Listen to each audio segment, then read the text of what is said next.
Chapter 1. The Tao of the Immortal, the Centenarian Sage. In the state of Qi, in the land of Langya, guide the spirits to ascend to the heavens. O Emperor of the Morning at the Spirit Gate. Bang! Figures danced upon the five-colored altar. As the fragrant mugwort smoke spiraled skyward, it seemed to carry the prayers of mortals to the divine realms beyond. Rain Master, scatter your blessings, Thunder Lord. Beat your drums, the dragon holds the furnace. The feathered beings, stoke the coals, please. Let the heavenly emperor descend and observe. The shaman upon the altar performed an ancient dance, adorned with a peculiar mask, surrounded by fiery red hair, a deep blue visage, and protruding fangs, resembling a demon emerging from the depths of hell. Beside him stood the golden boy and jade maiden, their presence solemn and majestic. With a grand gesture, the shaman waved his hand. Bang! The flames of the incense on the altar transformed into a vivid azure. The bizarre spectacle startled the onlookers. The nobles clad in opulent garments felt a chill run down their spines, as if a celestial deity were gazing upon them from the unseen realms. We humbly welcome the heavenly emperor. The crowd fell to their knees, some even prostrating themselves completely. The golden boy, witnessing this, felt his lips twitch, nearly unable to contain his amusement. He was a professional. Typically, he would not allow himself to smile. The golden boy, dressed in azure robes and adorned with lead powder, appeared to be around 14 years of age. His name was Lu Chuan, a disciple of the shaman Zhenguan. He had accompanied his master in this performance countless times. It was merely a common trick. Yet each time he beheld the unwavering belief in the faces of the people, he felt a twinge of amusement. Lu Chuan held a wooden sword, directing his gaze towards the swirling azure smoke, deliberately avoiding the grotesque postures of the nobles. The smoke danced like a candlelight, the bright moon resembling a plate. The moon of the warring states is truly beautiful. It seems to have never changed. Lu Chuan sighed inwardly. He was not of ancient times. He had been here for 2 years, bewilderingly rejuvenated, and had been saved by the sorcerer Zhenguan. Gazing up at the bright moon, he thought of his homeland below. The poetry that had once eluded him during his compulsory education now struck him like an arrow to the forehead, piercing through to his very essence. May the heavenly emperor bestow your blessings. With a soft command from Zhenguan, Lu Chuan was pulled back to the present. The candlelight extinguished, releasing a plume of white smoke as it dissipated. 2 plump dates appeared on the jujube wood altar. Zhenguan removed his mask, revealing a face of dark hair and jade-like features, kindly and amiable, as he turned to the elder at the forefront of the crowd, saying with a smile, "Esteemed guest, please partake of the celestial dates." The elder, trembling, stepped forward eagerly and swallowed 2 of the dates without hesitation. Moments later, color returned to his withered face, rejuvenating his spirit considerably. "Oh, divine being! An elixir! Truly an extraordinary master!" The elder's descendants exclaimed, astonished by the renowned sage's genuine prowess. The elder sighed in relief, addressing Zhenguan, who appeared to be a generation younger, with respectful gratitude. "Thank you, venerable sage." The dates contain honey, mint, walnuts, almonds, and camphor, all high-calorie, invigorating substances. It is no wonder one feels lethargic, Lu Chuan mused inwardly. In this age of limited knowledge, possessing even a couple of secret remedies ensures a life free from want. Master Zhenguan exemplified this, for rather than merely being a successful sorcerer, he was an intellectual who had mastered a few remedies and a handful of tricks. Zhenguan, known as Ankasheng, self-styled as the Elder of Centenarians, appeared to be in his early 50s due to his mastery of the art of retaining youth and the consumption of longevity elixirs. Zhenguan turned to Lu Chuan and the young female disciple beside him, saying, "Ling Bao, Fu Bao, gather our belongings, we shall return to the estate." "Yes, master," replied Ling Bao, Lu Chuan's alias. "Understood, elder," chimed the girl, her eyes sparkling with curiosity. As they began to pack, Lu Chuan discreetly shifted his right foot, subtly brushing away the powder spilled during the color-changing flame trick. "Come forth." The noble elder bellowed with vigor, as his attendant presented a platter of jewels, which included 10 taels of gold, 1,000 coins, and several pearls. The noble elder, holding the offering with both hands, presented it to Zhenguan. Zhenguan frowned slightly, saying, "What is the meaning of this, sir?" A man of the outer realms has no need for such mundane trinkets. As he spoke, he struggled to avert his gaze. I have no means to express my gratitude, I implore you. Elder, accept this, or my conscience shall be troubled. The noble elder insisted, deeply admiring how the treasures, valued by mortals, seemed to Zheng Anqi no different from mere weeds and stones by the roadside. Very well, Ling Bao, accept it. We shall bestow it upon the impoverished on our journey, Zheng Anqi said, stroking his beard, his demeanor tranquil and sage-like, with the mask of a performer and a sword hanging at his waist. Yes, master, Lu Chuan stepped forward to receive the heavy platter. Dear friends, our celestial bond has reached its conclusion. May we meet again if fate allows. With a graceful sweep of his long sleeves, Zheng Anqi departed, accompanied by the two young disciples. The noble elder stood in astonishment, quickly calling out, Elder, where might your celestial abode be? I shall assuredly visit to express my gratitude in the future. Zheng Anqi turned, his eyes gleaming brightly in the dark of night. I am a wanderer without a fixed dwelling. I may reside in the heavenly realm, roam the mountains, float upon the seas, or hide beneath the earth. If fate permits, we shall meet again. With that, he strode forth. The moonlight was pure, spilling like silver gauze upon the ground, illuminating the world, as the golden toad and jade rabbit appeared vividly alive. The figure of the immortal drifted away, leaving behind echoes of song. The onlookers remained spellbound for a long while. That is indeed a true immortal, they murmured. In a desolate wilderness, shadows danced among the trees. The bright moon of the Warring States period shone brilliantly, rendering the landscape distinctly visible even in the dead of night. Beneath the trees, an old man and two children gasped for breath, Zheng Anqi's ethereal demeanor entirely absent as he laughed heartily, exclaiming, Ha ha, we have struck a great fortune. Previously, they had mostly gathered herbs to heal the impoverished, earning only meager sustenance for their daily lives. This venture surpassed the previous 3 years combined. Grandfather, senior brother, we have struck it rich, exclaimed the 80-year-old Zheng Fubao, her hair styled into two exuberant pigtails, her chubby hands clutching the treasures tightly, nearly drooling with delight, grinning like a mischievous fox. Fubao was Zheng Anqi's granddaughter by rights. She should have called Lu Chuan uncle, but Lu Chuan felt it more appropriate to address her as senior brother given their unique relationship. Riches abound. Under the moonlight, the grandfather and granddaughter laughed like a pair of foxes, one old and one young. Lu Chuan, shaking his head in exasperation, urged them to hurry away. The elder stuffed the treasures into his robe, patting Lu Chuan's shoulder and ruffling his granddaughter's hair. Let us return to the mountain and prepare our belongings. Prepare our belongings? Lu Chuan inquired, bemused. Wealth naturally leads one to Linzi, the land of great potential, remarked Zheng Anqi. The mountain weather was harsh, with rain and wind, summers scorching and winters frigid. The daily fare of wild fruits and coarse rice was a challenge even for adults, let alone two children. Zheng Anqi gazed at the two young ones, feeling an undeniable pang of guilt within. He continued, Linzi is a splendid place, where all the sages of the world converge, and the Jixia Academy in Linzi houses a vast array of celestial texts. Upon hearing this, Lu Chuan's eyes sparkled with enthusiasm. I shall follow my master, he declared. Zheng Fubao mimicked Lu Chuan's tone, adding, I shall follow my master as well. Let's go home. As the sun rose, casting a soft glow in the east, the three figures stretched long along the official road. On the mountain, a thatched cottage nestled within a grove of peach trees.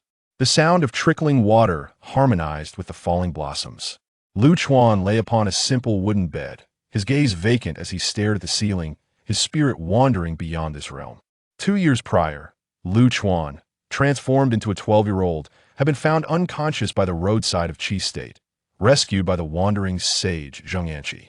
For someone like him, who heavily depended on technology, 2 years felt like an eternity of torment. From disbelief to confusion and fear, he had traversed a myriad of emotional landscapes. Now, he had come to accept his circumstances, the reality of living in the Warring States, and the painful truth of being separated from his parents by 2 millennia. Mom, Dad, are you well? Given the extraordinary phenomena he witnessed before his transmigration, Lu Chuan firmly believed in the existence of deities and spirits. Perhaps mastering the art of immortality, enduring for a millennium, held the key to reuniting with his family. Does the capital of Qi, Linzi, truly possess celestial arts? Is it genuinely safe? Lu Chuan pondered. Secluded in the mountains, he only knew he existed in the Warring States period, where the Qin began its sweeping conquests, yet he remained ignorant of the specific timeline. Moreover, did deities truly inhabit this world? Could he, who had not found what the lords of Xiongnu and the states of Qi and Lu had sought for many years, actually uncover such treasures? His thoughts were a tangled web, fatigue enveloping him, his eyelids growing heavier, until he unknowingly drifted into a deep slumber. In summary, tumultuous wars were on the horizon. There was no urgency to explore the reasons for his arrival. The future was uncertain, and he must focus on surviving in this world. Chapter 2.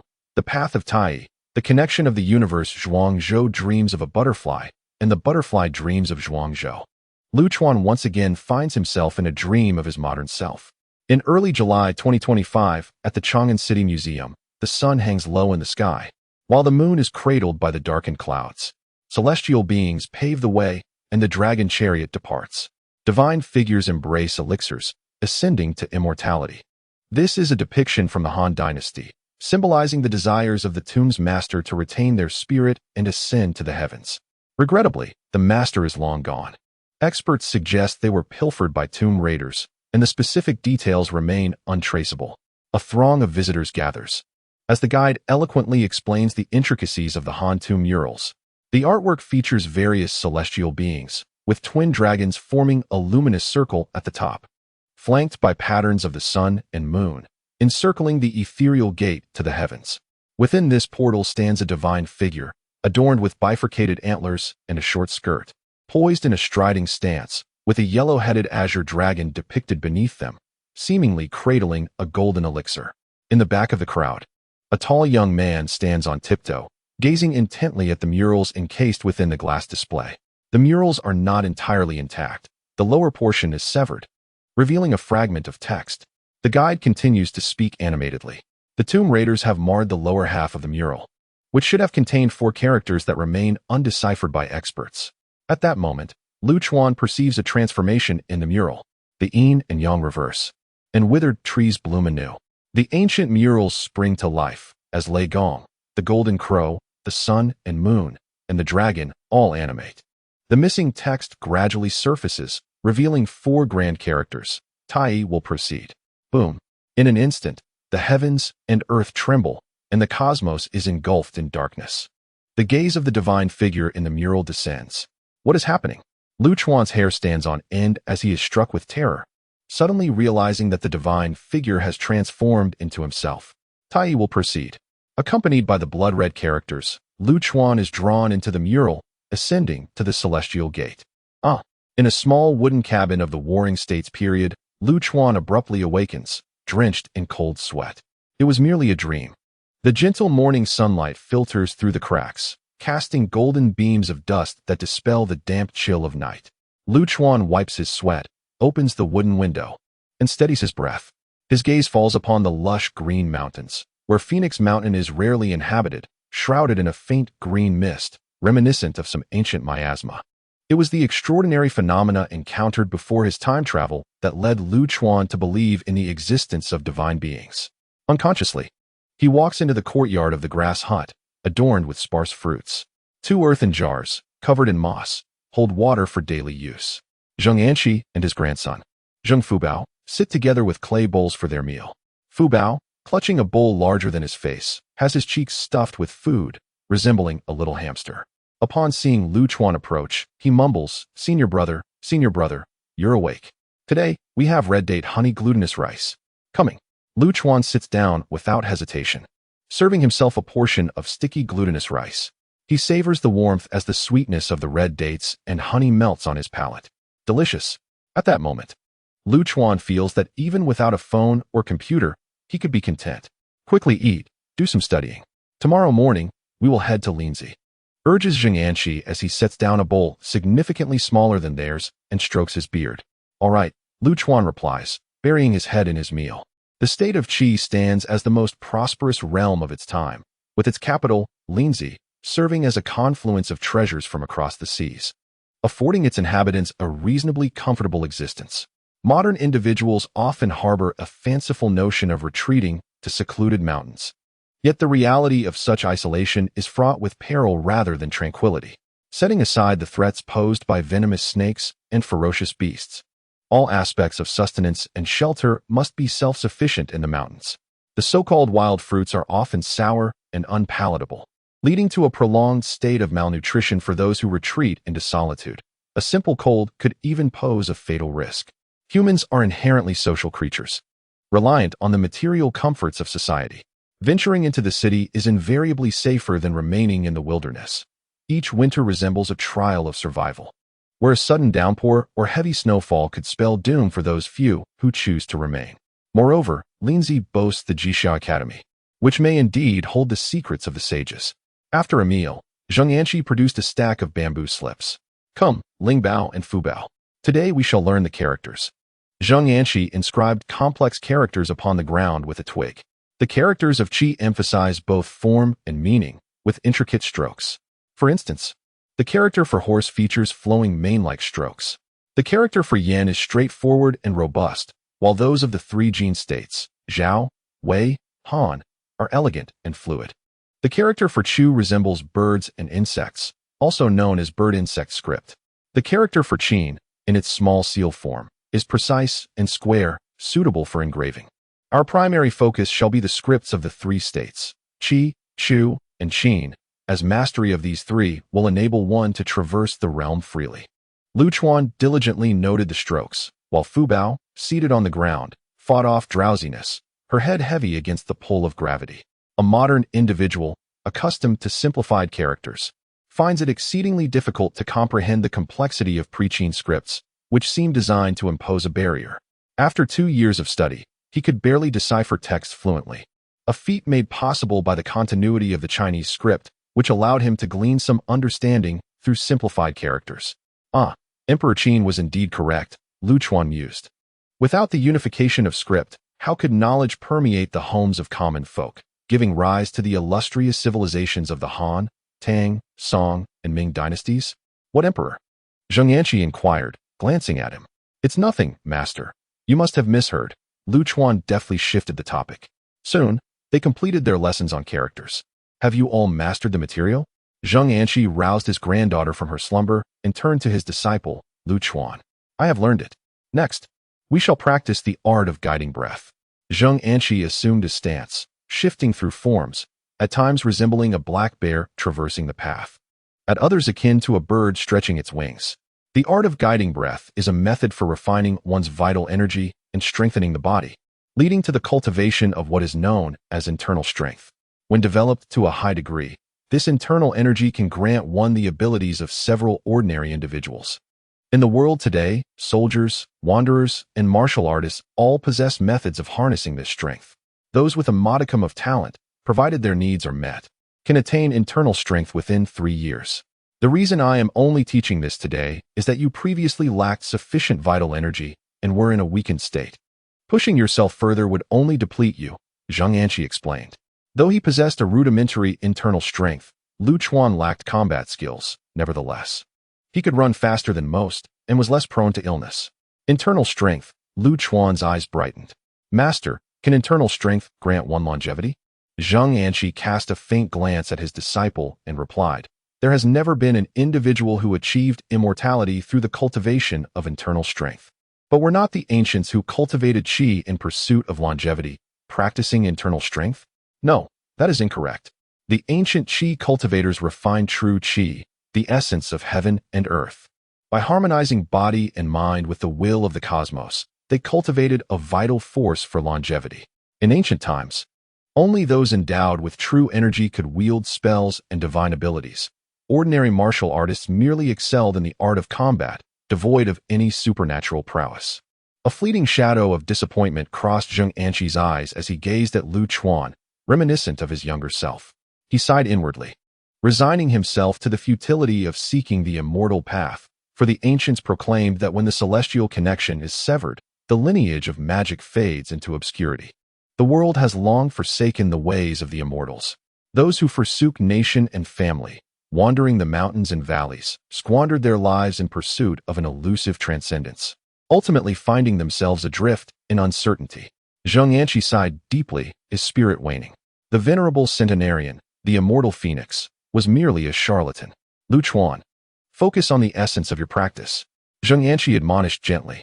Understood, Master, Lu Chuan replied, his demeanor turning solemn as he commenced his exercises in guiding energy.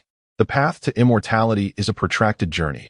One must also cultivate inner strength, and in the future, he would seek martial techniques in Linzi to ensure his survival in tumultuous times. As night fell, the vast azure sky was adorned with a constellation of stars. The Milky Way vividly visible. The dimly lit wooden cabin flickered with the light of a yellow bean candle. Zheng Anqi busied himself with the wooden tablets at the bottom of the chest. Suddenly, he coughed violently, clutching his mouth and nose. His complexion turned ashen as he gasped for breath, taking a long while to recover. It has worsened, Zheng Anqi mused with a bitter smile. This ailment was a chronic affliction of practitioners, for as the saying goes, 3 parts poison in every remedy. Having consumed too much of herbs and minerals, the toxins accumulated within him, destined to manifest one day in dire consequences. He thought of Lu Chuan, a gifted disciple well-suited to inherit the legacy of herbalism. His compassionate nature would also allow him to care for Fu Bao.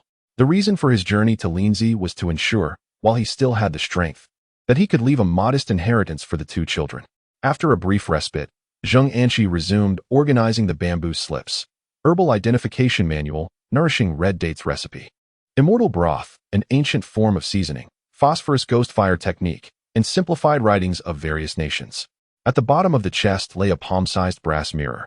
Its surface mottled with rust, adorned with cloud patterns and waves, featuring a copper dragon encircling the sun. Beneath the mirror rested a piece of yellowed silk, inscribed with 7 prominent characters, Immortal S. Old Method of Qi Refinement. Zheng Anqi fondly caressed the mirror, a secret treasure and technique left by his master. Lamenting that neither he nor his predecessor, nor generations before, had succeeded in mastering it, allowing it to gather dust in obscurity. He did not wish to stifle Lu Chuan's potential, but rather to prevent him from straying down a misguided path. Yet, it was inevitable he would impart this knowledge. Perhaps it would be beneficial for the young man to encounter hardships sooner rather than later. Chapter 3. The Immortal S. Old Method of Qi Refinement. The following morning, dew clung to the peach blossoms, and the air was saturated with a fragrant freshness as the golden rays of the sun illuminated the mountains. Lu Chuan practiced his guiding techniques, diligently executing each movement, a pile of belongings beside him. Fu Bao, with wide eyes, stood defiantly, hands on hips, adopting a stance that was more comical than imposing, easily susceptible to being knocked over by a gentle breeze. The baggage upon the mountain was minimal, merely a few wooden tablets occupying space, with little else to tidy. Spiritual treasure, come forth. The voice of his master echoed from within. Coming. Lu Chuan replied as he opened the door, revealing his master, who bore a bamboo basket on his back and held the peculiar brass mirror along with a yellowed silk manuscript. Upon the arrival of Lu Chuan, Zheng Anqi directly stated, I am a practitioner of the Fengxian Dao, having been taught by the sage of Hejian. This object is known as the Wuyou Mirror, a treasure from the era of the 3 sovereigns and 5 emperors. It is said that upon activating this mirror, one may glimpse the realms of immortality. Furthermore, this silk manuscript records ancient techniques of Qi refinement. The Fengxian Dao is not strictly a school, but rather a collective of practitioners from the Yin and Qi regions, emphasizing the transformation of forms and the communion with spirits, all in pursuit of longevity and immortality. At the mention of Qi refinement, Lu Chuan's pupils constricted as he cautiously took the silk manuscript, a flicker of excitement crossing his gaze. Has it finally arrived? Master, is there anyone who has successfully cultivated true Qi and activated this treasure? Lu Chuan perused the manuscript, his fingers tracing the rusted mirror, absorbing its ancient and venerable aura.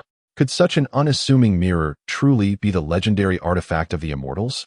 Zheng Anqi shook his head despondently, stating, the inability to cultivate true Qi is not merely an individual issue. It is a dilemma faced by all practitioners for millennia. According to ancient sages, the reason no one has succeeded in the arts of Fengxian is that Emperor Zhuanxu has completely severed the path of cultivation. In this world, the arts of Fengxian no longer exist. Severed the path? Lu Chuan still yearned to give it a try. Zheng Anshi discerned his thoughts and, with an odd smile, said, "You may certainly attempt it, but remember to turn back if you strike a wall. Also, we shall depart in the afternoon. It will take us 13 days to reach Linzi." "Understood, master." Lu Chuan returned to the empty room. Opening the silk manuscript, he found a series of characters inscribed in qi. Those who partake have their fate limited, while those who abstain conspire with the divine. Those who consume qi become deities. Foregoing food and drink, they merge with heaven and earth. Is this the method of abstaining from grains? Lu Chuan murmured. As the ancients said, to seek immortality, one must rid the bowels of waste. While all mortals rely on sustenance for survival, those who can thrive without food are undoubtedly divine beings. This method of abstaining from grains is not as extreme as ceasing all consumption. It is a means to cultivate tranquility of spirit and refine true qi. In summary, this is not the common practice of alchemical concoction found outside, but a rarer method of qi refinement through abstinence. The first step involves a 10-day fast. Within these 10 days, one must refrain from consuming grains, allowing only water or tea, or perhaps ingesting metal and stone elixirs. Practitioners then employ the bright candle method to concentrate their spirit until they resonate with the universe and give birth to true qi. The manuscript thoughtfully contained a small metal pill, sealed in wax, roughly the size of a mouse's droppings. According to my master, this is a secret formula passed down through the lineage, to be consumed on the 10th day to aid in the birth of true qi. Lu Chuan picked up the pill, his expression troubled. Is this truly consumable? Many practitioners have perished due to elixirs laden with high quantities of lead, mercury, and vermilion. To obscure this, later generations coined the term corpse dissolution, suggesting that practitioners did not merely die but transcended through the elixir, their souls becoming immortal. Perhaps, Lu Chuan sighed. Since true qi possesses unfathomable effects, it might mitigate the toxicity of the pill. Even if I cannot cultivate true qi, consuming one should not lead to immediate demise. I shall consider it a cost of trial and error. I hope that my sacrifices yield fruitful rewards. This is not an era of peace. The king of Qin swept across the 6 states, constructing the Great Wall and the Yifeng Palace, subjugating the 4 barbarian tribes. This was followed by the struggles of Chu and Han, leading to the establishment of the Han dynasty. From the annals of history, the narrative unfolds with grandeur, stirring the blood of the passionate. Yet, for the contemporary observer, it presents a matter of grave consequence. Without a skill to rely upon, one is destined to be reduced to ashes in the future. A series of knocks resounded at the door. "Senior brother, it is time to depart." The melodious voice of Fu Bao echoed. "Understood," Lu Chuan replied, shouldering the majority of their belongings as he descended the mountain with the elderly man and his granddaughter. The descent was a winding path, and the trio, absorbed in their thoughts, paid no heed to the scenery, focusing solely on the ground beneath their feet. Lu Chuan carried a burdensome bamboo basket, while Zheng Anshi held his granddaughter close. The narrow trail twisted through lush greenery, and the midday sun blazed overhead, offering little respite from its scorching rays, leaving them feeling lightheaded from the heat. Finding solace in the shade of a tree, they sat down, sipping water from a gourd and nibbling on dried corn rations. Lu Chuan, famished and dizzy, could only quench his hunger with water. Zheng Anshi smiled in silence. "Why isn't senior brother eating?" Fu Bao asked, puzzled. "He is practicing. Do not disturb him." Zheng Anshi quietly assessed Lu Chuan's endurance. 5 days, no more than that. "Can I have senior brother's biscuit?" Fu Bao looked at Lu Chuan with innocent eyes. "Go ahead, eat," Lu Chuan said with effort, diverting his gaze. "Thank you, senior brother." As night fell, a gentle breeze rustled the leaves. Lu Chuan sat cross-legged, eyes closed in contemplation, envisioning himself as a candle, with spirit as the flame and blood as the wax. The aim was to cultivate true energy and divine thought. When true energy manifested, divine thought would naturally arise. If one could perceive the surroundings like a candle's flickering light without opening their eyes, it signified the emergence of divine thought. True thought and true energy were the hallmarks of a practitioner. For the next 3 days, Lu Chuan persevered. For reasons unknown, whenever he felt he could no longer continue, an unseen force seemed to support him. The sun grew ever more intense. The 14-year-old youth, the 8-year-old girl, and the man in his 50s found it exceedingly challenging to accomplish their intended journey. A cloud of dust billowed from the nearby official road. "Master, someone is approaching," Lu Chuan warned. Zheng Yanqi's mind raced, and he urgently instructed Lu Chuan, "Ling Bao, fetch my silk robe." Traveling in travel-worn attire for convenience, he appeared akin to a refugee.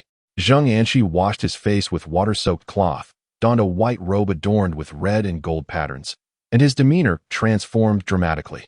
Though his features bore the marks of age, with black hair and beard, his eyes sparkled with vitality, giving him the appearance of being in his 50s. Yet the aura felt aged. Zheng Yanqi straightened his posture and strolled leisurely along the official road, unhurried and relaxed. Soon, a dozen knights emerged, escorting the foremost carriage, followed by several bullock carts laden with goods. Zheng Yanqi occupied half the road, disregarding the approaching caravan. The carriage driver, an unassuming young man clad in simple, ancient attire, with a robust physique, regarded the obstruction with a glint of coldness in his otherwise dull gaze, exuding an aura akin to a predatory tiger. "Halt!" An elderly voice emanated from within the carriage. The caravan came to an abrupt stop, and the knights glared menacingly at Lu Chuan and his companions. "May I inquire who stands before us? Might we be granted passage?"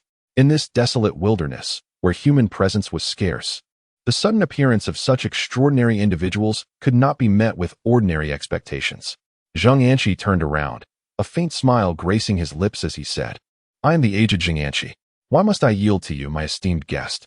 As a seasoned figure in the world of martial arts, Zheng Yanqi possessed a keen gaze. Should the other party have resorted to distant insults or attempts at expulsion, he would have certainly retreated hastily to avoid a fatal encounter. However, given the amiable demeanor of his interlocutor, it was now his turn to wield the art of conversation. As his words fell, the laborers at the rear of the caravan and a few cavalrymen began to whisper among themselves, unable to suppress their chatter. "Yanqi Sheng, the 100-year immortal? It appears he is a deity from Phoenix Mountain," they exclaimed. "How astonishing! The immortal appears remarkably youthful, not at all resembling someone of 100 years." Such remarks reached the ears of others, and the young driver cast a glance at Zheng Yanqi, now tinged with both respect and trepidation. This individual was either a master of internal arts or an alchemist skilled in the art of preserving youth. "Ah, it is the 100-year elder of Langya. I am Wei Guang, a merchant from the Wei state. It is a pleasure to finally meet you." A voice emerged from within the carriage. Zheng Yanqi nodded with composure, a subtle smile flickering across his face. "Oh, you have heard tales of my exploits?" Chapter 4. In the Millennium of Darkness, I alone am the immortal. After repeated refusals, the trio of master and disciples could not resist the warm hospitality extended to them, ultimately joining the caravan and even securing a cart for themselves. No one raised any objections. Such deference to the elderly had long been a tradition since the pre-Qin era, and a king would treat a centenarian with utmost respect, especially when the individual was a renowned alchemist. "My dear guest, your tongue appears coated with a thick yellow hue, indicative of accumulated heat and improper diet." Zheng Yanqi engaged the others in conversation, swiftly garnering their favor. When it came time to set up camp, he found himself relieved of any labor, as hot soup and meals were brought to him. As night fell, a bonfire blazed brightly, illuminating the surroundings for several paces, with knights taking turns to patrol. A figure descended from the carriage, standing at an impressive height of 8 feet. Although he was an elder with white hair, a fierce aura emanated from him, resembling a seasoned warrior from the battlefield. A young man followed closely behind him. "I am Wei Guang. It is an honor to meet you, esteemed elder." Wei Guang approached and bowed, discreetly assessing the master and his disciples. "You are too kind," Zheng Yanqi replied casually, offering a slight salute. Wei Guang and the young driver settled around the bonfire. The youth remained silent, preoccupied with roasting a flatbread, though he could not resist glancing at Lu Chuan beside him. "Why is this young fellow not eating?" Wei Guang inquired, curiosity piqued. "Oh, my inept disciple practices fasting, abstaining from mundane grains, subsisting solely on air and the essence of nature." Zheng Yanqi stroked his beard, speaking with an air of enigmatic wisdom. "Ah, so he practices fasting techniques?" Wei Guang, having traveled extensively, had heard of such methods, but had never encountered someone truly engaged in them. "How long has your disciple been fasting?" "Not long, merely 37 days. Zheng Yanqi replied, his demeanor unfaltering, while he stealthily fed a piece of the roasted flatbread to his magical companion, lest it divulge their secret. The young driver shot a surprised glance at Lu Chuan, while Wei Guang remained somewhat skeptical. Subsequently, Wei Guang produced some fruit wine to share. Lu Chuan continued to remain still, occasionally opening his eyes to engage in casual conversation with the others. The dynamic between the elder and the driver was quite intriguing. They appeared less like master and servant and more akin to friends. As the night deepened into stillness, Lu Chuan slept exceptionally soundly, having begun to withstand the pangs of hunger. Over the next several days, he persevered for a total of 9 days. At this point, he appeared gaunt and skeletal, as if a mere gust of wind could topple him, yet he was still able to walk. By the flickering campfire, Zheng Anqi harbored deep concerns and softly urged Ling Bao, partake in some sustenance. His disciple's unwavering determination stirred both admiration and helplessness within Anqi. This young man truly would not turn back until he struck the southern wall. It's fine, master, one day more matters not, Lu Chuan replied, feeling a latent fire within him, perhaps signaling an impending event. The young coachman and Wei Guang, once skeptical, now believed in the authenticity of this master-disciple pair. Ling Bao, truly you want to eat? The coachman ventured for the first time. No need, the fasting period concludes tomorrow. Consuming food then will suffice, Lu Chuan politely declined. The following night, the moon hung high, its visage resembling a round disk against the vast azure sky, devoid of clouds. The merchant caravan rested beneath the shade of trees, with a gentle breeze rustling and autumn cicadas chirping. On a bullock cart, Fu Bao slumbered on a bed of straw, while Lu Chuan appeared in a state between sleep and wakefulness, contemplating the method of illuminating candles. Zheng Anqi reclined against the cart's yoke, eyes closed in meditation. At that moment, Lu Chuan rose and ventured towards the depths of the forest. Where are you going? Zheng Anqi's gaze pierced through the darkness like stars. A grand revelation. Lu Chuan responded. Do not stray too far. Understood, Lu Chuan replied, turning away, the sound of his straw sandals crunching softly on the dry leaves. Upon reaching a mound of earth, he suddenly sat cross-legged, retrieving a wax pill from his bosom and carefully unwrapping the elixir within. A pungent amalgamation of sulfur, rust, and gunpowder assaulted his senses. Almost there, Lu Chuan's complexion flushed with excitement, his eyes gleaming like stars. This was not merely a potion. It embodied hope for survival in turbulent times. The elixir, cool to the touch, radiated a potent heat, coursing through his limbs before transforming into an intense warmth akin to molten lava. Lu Chuan's long hair tousled, sweat pouring down his face. His once pale visage contorting in crimson agony as he stifled a cry. He felt as if cast into a furnace, slowly rendered down to essence. A torment beyond the comprehension of ordinary souls. Regaining a semblance of composure, Lu Chuan crossed his legs once more, closing his eyes to concentrate. He envisioned himself as a flickering candle, his thoughts radiating like its flame. With eyes shut, darkness enveloped him, as if he were adrift in chaos, unanchored in a vast sea. At that moment, a beam of golden light pierced the void, drawing Lu Chuan's spirit towards its source. Suddenly, a tempest arose. Thunder roared and beasts howled. The scenery transformed dramatically as a white circular halo appeared above him, flanked by the golden crow and jade toad. With the sun and moon gracing the sky, celestial clouds morphed into dragons, feathered beings, and other divine figures from the preaching era. In this ethereal embrace, Lu Chuan felt himself becoming weightless, soaring towards the celestial gates of the heavens. Upon passing through, he was greeted by a perfectly round 9-orifice elixir. The golden pill spun, its hue pure gold. One side bore the imprint of a crimson sun, with a golden crow in flight. The other side depicted the green moon, featuring a jade rabbit and golden toad. The golden pill shrank and entered Lu Chuan's mouth. Boom. As the saying goes, one golden pill consumed, my fate is my own, not dictated by heaven. Meanwhile, at the caravan camp, the young coachman rested against the cart, cradling a sword case, his eyes partially closed. An elder's voice emerged from within the cart. Jingku, what are your thoughts on the master-disciple duo of Zheng Anqi? The young coachman, known as Jingku, gradually spoke. Fu Bao is but a child, and Ling Bao possesses no strength to bind a chicken. Zheng Anqi's internal cultivation is shallow. Setting aside the question of whether there exists mystical arts, it is certain that his renown far exceeds his actual abilities. Should he engage, Jingku is confident he could vanquish 3 foes within mere 3 exchanges. Thus, Wei Guang comprehended the situation. After all, he is a local luminary, and there is no conflict with us, so it is prudent to treat him with respect and cultivate a harmonious rapport. As for the authenticity of the alchemical arts, they remain oblivious. Such matters are too elusive and arcane, akin to navigating a foreign domain, as they are not practitioners of the yin-yang arts. That is indeed the case. Jingke holds a certain admiration for those adept in healing, and his previous words were merely illustrative. In the depths of night, amidst the dense forest, a youth clad in coarse garments sat cross-legged, his youthful yet handsome visage reflecting a hint of determination. Turning his gaze inward, he perceived the elixir of immortality suspended within his lower dantian. The golden elixir transformed its potency into threads of crimson, which flowed into the elixir of longevity. Simultaneously, an inexplicable aura resonated within his mind. Lu Chuan grasped the entirety of the situation. The mural he had tirelessly sought was concealed within his own being, and this immortal elixir served as the core of that mural.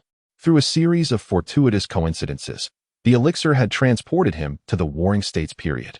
This elixir does not confer true immortality. Its sole power lies in the ability to transmute external substances into true qi. A millennium ago, the heavens and earth underwent cataclysmic changes. The Emperor Zhuangxu severed the celestial connection, and the ancient texts of immortals became mere scraps of paper. Thus, no one in the world can conjure true qi from thin air anymore. Therefore, he shall be the sole individual capable of manifesting true qi in this realm. In the primordial chaos of the Purple Palace, the golden elixir illuminates the dantian, absorbing all medicinal potency. The surface of the elixir shimmers with strands of milky white true qi, circulating within his meridians, eternal and unchanging, akin to the movement of galaxies. With life and spirit in harmony, true qi emanates forth. Under the nebula's embrace, the silver river flows. Suddenly, in the darkness, Lu Chuan opened his eyes, which sparkled with brilliant golden light. He promptly closed them again, his consciousness radiating like a flickering candle, extending to a radius of 3 zhang. He discovered that he could perceive all within that distance without the need to open his eyes. When he finally did, his expression, once calm and unruffled, now bore an unmistakable trace of excitement. It has been accomplished. He has truly succeeded. The existence of celestial arts is no mere fantasy. He has indeed mastered it. What others could not achieve, he has now realized. How could this not incite elation? Every beginning is fraught with difficulty. The prospect of immortality now beckons. Under the vast night sky, the clouds parted, revealing a silver disk of a full moon. Lu Chuan gazed dreamily at the starry expanse, where the boundless darkness rendered the moon as the solitary beacon of light and hope. It was a tranquil night, with the affairs of the world proceeding as usual, unbeknownst to anyone that someone had begun to glimpse the path to immortality. The moonlight cascaded upon his shoulders, illuminating the youth with a radiant glow. Lu Chuan's expression shifted from initial exhilaration to confusion, and then to resolve. The oppressive emotions of traversing a tumultuous era began to dissipate. As the horizon unveiled an expansive sky ahead, he surveyed the surrounding darkness, solidifying his future path. Attaining true qi does not render one invincible. Without corresponding celestial techniques or knowledge of subsequent realms, he must delve into ancient immortal secrets and continuously refine his true qi to enhance his protective capabilities. Thus, he ventured forth. Lu Chuan strode boldly into the shadows. In the years to come, he may shine alongside the sun and moon, journeying through history. In this millennium of obscurity, I stand alone as the immortal. Chapter 5. The heroic Jiangku and the butcher's art. The night echoed with the soft patter of footsteps. Jiangku, eyes closed at the front of the cart, felt a slight movement in his ears before returning to tranquility. Possessing the extraordinary skill of the art of feigned slumber, he could perceive the subtle stirrings of the outside world, whether in sleep or wakefulness. Lu Chuan's return roused Zheng Anqi from his reverie. Returning so late, I feared you had fallen into a pit, Zheng Anqi thought, secretly relieved. The hour has passed. Have you dined? He refrained from inquiring whether Lu Chuan had succeeded in his fasting endeavors, as he had failed countless times before. Without exception, no true energy had manifested. Master, Lu Chuan's words hung on the tip of his tongue, but he swallowed them, realizing a profound truth. Was it truly advantageous for others to know of his mastery of true energy? The secret of true energy should remain concealed. lest he betray the very benefactor who had saved him. According to the insights gleaned from the elixir of immortality, Lu Chuan understood that the pathways of cultivation in this era had been severed. Only rare treasures like the elixir could transform external substances into true energy. The existence of immortals in this world remained uncertain. If all were deceivers, even the most inept among them would be dismissed with a chuckle. Yet, should one genuinely possess such abilities, they would likely be pursued relentlessly by the masses. All harbored trepidation toward those who could cultivate eternal life. Even if one established a faction, the fear of aging and death would sow resentment and greed among successive generations, ultimately turning them into foes. This was the nature of humanity, cultivators of true energy, the enemies of the world. Thus, this secret was best kept to oneself. Lu Chuan, on the verge of speaking, declared, "Disciple has cultivated inner strength." With that, he opened his palm, revealing a faint redness in his center. This was a byproduct of true energy. If true energy was a harmonious blend of essence, spirit, and the energy of heaven and earth, then inner energy was the quintessence formed from the vitality of blood and breath. It took on a misty form, less solid than true energy, pervading the organs and meridians. When augmented with vital force, it yielded a significant enhancement. Now, armed with both external perception and internal observation, refining inner strength was as effortless as a flick of the wrist, provided that the replenishment of vitality was sufficient. Is it possible? Zheng Anqi grasped Lu Chuan's hand, exclaiming several praises. Inner strength in just 10 days. What a prodigy. I can rest assured in trusting you with the talismans. Lu Chuan was taken aback by his master's fervor, puzzled by the term entrust. Haha, after a century, perhaps, Zheng Anqi chuckled, clearing his throat to shift the topic. It's late. You should rest early. We have a journey ahead tomorrow. Very well. Lu Chuan suddenly paused and inquired, Master, what spells have our ancestors passed down? It seemed there were no spells remaining aside from the jade silk and the worry-free mirror. Zheng Anqi surveyed the surroundings and replied in a hushed tone, Why do you remain so obstinate? I have already stated there are no spells. The immediate priority is to hone your inner energy. Do not squander your talent. Understood, Master. Lu Chuan nodded in acknowledgement. It appeared that through the endless passage of time, the practitioners had lost the ancient lineage. In the present day, practitioners were either apothecaries or charlatans masquerading as sorcerers.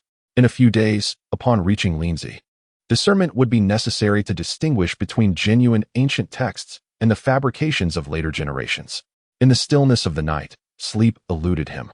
Lu Chuan cradled the Wuyo mirror in his arms, his mind attuned to the intricate patterns within the mirror. Within him, 3 strands of true energy coalesced. Yet this energy could not be perpetually generated. The sole reliable source was the consumption of elixirs. To an ordinary person, the golden elixir might seem akin to poison. But to a practitioner of qi refinement, it was a treasure of the highest order. To prevent the wastage of true energy, Lu Chuan skillfully guided the vital essence from his organs to refine his inner energy. Lacking complete certainty, he refrained from recklessly using his true energy to refine the precious mirror. Gradually, the inner energy within his abdomen swelled, evolving from the size of a hair to that of a pinky finger, replenished by morsels of dried food to sustain his vitality. Were a master of internal cultivation present, they would surely be astounded. Practitioners of internal arts endure the harshness of winter and summer, daily honing their sinews and bones, cultivating tranquility and nurturing their hearts. In pursuit of increased inner energy, an endeavor that grows increasingly arduous with advancement. Yet Lu Chuan, merely by guiding his mind, effortlessly augmented his inner strength, a feat that would astonish many if revealed. As dawn broke, the gentle warmth of the morning sun filled the air with a delicate fragrance. Leaning against the cart's railing, Lu Chuan fashioned a small effigy for the talisman with straw. Elder brother, it needs a braid. Very well. Why does the effigy lack clothing? Leaves will suffice for garments. Having grown up in the mountains, the child, Su Bao, was not as precocious as children from ordinary families. At times, he was endearingly innocent, and at others, quite exasperating. A smile graced Lu Chuan's face. These days were simple yet heartwarming, as if they could stretch on indefinitely. Ahead, Wei Guang's cart traversed the path, while Jinka drove, the laughter of a young girl ringing in his ears, eliciting a smile at the corners of his mouth. Having occupied Su Bao with the straw effigy, Lu Chuan feigned a midday slumber, expanding his consciousness to a radius of 3 zhang, He surveyed the surroundings, ultimately fixating on the precious mirror in his embrace. A strand of true energy surged forth from his chest, entering the mirror. One strand of true energy was expended. Suddenly, the Wei-Jin mirror emitted a radiant glow. Simultaneously, his mental perspective magnified tenfold, extending to a distance of 30 zhang. Is this the essence of celestial arts? Lu Chuan pondered. The profundity of celestial arts was unfathomable. No wonder Qin Shi Huang and Han Wudi pursued them throughout their lives. However, the Wei-Jin mirror did not possess the exaggerated powers spoken of by his master, such as a direct connection to the heavenly gates or glimpses of the heavenly path. It was merely an ordinary magical artifact, with the rest being mere fabrications by later generations. Before long, the strand of true energy was depleted. Lu Chuan deactivated the mirror, and just before its powers faded, he glimpsed a figure among the underbrush. Almost simultaneously, a whistling sound pierced the air from the thicket. Whoosh! Be careful! Lu Chuan tumbled from the cart, clutching Su Bao, as 3 feathered arrows struck the very spot he had just occupied, one of them narrowly grazing Zheng Yanqi. The rest were not so fortunate. Half of the guards perished, and the laborers suffered grievous losses. Kill! Over 30 figures emerged from the forest, each adorned in varied attire and wielding different weapons, their eyes ablaze with fury as they charged forth. The bandits had arrived. Caught off guard, the group was thrust into close combat with the marauders. A resonant hum echoed through the air. Behold! A dazzling flash of sword light erupted as a long sword soared from its scabbard. Lu Chuan instinctively turned, witnessing the driver leap a full yard to seize the sword, leading the remaining knights into fierce confrontation with the bandits. The driver moved with the grace of a dragon, the sword's brilliance flickering as he dispatched the bandits, severing heads with precision. Each strike was a masterful hit to their hands, feet, hearts, and eyes. Murder resembles an art form, and an internal energy warrior can indeed pose a threat to a chi refining adept. The first taste of blood left Lu Chuan somewhat unsettled, yet he found himself captivated by the artistic display unfolding before him, momentarily forgetting his surroundings. Killing is not a frenzied act of rage, nor a disheveled chaos. Under the carriage driver's longsword, it resembled the precision of a butcher skillfully carving meat. His internal energy was robust, his strength formidable. Even the slightest encounter with the enemy could lead to their demise. With his consciousness attuned, Lu Chuan meticulously dissected the intricate movements, committing each technique to memory. Suddenly, amidst the disarray of formations, 3 bandits spotted the grandfather and grandson hiding near the carriage axle, mistaking them for easy prey. Ling Bao, protect the talisman. Zheng Yanqi, gripping the long sword he had seized from the fallen knight, stifled his panic and addressed Lu Chuan. He had never witnessed such ferocity, yet with family at stake, he could not flee. Master, I shall go. Lu Chuan snatched Zheng Yanqi's sword and charged towards the bandits. Chuaner, come back. Zheng Yanqi's eyes reddened. He did not call Lu Chuan by his title this time. After 2 years of companionship, they had become a family. How could he watch the child march towards certain death? Thus, he grasped a wooden stick and followed suit. A family must remain united. On the other side, Lu Chuan was wholly focused, his consciousness tracking each bandit's movements. Infusing his limbs with internal energy, he felt a slight increase in speed and strength. A mere child, the leading bandit grinned with bloodlust, eyeing the girl like a prized possession worth a fortune. The 2 sides drew closer. Suddenly, Lu Chuan moved, mimicking the carriage driver's footwork. He lowered his head to evade the leading bandit's strike, sidestepping as the blade from the right bandit grazed his chest. He swung his sword, thrust, slash, and sweep, targeting the throat, neck, and abdomen. The prowess of a chi refining adept is not easily thwarted by the mere techniques of an ordinary mortal. Even if he could not yet master the carriage driver's swordplay, he had grasped a fraction of its might. The bandit clutched his neck in disbelief as he fell. Meanwhile, Jingku efficiently dispatched all the robbers and caught sight of this scene, his pupils widening in shock. Is this the art of the butcher? Chapter 6. 1,000 years of memories. Beneath the sunlit land, thud. The corpse fell to the ground, and Jingku sheathed his sword. His expression remained composed, as if the battlefield bore no relation to him. He had no desire to kill, nor did he relish in slaughter.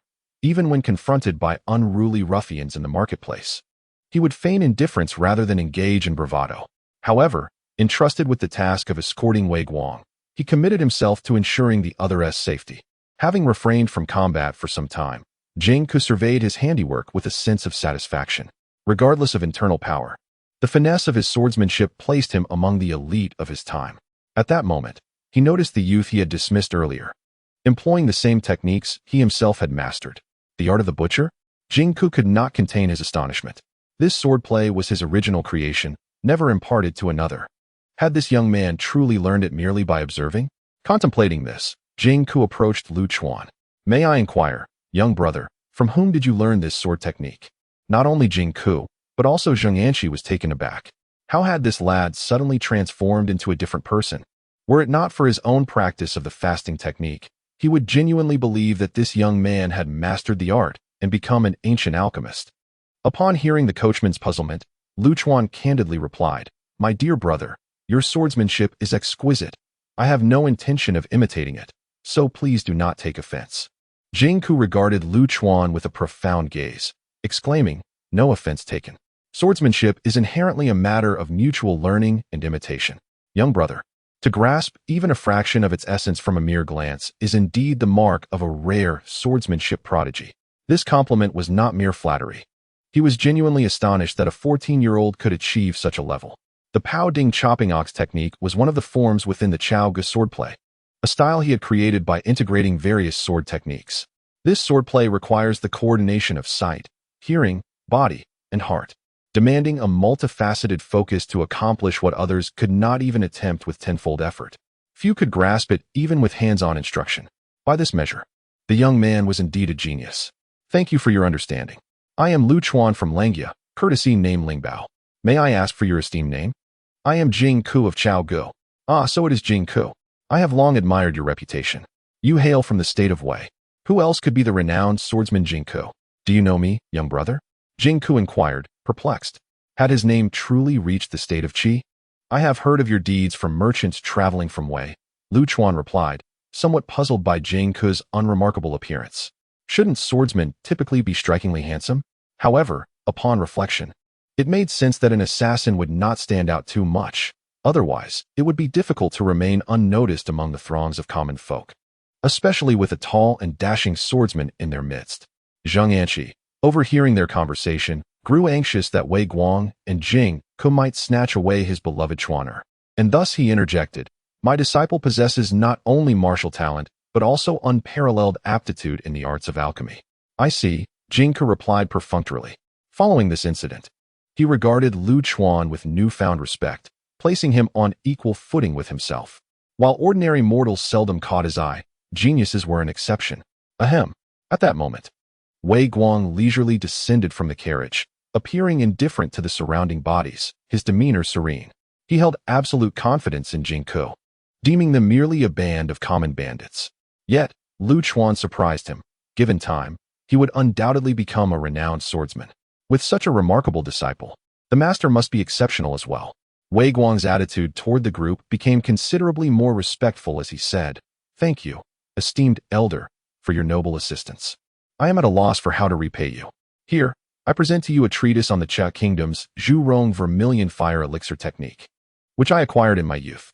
He then produced a beautifully crafted silk manuscript, upon which the characters Vermilion Fire Elixir were inscribed in the intricate bird and insect design characteristic of the Xia culture. He had delayed his exit from the carriage to rummage through his collection. This item was of no use to him. It was better to do a favor. This is troublesome, Zheng Anqi thought, realizing this was precisely what the young man desired. Alchemy differed from medicine. It was fraught with peril and exorbitant costs, forcing most alchemists to rely on the patronage of the powerful to mitigate expenses. "Thank you, esteemed elder." Lu Chuan eagerly took the silk manuscript, his heart brimming with joy. It was as if a pillow had been delivered just as sleep approached. His master was not skilled in alchemy, but excelled in pharmacology. Mastering the art of alchemy would alleviate concerns regarding the source of true energy. Subsequently, the master and disciple returned to their carriage. Just as Zheng Anqi was about to speak, Lu Chuan preemptively interjected, saying, "Rest assured, master, internal energy is fundamental. Alchemy should merely be a secondary pursuit." "That is well," replied the master. Lu Chuan climbed onto the carriage, while Fu Bao had already fallen into a deep slumber beside him. Leaning against the carriage, he perused the contents of the silk manuscript. Zhurong was not necessarily the ancient deity, but could also refer to an official in the Chu state responsible for medicine and elixirs. This position, inherited from antiquity, might indeed be tied to genuine ancient texts. The opening lines read, "The immortals consume gold and pearls, living in harmony with heaven and earth." This text delineated one method and four techniques. The method was named flame in the palm of the immortal, a manifestation of true fire that shone crimson and could refine metals and stones. One technique was the wind-capturing technique, which, once mastered, endowed the practitioner with a keen sense of smell to distinguish aromas. The second was the black wind technique, which involved refining smoke and concealing it in one's sleeve, to be unleashed during combat. The third and fourth were the vermilion sand qi nourishing pill and the vermilion sand body strengthening pill, the former for nurturing qi and the latter for enhancing physical prowess. Ancient alchemists worked with lead and mercury, sulfur and mica, or vermilion and saltpeter. Such alchemical practices centered around vermilion. This silk manuscript seemed to be a fragment. What remarkable techniques! Lu Chuan could not help but exclaim, his anticipation for mastering these arts vividly alive. What a profound spectacle it would be. His outburst startled those around him. "It's over, we're doomed," Zheng Anqi muttered as he turned away, preferring ignorance. Jing Ke wore an expression of exasperation. This lad was truly infatuated. Was the path of the arts truly so splendid? Few seemed to attain immortality. Perhaps swordsmanship was a better pursuit. The ancient arts of immortality were indeed vast and profound.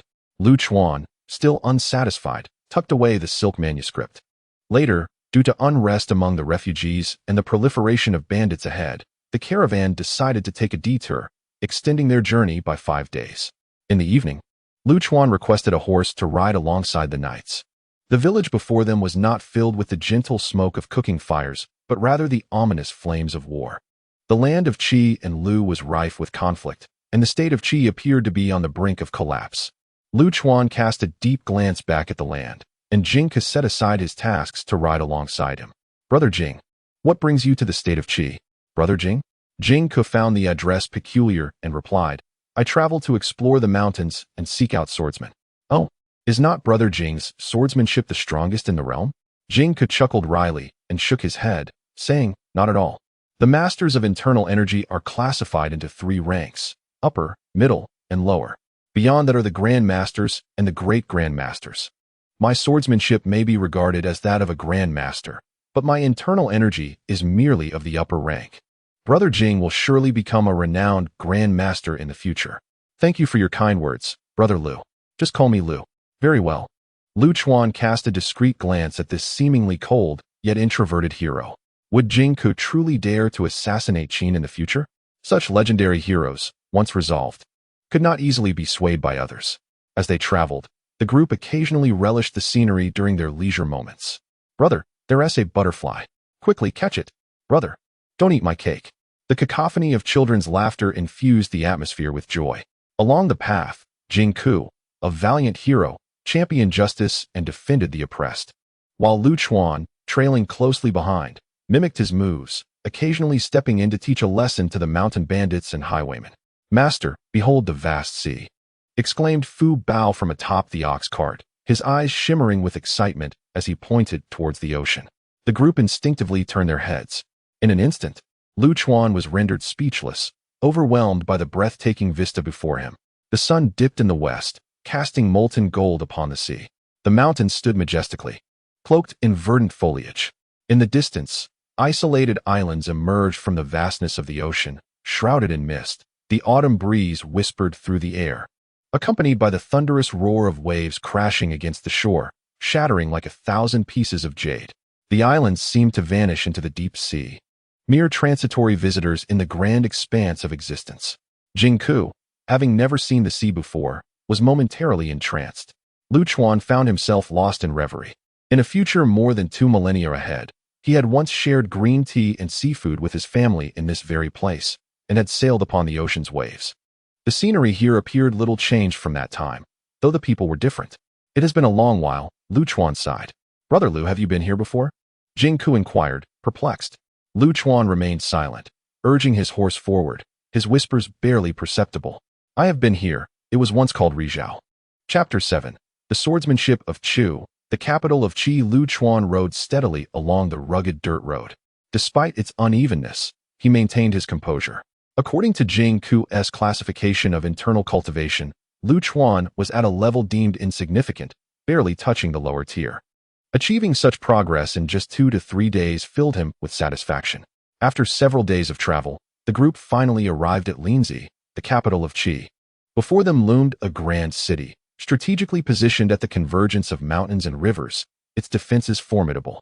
The walls towered 8 zhang high, with triple gates and 72 watchtowers, where soldiers patrolled with halberds, their armor gleaming in the sunlight. Truly, it was the most prosperous city of the warring states. Luchuan mused to himself. Among the 7 states, Qi was the most affluent, while Qin held the greatest power. Once, the king of Qi proposed a division of rule with the king of Qin, each to govern their respective realms. The capital of Qi was nothing short of magnificent, attracting scholars and heroic figures from all directions. The convoy flowed like a river as they dismounted to present their credentials for entry. The streets were a maze, bustling with traffic from all corners. Scholars donned exquisite attire, while nobles traveled in lavish carriages. Street vendors peddled their wares, and scholars gathered in meeting halls. Yet amidst the opulence, throngs of beggars lined the streets, and the horizon revealed endless slums. This city was a confluence of diverse philosophical schools: Taoism, legalism, military strategy, yin-yang, agriculture. And the teachings of Huanglao and others thrived within its walls. It represented a blend of both prosperity and decline. Through the lens of history, Luchuan perceived the city as one destined for downfall. From his earlier conversations with Jing Ku and the others, he had gleaned insights into pivotal historical moments. Among the 7 warring states, Han would be the first to fall, and the king of Qin would soon sweep across the land, heralding a decade of calamity for the entirety of Huaxia. The first emperor of Qin was an imposing ruler, yet for a practitioner like Luchuan, who sought to survive amidst chaos, Qin was not a place worth residing. Regardless, mastering the arts of magic was essential to navigate the tumultuous era with ease. The costs of alchemy, elixirs, energy cultivation, and martial training were considerable. He wondered if his resources would suffice. Luchuan felt a sense of uncertainty within. "Master, how many knife coins do we possess?" Zheng Anqi glanced around and quietly remarked, "Including gold, silver, and jewels, the total value amounts to 80,000 knife coins.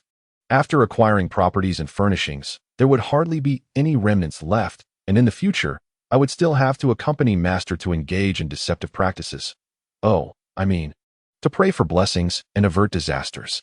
Upon reaching their destination, the group was on the verge of parting ways. "Brother Jingku, farewell." Luchuan clasped his hands in salutation. "Farewell," Jingku responded. Having spent several days with Luchuan, Jingku found this younger brother quite to his liking. He approached the front of the carriage, unwrapped a cloth bundle, and produced a scroll. "This is the Tai sword technique I acquired after defeating the swordsman from the Chu kingdom. Its power is remarkable, and its techniques are exquisite. I bestow this upon you." Little brother Jingku, harboring a fondness for talent, did not wish to see a swordsman of exceptional skill go to waste. "Thank you, brother Jing." Luchuan accepted the bamboo slip, feeling a wave of admiration for the chivalrous spirit of the Warring States period, where often a trivial reason sufficed to bestow precious gifts, even entrusting one's life. Regrettably, he had nothing to offer in return at that moment. Wei Guang dismounted from the carriage and addressed Zheng Anqi. "Where shall the immortal reside? If you lack a place to stay, I have a residence at Jimin that I can offer for your use." Zheng Anqi was about to find a pretext to reluctantly accept, when he caught sight of his disciple's subtle gestures, prompting him to respond. "One should not receive rewards without merit. I appreciate your kindness." He understood Luchuan's intent. Individuals like this affluent merchant expected returns for their investments, and having gained such a favor now could lead to unforeseen pitfalls in the future. "It is not without merit. Your miraculous healing has revived several of my subordinates. The residence shall serve as a token of gratitude." Wei Guang's insistence made Zheng Anqi, who was prone to taking advantage, inwardly wary. After several rounds of polite refusals, Zheng Anqi ultimately purchased the residence at a cost price of 70,000 coins. "I must take my leave now that we have arrived in Linzi," he declared. Jingku, quite decisive, ignored Wei Guang's attempts to retain him and departed. Soon, Wei Guang and the others dispersed. As the carriage drove away into the distance, Wei Guang's smile faded, and he summoned a knight. quickly send a secret message to the Yin kingdom, stating that I have recommended the righteous warrior Jing Ku to Prince Dan. However, it seems that the great hero Jing Ku is reluctant to forge a close bond with us. We shall appeal to his emotions, since he has no place to stay. We shall offer him the residence under the guise of gratitude, paving the way for future visits. As you command. Master, why spend 70,000 on a residence? Lu Chuan, holding the hand of Fu Bao, questioned in confusion. Surely, even a property near the Jixiao Academy would not cost such a significant portion of their wealth. This is Jimin, where the Jixiao Academy is located. My lifelong aspiration is to enter the Jixiao Academy, to be appointed as a minister, and to gain access to its halls. Although Zheng Yanqi was known as the 100-year-old immortal, he was essentially a commoner. Becoming a minister would honor his late teacher and simultaneously secure a foundation for Lu Chuan and Fu Bao. This statement indeed reminded Lu Chuan. In chaotic times, commoners had no security. During such tumultuous eras, lives were worth less than weeds. There were no civil service examinations in the warring states. The avenues for advancement were limited. The state of Qin valued military merit, while the states of Chu, Yin, Zhao, and Wei emphasized noble lineage. The state of Qi, following Confucius' enlightened philosophy of inclusive education, had many channels for advancement, such as the Jixiao Academy at Jimin. In the future, once one made a name for themselves, they could venture to any of the states. Soon, the three individuals arrived near Jimin, a place even more bustling, filled with scholars adorned in elaborate caps and flowing robes. Among them were strategists offering counsel to kings and self-proclaimed military talents. In recent generations, the monarchs had taken a liking to the mystical arts, leading to an influx of practitioners from Yin, Qi, and even Chu. Ahead loomed a magnificent palace, its golden cauldrons and yellow walls adorned with depictions of azure dragons and colorful phoenixes, accompanied by 99 steps symbolizing a soaring ascent to greatness.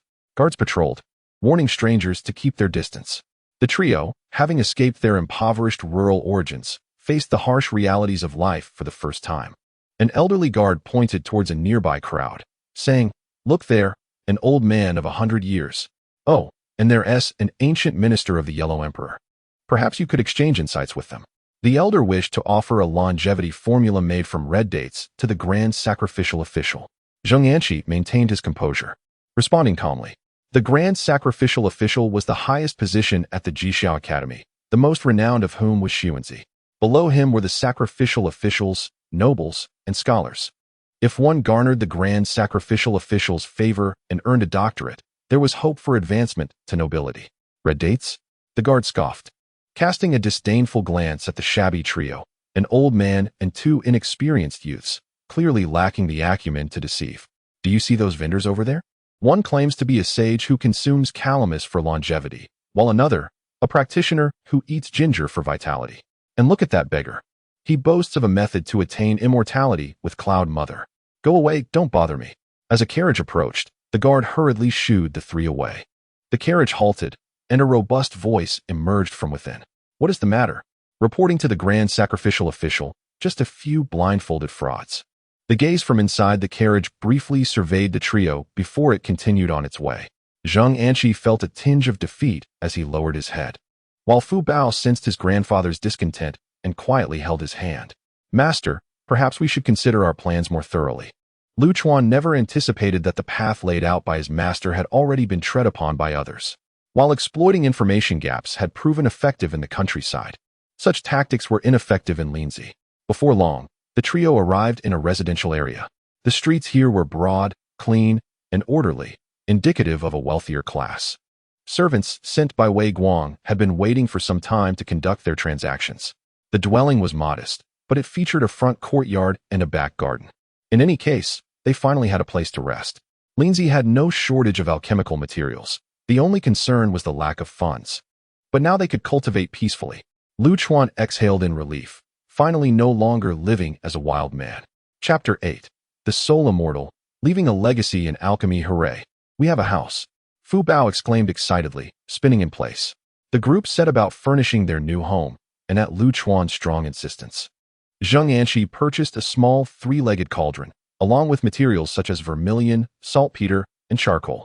Thank you, Master, Lu Chuan said, cherishing the exquisite cauldron. Today, His master had surprisingly agreed to allow him to practice alchemy.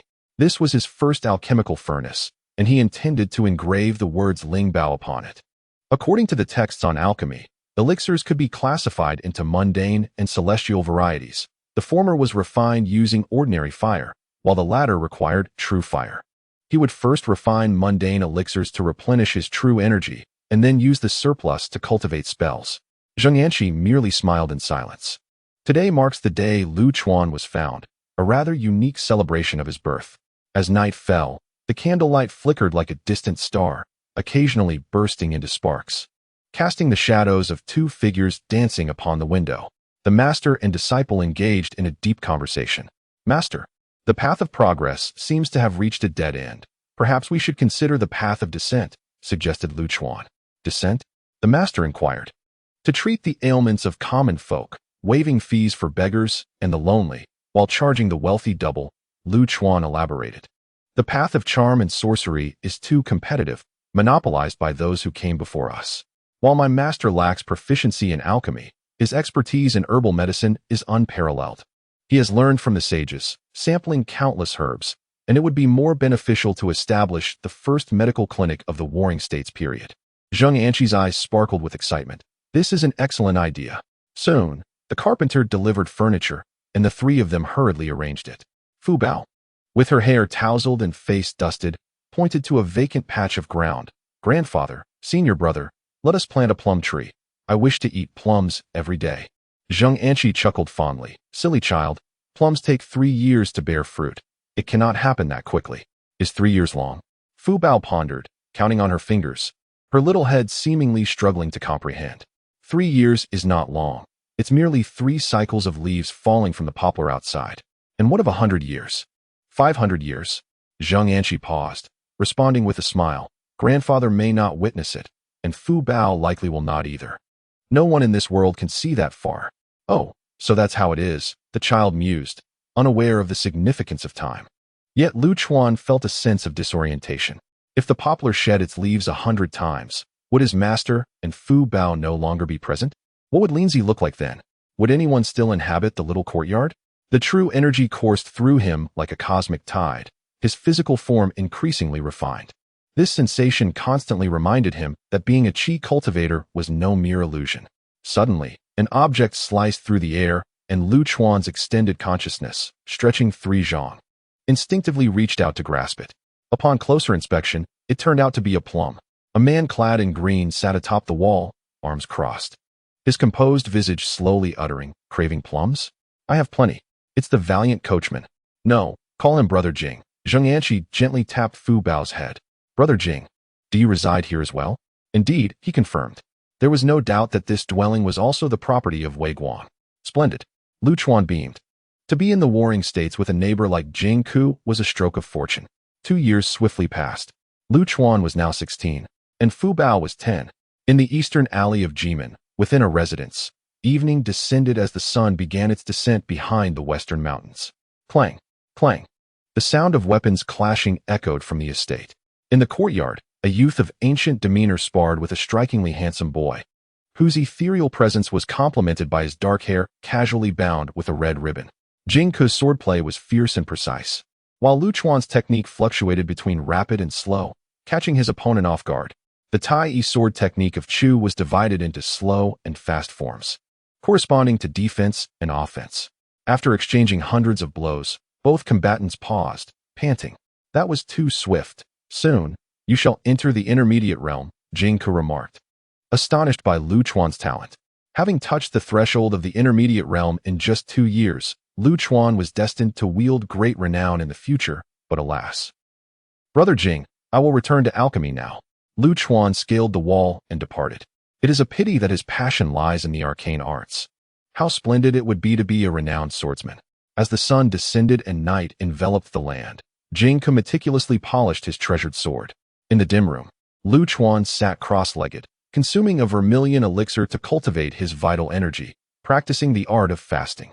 5 strands of true energy circulated within him, marking the utmost limit of his capacity. Lu Chuan spent 1.5 years mastering the vermilion elixir. only to realize that mere ingestion of the potion would not suffice to successfully transform his vital energy. There exists a ceiling to the capacity of true energy, which must be transcended. Hence, whenever he sensed a bottleneck, he would secretly fast for 10 or 20 days, leading to his current limit of 5 strands of true energy. He sat before a 3-footed, 2-eared cauldron, darkness shrouding his visage, his eyes flickering with uncertainty. Focusing his mind, he formed hand seals, directing his consciousness inward to summon a strand of refined energy. Sunlight and moonlight, protect my body, transform according to my will, respond to my path.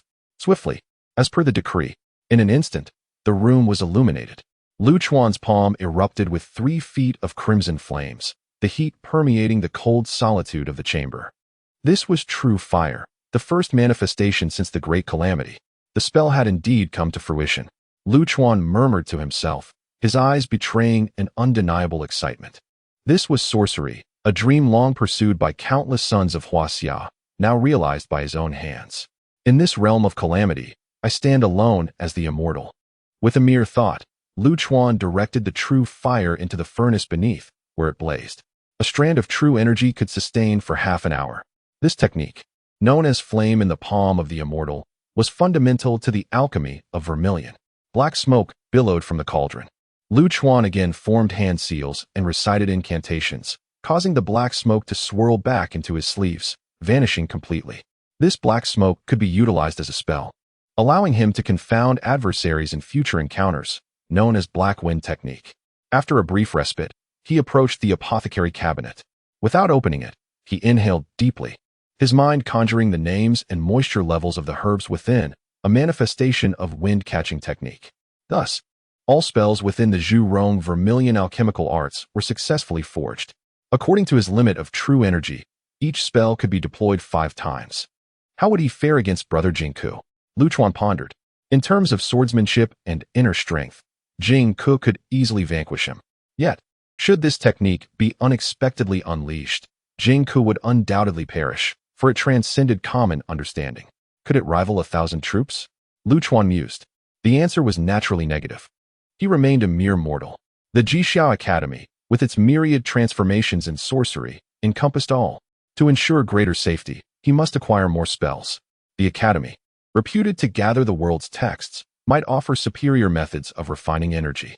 To step into the inner sanctum, to attain the rank of doctor, this must be his destiny. After 2 years of diligent cultivation, he had turned 16, no longer the Navi youth in others' eyes. It was time to reveal his brilliance. At this moment, the dawn had yet to break, the morning light poised to emerge, a glimmering promise on the horizon. Lu Chuan rapped on Zheng Anqi's door. What is it? Zheng Anqi replied, still drowsy. Master, I no longer wish to be an apothecary boy. I wish to observe and treat patients. It is about time, Zheng Anqi beamed, a radiant smile illuminating his face. This day had been long awaited. Thank you, master. Lu Chuan bowed deeply. Cock-a-doodle-doo. The rooster crowed, heralding the dawn. The warring states. I have arrived. My name resounds through the pre-Qin era, immortalized by the historians and painters alike. Chapter 9. The Master of Langya, Year-End Sacrificial Rites. In the western alley of Jimin, a throng of people swells. This locale serves as a bustling marketplace for merchants. At the break of dawn, while the morning mist still lingers, vendors set up their stalls, offering furs from mountain hunters, medicinal herbs from foragers, and delicacies from various regions. In the state of Qi, the tradition of barter persists alongside transactions conducted with knife coins and shell money. Among the stalls, some vendors are not of ordinary ilk. They are practitioners and scholars from distant lands, living in poverty for the sake of a dream at Jixia, yet they remain unperturbed, believing their plight to be but a temporary phase. An old beggar in the corner gazes at these individuals with an inscrutable expression, as though witnessing a reflection of his younger self. One particular shop draws a long line of patrons, featuring both the opulently dressed and the raggedly clad. The establishment, known as the Su-Nh Medical Hall, displays couplets inscribed in Qi characters on either side. May the world be free of ailments. Why worry about dust gathering on the shelves of medicine? Inside the hall, Lu Chuan sits regally, reminiscent of a judge, while a 10-year-old girl with bright, curious eyes observes him in bewilderment. Senior brother, is it truly you? Master has aged. I shall take over the healing henceforth, Lu Chuan declares.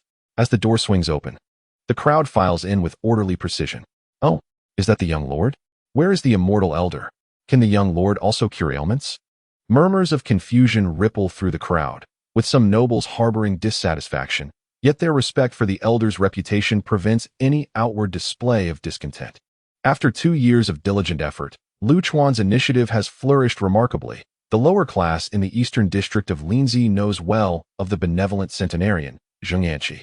Countless individuals have been healed by Zheng Anqi, and the arrival of an unfamiliar young man leaves them skeptical. Amidst the clamor, Zheng Anqi emerges from the back room to reassure the crowd, stating, "Rest assured, dear friends, Lingbao's medical skills surpass even my own. Besides, with my presence here, what cause have you to worry?" Upon Zheng Anqi's appearance, the crowd finds solace and begins to accept the reality. Lu Chuan retrieves 3 strands of silk thread from his robe, with stones tied to their ends, and gestures towards 3 individuals in the throng. The 3 approach him. Not only are the patients perplexed, but Zheng Anqi too feels bewildered. He understands that Lu Chuan has memorized all the herbal remedies and prescriptions recorded in the bamboo slips. Thus his technical prowess is unquestionable. Extending his right hand, Lu Chuan swiftly flicks his fingers, sending the 3 threads flying to bind around the wrists of the trio. He then closes his eyes, feigning a trance, while genuinely extending his consciousness to sense the pulse of the 3. Abdominal pain. Avoid cold and cooling foods. Spiritual talisman. He exclaims, prompting the talisman to swiftly raise a small hand and gather the prescription. Wind and cold have invaded the body, he continues. Under the diligent efforts of the 2 disciples, the number of patients diminishes rapidly. Zheng Anqi watches, eyes wide in astonishment. Lingbao not only possesses internal energy, but is also a prodigy in medicine. Excellent. Excellent. The future is secure. Zheng Anqi chuckles heartily, stroking his beard as he observes the seamless synergy of the duo, his eyes narrowing in contemplation. In the following days, Lu Chuan serves as the attending physician, and his remarkable method of pulse diagnosis swiftly gains renown. Alongside the spread of his extraordinary technique, Lu Chuan's famous adage resonates. Human life is of utmost value, surpassing even the wealth of 1,000 gold pieces. In the contemporary era characterized by an explosion of information, one encounters a myriad of celebrity aides and striking personas. Any such portrayal could easily undermine the prevailing norms of this age. On the western side of the G Gate, a residential abode stands tall, its vermilion door wide open. The affluent household appears somewhat desolate, with the doorman leaning against a pillar, succumbing to slumber. The grand hall is spacious, housing a statue of the deity Qi Mei. Depicted as an elderly man with a long beard cascading to his chest, a gourd suspended at his waist, representing the god of medicine, Qi Bo. Beneath the statue sits an aged man, attired similarly to Qi Bo, who introduces himself as Qi Wang, claiming descent from the revered deity. He is a renowned healer, sought after by countless dignitaries who have sacrificed their fortunes for but a glimpse of him, while ordinary folk scarcely dare to dream of such an audience. Yet, the tides have turned. Qi Wang's countenance darkens as he gazes upon 5 kneeling disciples before him. Are you suggesting that people have flocked to the Xiongnu clinic? In a humble district where commoners reside, it is astonishing that nobility would grace such a place. A year prior, Qi Wang had dismissed the Xiongnu clinic, considering the medical arts to be a profound discipline reserved for the elite, with no business for a mere country physician who treats ailments as if peddling wares. It was only now that he realized the treachery of his rivals. Despite the social divide between the affluent and the commoners, both share the same corporeal ailments. On one side lies the inaccessible Qi Bo, attainable only through ruinous expense. On the other, the welcoming Xiongnu clinic, open to all. Moreover, the latter boasts hundreds of successful healing cases, rendering the choice painfully obvious. Noticing the silence among his disciples, Qi Wang bellowed, "Respond to me." The eldest disciple, trembling, reported, "Master, a learned gentleman from Langya at the Xiongnu clinic has emerged, practicing diagnosis through thread, and now all are gravitating towards him." Upon hearing his disciple's detailed account, Qi Wang maintained an outward calm, yet internally, a tempest surged. The skills of this individual were remarkably advanced, capable of diagnosing ailments through mere threads. This cannot stand. He must be dealt with, lest I find no place at the year-end sacrificial rites of the Jixia Academy. The year-end festival marks the Academy's open day, where luminaries from various fields are invited to feast, and if I can win the favor of the grand sacrificial wine, I might attain the title of doctorate. Qi Wang has toiled for years for this very moment. Gazing at the statue, a flicker of determination ignited in his eyes. Xiansu, Xianwen, we are here, responded two tall disciples. I have nurtured you for many years. It is time to repay that debt. Eliminate Zheng Anqi and his companions, and remember, do not allow anyone to catch wind of your actions. Yes, the two disciples replied without hesitation. Upon their dismissal, the grand door creaked shut, leaving Qi Wang in contemplative silence. He is not truly a descendant of Qi Bo, but rather a descendant of Li Shiyin, the chief physician of the Qin state, who once orchestrated the assassination of Bien Quebec. Now, his progeny seeks to revive this sinister legacy. In the dim chamber, the flames roared, and Xiansu and Xianwen exchanged knowing glances. They then scooped boiling concoction from the cauldron and forcefully splashed it onto each other's faces, the hiss of the liquid resonating ominously. Accompanied by two muffled groans, the potion disfigured the two individuals beyond recognition, who subsequently swallowed embers to alter their voices, ensuring their anonymity. Having completed these tasks, they donned black garments, armed themselves, and melded into the shadows of the night. In the era of the warring states, loyalty was esteemed above life itself. The night was dark and the wind howled, enveloping the world in an eerie silence. The chilling autumn breeze stirred fallen leaves, marking a prime time for assassination. Within a chamber, Lu Chuan remained awake, consuming a qi-boosting elixir as he practiced his sorcery. Mastery in magic is nuanced, demanding diligent practice to amplify its potency. The practice of sorcery was a closely guarded secret, typically undertaken in the solitude of the night before slumber. The young Qi cultivator, with disheveled hair, performed precise gestures. At times, flickers of flame illuminated the room, accompanied by whispers of wind. The might of his sorcery was not to be witnessed by outsiders. Those who beheld it met their demise. Lu Chuan inhaled deeply, his vital energy surging to the tip of his nose. Within a radius of 5 paces, he discerned distinct aromas, the fragrant red date glutinous rice from the pot, the scent of herbs from the wooden cabinet, and the earthy smell of the courtyard soil. Yet, there was an unfamiliar odor he had never encountered before. With a start, Lu Chuan opened his eyes, his gaze gleaming with cold intensity. Chapter 10, Spirits in the Palace. I am a Qi cultivator in the stillness of the night. With the black wind howling, 2 figures stealthily approached the eastern alley. Without uttering a word, their eyes burned with murderous intent. Raised by the elder Qi, they had been trained in both medicine and martial arts, and now the time had come to repay their benefactor. Xiansu signaled to his junior brother, pointing towards the residence ahead, to which the latter responded with an understanding glance.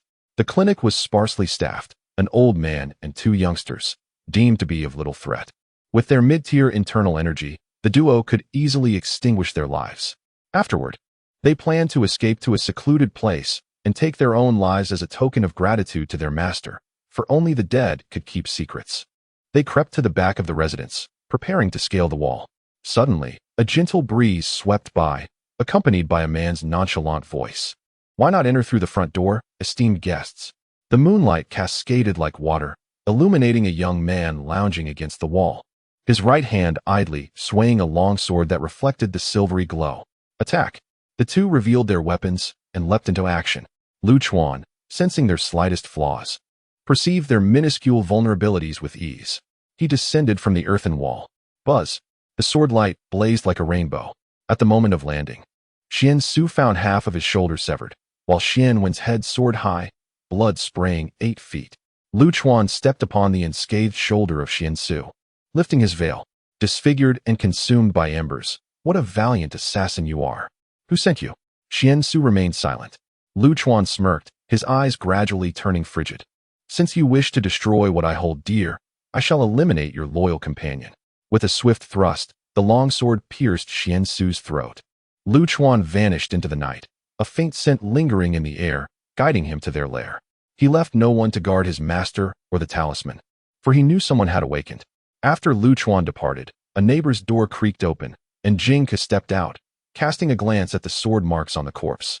2 strikes, a swift demise. Impressive, indeed, a master of the sword. Jingke surveyed the lifeless body, shaking his head with a rueful smile. So young. With that, he disposed of the corpse in his own courtyard, busily attending to it before scaling the wall to feign sleep beneath the plum tree. As for Lu Chuan, there is no need for concern. With his abilities, even if he cannot win, he can certainly escape. In the rear hall of the Qibua Temple, late at night when sleep eludes, the rustling bamboo leaves create a sound reminiscent of demons' claws, casting mottled shadows that dance upon the windows. The aged Qiwan, with vacant eyes, stares listlessly at the oil lamp. Reflecting on the passage of time, he realizes that the two brothers have already slain Zheng Anshi and his disciples. He holds unwavering confidence in their martial prowess. To eliminate these few disciples, Qiwen has invested heavily, sacrificing 2 loyal disciples, for the sake of future glory and wealth. All this is deemed worthwhile. Yet, a sense of unease lingers in Qiwen's heart, compelling him to approach the main hall dedicated to the deity Qibua.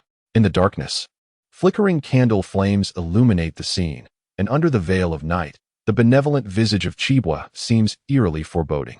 Qiwen remains silent for a long while. As an old practitioner of the arts, one who has inherited a family lineage, he has long understood that the world holds no divine magic, and he is most skeptical of tales of gods and spirits. Amidst his profound inner turmoil, he ultimately places his hopes in the ethereal realm of the supernatural. Qiwen lights incense and burns mugwort in a basin. The fragrant smoke curls gracefully, enveloping the divine figure in an air of mystery. If there truly exist deities, may they bless me with success. Qiwen kneels and bows 3 times. Rising, he is startled to find a figure materializing before the statue. This individual wears a cloth cap, with long hair cascading like a waterfall, dressed in white robes with a dark sash, exuding an extraordinary elegance. The dim candlelight casts a shadow that merges with the statue. The figure, silent and imposing, emanates a celestial authority. Who are you? Qiwen stammers, collapsing to the ground, panic etched upon his face, cold sweat pouring down. Beneath his frantic exterior lies a heart filled with malice. His right hand slips into his sleeve, grasping 3 silver needles. Me? Lu Chuan replies with a smile. Am I not the very deity you seek? What follows is a scene of sheer terror. The mysterious figure waves his wide sleeves, and a gust of wind sweeps through the hall, as dark smoke billows forth, quickly enveloping the chamber. Coughing uncontrollably, tears streaming down his face, Qiwen trembles in fear. Is this sorcery? Could there truly be such magic in the world? Suddenly, the man breaks through the smoke, flames rising 3 feet from his palm, roaring forth like a ferocious beast. Who are you? With death imminent, Qiwen cannot help but inquire, desperate for clarity even in his last moments. Me? The crimson fire illuminates Lu Chuan's face as he smiles faintly. I am a qi refiner. Boom. The flames engulf Qiwen, reducing him to ashes in an instant. Lu Chuan observes the demise of a living being with a calm demeanor, yet his heart roils with tumult. It is his first attempt at using sorcery to take a life. The mystery, the chilling aura, the fantastical nature of it all, and the intoxicating sensation of transcending the mundane and controlling life itself are enthralling.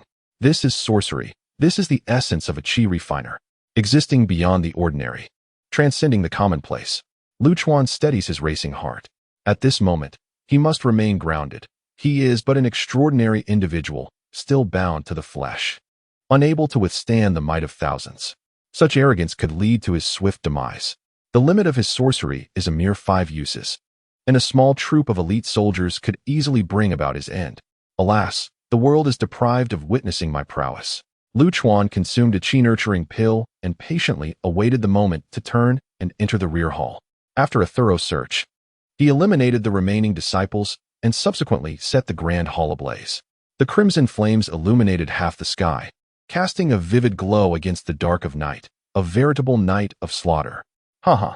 With his bundle slung over his shoulder, Lu Chuan strode away with great purpose, disappearing into the alleyway. As dawn broke, the door to the Fu family residence creaked open, revealing a young girl stretching sleepily. Her elder brother and grandfather had grown increasingly indolent. She glanced at the 2 closed doors and mused that it seemed she must bear the responsibility of sustaining the household. From now on, I shall prepare the red date glutinous rice myself. With the growth of the medical clinic, what was once a rare delicacy, the red date glutinous rice, had now become a daily necessity. Hero Jing? Fu Bao ventured into the courtyard and was startled by the sight of Jing Ko beneath the tree. Jing Ko opened his eyes, and upon seeing Fu Bao, smiled and said, "Ah, it's little Fu Bao. What brings you here? Hero Jing, why are you sleeping here? Fu Bao asked, puzzled. Cough, cough. I'm not quite certain myself. Jingku replied nonchalantly as he stood up and began to eat some plums. Fu Bao, feeling the conversation lacked interest, ceased her inquiries and hurried to the back kitchen, bustling about with a clatter of utensils. Creak. The front door swung open, and Lu Chuan stepped inside, nodding at Jingku. The two shared an unspoken understanding, refraining from discussing the events of the previous night. Oh, Jingku is here as well? Zheng Yanqi emerged just then. Compared to 2 years ago, his hair had noticeably grayed. Senior Xianwang. Jingku rose to pay his respects. Perfect timing. Let us dine together, Lu Chuan said. Then I shall gladly oblige, Zheng Yanqi replied. Before long, Fu Bao emerged carrying a steaming ceramic pot, the aroma of glutinous rice and red dates wafting throughout the courtyard. Come, elder brother, grandfather, hero. Fu Bao looked at everyone with eager anticipation and asked, how does it taste, elder brother? Delicious, Lu Chuan exclaimed, giving a thumbs up. Very good, Zheng Yanqi managed to utter, his eye twitching as he forced the words out. Fu Bao turned her gaze to Jingku. Not bad, Jingku responded, then spat out a pebble. It is quite normal to find stones in the rice, Lu Chuan interjected, attempting to ease the tension. Before he could finish, Jingku expelled a shard of pottery. Fu Bao's smile froze.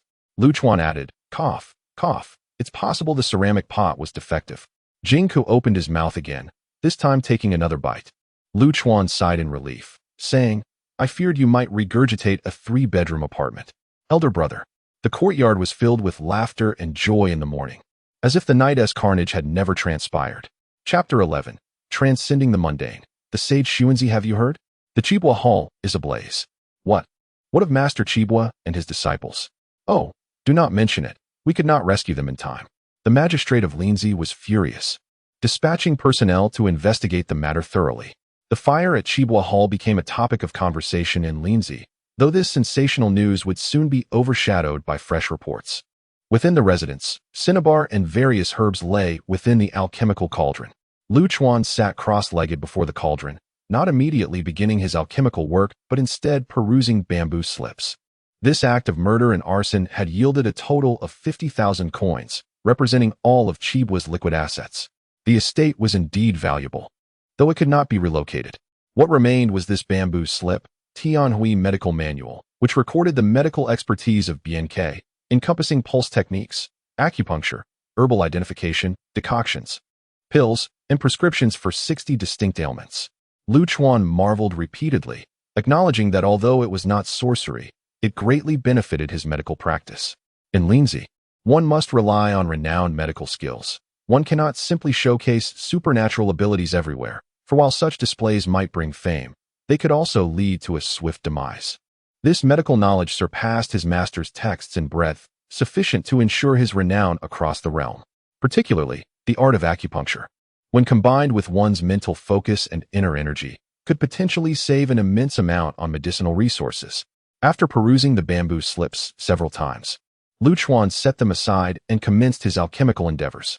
This time, he was working with a new recipe, a concoction known as the Zhu Sha cooking pill. This elixir did not enhance true energy, but fortified the physical body and cultivated vital essence. A robust physique might indeed assist in elevating the limits of true energy. Lu Chuan summoned flames from his palm and directed them into the cauldron. Gradually, the Zhu Sha melted into a liquid form, and under the purifying heat, impurities from the materials emitted dark smoke, which wafted into Lu Chuan's sleeves. This was the method of refining celestial elixirs. From a modern scientific perspective, such pills contained an abundance of heavy metals, and no matter how many ingredients were added, their toxic nature remained unchanged. Many alchemists perished for this reason. However, for those who practiced qi cultivation, the toxicity of these pills was not insurmountable. One merely needed to utilize true fire and true energy to neutralize the poisons within the heavy metals. Pills refined with true fire were referred to as celestial elixirs. Bubbling and swirling, the crimson elixir floated within the cauldron, its fragrant aroma wafting through the air as the true fire dissipated and the liquid cooled into pill form. Lu Chuan consumed one of the cooking pills. In an instant, it felt as though flames surged within his chest, radiating outward to his limbs.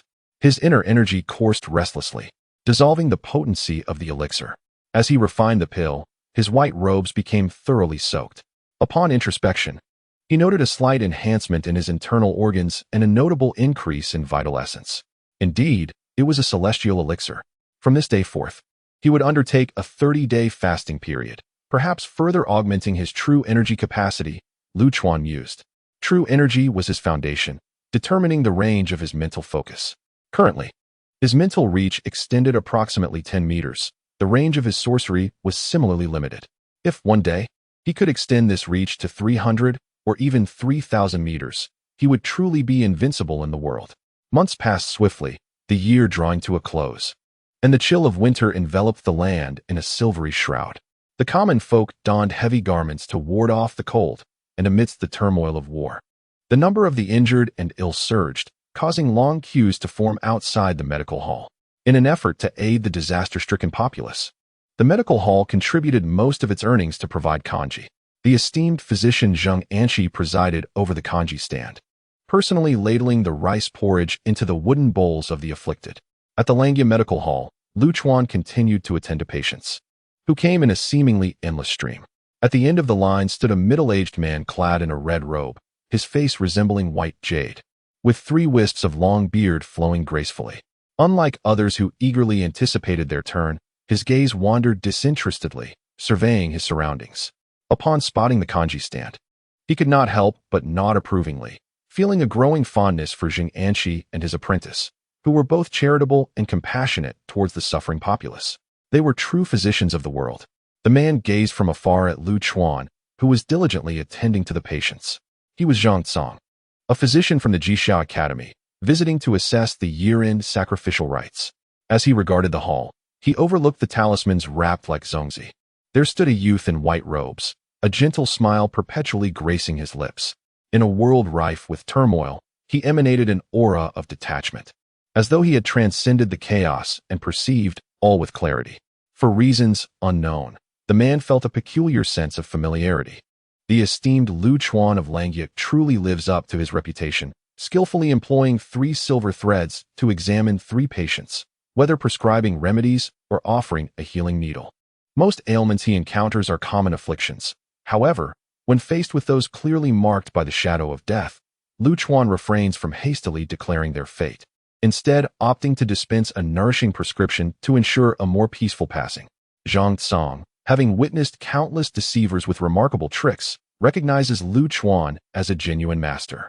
The queue dissipates rapidly, and Zhang Tsong, unwilling to encroach upon the patient's time, frequently relinquishes his place, ultimately finding himself at the rear. At last, he stands before Lu Chuan. "Esteemed sir, please raise your hand," he requests. Lu Chuan does not inquire about the ailment. "I am Zhang Tsong, a physician from the Jixia Academy, here to pay my respects to the esteemed Langya Sheng." Upon hearing the name Zhang Tsong, Lu Chuan ponders for a moment before calling out, "Fu Bao, close the shop." The second floor of the Jixia Tavern serves as a gathering place for scholars to debate, accessible only to the distinguished. By the window, the two observe the throngs below, and Lu Chuan furrows his brow in contemplation. The year-end sacrificial ceremony is a grand event at the Jixia Academy, during which the grand sacrificial official presents topics for evaluation. Those who earn his favor are bestowed with the title of doctor. Is this not the very shortcut to fame that I seek? I shall accept the invitation to the sacrificial ceremony. However, could you also extend an invitation to my master? His lifelong aspiration is to be recognized, and if he does not receive an invitation, he may harbor regrets for a lifetime. Zhang Tsong hesitates, replying, "I fear that may not be possible." "Then I shall not attend," Lu Chuan states resolutely. Zhang Tsong is taken aback, asking, "But this is an invitation from the Jixia Academy. Do you not understand its significance? I value fame and fortune, but I prioritize my master even more. There are multiple paths to renown. After all, the state of Qi does not have many years left." Zhang Tsong is left speechless, suspecting Lu Chuan's retreat to be a strategic maneuver, thus refraining from pressing the matter further. He agrees to extend the invitation to Zheng Anqi. A palpable silence envelopes the atmosphere. Clatter. On the street, cavalry gallops by, causing a commotion. Zhang Tsong's pupils contract as he recognizes this as a portentous sign. Soon, news trickles in from a side alley. In the 19th year of King Zheng of Qin, 228 BC, the Qin army breached Handan, and the king of Zhao surrendered to Qin, leading to the demise of the Zhao state. The second nation, Luchuan muses. At this moment, Xiongnu is but a child, and Liu Bang is still a Navi youth. The world is in peril. What shall we do? Zhang Tsang's complexion pales. Aware of the formidable might of the Qin forces, the harsh laws of Qin instill fear in the hearts of many. The tides of the world dictate that what has long been divided must eventually unite, and what has been united will inevitably divide again. We must adapt to these changes. Zhang Tsang, dissatisfied, counters, since the times of Xia and Shang, the world has been divided among feudal lords. None have achieved unity. How can one speak of inevitable unification? You should focus on your medical practice. Matters of the world are far from simple. Luchuan sets down his teacup, declaring, the Xia dynasty pioneered the concept of a family ruling the realm, unifying the public under familial governance, thus establishing a legacy of unity. The Shang unified through the veneration of deities, which symbolizes reverence for heaven and unity through sacrifice. The Zhou established cultural unity through rites, compelling all feudal states to adhere to Zhou rituals. This signifies a cultural unification. This argument, presented from a civilizational perspective, captivates Zhang Tsang, yet he retorts. What virtues or capabilities did the former monarchs of Qin possess to be compared with the sagacious kings of the three dynasties? By what means do they claim to unify the realm? This 16-year-old youth remains somewhat naïve. Luchuan rose and gazed out of the window, pondering the essence of the county. From the establishment of cultural unity during the Zhou dynasty to the territorial unification under the Qin, this lineage is undeniably consistent. Zhang Tsang remained lost in thought for an extended period, oblivious to the cooling tea before him. My lord, I shall take my leave, he finally muttered, only to find that Luchuan had already descended the stairs. Zhang Tsang turned his gaze outward and remarked, Sir, I shall resolve the matters concerning you and your disciple. As he took his seat, he was struck by the depth of Luchuan's insights beyond the realm of medicine. The man possessed a profound understanding of the world's affairs. It dawned upon him why he felt a sense of familiarity upon meeting Luchuan. Such wisdom and nonchalance transcended worldly concerns. Zhang Tsang had witnessed this in another, his late mentor, Xuanzi. Yet, Luchuan, despite his brilliance, paled in comparison to his master. Could it be that Luchuan would eventually attain a legacy as illustrious as that of his mentor? Chapter 12. The Eight Lords of Qi. The scholar Tian Hung, after deep contemplation, Zhang Tsang meticulously recorded Luchuan's statements. Such words must not be allowed to circulate, for they pertain to the Qin. If the king of Qi were to learn of their favorable views towards Qin, Zhang Tsang would have no choice but to seek refuge abroad. He resolved to consult his elder brother upon returning. Should Qin emerge victorious, preparations must be in place. If absolutely necessary, serving the Qin was not out of the question. Zhang Tsang's elder brother, a disciple of Xuanzi as well, was known as Fu Qiubo, a man of profound knowledge akin to a great scholar. Waiter, the bill, please. Zhang Tsang glanced at the dining table, his cheeks twitching slightly. He had not touched a morsel, yet the entire meal had been packed away by that young man.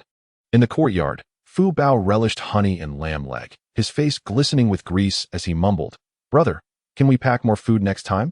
That's no issue. Luchuan replied nonchalantly, Life is fleeting, and it is best to live it with a touch of elegance. Jingku, meanwhile, was off honing his swordsmanship, his circle of acquaintances distinct from Luchuan and his companions. Zheng Anshi sat nearby, reflecting on Luchuan's words. I never imagined that at nearly 60, I could still gain entry to the Jixia Academy. All thanks to you, Ling Bao. It is your master's guidance that has made this possible, Luchuan smiled. Zheng Anshi waved his hand dismissively, a hint of pride evident on his face. I take no more than 70 or 80% of the credit. Ling Bao, let us venture to the market shortly to procure some lamb and assorted dishes. This evening, we shall celebrate together. In this cold weather, gathering around a pot of soup is the utmost delight. As dusk fell, the sun dipped below the horizon, a blanket of white snow covering the expansive rooftops. The air growing increasingly frigid. The three gathered around the charcoal fire, the blazing coals heating the clay pot of broth to a boil. Luchuan's ears perked up, and he called out, Brother Jing, come join us for dinner. Moments later, a young man entered, snowflakes still clinging to his shoulders. Lamb, brother, Fu Bao exclaimed, his face flushed with warmth, eagerly urging Luchuan to add the food. No need to add much. The lamb only requires a brief dip. Zheng Anshi, with an air of mystery, produced a bamboo tube and poured in a small amount of black powder. In an instant, the broth transformed into an exquisite delicacy. "What is this?" Jingku inquired, astonished. "A divine broth, also known as sea intestine powder," Lu Chuan replied, recognizing the aroma. It was akin to an ancient version of monosodium glutamate, the very essence of Lu cuisine's supremacy in antiquity. The master added a hint of spice, previously employed in the enchanting display of transforming plain water into a savory broth. "Let us indulge in the feast," he suggested. Zheng Anqi picked up a slice of lamb, briefly dipping it, and the tender, fragrant meat melted in his mouth, an exquisite taste that defied description. Lu Chuan also savored a bite, relishing the delectable essence of the dish. In this age devoid of seasonings, a person who had never experienced such flavors would undoubtedly perceive it as celestial magic upon first encounter. The typically composed Jing could not resist taking several more bites. Fu Bao was nearly burying his face in the bowl. "Moderate your consumption. Becoming plump would not be appealing," Zheng Anqi remarked. "No worries. I shall simply train harder." Jingke replied with a smile. Fu Bao, pretending not to hear, continued to devour the food before him. Lu Chuan briefly recounted the situation at the Jixia Academy. "Congratulations on your entrance into the esteemed circle," Jingke sincerely expressed. "No wonder you shun the life of a swordsman. Wandering aimlessly is less appealing than the comforts afforded by wealth and fame."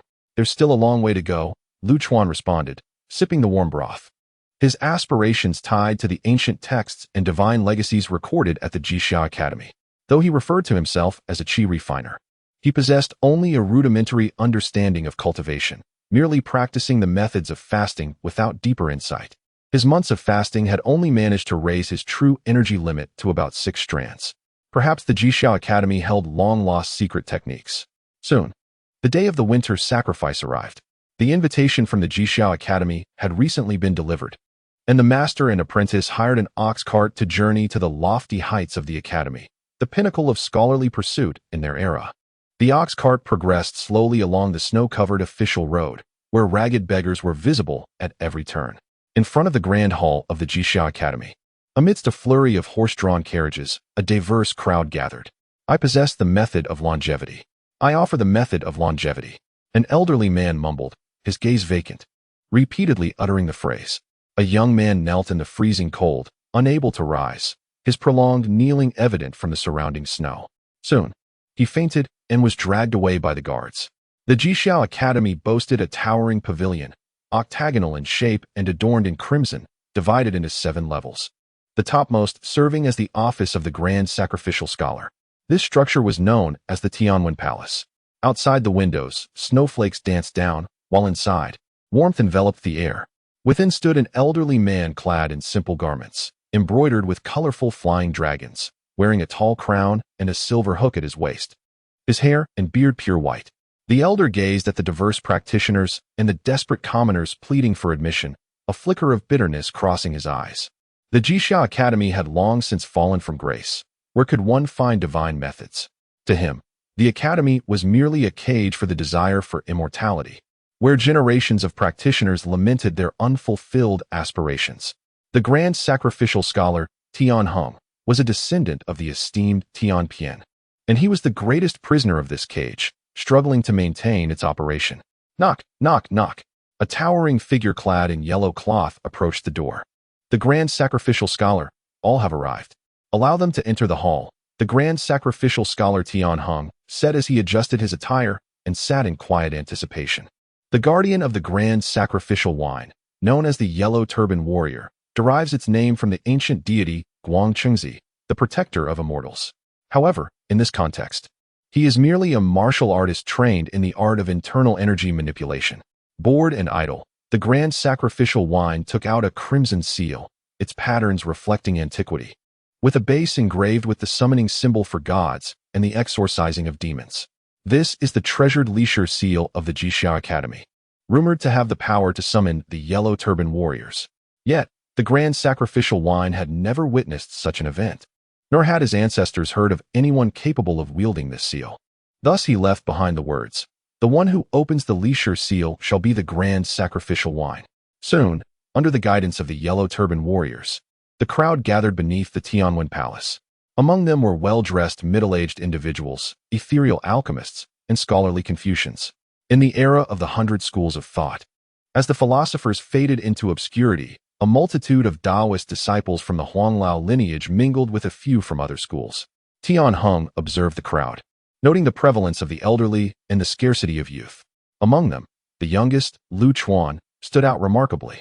Who is he? Tian Heng inquired of his subordinate. The grand sacrificial wine. After a moment's contemplation, the individual replied, he must be Lu Chuan of Langia, renowned for his skill in the art of pulse diagnosis. Beside him is the centenarian Zhenguan. Tian Heng etched this name into his memory. Meanwhile, the assembly entered the palace. Let us descend. The grand sacrificial wine, Tian Heng said as he descended the stairs. Below, Lu Chuan trailed behind Zhenguan, who wore a grave expression.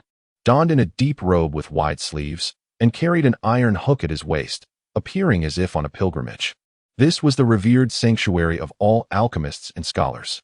Influenced by his master, Lu Chuan began to adopt a serious demeanor. Creak. The gates of Taoist arts and the Hall of the Warring States slowly opened, unveiling the epicenter of spring and autumn scholarly pursuits. Chapter 13. The Four Emperors' Spirit. Renowned in Qi land, the remnants of Mount Tai, shrouded in mist, reveal a tall edifice adorned with dark tiles and vermilion walls, built against the mountainside. Its eaves soaring like wings piercing the azure sky. The stone steps of the mountain gate are covered in green moss, and an ancient iron bell hangs above, its frost-patterned surface resonating like the echoes of a fierce battle when the winds blow. Upon entering the main hall, 8 divine altars arranged like the North Star encircled the central sanctuary, with the incense rising in an unbroken stream. These are the 8 deities of the Qi Kingdom's main sacrificial offerings. Zhang Tsang, who had appeared beside Lu Chuan unbeknownst to him, began to explain. The elder in a black crown and dragon robe is the foremost among the 8 deities, the celestial lord of Qi. During the spring equinox, wishes are made, and at year's end, the gods are honored. The winter sacrifices of the Qi kingdom are dedicated to the 8 deities of the land. In Lu Chuan's arms lay the Wuyou mirror, and as he entered the grand hall, a surge of true energy flowed into the mirror. In an instant, his divine consciousness expanded from 3 zhang to 15, sweeping across the statues of the 8 deities. Why is there no sign of the supernatural? Could these be newly crafted statues? It appears that the Jixiao Academy is not necessarily abundant in treasures. The 8 deities of Qi, the 9 gods of Chu, and the 4 emperors of the Central Plains. Today, to behold the 8 deities is indeed a fortuitous encounter. Beside Lu Chuan stood a robust young man with a square face, who did not resemble a scholar but rather a seasoned general. This individual was the second youngest in the crowd. Noticing Lu Chuan's gaze, the young man bowed and said, "The ways of the military are easily obscured. May I ask your esteemed surname?" "I humbly bear the surname Lu, with the given name Chuan, and I refer to myself as Lingbao." It was indeed a moment of intrigue as Langia Sheng's eyes sparkled, having toiled in the bustling streets for years. How could he be unaware of the esteemed name of Langia Sheng? "I reside in Taimen, running a pharmacy and 2 villas. Should you require anything from Lingbao Pavilion, you may procure it from my shop, or I can have my servant deliver it to your door." "Certainly." Lu Chuan was astonished to discover that this man was a disciple of military arts, clearly possessing the makings of a warrior.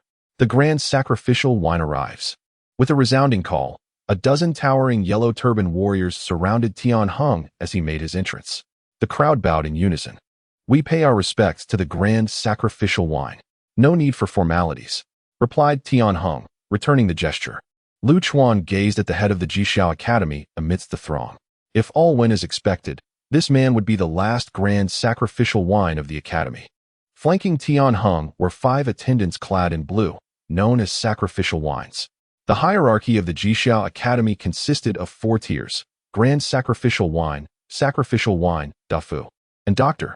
Typically, these titles were nominal, but those with prefixes wielded actual authority, such as the Guardian Sacrificial Wine and the Keeper Dafu.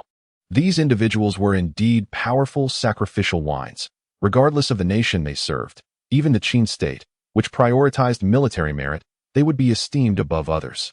"Please proceed to the rear courtyard," the eldest keeper sacrificial wine beckoned. The assembly navigated past the divine statues to a spacious courtyard. What greeted their eyes was a colossal jade disc, shimmering in pure white, adorned with vibrant depictions of various deities. Above it hung the sun and moon, the blazing red sun, the golden crow, the serene green moon, and the toad. Atop the rainbow-hued clouds stood the four heavenly emperors, the white emperor, the green emperor, the red emperor, and the yellow emperor. Some rode three-headed azure dragons, others bore wings, while some drove dragon chariots or rode white tigers. To either side, celestial beings were arrayed, including earth immortals with azure eyes and square pupils, flying immortals with green faces and wings, and heavenly immortals radiating mysterious light. These deities were reminiscent of ancient figures such as Lei Gong and Yu Shi. The jade disc sculptures were crafted from rare and exquisite minerals, impervious to the ravages of time and weather. Lu Chuan stood beneath the depiction, the Wuyo mirror resonating with the jade disc. Sunlight cascaded onto his shoulders, rendering his shadow trivial compared to the divine figures in the artwork. To be among the celestial ranks depicted by the four emperors was the aspiration of every practitioner of the arts. With my lineage as an alchemist, could I truly aspire to such heights? Lu Chuan pondered. Beneath the jade disc's celestial imagery, the disparity between mortals and deities was stark. Each time Tian Heng beheld this scene, he found new insights. While the jade disc yielded no treasures, it was Tian Heng who sensed an extraordinary artifact. As the guests took their seats, a sacrificial wine with a green birthmark donned a mask and performed a dance to honor the gods. With camaraderie and wine, we sacrificed the lamb, entering the grand hall, offering the sacred vessel, wishing for boundless longevity. Others joined in reciting hymns. Lu Chuan's gaze was fixed upon the lamb's leg, the sheep gelatin, pastries, and fruits on the table, wondering why the feast had not yet commenced. Soon, Tian Heng took his seat, raised his cup, and poured wine in tribute to the four heavenly emperors. Ladies and gentlemen, please drink. I shall perform a sword dance as the sacrificial wine. Before long, an artist stepped forward to showcase their talent. I have here ancient texts for your perusal, one offered, while another presented ancient tomes. An elder from the East Sea, Wei-Jin, prepared a medicinal pill for the grand sacrificial wine. The old man even set up a small alchemical furnace on the spot to concoct the elixir. Oh, not bad at all. There are indeed many capable individuals in this place. The potion the elder brewed could not be classified as a true elixir. Rather, it was a medicinal pill, significantly more effective than typical decoctions. As the crowd took turns to showcase their skills, Tian Heng wore a polite smile, his heart calm and unruffled. Ling Bao, why do you not take your turn? Zheng Anqi tugged at his disciple's sleeve. If the master does not step forward, the disciple dares not lead the way, he replied. Zheng Anqi's expression faltered as he said, the master possesses no such ability. He was acutely aware that his current reputation was largely due to his disciple's efforts. His actual skill was akin to that of the ordinary folk. Tian Heng surveyed the surroundings, finally spotting two individuals engaged in quiet conversation. Lang Yisheng, what skill do you wish to display? Lu Chuan rose and introduced himself. I am Lu Chuan, a disciple of Feng Xian Dao, skilled in pulse diagnosis and acupuncture, possessing abilities akin to those of Bien Quebec. A murmur of disbelief surged through the crowd. Huh? Abilities of Bien K? How laughable. Who dares to boast such claims? Tian Heng narrowed his eyes and spoke slowly. Bien K is a revered master of medicine. How could a junior like myself not show the utmost respect? The ancients were once contemporaries of the present, and the present shall become the ancients of the future. Shouldn't I take pride in having the talents of my predecessors? Humph, such arrogance. Stand here and let me examine you. Tian Heng extended his hand, a distance of at least 5 zhongs separating him from Lu Chuan. Wait. Lu Chuan swiftly released a thread from his sleeve, which wrapped around Tian Heng's wrist. Wei-Jin opened his consciousness to sense the faint pulse and Tian Heng's complexion. Lu Chuan was not merely posturing. Having thoroughly studied the Tianhui medical canon and armed with spiritual insight, he indeed possessed skills reminiscent of Bien Quebec. Does the grand sacrificial scholar suffer from thirst, headaches, and frequent midnight palpitations? Indeed, Tian Heng's expression subtly shifted. Lu Chuan stepped forward, and the Huangjin force was about to intervene when Tian Heng raised a hand to halt them. He inserted 2 silver needles, and Tian Heng's expression eased. The nagging pain in his head surprisingly subsided. Excellent medical skills. Lu Chuan left behind a prescription, instructing Tian Heng to take the medicine daily. Skepticism lingered among the others. Yet after several demonstrations, someone finally expressed belief, gazing in astonishment at the 16-year-old youth. Zheng Anqi stroked his beard, feeling a deep sense of contentment. The young disciple had outshone all others, leaving the audience in awe. The dreams of his youth were indirectly fulfilled through his disciple. Ling Bao's talent is on par with that of Bien Quebec. I hereby confer upon you the title of doctor, grant you 50,000 coins and 3 bolts of silk. You shall receive a jade token for your endeavors. I hope you continue to strive for excellence. At this banquet, 3 doctors were appointed, Donghai Laoren, Meng, and Lu Chuan. Lu Chuan's name began to spread, with spies from various states in Linzi disseminating his reputation. The following day, news circulated that Lu Chuan, the youngest doctor, had garnered significant fame, with people referring to him as Dr. Langya. Chapter 14, not inquiring about the world, but about the spirits. Congratulations, immortal elder. Your teachings are truly commendable. Many congratulated Zhenguan. I am unworthy of such praise, he humbly replied, leveraging Lu Chuan's name to forge connections. He transitioned from a rural shaman to a recognized figure in the circles of Linzi, gaining modest fame. Lu Chuan returned to his seat. Zhang Song smiled and said, Mr. Lu, I indeed did not misjudge you. From now on, you may freely enter the academy and often visit the Shotsong Hall to exchange ideas with me. There is no day better than today. Let us conclude the banquet, and I shall show you the way, Lu Chuan eagerly replied. Very well. Zhang Song was momentarily taken aback, pondering how studious Lu Chuan truly was. As the banquet concluded, Zheng Anshi approached Lu Chuan, his face flushed, bidding farewell with the words, Ling Bao, I shall first visit the home of Master Dongting and return later. Very well, take your time, Master, Lu Chuan responded, feeling pleased to witness his mentor engaging with others. Though his master appeared to be indifferent to worldly matters, he was, in reality, quite concerned with reputation and success, yearning for the acknowledgement of others. Now nearing 60, it would be beneficial for him to interact more with people. Please wait a moment, doctor, Lu Chuan said to Zhang Song. From now on, you may call me Wenping. Lu Chuan retrieved a wooden box he carried, packing the remaining lamb and roasted leg within. Meng and Zhang Song exchanged glances, acknowledging the uniqueness of this remarkable individual. After you, Zhang Song said, turning to lead the way. Do remember to seek me out. Meng called out from behind. Certainly. Through the intricate corridors and deep palace halls, sunlight filtered through layers of verdant foliage, illuminating the mottled path. Walking the historical route in the guise of a contemporary individual, Lu Chuan experienced profound reflections. The moss-covered steps whispered tales of the ancient and desolate Jixia Academy. Established for 150 years, the academy once flourished, gathering around 1,000 virtuous scholars such as Mengzi, Zouzi, Tianpian, Shenzi, Zhuanzi, and Xuanzi, who laid the foundation of Huaxia civilization. Yet, the allure of brilliance is often swept away by the relentless storms of time. Here we are. Allow me to enter and report, Zhang Song said to Lu Chuan. Thank you. Inside the hall, the scent of insect repellent lingered in the air. A series of shelves displayed bamboo slips of varying ages, while a disheveled old man was immersed in a sea of texts. This was Fu Qiubo, the esteemed ritual wine keeper and a disciple of Xuanzi, renowned for his extensive knowledge of poetry and literature. Senior brother, Lu Chuan has arrived, announced Fu Qiubo, lifting his head with a look of confusion. Who is Lu Chuan? He is the one who proposed the concept of great unity, came the reply. Recognizing the name, Fu Qiubo set aside his carving knife, saying, anyone capable of articulating such profound insights must possess extraordinary talent. Let him enter. Fu Qiubo was organizing the book of songs. Soon, Lu Chuan stepped into the hall, immediately captivated by the bamboo slips within.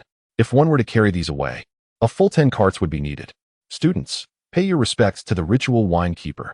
Feel free to browse, Fu Qiubo remarked, scrutinizing the young man in return. His gaze fell upon the section on Taoist practices, and he approached it. Lu Chuan's eyes brightened at the sight of a book discussing the realms of immortality. As he reached for it, Fu Qiubo began to recite with familiarity. The path of immortality before the absolute connection is divided into 5 realms. The mountain man, not consuming grains. The true man, feasting on wind and dew. The divine person, riding on clouds. The earth immortal, roaming the 4 seas. And the celestial immortal, aligning with the sun and moon. The mountain man lives for 100 years, relying on earthly elixirs and refining medicine, while the inner energy merely circulates within the realm of the mountain man. Should one day, one feast on clouds and drink dew, they would become a true man. living for 180 years. The divine person enjoys a lifespan of 300 years, the earth immortal 600, and the celestial immortal 1,000 years.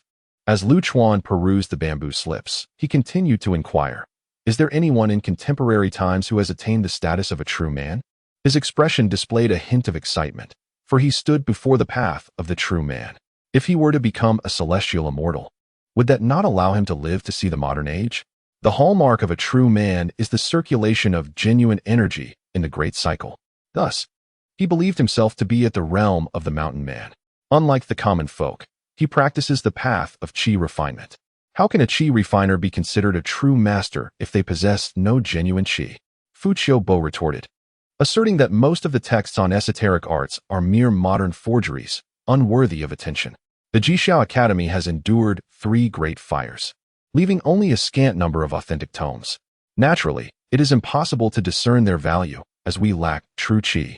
Observing the dust-laden shelves, it was evident that the bamboo scrolls on esoteric arts had gone unattended for many years.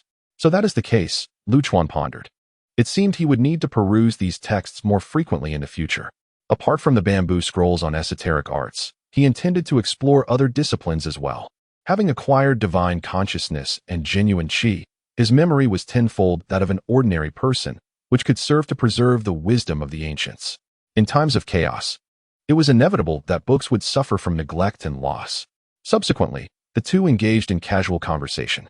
Though Lu Chuan was young, his knowledge from his previous life was sufficient to navigate the dialogue. He had dabbled in various subjects, including cuisine, culture, and philosophy.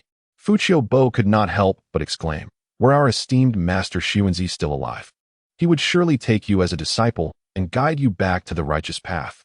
Confucianism, originating from ancient shamanism, saw a division where some focused on the study of texts while others sought transcendence.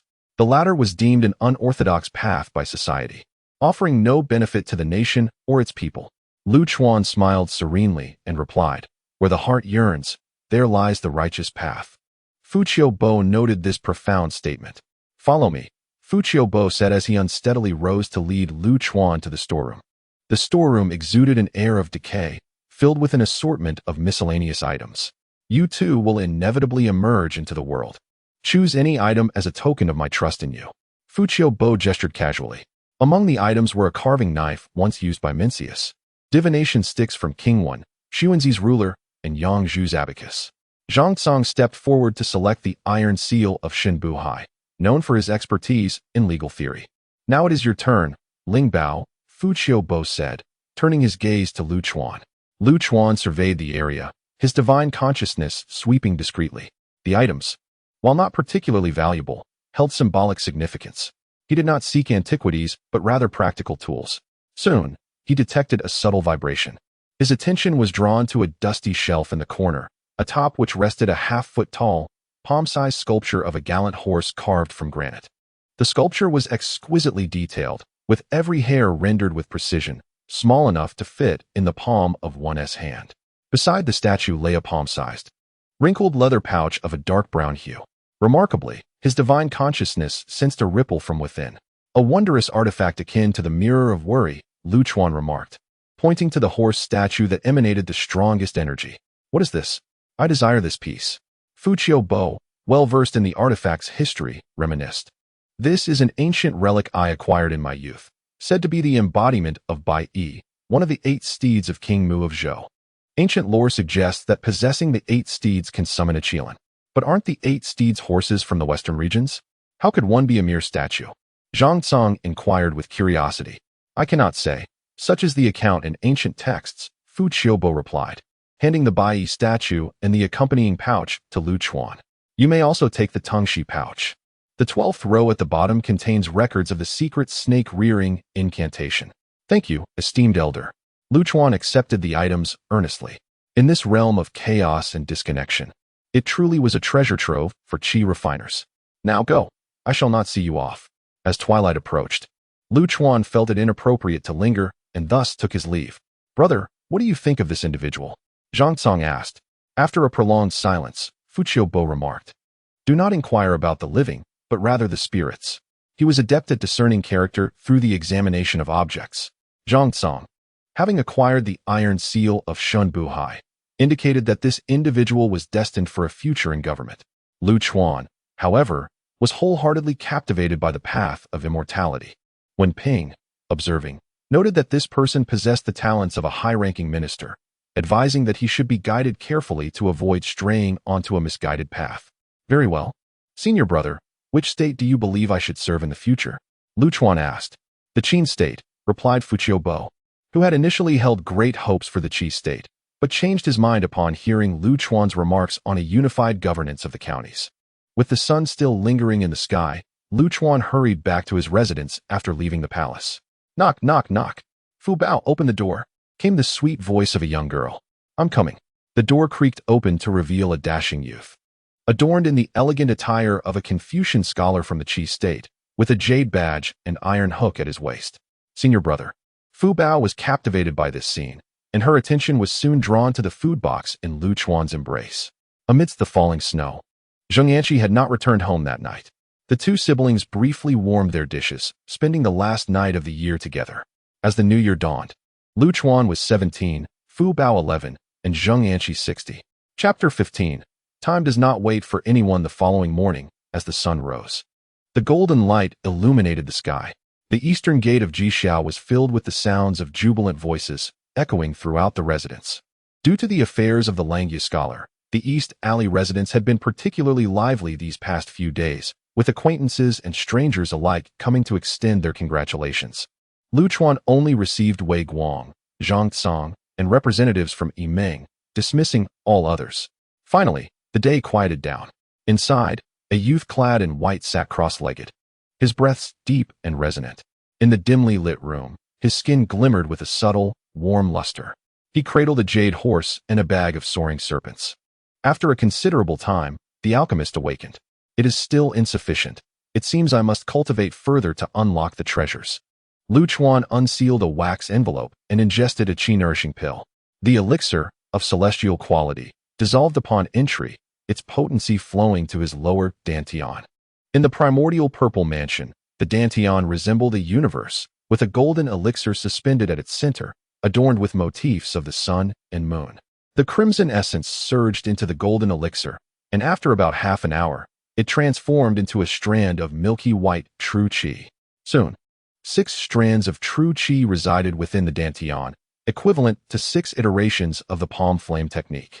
This was the process of transforming medicinal potency into true qi. The transformation was slow, generally unsuitable for immediate combat replenishment. As he circulated his internal microcosmic orbit, Lu Chuan slowly opened his eyes.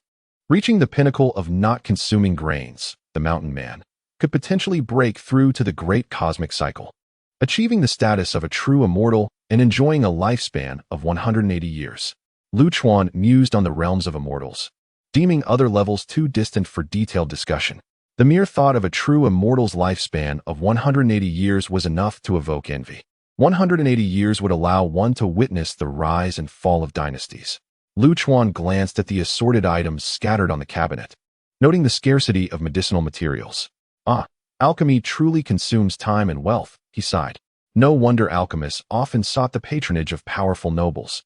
Breaking through the great cosmic cycle required a greater quantity of true qi, which in turn depended on the transformation of precious materials and elixirs. Ultimately, it still required money. The medical practice was barely sustaining itself. He needed to devise a more expedient means of generating income. Lu Chuan caressed his smooth chin, pondering deeply. Compared to 2 years ago when he first entered the city, his greatest advantage now was the reputation he had garnered. Engaging in ordinary business was certainly feasible, but he must leverage his fame. The pace of earning from treating ailments was too sluggish and encroached upon his training time. At times, in order to assist the common folk, he had to part with a portion of his wealth, leaving little surplus. To expand his resources and economize, he could seek suppliers like Yimeng, which would at least save 1/5 of the costs. As for resource management, Lu Chuan's gaze fell upon the cinnabar pills on the shelf, and an idea suddenly sparked in his mind, prompting him to rise and begin arranging the herbs. Senior brother, the sun is high in the sky, came the call of Fu Bao from outside. Coming. Lu Chuan opened the door. Today, Fu Bao wore a lake green dress, her hair fashioned into a single ponytail, exuding the charm of a neighborly younger sister. Senior brother, the meal is ready. Good. Lu Chuan proceeded to the stone table in the courtyard, where a steaming array of dishes awaited: steamed lamb, wild vegetable soup, plums, and red date rice. In this era, the strong odor of pork often repulsed, and affluent families typically favored lamb. What of Brother Jingku? Brother Jingku has not returned for 3 days.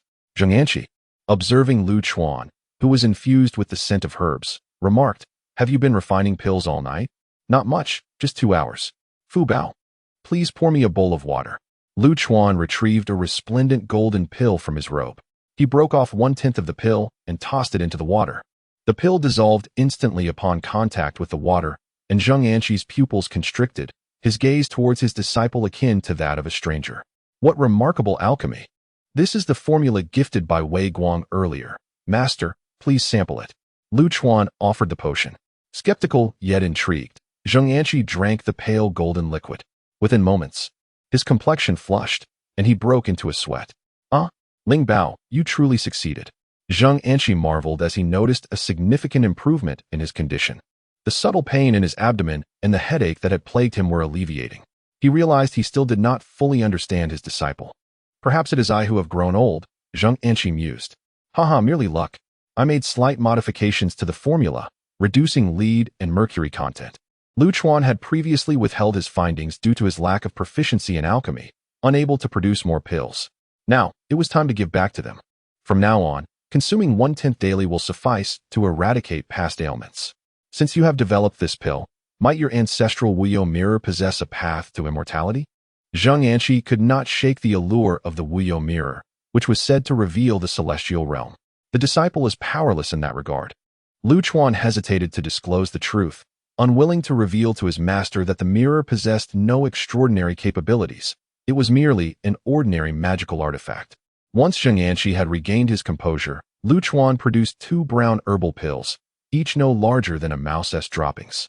These are the 100 illness pills infused with the cauldron pills. 1 pill can be combined with 100 of the latter, effective for both external application and internal use to cure common ailments. Each pill is priced at 20 coins, and I plan to release 500 each month, yielding a profit of 10,000 coins. From today onward, I shall no longer leave the pavilion daily. Complex ailments will be treated at the end of each 10-day period. Should I encounter impoverished commoners, they may dilute the 100 illness pills in water for communal consumption. The elixir known as Danwan should not be carelessly sold. Should one encounter an individual of discernment, it could lead to considerable trouble. This is Lu Chuan's means of livelihood. The time has arrived for the medicinal hall to open its doors, and a queue of over 10 individuals has formed outside. As the doors swing open, the interior remains desolate. "Where is the esteemed Dr. Langia?" a voice inquires. "My apprentice is not present," responds Zheng Yanqi, stroking his beard with a smile. "On days other than the 15th and the end of the month, my apprentice will not preside over the hall. On all other days, we shall only sell the elixirs." Rows of wax-sealed pills are displayed on the shelves, accompanied by descriptions, suitable for both external and internal use, claiming to cure all ailments. The crowd, though skeptical, is persuaded by the renowned reputation of Dr. Langia and purchases several, limited to 3 pieces each. Those who cannot afford treatment resort to consuming the elixir-infused medicinal water. This group returns to validate the efficacy of the universal remedy, and soon, it becomes an essential item for both domestic use and perilous endeavors. With the demand soaring, Zheng Yanqi is compelled to retain a portion on the shelves for those seeking treatment. Observing his grandfather's busy demeanor, Fu Bao feels a tinge of frustration at being unable to assist. In the evening, Fu Bao boldly knocks on Lu Chuan's door, mustering courage and puffing out his small chest. "Brother, I have grown up, and I wish to help you." Lu Chuan smiles silently and retreats to fetch 3 bamboo slips, the pulse-reading manual, acupoint techniques, and the Tai swordplay of the Chu state. "Let the master teach you," he says. "Thank you, brother," Fu Bao exclaims, darting away with the slips in hand like a fawn. Indeed, Fu Bao has matured, Lu Chuan reflects, recalling the first time he met her as a mere 6-year-old child. Time waits for no one. Lu Chuan cherishes every moment and every individual, desiring fame and fortune but eschewing any formal position or obligations. Lacking the ability to vie for supremacy, he prefers to live freely and unencumbered. In a merchant's residence in Linzi, Wei Guang peruses a wooden tablet sent by his subordinates, detailing recent observations in Linzi. It is a pity about Lu Chuan and Dr. Langya. I should have endeavored to befriend them, as they are indeed talented individuals, Wei Guang muses, vaguely recalling the visage of that extraordinary youth. There is no time to waste, however. The Qin state's military prowess is formidable, and Prince Dan has urgently requested the dispatch of skilled assassins to eliminate the king of Qin.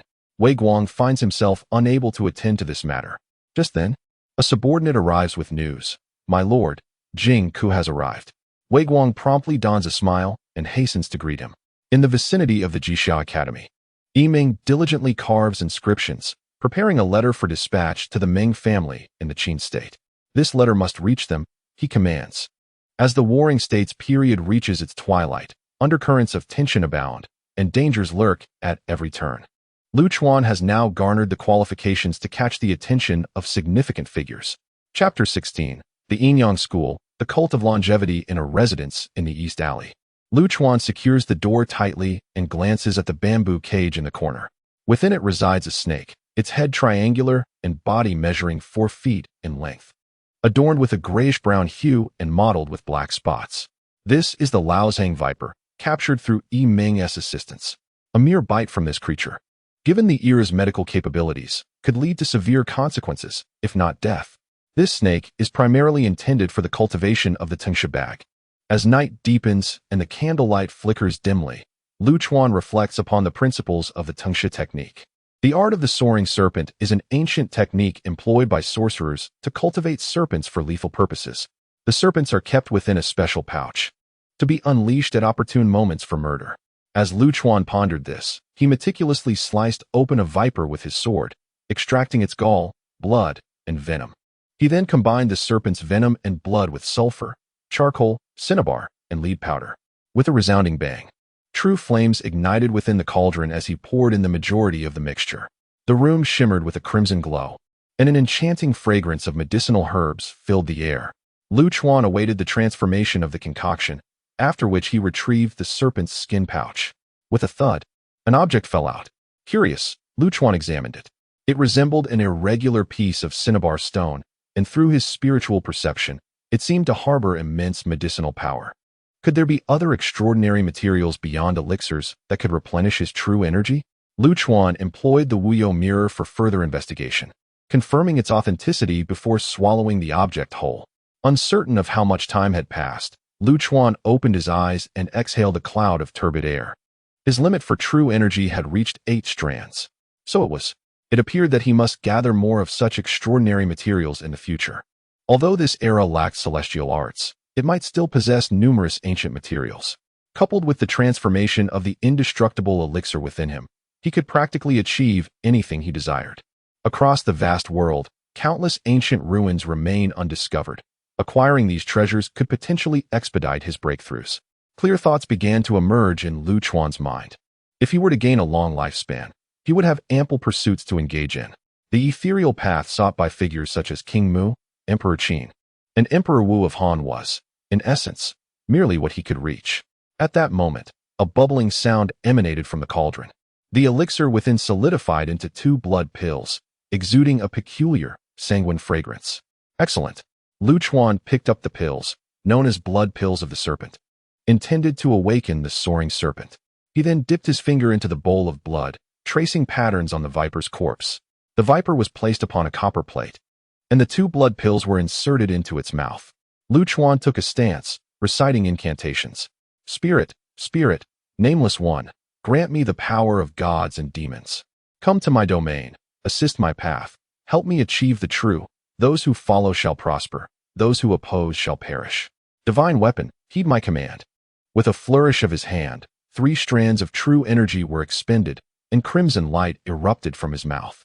The red glow descended upon the viper's corpse, and the intricacies of the spell began to manifest. The viper's body rapidly withered and flew into the serpent pouch, merging seamlessly with it. Lu Chuan grasped the pouch, fastening it around his wrist. He stood still for a moment before suddenly opening his eyes. Command!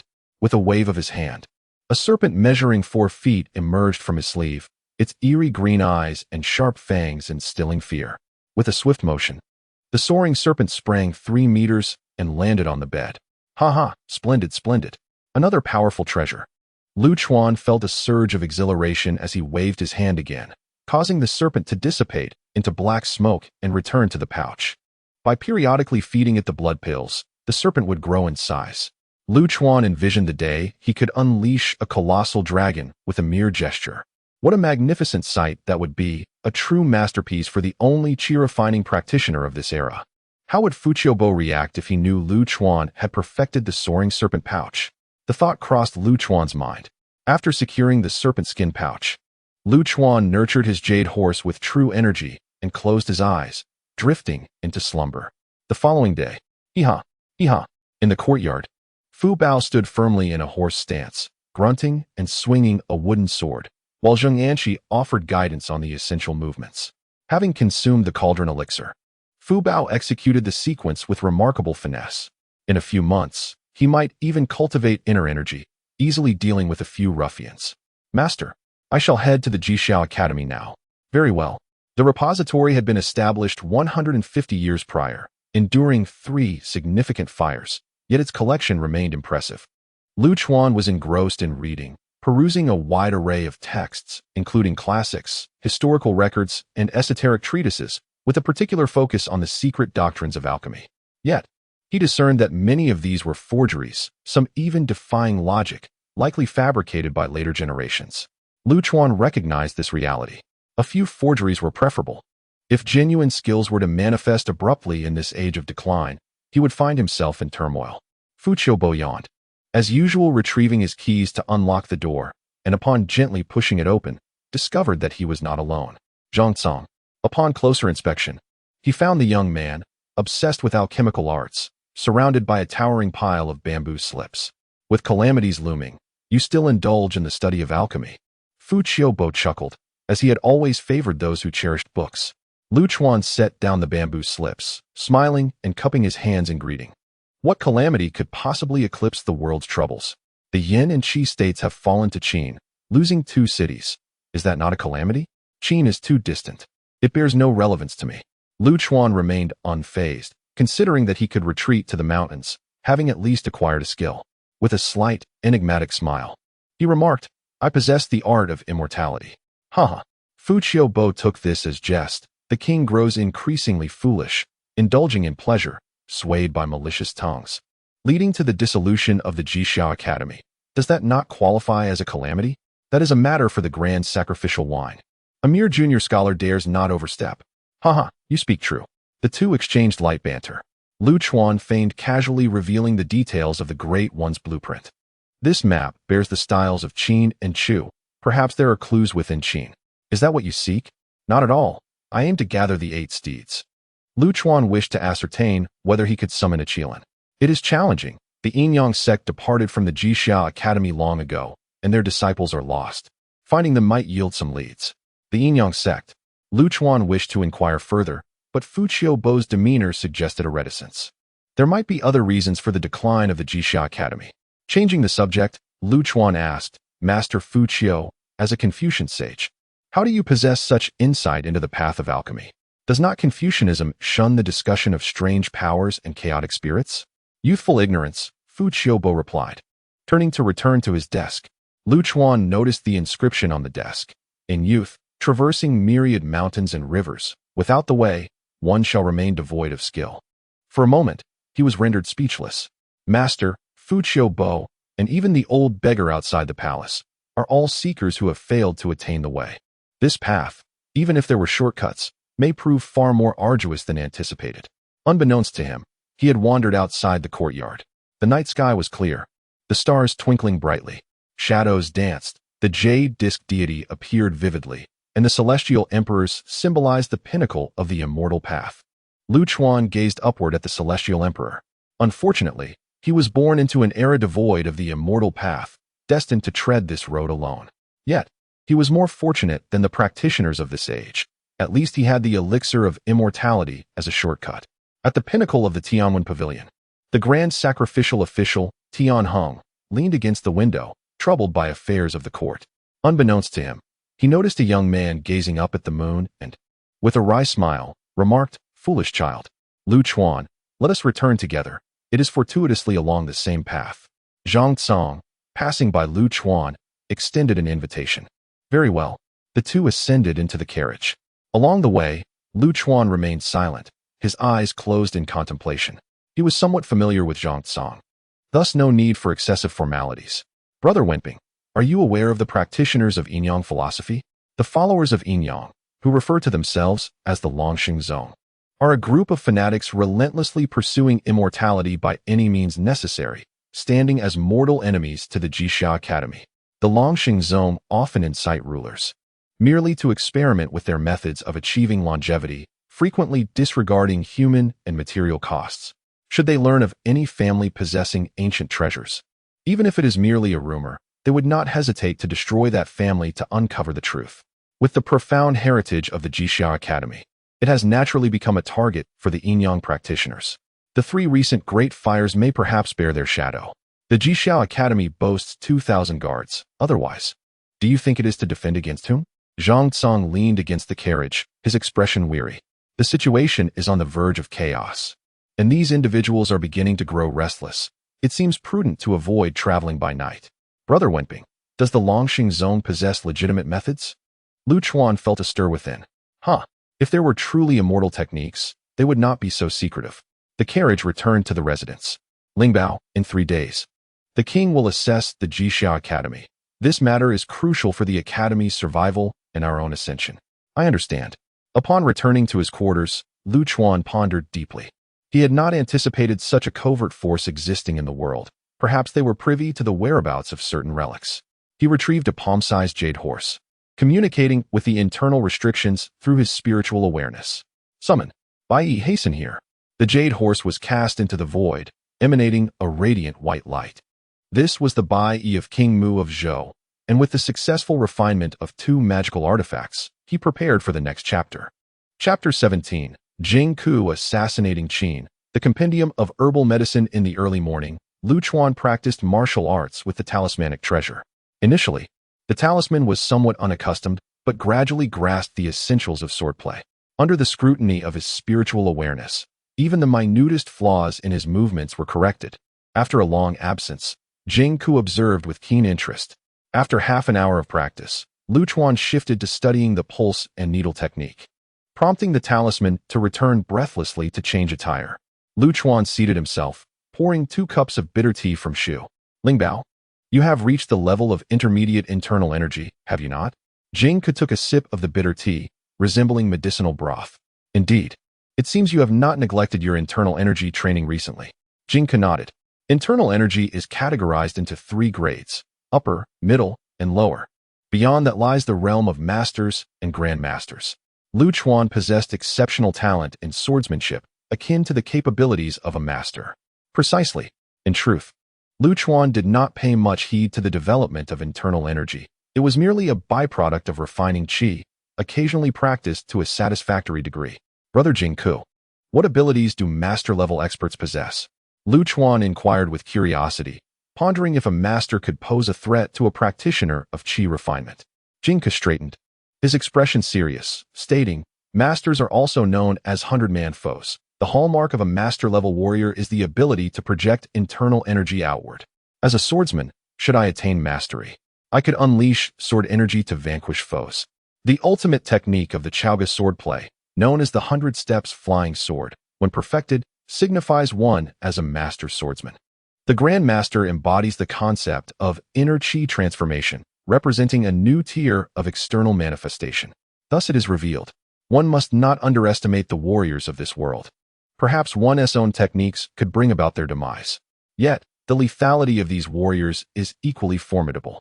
The 100 Paces Flying Sword. Lu Chuan cast a glance at Jing Ku, pondering if this was the legendary assassination technique aimed at the Qin. Uncertain of the ripple effects his actions might have, would Jing Ku still dare to confront Qin or succeed in Xianyang? The likelihood of success appears slim. Every era has its protagonists, and without question, the 30-year-old King Yingzheng of Qin stands as the undisputed hero of this age. The Qin state, flourishing in power, boasts an abundance of skilled warriors. It is not inconceivable that the first emperor himself is a master of the highest order. In light of this, Jing Ku seems to be courting danger. Considering this, Lu Chuan inquired, Brother Jing Ku, if someone were to ask you to undertake an endeavor deemed impossible, with little hope of survival. Would you consent? The prospect of survival appears bleak. Are you suggesting a venture into the tiger's den or the dragon's palace? Jing jested, then, adopting a serious demeanor, declared, "In my heart, there exists neither righteousness nor wickedness, only loyalty and gratitude. For those who have shown me great kindness, I would willingly traverse fire and water without hesitation." The chivalrous spirit of the warring states places honor above life itself. If such a moment were to arise, Jing would undoubtedly act without falter. As the hour grew late, he announced, "I shall visit the former Zhao swordsman." No sooner had he spoken than Jing vaulted over the wall, departing. Following the fall of Zhao, the sword-wielders and scholars unwilling to ally with Qin either sought refuge in Chu or Qi. Jing had recently been absent, engaged in rigorous practice with the Zhao swordsman. Moments later, Zheng Anshi emerged from his quarters, his countenance suggesting he had returned from a night of revelry. "My master, I returned home at dawn after a feast with friends," he confessed sheepishly. Previously, he had not been selected for the doctoral program and found himself unable to freely enter the Jixia Academy, yet he had made numerous acquaintances among like-minded individuals. "Master, have you heard about the King's assessment?" "What is this King's assessment?" Zheng Anshi sipped from a cup of freshly poured tea, looking puzzled. Lu Chuan offered a brief explanation. "The King of Qi is evaluating various schools of thought to determine whether the Jixia Academy should be dissolved. Is it possible for a century-old academy to face dissolution?" Zheng Anshi could hardly fathom that such a revered institution was teetering on the brink. "Lingbao, what are your plans?" "I intend to author a book, structured by categories and divided into sections. It will encompass water, fire, earth, metal and stone, grass, grains, vegetables, fruits, and wood, detailing medicinal properties, origins, and forms." Lu Chuan had recently immersed himself in numerous texts, particularly those regarding techniques and medicine. He discovered that knowledge in this era was disorganized, lacking individuals capable of categorizing and synthesizing the classics.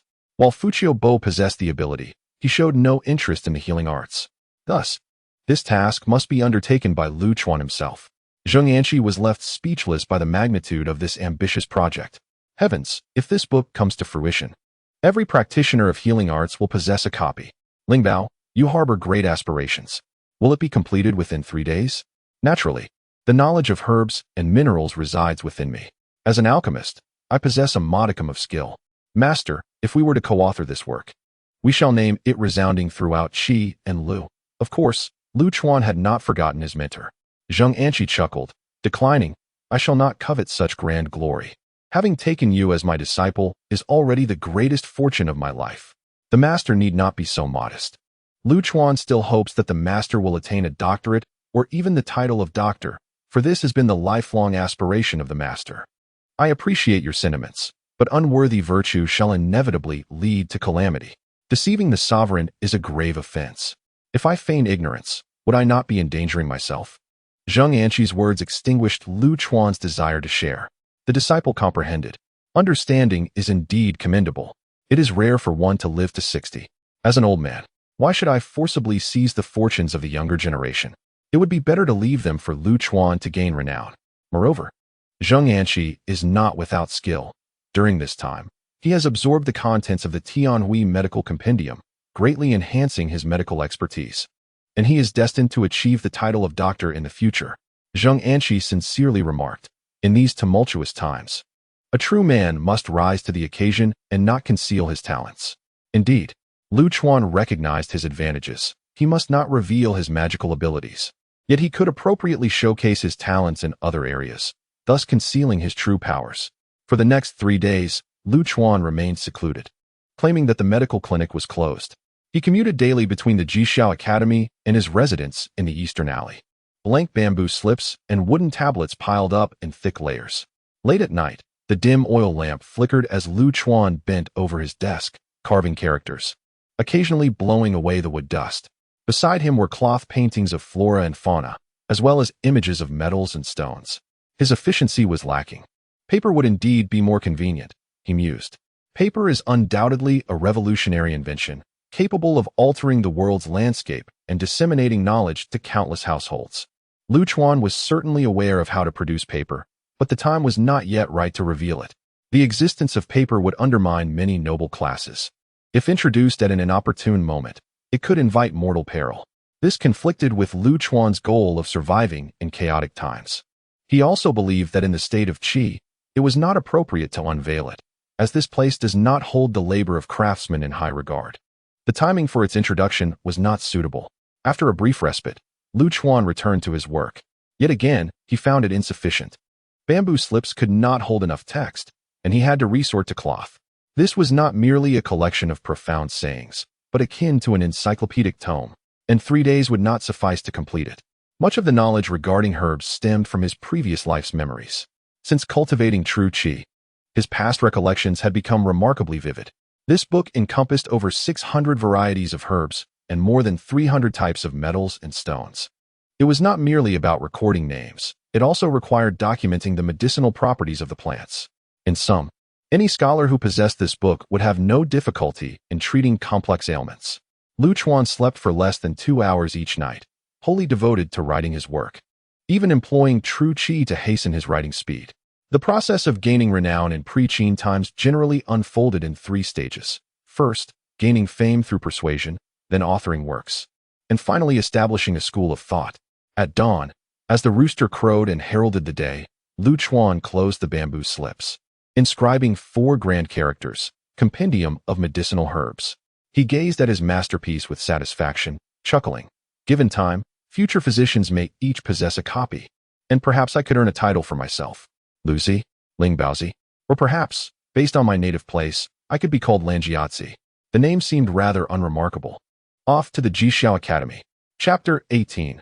The pinnacle of medical arts, spreading across the nations at the Jixiao Academy, within the Tianwen Pavilion. The golden sun illuminated the resplendent hall's roof, where dragons and phoenixes soared towards the heavens.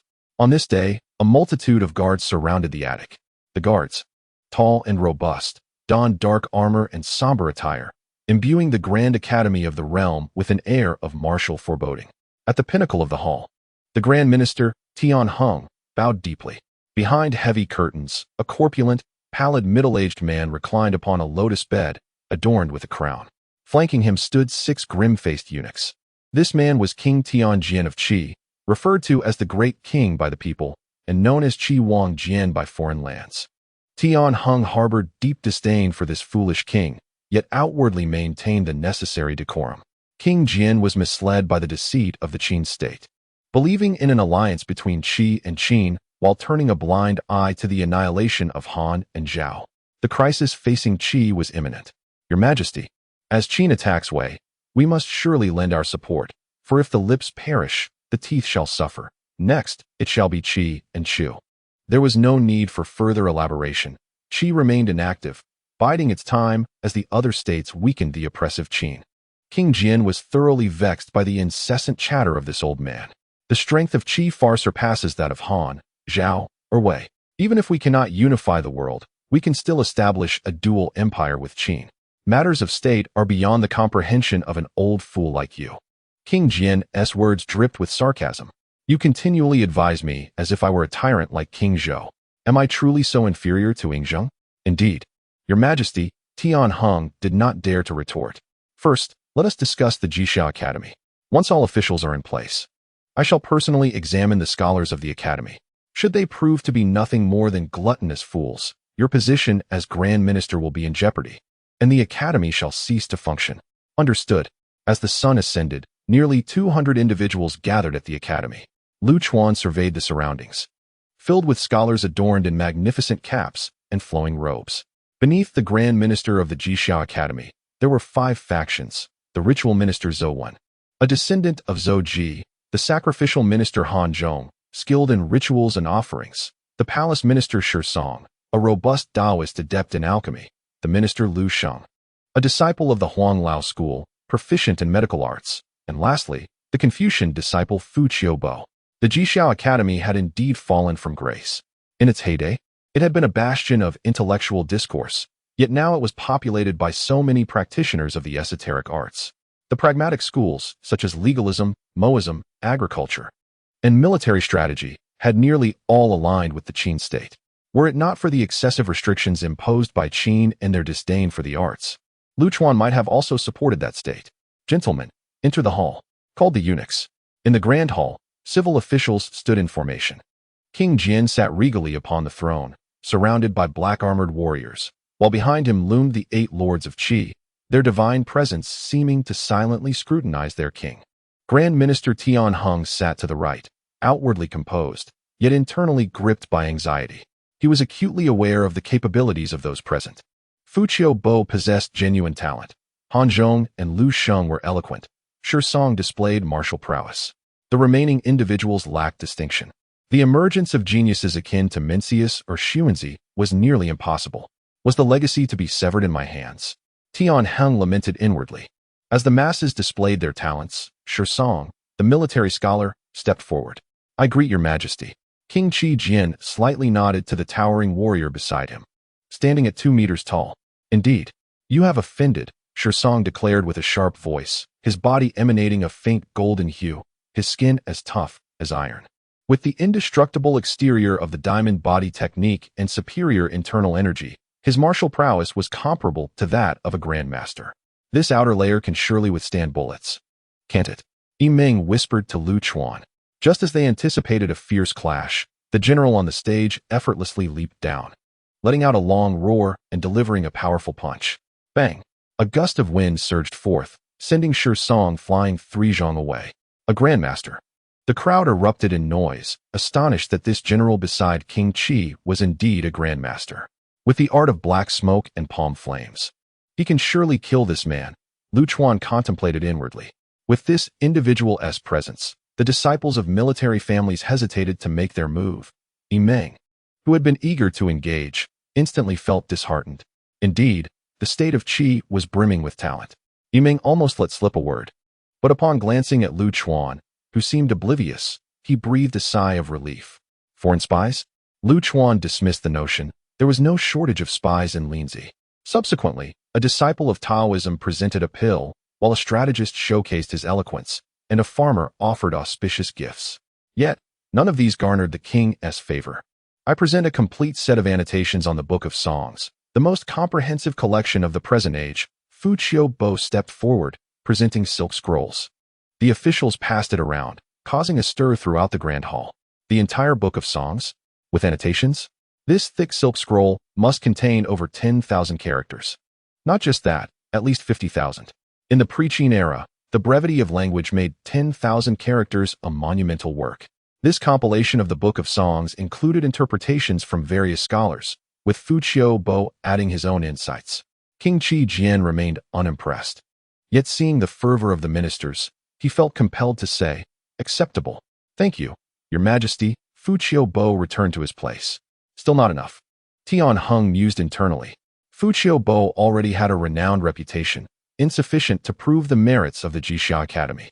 Next, the Taoist sorcerer Han Zhong presented a celestial pill. Han Zhong was a striking figure with handsome features and snow-white hair, resembling a youthful immortal. He stepped forward, and a green ethereal flame appeared in his palm, which then exploded, releasing a red-headed white bird. The ministers gasped in astonishment, while King Qi Jin's eyes sparkled with excitement. Han Zhong captured the bird, extracting the pill, and presented it to the king. I communicate with the heavenly emperor, offering a longevity pill. Quickly, bring it forth. King Qi Jin consumed the bird's pill, his complexion flushing with an unusual crimson, his spirit invigorated 100-fold, and more importantly, he felt a warmth in his lower abdomen. Remarkable. King Qi Jin clapped in delight, only remembering the pressing matters when reminded by the ministers. A magician's trick, Lu Chuan mused, discerning the reality behind Han Zhong, Lu Sheng, and Shi Sheng.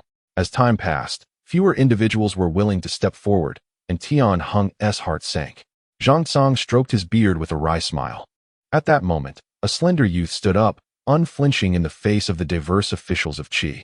The confidence in the boy's eyes shone brightly, reminiscent of the illustrious sage Xuanzi. This scene would remain etched in the memory of Zhang Tsang, a former minister of the Han Dynasty and Duke of Beiping.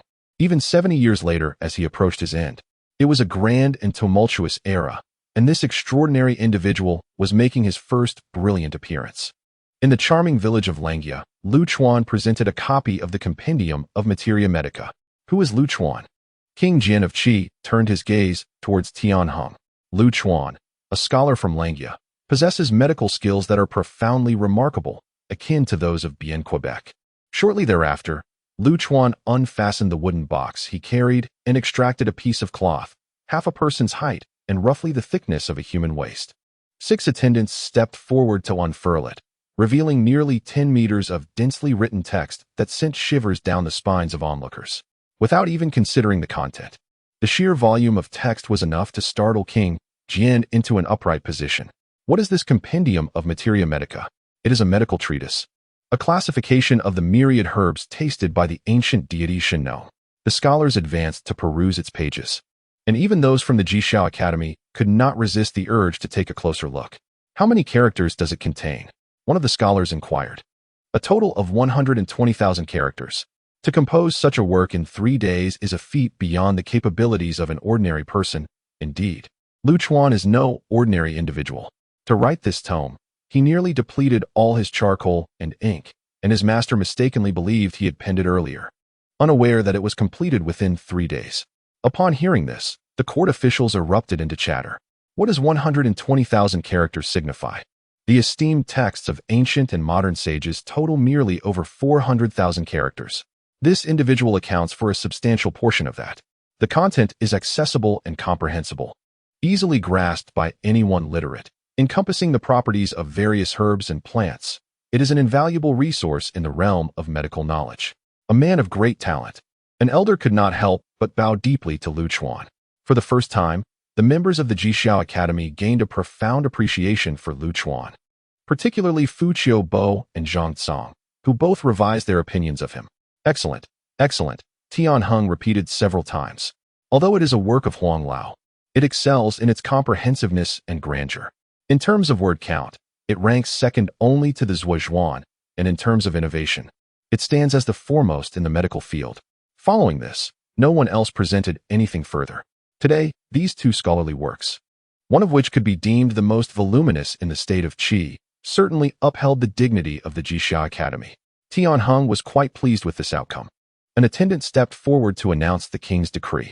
Han Zhong was conferred the title of Grand Master, granted a personal carriage, and rewarded with 100,000 coins and 1,000 acres of fertile land. Fu Qiubo and Lu Chuan were each bestowed with 100 acres of land and 50,000 coins, along with a personal carriage. Some individuals appeared taken aback, for the king's actions seemed capricious, while Han Zhong's skills were extraordinary, according to the regulations of the Jishao Academy. It should have been a contest for supremacy between Fu Qiubo and Lu Chuan. Lu Chuan, however, felt no surprise at this turn of events.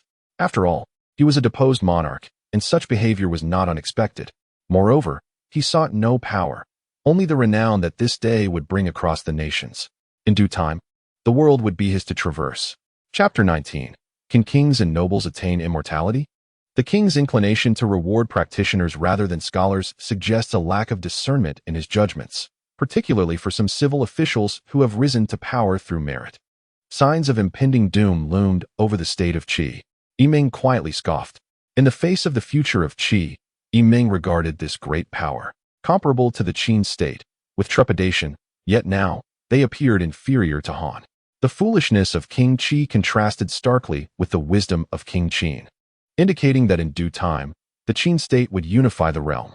It is indeed a pity that such talent as Lu Chuan's remains unutilized by the Qin state. Yiming cast a regretful glance at Lu Chuan. The Qin people value practicality and do not hold in high regard individuals like Fu Qiubo, who are more theoretical. However, they greatly esteem talents like Lu Chuan, who possess practical skills. In Qin, even artisans can attain nobility. The recent harvest aligns seamlessly with Lu Chuan's expectations. This reputation is destined to resonate across various realms, yet it shall not reach an overwhelming crescendo. Physicians are not the white-clad angels of posterity. In this era, they are merely akin to musicians and artisans. Thus, there is no need for excessive concern over the potential calamities that could arise from being overly conspicuous. The sacrifices at the ancestral altar and the ceremonial wines are entrusted to Han Zhong and Han Zhong. They remain at the imperial palace, deliberating state affairs. Once again, King Jian of Qi has issued a decree. The 2 brothers, Han Zhong and Han Zhong, exchanged glances, each reflecting the exhilaration and anticipation found in the other's eyes. After a decade, They have finally awaited their moment to shine. The Jixiao Academy is not a bastion of authority. The titles bestowed upon its disciples are but hollow honors, devoid of any responsibilities. Only through the king's summons can one ascend to the esteemed halls, attaining the titles of marquis and minister. Today, Han Zhong has leveraged a tonic for vitality to secure his ascent. With the king's command, I would face 1,000 deaths without hesitation. The pair unreservedly cast aside Tian Hong, choosing instead to serve under King Jian of Qi. The king's entourage possesses its own cadre of practitioners, which stands in stark contrast to the Jixiao Academy, reminiscent of the disdain between unrefined paths and formal training. Tian Heng's expression darkened, yet he remained silent. The meeting is adjourned. King Jian waved his hand, eager to return to the inner palace to test the efficacy of the elixirs. The members of the Jixiao Academy commenced their journey home. Kai, Lingbao, you possess the innate talent to establish a school of medicine, Yimeng remarked as he placed a hand on Lu Chuan's shoulder. Zhang Tsong, standing nearby, furrowed his brow slightly, draping an arm around Lu Chuan as though they were commoners in the marketplace. Moreover, this catchphrase does not seem characteristic of the Qi people. Lingbao not only excels in medicine but also possesses the ability to govern and stabilize a nation, Zhang Tsong countered. Oh, is that so? Yimeng regarded him with newfound respect. You both overstate my abilities. The crowd stepped aside, allowing the king's chariot to depart first. Yimeng was poised to invite the two gentlemen to his residence for further discourse when a scholar approached Lu Chuan, stating, Dr. Langya, the grand sacrificial wine requests your presence on the top floor. Very well. Gentlemen, I must take my leave for the moment. Lu Chuan responded with a courteous gesture. Travel safely. I shall visit you on another day, Yimeng replied. I await your arrival with open arms. Lu Chuan followed the scholar up the ascending steps. Every 3 steps bore a lantern, and every 10 steps stood a mighty guard. The air was infused with a gentle fragrance of herbs, and the wooden steps were crafted from some rare timber, exuding an aura of opulence. A towering figure, standing 9 feet tall, donned a yellow headband. With a visage reminiscent of a heavy jujube, was particularly striking, his expression fluctuating between majesty and eeriness, akin to a capricious deity. Lu Chuan expended a wisp of vital energy, employing the art of wind capture, detecting a pronounced metallic scent emanating from the yellow-banded guardian. The grand sacrificial wine awaits you inside, the scholar announced, leading Lu Chuan to the entrance before departing. The crimson phoenix-patterned wooden door swung open, revealing an interior adorned with classical luxury, featuring silks from Qi and Lu, artifacts from the Qin dynasty, and lacquered sculptures from Chu. To the right, a storeroom was overflowing, while to the left, the grand hall was replete with ancient relics. Before a verdant jade table knelt an elderly man clad in deep robes. His gaze clouded, yet radiating a wisdom that seemed to pierce through the essence of human hearts. This individual was none other than the current grand sacrificial wine of the Jixiao Academy, Tian Hong, a descendant of the esteemed thinker Tian Pian of Qi. I pay my respects to the grand sacrificial wine. Please, take a seat. Tian Hong gestured towards the table beside him. Lu Chuan knelt down beside the table, catching a glimpse of the ancient seal before him. The seal, with its square form, exuded a powerful aura, unmistakably a treasure far superior to the Wuyo mirror and the 8 steeds, as well as the Tingsha bag. Fuqiu Bo did not deceive me. You indeed possess a fondness for the Tao of immortality. What is the unique essence of this seal? Tian Hong picked it up, examining it with curiosity. A humble student like myself, lacking in knowledge, can only surmise that this seal is an artifact from ancient times. Lu Chuan replied modestly. This seal is known as the Yellow Turban Warrior's Seal, inscribed with the call to summon deities and vanquish demons, capable of invoking the Yellow Turban Warriors for protection, from which their name derives. The former Grand Sacrificial Priest once declared that the one who opens this seal shall be the Grand Sacrificial Priest. Has this esteemed seal been activated by your lordship? Could it be that this person is also a Qi refiner? Not yet. To my knowledge, throughout history, no Grand Sacrificial Priest has ever activated it, Tian Hong responded, placing the seal down, at times doubting whether the ancestors were playing a jest. Lu Chuan reluctantly diverted his gaze, inwardly relieved. There should be no Qi refiners left in this world. Even an intellectual of Tian Heng's caliber could not cultivate, let alone the sorcerers of the countryside. Moreover, the elixir of longevity within him is a supreme treasure, not something common. There are 60 Yellow Turban Warriors outside. serving as the personal guards of the grand sacrificial priest, with the lowest rank being of the intermediate Qi level. Tian Heng conversed casually about the privileges of the grand sacrificial priest. Lu Chuan was only intrigued by the grand sacrificial priest seal and the yellow turban warriors. I have perused the compendium of herbs, which bears the essence of groundbreaking significance. Since Xuanzi, no one has produced such a work. What reward do you seek?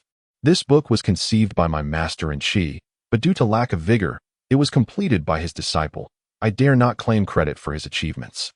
I cannot seek accolades before the king, but I can before the grand sacrificial priest. And who is the creator of the 100 diseases pill? Tian Heng inquired, fiddling with a pill in his hand. That was my creation, Lu Chuan replied. Indeed. Tian Heng fell silent for a long moment, seemingly in deep thought. Before finally speaking, I intend to confer the title of doctor to you, temporarily assuming the position of the sacrificial priest of the altar. Tian Heng lacked the authority to bestow the title of duke, but granting the title of doctor and the position of acting sacrificial priest was feasible. Lu Chuan was taken aback by this designation, as it sat below that of the grand sacrificial priest. Zheng Anqi, known as the 100-year immortal, possessed age and experience. Given time, with his diligent contributions, he too could attain the rank of duke. I shall express my gratitude to the grand sacrificial priest on behalf of my master. However, I must first return to consult my master's opinion. No rush. Tian Heng waved his hand casually, rising to approach the window. The sun was setting, casting a dim twilight. The sunlight was gentle, unlike the brilliance of the morning, draping the world in a golden veil. The height of the Tianwen Tower was aligned with the 4 celestial emperors in the rear hall. Although they stood at the same elevation, a celestial river separated them. From the heights of the pavilion, one could behold everything. How is the view from here? Tian Heng glanced at Lu Chuan. The setting sun is infinitely beautiful, yet it heralds dusk. Lu Chuan was not fond of dusk, only cherishing the rising sun. The Qi refiner should be like the morning sun, everlasting and immortal. The setting sun is infinitely beautiful, yet it heralds dusk, was a profound statement. Tian Heng savored these words, smiling with understanding. At nearly 70, it is only natural for an old man to cherish the dusk. 2 individuals quietly admired the sunset. Ling Bao, pointing to a particular scroll on the right shelf, remarked, "It contains the teachings of the Jixiao Academy concerning the heart method of the everlasting spring of all things. Take it back to study, but do not disclose its contents. The ancient texts of the Jixiao Academy are scarce, and this is all there is." "Thank you, grand sacrificial wine." Lu Chuan stepped forward to take the bamboo slip. He realized that he indeed lacked any substantial internal energy techniques. Having authored works, yet receiving no substantial rewards, could he feel resentment? Not at all. The enemies of the Jixiao Academy are numerous. The yin-yang practitioners of longevity lurk in the shadows like venomous serpents. Until one possesses the strength for self-preservation, it is wise to remain discreet, rather than perceive it as an intentional suppression by the elder. Tian Heng, nurturing a fondness for talent, chose not to place him in a position of great responsibility, instead promoting his master as a form of compensation. "I am indifferent. Wealth and honor are as ephemeral as clouds to me," Lu Chuan replied with a smile. "Oh, then what do you seek?" "I, an old man, can fulfill your desires," Tian Heng said with a hint of a smile. Lu Chuan pointed towards the vivid jade disc under the afterglow, alive with spirit. "In this life, I desire only longevity and to transcend the 3 realms, escaping the confines of the 5 elements. A noble aspiration, yet alas, I cannot grant it." They both erupted into hearty laughter. Can a king or noble attain eternal life? Chapter 20. In the state of Qin, Meng Yi, a few lines in historical records. Grand sacrificial wine, I shall take my leave first. "Go on," replied Tian Heng, as a strong man entered to close the door. From within, a voice echoed. "The ancestral altar is under your master's jurisdiction.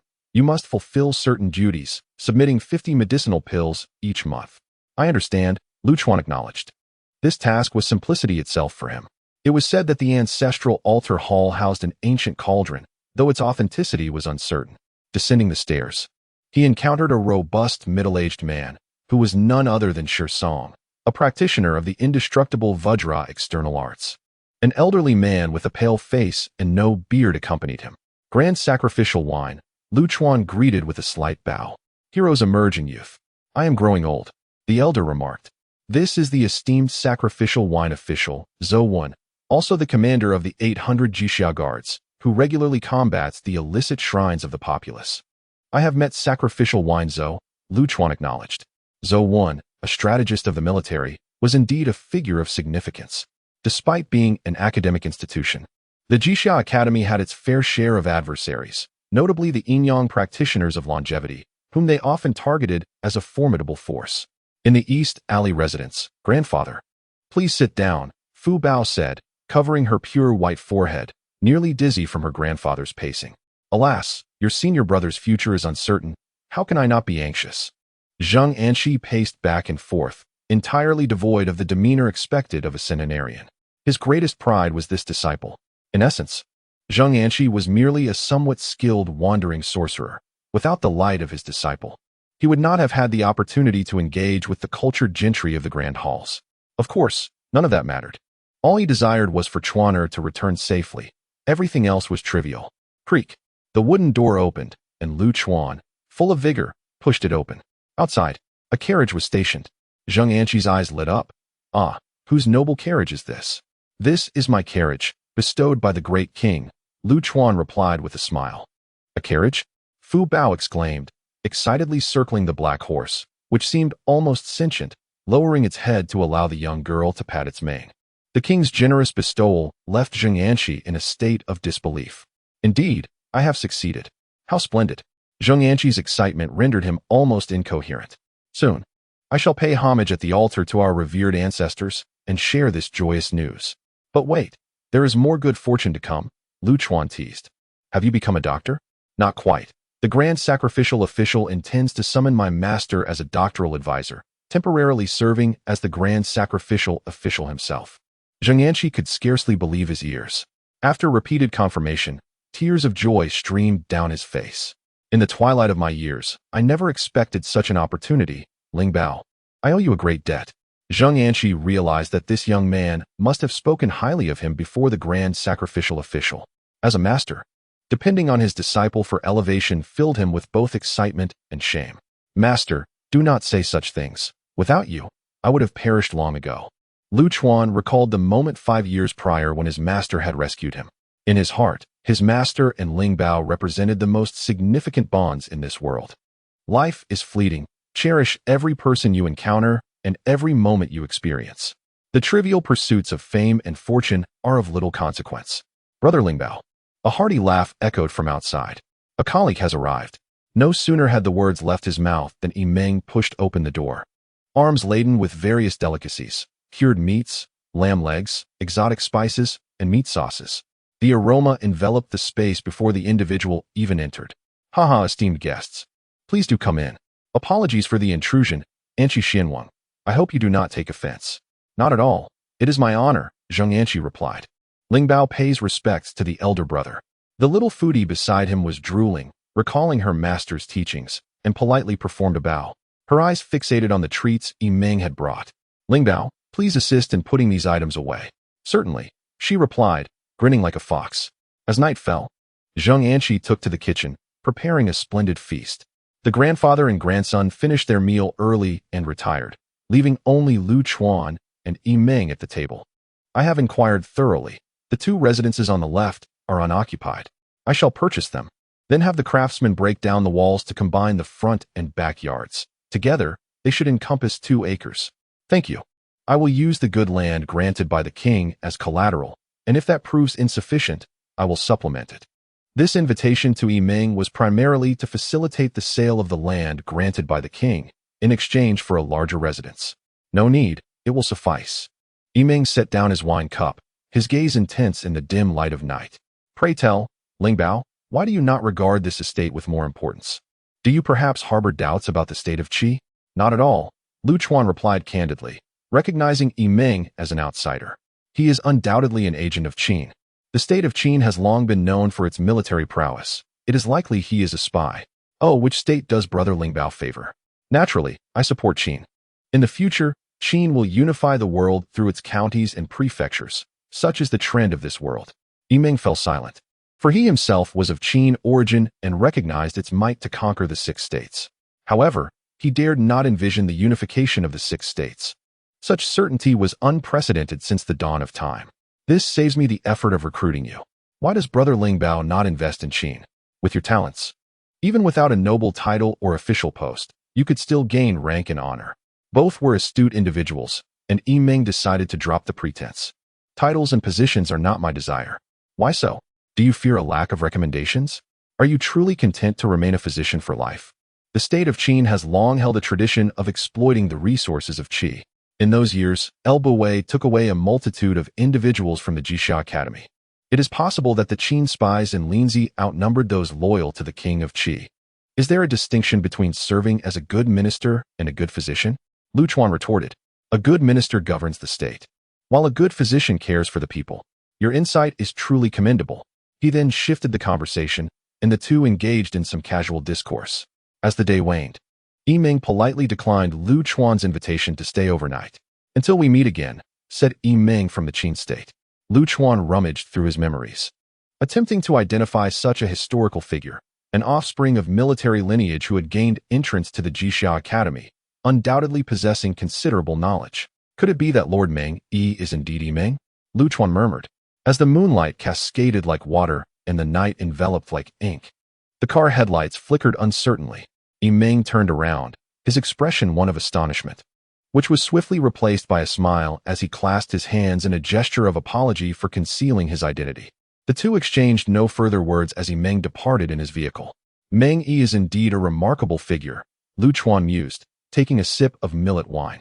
The sensation of personally participating in history is beyond what mere textbooks can convey. A few lines in historical texts cannot encapsulate a life filled with flesh and blood. With only a sip of wine remaining in his cup, Lu Chuan raised it in reverence to the heavens, toasting the luminous moon of the warring states. Time passed simply and peacefully for another 6 months. The trio of master, disciple, and child established their roots in Linzi, at the Jixia Academy. In the tranquil depths of the bamboo forest behind the academy, the atmosphere was serene and poetic, with the gentle breeze causing the bamboo leaves to rustle like a heavy rain. Nestled within the forest were 2 stone halls, where an elderly man with a hunched back dozed by the entrance, while a dozen youths tended to the medicinal garden nearby. At that moment, the fragrance of herbs wafted from within the hall. The King Kong elixir has finally been completed, came Lu Chuan's voice. Chapter 21. The Immortal's End, Celestial Countenance, Celestial Bone. Celestial body in the altar hall. The term altar signifies the temple and the fire of sacrifice. The practitioners of Taoism, devoid of true energy, combined alchemy with worship, believing that the transformation of elixirs lies not in the crafting itself, but in the homage to the deities. Worship is often inseparable from alchemy. Thus the practice is also referred to as altar fire. Inside the hall, the aroma of herbs was intoxicating, and the crimson flames suddenly receded. Seated before the hall was a Taoist in white robes, his long hair cascading freely, exuding an air of nonchalance. A miraculous scene unfolded within the cauldron, where 3 golden elixirs, gleaming like pure gold, floated in midair. The dark elixir energy completely vanished into Lu Chuan's sleeves. Witnessing this spectacle, contemporary practitioners would undoubtedly exclaim in reverence. The elixirs fell into a bronze plate, for freshly crafted potions must not touch the ground or water, lest they lose their potency. They must be received in bronze or jade plates and sealed with wax. Lu Chuan pinched one of the elixirs and gently inhaled its scent. Indeed, it is satisfactory. This is the King Kong elixir, derived from ancient formulas identified over the past 6 months. It is not a cultivation elixir, but rather an ancient potion. Consuming this elixir grants a certain level of defense for half an hour, quite useful for self-defense. Lu Chuan pondered its effectiveness, speculating it could withstand ordinary blades and arrows, though he remained uncertain of the extent. Rising, he stretched languidly before closing his eyes to introspect. Within the dantian, 10 strands of true energy circulate in a perpetual cycle, drawing ever closer to the ethereal state of a lifespan of 180 years. The internal organs are suffused with a verdant energy, a manifestation of the inner vitality cultivated through the art of eternal spring. This practice embodies balance and tranquility with a continuous breath that, when mastered to a moderate level, renders one immune to ailments, allowing for a life expectancy that easily reaches 80 years.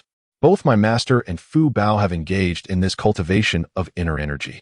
Lu Chuan pushed open the door and addressed the elderly gatekeeper beneath the tree.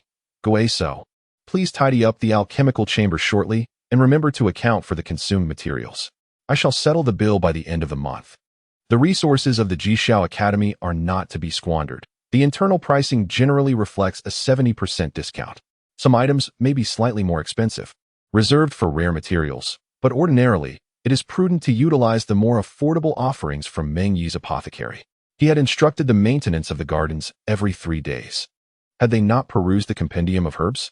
From a distance, he overheard his master, Zheng admonishing the temple attendants. Nearby, Fu Bao tended to the 7-leaf grass with meticulous care. Although Fu Bao was not a resident of the Jishao Academy and theoretically should not have free access, the guards were lenient with children. Over the past 6 months, Fu Bao had become a familiar presence at the academy, having encountered the chief minister, who, having said nothing, allowed the matter to pass without notice. Has Ling Bao arrived? Power indeed nurtures its bearers. The 60-year-old Zheng, with his white hair and brows, exuded a vitality reminiscent of a centenarian sage. Master, I shall take my leave now. Very well, Fu Bao and I will return shortly.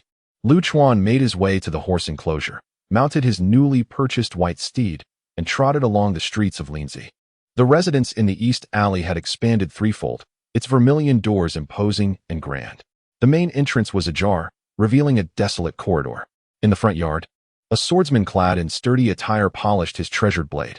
With few inhabitants in the East Alley residence, after much persuasion, Jing-Ku had taken up residence there. Back already? A low hum resonated as the long sword vibrated, its blade faintly emanating a chilling gleam. Upon witnessing the glimmer, Lu Chuan felt a subtle ache in his brow. Brother Jing, have you ascended to the master level? Not quite, merely a moment of enlightenment. After consuming your cooking elixir, I am on the verge of a breakthrough. Jing-Ku, initially skeptical of alchemy, could no longer deny the efficacy of Lu Chuan's decision to abandon the sword path. This brother was renowned as the foremost physician of Qi, with the 100 illnesses pill gaining fame across various states. Sought after by numerous dignitaries who yearned for a mere glimpse. Had he pursued the path of swordsmanship, it would have taken countless years to achieve notable success. Soon, the two elder and younger returned home. The four shared a meal before retreating to their respective chambers for rest. In the depths of the night, when darkness enveloped the land, Lu Chuan continued his energy cultivation. While the people of the warring states typically retired by 8 o'clock, Lu Chuan adhered to modern habits, usually succumbing to slumber around 11 or midnight. Under the influence of true energy and focused intent, even the pitch-black night became discernible. Lu Chuan, as was his custom, employed his true energy to nourish the Wuyou mirror, the Tengsha bag, and the jade horse, 3 treasured artifacts. Lu Chuan's ears perked up as he directed his gaze towards a point 10 zhang away, the dimly lit street. Whoosh! 3 shadowy figures silently descended from the rooftop, creating nary a ripple. This is the place, murmured the tall figure in dark attire. The shorter one gestured silently. Whoosh! The 2 scaled the wall and entered the East Alley residence, leaving one outside to keep watch. Upon entering the courtyard, they approached the side chambers in the front yard. Jing-Ku suddenly opened his eyes, a glimmer of murderous intent flashing within. Possessing the art of feigned slumber, he had discerned the presence of the 2 intruders. As he pushed the door open, their gazes met. It was Jing-Ku. Swift as the wind, the 2 executed a remarkable display of agility, quickly vaulting over the wall to join the figures awaiting outside, dispersing in different directions. Just as Jing-Ku was about to pursue them, a voice called out from behind. Brother Jing, leave the rest to me. Beneath the eaves, Lu Chuan, with a sword hanging at his waist, stood ready. You noticed them long ago? Jing-Ku exclaimed, astonished. Lu Chuan, perhaps having not abandoned the path of the sword, revealed a remarkable dual cultivation ability. What a prodigious talent. Very well, I entrust it to you. Jing-Ku replied, retreating into his room. Lu Chuan stepped outside, a chilling surge of true energy flooding into his nostrils, tracing the lingering trace of breath all the way to the outskirts of the city. In the deep woods on the outskirts, the night was dense and serene. The aura continued to spread. Humph, they run quite swiftly, Lu Chuan remarked, retrieving a palm-sized jade horse from his sleeve. Come forth, Bai swiftly. As he cast the jade horse into the air, it elongated with the wind. In an instant, An imposing 8-foot-tall black-eyed white horse emerged from the forest, its body gleaming as if radiant, with smooth curves and an extraordinary presence. Right. Lu Chuan mounted Bai Yi, and the horse let out a resounding neigh, dashing through the woods and fording streams. This was the ability of Bai Yi. The methods of the qi refiners awakened the steed that had slumbered for centuries. The scenery on either side blurred past, as if the realm beneath the gallant horse was level ground. Lu Chuan, filled with vigor, summoned the serpent from his sleeve and conjured flames in his palm, breathing forth a tempestuous black wind. This was the essence of a warring state's qi refiner. In a village nestled among the mountains and waters of Linzi, backed by verdant hills, stood a temple of the mountain god, a focal point for incense offerings from 10 miles around. On this day, 3 shadowy figures slipped into the temple. As candlelight flickered to life, the true appearances of the 3 were unveiled. Their faces were pale, with dark veins protruding beneath their skin, betraying their inhuman nature. The tall figure spoke coldly. In the east alley resides Jingku. We must not recklessly intrude. We must seize him while Lu Chuan is alone. Who would have thought that a mere mortal possesses such sharp swordsmanship? The shorter figure lamented. Jingku has nearly bested all the swordsmen in Linzi.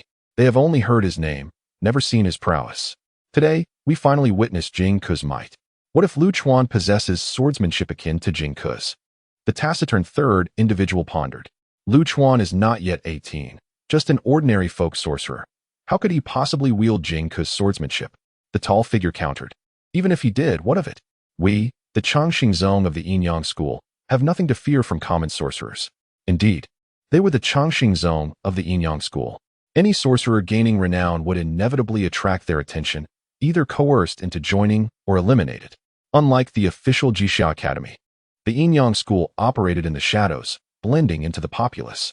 The Jixia Academy sought to suppress folk rituals, partly to undermine the influence of the Yin-Yang school. Do not worry about Lu Chuan. Let us swiftly fulfill the mission of the Moon Envoy. Once Lu Chuan witnesses the capabilities of the Yin-Yang school, he will undoubtedly join us wholeheartedly. The 3 were utterly convinced of the Changxing techniques of the Yin-Yang school. They had once been hunters from a mountain village, later chosen by the Moon Envoy to become the most basic Changxing soldiers. After merely half a year of immersion in the sacred water, they attained their current mid-grade cultivation. With veins bulging and blood vessels dark, they exhibited the celestial phenomena referred to as immortal visage by the Changxing soldiers. Higher beings possessed even more extraordinary attributes, such as the Dan Yin and belly of white feathers, even possessing 3 heads and 6 arms, or even having 3 eyes upon the brow.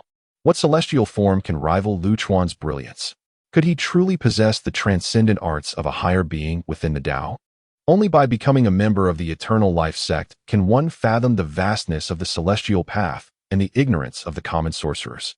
The true laws of the world are held solely by the practitioners of Yin and Yang. The Eternal Life sect, besides recruiting disciples, is preoccupied with the collection of rare and exquisite treasures. If I could eliminate Lu Chuan, perhaps I too could ascend to the status of an envoy. Outside, the sound of a magnificent steed echoed. Suddenly, a tempestuous black wind burst open the great doors. Chapter 22. The Abdomen of the Feathered Man. The deceptive arts of Yin and Yang. The furious black wind howled, sending a rush through the hall. The doors were violently flung open. Cough, what is happening? Go check it out, commanded the tall man. A resonant neigh from the steed pierced the air. With a loud crash, the wooden door splintered as a magnificent white horse charged in. A figure dismounted, and in a flash of sword light, the head of a short man fell to the ground. With a thud, the silent figure was engulfed in flames. Who are you? The tall man gasped, his expression transforming dramatically. The scene before him resembled a fever dream. The white horse spun gracefully, merging with the black wind and shrinking into the man's sleeve. Lu Chuan, were you not seeking me? Came a swift voice. With a whoosh, another sword shot forth. The tall man reacted with alacrity, evading the flying blade, which embedded itself a foot into the ground. Tai Yi, assist me, he bellowed. Lu Chuan hesitated, momentarily caught off guard. The tall man consumed a jujube talisman, his voice resonating like a beast's roar, panting as if he were a bellows. Upon consuming the talisman, his veins bulged grotesquely, his stature increasing by a foot, muscles coiling tightly, and his skin oozing black blood. Blood streamed from his 7 orifices. Behold the might of the Yin and Yang practitioners. and witnessed the power of divine arts. Lu Chuan remained silent, his gaze fixed intently upon him. The tall man's strength surged to a terrifying level, his power weighing like 1,000 pounds. With a crack, he snapped a wooden pillar and hurled it toward Lu Chuan. With a deft sidestep, Lu Chuan avoided the splintering wooden beam, which exploded upon impact, scattering shards like hidden weapons, tearing his garments, but failing to pierce his pale golden skin. The defense of the diamond pills proved commendable. A sly smile played upon Lu Chuan's lips as he observed the blood-soaked tall man charging towards him, intent on devouring him whole. I wondered what you were, and it turns out you are but an imitation. Very well, allow me to demonstrate true sorcery. With a flourish, divine flames erupted from his palm, launching toward his adversary. Yet, that was merely the beginning. Lu Chuan extended his right hand, and a foul wind swept forth from his sleeve. The chilling sound of slithering reverberated ominously. With a swift motion, a 9-foot-long snake, as thick as a bowl, with scales like dark iron and eyes like vermilion, shimmering with a green luminescence, shot forth. This viper, nurtured for half a year with medicinal elixirs, had grown exponentially in size. With a sudden thrust, the snake soared, its movement akin to flight, aptly named the soaring serpent. As it reached its full stature, it sunk its fangs into the tall man's neck, injecting a venom of eerie green. The tall man gasped as his strength waned, his life force rapidly draining away. Clutching his neck, he attempted to utter something, but could only emit feeble gasps. No, this cannot be. Why does this person's sorcery resemble authentic law? With a thud, he fell to the ground. The corpse lay on the ground, the tall figure's body turned green, decomposing into a foul, putrid liquid. The art of martial killing follows a certain rationale. However, the art of sorcery is utterly unfathomable, Lu Chuan mused. He lifted his long sword and delivered several decisive strikes. He subsequently unearthed treasures of gold and silver, along with a stone tablet inscribed with the Taiji emblem. The scent of others wafted into Lu Chuan's nostrils, reminiscent of canines. He then discovered letters written on silk. Within these letters, a figure named Yushir issued commands to them. In the region of Langia, Lu Chuan, a physician of remarkable skill, was rumored to possess the abilities akin to BNK, and was urged to recruit others, with the threat of death looming if they refused. Such audacity to threaten death for noncompliance. A glint of coldness flashed in Lu Chuan's eyes. Whoever dared to disrupt his tranquil existence would surely face death. The art of sorcery serves as both a protective and lethal force. Yushir remained an enigma, never revealing their appearance or true name. The tall figure and others typically buried the letters near the poplar forest by the west gate of Linzi, with Yushir burying the missives at the beginning or end of the month to issue tasks. Lu Chuan's first thought was that this was an exceptionally secretive organization, where subordinates were ignorant of their superiors and colleagues were unaware of one another. He also discerned the structure of the Yin-Yang practitioners.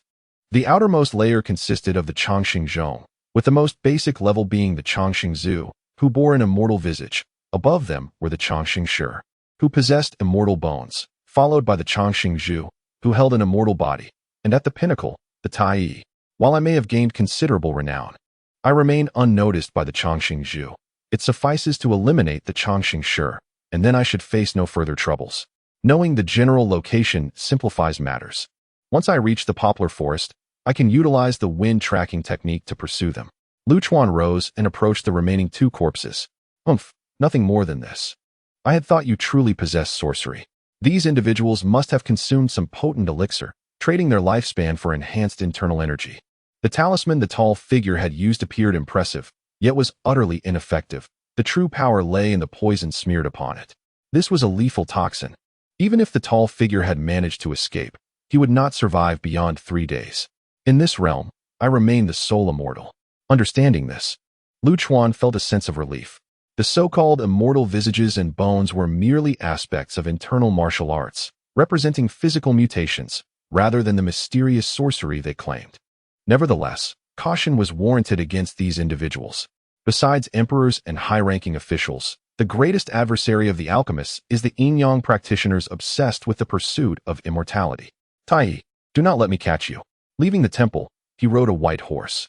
Crimson flames streaked across the sky like meteors, engulfing the entire temple in a sea of fire.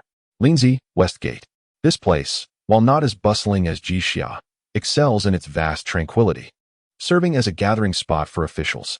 The streets were tidy, paved with blue stone. Each household boasted vermilion doors, with steps that were almost insurmountable. The West Gate Lieutenant's residence. The West Gate Lieutenant oversees the law enforcement and security around the West Gate, holding a position of considerable authority and rank as a Zhong de Fu. Gong Sun Pu, the West Gate Lieutenant, is perceived by others as an unconventional individual.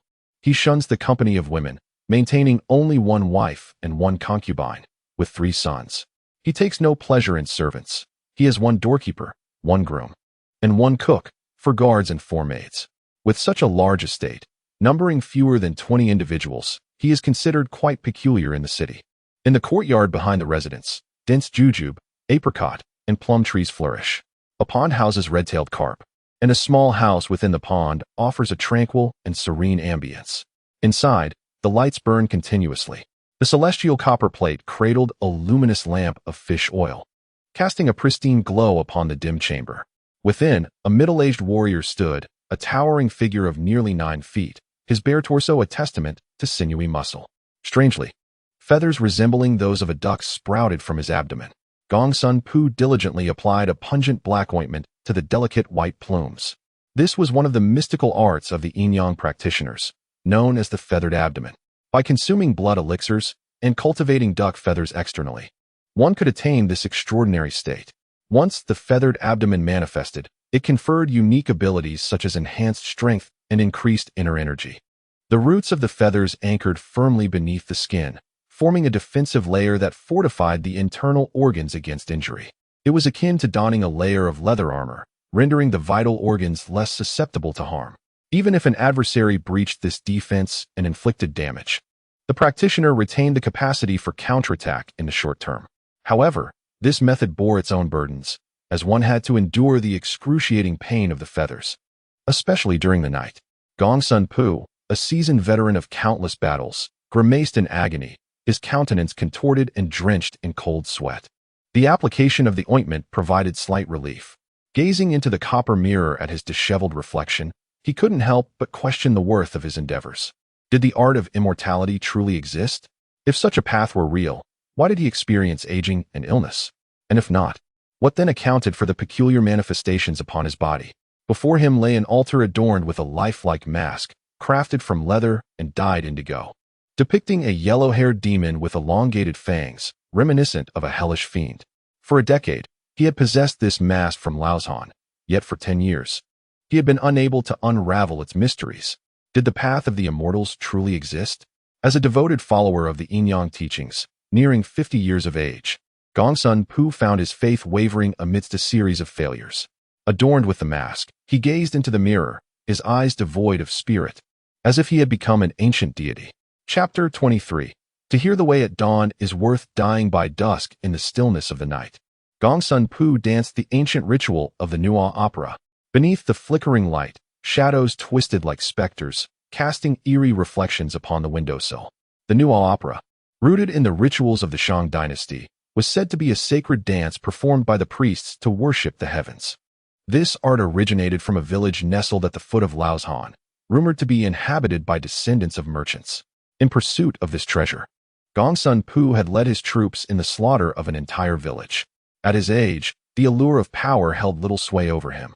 It was the elusive quest for immortality that consumed his aspirations. Yet, something still felt amiss.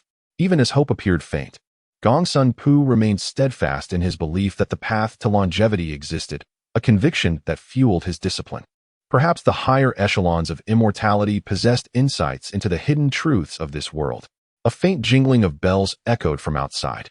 An enemy attack? Gong Sun Pu swiftly grasped his halberd. The rear courtyard was a forbidden ground, the lives of over a dozen servants attesting to its sanctity. Visitors here were typically unwelcome. A solitary wooden corridor led to the lakeside pavilion. Gong Sun Pu pushed open the door, the interior illuminated clearly, revealing a youthful swordsman. Dr. Lu Chuan of Langya, I have seen you from afar. You are remarkably young and possess aspirations for the immortal path. Join us. This place holds what you seek. Gong Sun Pu proclaimed with a resonant voice. Lu Chuan gripped his blood-stained sword, its tip scraping across the ground, emitting a harsh sound of friction. Your dwelling is rather secluded. I inadvertently delayed due to the need to escort your wife and children away. I sincerely apologize for the inconvenience. Lu Chuan's expression remained calm. In tumultuous times, he had grown accustomed to the grim necessity of taking lives. It is of no consequence. If one attains immortality, there is no need for concern regarding descendants. What a madman! Lu Chuan felt a sense of helplessness, witnessing the fervor of the Yin-Yang sect for eternal life. Should his own magical abilities be revealed, he would undoubtedly be regarded as no less than a ginseng fruit in their eyes. I cannot possibly join your ranks. As Lu Chuan spoke, his mind sensed the white feathers beneath Gongsun Pu's abdomen. Without true energy or magical luminescence, it was likely the result of some peculiar elixir or unique internal energy technique. One must admit, the imitation by the Yin-Yang sect was rather convincing. Embrace your demise. Gongsun Pu brandished a 50-pound halberd, charging forth like a ferocious tiger descending a mountain. Moving with astonishing speed, his form becoming but a blur as he leaped 3 zhang into the air. This was the might of a top-tier expert. Coupled with the enhanced strength and endurance from the feathered abdomen, an ordinary warrior would find it nearly impossible to withstand such a combination of speed and power. Unfortunately, Lu Chuan discarded his treasured sword, raising his right palm, from which billowed a swirling black mist. Alas, the imitation could not surpass the original. Bang! A 3-foot-long tongue of crimson flame shot forth from his palm. The black wind obscured Gongsun Pu's vision, providing Lu Chuan with the opportunity to retreat to safety. The fiery tongue, resembling a dragon, emerged from the black mist, radiating a dazzling red light. A spell? Gongsun Pu's pupils constricted, his hair standing on end. Throughout his life, he had engaged in countless battles, having slain over 500 foes. With mastery over blades, arrows, halberds, spears, and hammers, he had developed his own strategies for combat. His martial spirit was akin to an innate instinct. Often, before his mind even stirred, his techniques would already be unleashed. Yet, he never anticipated that his adversary would wield sorcery. How could this be? Thud! The halberd cleaved through the flame, unleashing even greater destructive force, scattering sparks like maggots clinging to flesh. The acrid black smoke and the searing pain of the flames sent Gongsun Pu tumbling to the ground. The feathers on his abdomen were charred away, his skin blistered and blackened, while the air filled with the acrid scent of burning flesh. More painful than his physical suffering was the torment within his heart. As the flames extinguished, Gongsun Pu lay gasping for breath, his eyes devoid of life as he gazed at the slowly approaching Lu Chuan. Lu Chuan produced a palm-sized brown leather pouch. As he unfastened the opening, a long serpent, incongruous with the size of the bag, slithered forth. The serpent coiled beside Lu Chuan's head, its crimson eyes locking onto his. A chi refiner, undoubtedly the means of a chi refiner.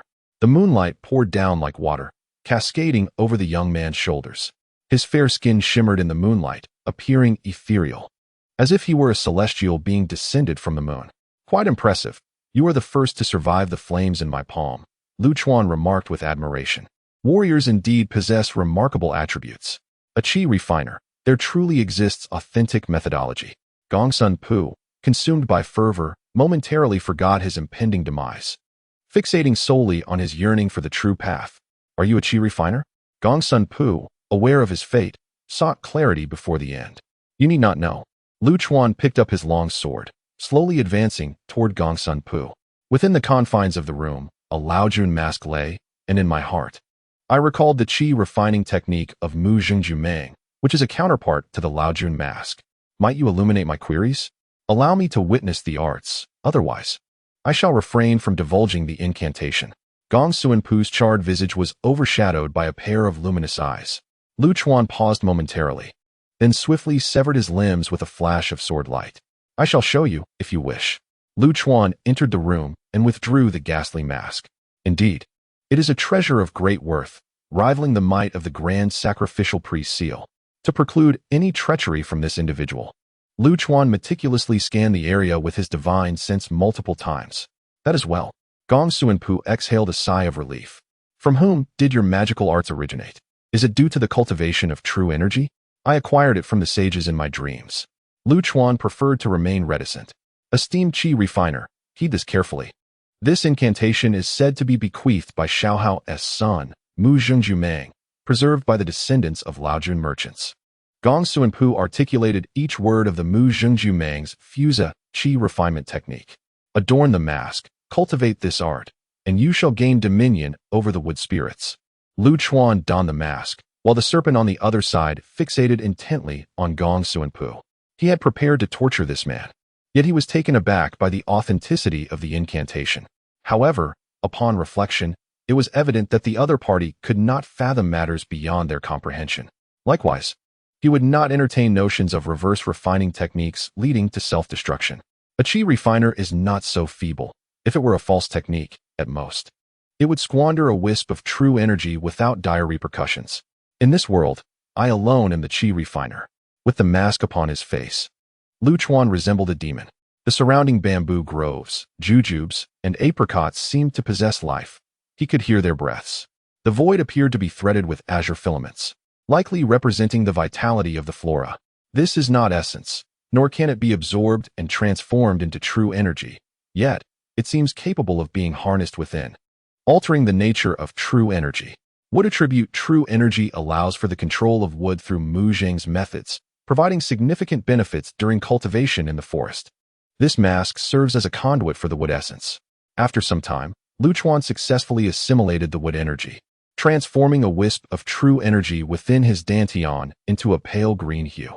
In reality, Lu Chuan, adorned with the mask, opened his eyes, which gleamed with brilliance, then extended a finger. Crack! The wooden planks splintered, and verdant weeds surged forth. Ha, what divine power! Truly the path of great enlightenment. Gong Suanpu laughed heartily, blood surging from his mouth and nose, with his life nearing its end. This is indeed the transcendence of all paths. What swordsmanship, medical arts, or even the royal way pales in comparison to a Qi refiner who has attained longevity. It is the true path of the Qi refiner. Lu Chuan removed the mask, nodding with a smile. Henceforth, the fasting technique may be abandoned. This individual is ruthless, yet bears a genuine desire for the path.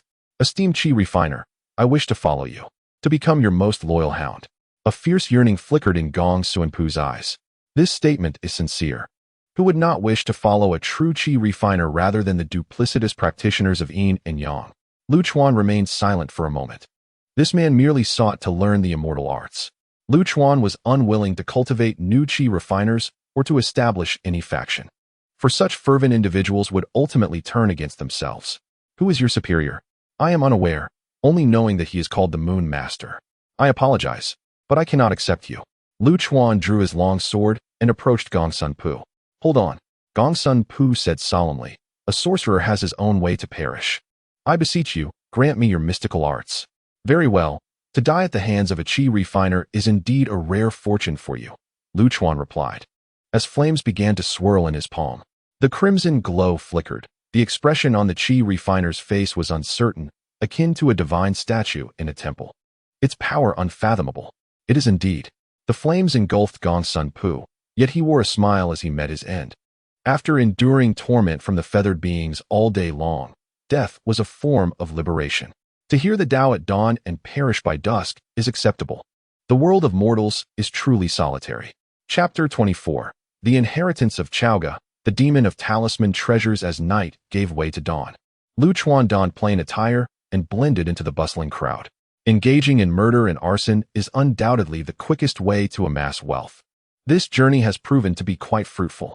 Most importantly, I have obtained the Nuan mask and the Mu Zhengju Meng Fusang Qi refining technique, abbreviated as the Mu Zheng Qi refining method. This method, accompanied by the ability to manipulate wood, is significantly superior to the mere fasting Qi refining method. The Yin-Yang clan must have collected numerous valuable items, Lu Chuan mused. While I remain in the shadows, the Yin-Yang clan is already exposed. They remain oblivious to my existence as a Qi refiner. In this world, I alone shall refine Qi, and from now on, their possessions will be entrusted to my utilization. With a satchel slung over his shoulder, Lu Chuan strode homeward. Along the way, he purchased some red dates, millet, glutinous rice, and wild boar meat. The morning sun was gentle, and the streets were filled with bustling pedestrians. Ignoring the tumultuous external conflicts, it was indeed a place of peace and prosperity. Unfortunately, one cannot escape the entanglements of worldly affairs. Even a Qi refiner cannot elude the ravages of war. To achieve a breakthrough, Lu Chuan must continuously gather elixirs or rare materials. Upon returning to his residence, he reflected that the sword serves as the eye of the heart. The eye follows the heart's movements, and the heart is guided by the sword. This technique, akin to the chef skillfully dissecting an ox, tests one's proficiency, once mastered.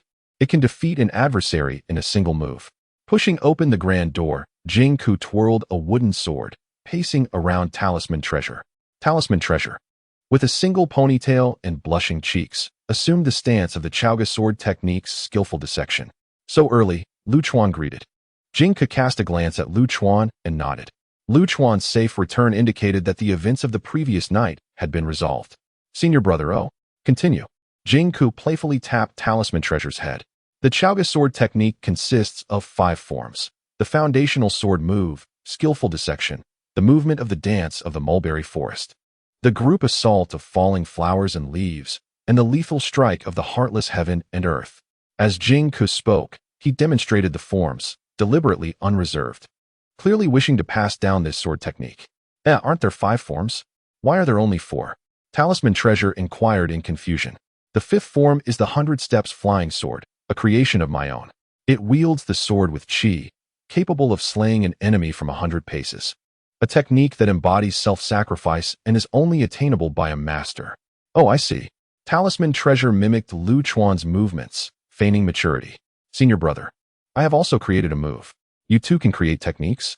Lu Chuan exclaimed in astonishment. Talisman Treasure, dissatisfied, waved the wooden sword and declared, Senior brother, do not underestimate me. In the future, you might rely on me for protection. Then I shall thank you in advance, Lu Chuan replied. Lu Chuan placed the food into the wooden basin for washing, chuckling without looking back. Give it a try? Jing Ke crossed his arms and said, Brother Jing, please demonstrate your technique. Su Bao picked up the wooden sword, a serious expression on his face. All right, Brother Jing, you go first. Whoosh. Jing Ke stepped forward in 3 strides, thrusting his sword towards Su Bao. Thud. Su Bao knelt down, exclaiming, Hero, spare me. Jing Ke was momentarily taken aback. Bang. Su Bao jabbed the wooden sword into Jing Ke's chest. Hee, I win. Remarkable indeed. Lu Chuan exclaimed. A rogue's trick, specifically designed to counter a hero. Jing Ke sighed helplessly, his icy demeanor cracking into a smile as he remarked, Indeed, a lethal move. A swordsman values righteousness and keeps his promises. Even those with ruthless hearts uphold the demeanor of a swordsman and would not slay someone who kneels and begs for mercy. Such an act would tarnish their reputation if it spread. Su Bao's tactic had a 90% success rate. What do you call this move? Jing Ke asked, resigned. Let's call it Hero, spare me. With Jing Ke's praise, Su Bao beamed at his senior brother. What a clever technique. Lu Chuan gave a thumbs up. That will be all for today. Jing Ke sat down to rest. Had anyone else executed this move, he would have scolded them in anger and forbidden such underhanded tactics. However, the target was a young girl, leaving him speechless. Women are inherently at a disadvantage. This was merely a desperate means of self-preservation, so why be so harsh? Jing Ke glanced at the siblings playfully sparring with their swords. Their clever and unconventional natures, combined with his own Chaoga sword technique, would likely lead to an unsettled future in the martial world. But what of it? Jing Ke shook his head with a smile, casting aside his distractions. Here it comes.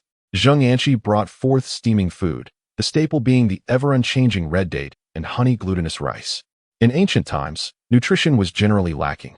Red date glutinous rice ensured nourishment while providing ample caloric reserves to compensate for the energy expended in training. The soup was not an ordinary vegetable broth, but a medicinal concoction exuding a fragrant aroma. Old man, let me help. Jing Ke hurriedly stepped forward to receive the food. Hurry over for dinner. Ling Bao, remember to sit in the clinic at noon today. Got it. The group was lively and boisterous, filled with laughter. A long-lost smile appeared on Jing Ke's face. This family was quite amusing, lacking in rigid hierarchy and mundane rules, making him feel at ease. He longed for such days to continue indefinitely. Unbeknownst to him, he had come to see Lu Chuan and the others as family.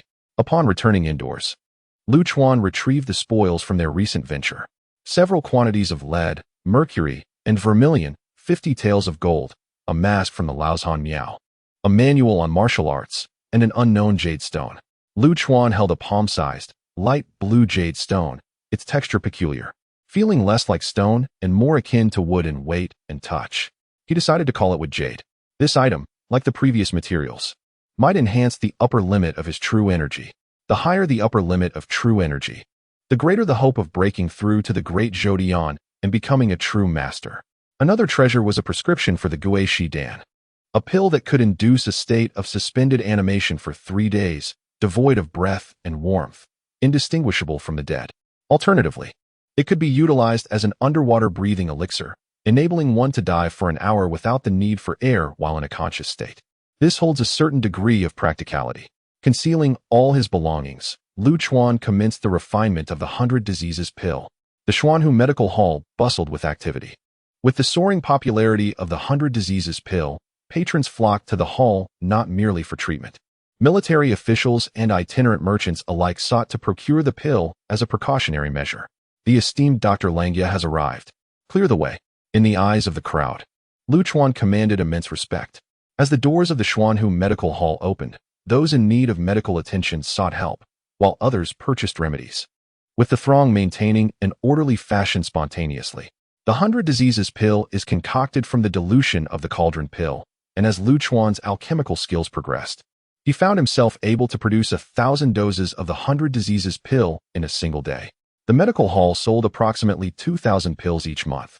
And due to high demand, Lu Chuan voluntarily reduced the price of the pills to 10 coins, yielding a substantial profit of 20,000 coins monthly.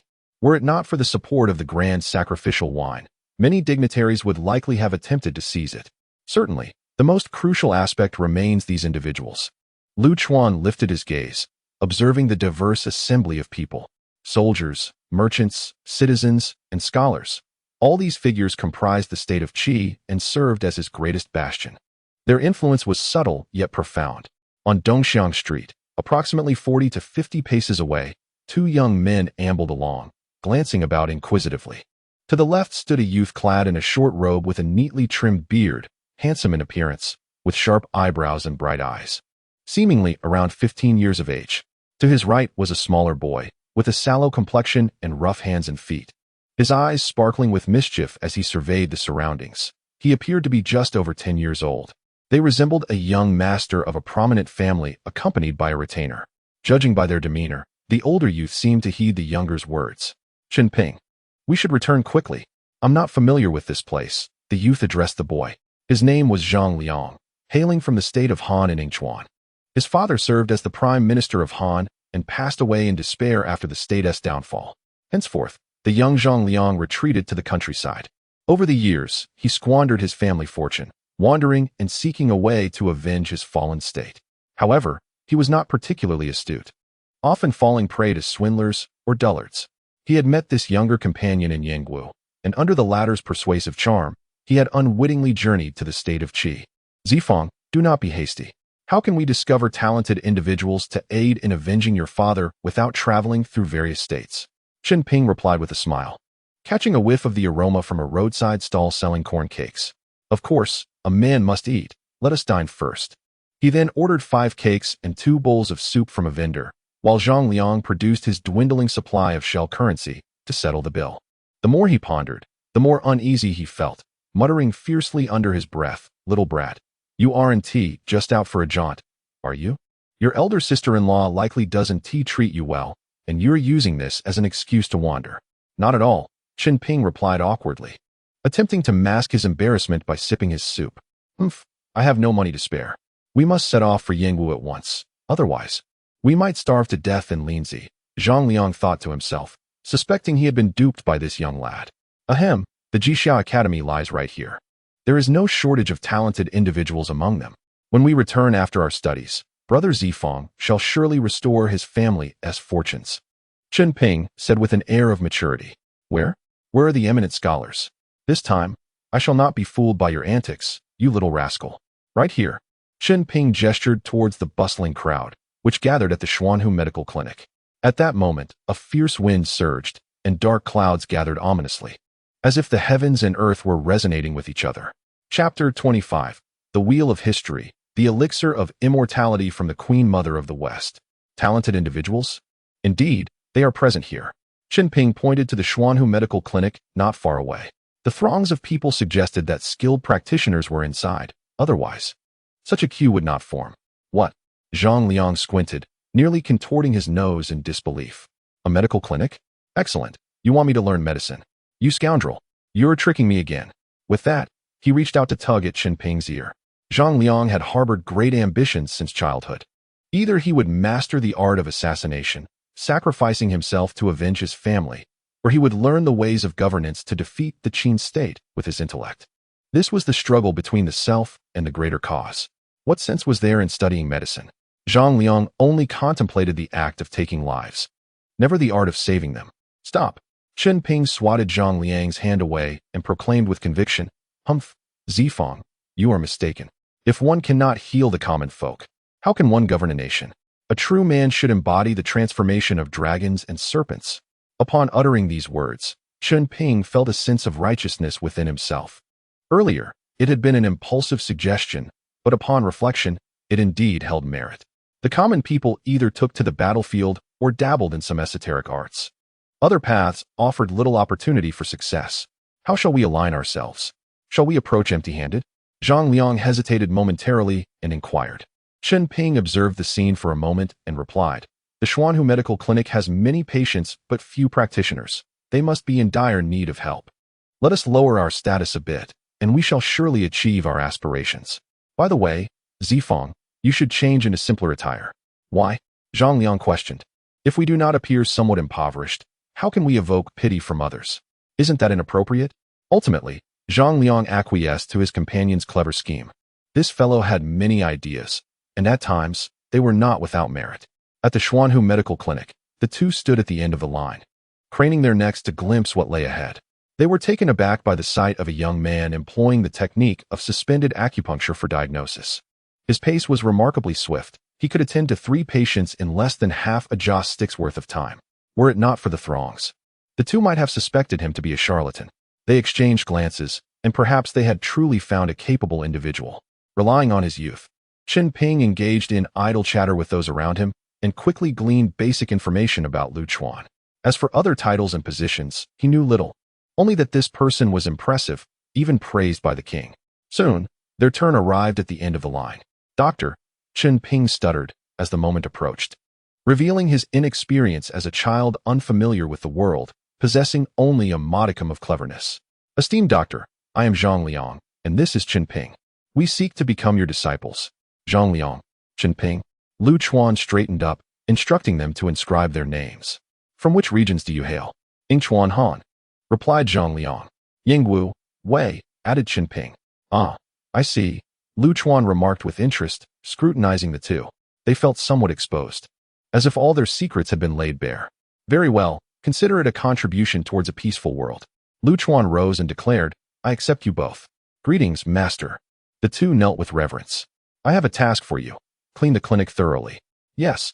Subsequently, Lu Chuan escorted 2 individuals to the residence in Dongxiang, introducing the newly accepted disciples to the assembly. The response from the others was rather lukewarm, yet Fu Baol radiated with joy. She had instantaneously transformed from the youngest into a revered master. How could she not feel exhilarated? Quick, address her as master. Master. Zhang Liang felt a twitch at the corners of his mouth, as if he had stumbled into a den of wolves. Master Chen Ping appeared ashen. This young girl seemed somewhat formidable. Regardless, it seemed they had settled in. Zifang, Chen Ping. Disciple is here. I have another task for you. Lu Chuan gestured towards the vacant space in the backyard. What does master command? Let this area be filled with lush green bamboo, peach trees, and plum trees. In the future, my cultivation here will proceed at an accelerated pace. The two stood in stunned silence. In the 20th year of King Zheng of Qin, 227 BC, 2 young men arrived in Dongxiang, leaving their names inscribed in history. The wheel of history turned slowly. 3 months later, at the Jixia Academy, Lu Chuan strolled with Zhang Tsang and Yi Ming, engaging in discussions about the current affairs. The state of Wei has lost 5 cities, yet the king remains inactive. I believe Wei's demise is imminent, Lu Chuan remarked. Indeed, we might as well throw our lot in with the Qin, Zhang Tsang retorted, their camaraderie having reached a point where nothing was off limits to discuss, especially as scholars circulated among the 6 states without any need for discretion. Upon hearing this, Yi Ming's eyes brightened. Lu Chuan waved his hand, diverting the topic by saying, let us speak of brighter matters. Tomorrow, we shall celebrate the housewarming. Do remember to join us for a drink. Certainly. Very well. Suddenly, Zhang Song recalled something and said, by the way, Senior Brother Fuqiu has invited you to consult on the compilation of ancient texts. Do you have any availability? Forget it. I have some pressing matters. I still have some alchemy to attend to. Yimeng, have the materials been delivered? They were sent to your residence this afternoon. All right, we shall converse another day. Lu Chuan turned to leave. Yimeng and Zhang Song exchanged a knowing smile, tinged with a hint of resignation. Lu Chuan possessed extraordinary talent. Having nearly perused all the texts, such a gifted individual would be esteemed as a prime minister in any realm. Yet, he was inexplicably drawn to the art of alchemy and spiritual cultivation, which was indeed peculiar. Alchemy? Elixirs of immortality? The grand scholar Tian Heng at Tianwen Tower was utterly perplexed. Indeed, it is the king's decree. The Jixiao Academy has dispatched individuals to the palace to concoct an elixir of immortality for the king, retorted a cold servant. As you command. Tian Heng chuckled in disbelief. The king had sunk to such depths of folly, harboring illusions of the ethereal path to immortality. How could the kingdom of Qi endure for long? The king's will is tantamount to the mandate of heaven, and Tian Heng had no choice but to comply. Dispatching 2 practitioners of the arcane arts and a Confucian disciple to the palace, the latter primarily tasked with advising the king.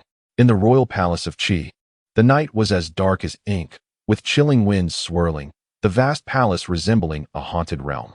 In one hall, lights burned brightly, illuminating the ethereal candles with their delicate smoke.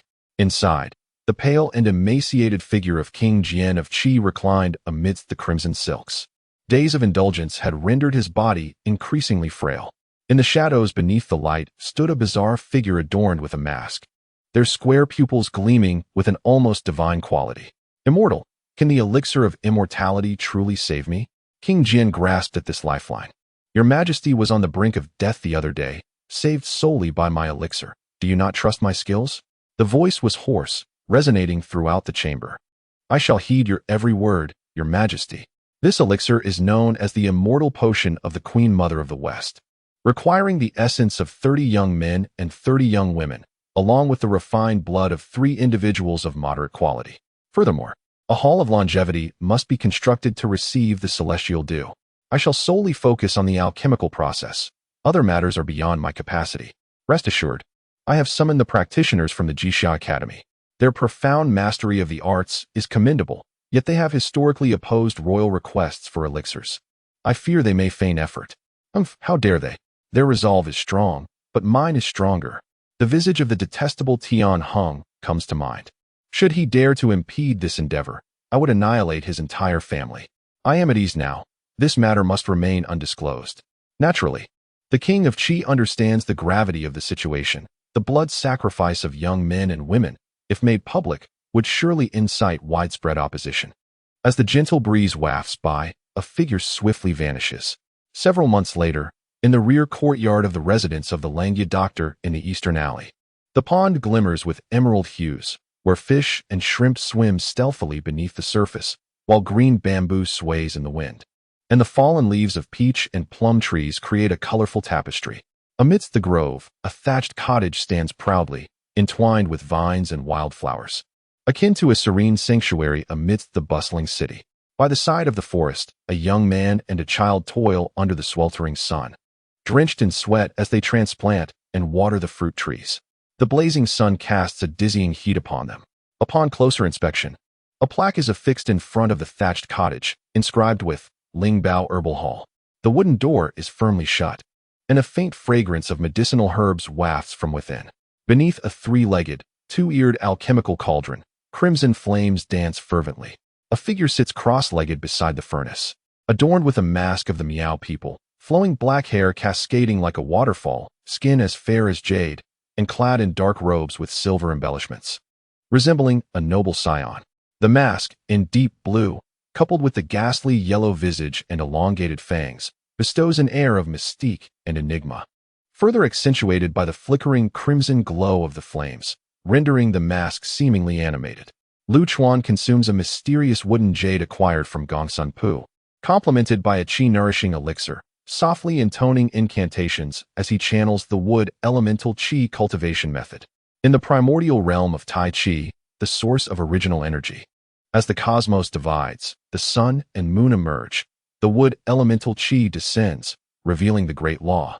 The true energy within the lower Dantian gradually ascends, reaching the limit of 15 threads, equivalent to 15 instances of palm flame. In the depths of obscurity, an ineffable silence prevails.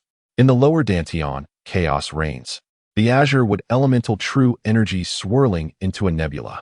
As he directs the true energy, the nebula shifts, reminiscent of the Milky Way in motion, with stars arrayed in brilliance, illuminating the void of the primordial Dantian. At the center, the elixir of immortality symbolizes the blazing sun on one side and the azure moon on the other, situated at the heart of this cosmic Dantian, transmuting external energies. Such exquisite beauty, wrapped in profound mystery, is the true essence of the alchemist's energy, an unfathomable force. The internal and external universes reflect upon one another. Lu Chuan perceives the world with a unique perspective, his true energy extending across a span of 5 zhang, rendering the surroundings vividly clear. This is the realm of his spiritual consciousness. Beyond this, another perspective unfolds, a vast azure world woven from countless verdant lines. Immersed in this environment, one feels as if a fish leaping into a grand river, free and unrestrained. He releases a strand of wood elemental true energy, causing the entire grove to seem to flourish. This is the sensory connection of the wood elemental's divine control over nature. After a considerable time, Lu Chuan opens his eyes and exhales a breath of turbid air. The limit of true energy is set at 15 strands, and the mental prowess has increased from 4 to 5 zhang. Quite commendable. Apart from the efficacy of the Mu Zheng cultivation method, there exists the enigmatic Mu Yu. Lu Chuan removed the mask of the shaman. With this mask, he is virtually invincible in the woods, capable of concealing his aura and manipulating flora to confront adversaries. Suddenly, a plume of black smoke erupted from the cauldron. Lu Chuan, quick-witted and agile, summoned the ebony pill from the air. The Gui Shidan, suitable for both aquatic endeavors and breath-holding, is indeed commendable. Lu Chuan sealed the pill with wax for safekeeping. Currently, he possesses a total of 4 pills: the Peng Ding Dan for body refinement, the Jin Gang Dan for protection, the Yang Qi Dan for energy cultivation, and the Gui Shi Dan for underwater breath control. They are adaptable to nearly every scenario. Soon, as his true energy continues to swell, with several decades of diligent practice, he should be able to transcend to the realm of true immortals. Lu Chuan is aware that progress is slow, but in this era of dire circumstances, having the opportunity to cultivate is already a blessing. What more could one desire? Moreover, in ancient times, he might not have even been worthy of being cannon fodder. Yet here he is, enjoying the remnants of ancient relics in this place. The sole Qi cultivator in the world, the only one capable of unlocking the value of treasures. It is both a crisis and an opportunity. Lu Chuan tidied up briefly, carrying his treasures with him or concealing them underground. The residents of the estate were quite perceptive, including the restless Fu Bao, who, after Lu Chuan's repeated admonitions, would not casually enter the alchemy chamber. Nevertheless, he must also guard against others intruding. Alas, if only he had a storage artifact. Lu Chuan stepped out of the room leisurely. Not far away, in a pavilion, Zheng Anshi and his grandson were enjoying the cool breeze with Jingku. A gentle wind caressed the air, the lake's surface shimmered with ripples, koi leaped, and turtles glided beneath the water. The combination of moisture and cool air made this area far more comfortable than the sun-scorched open grounds outside.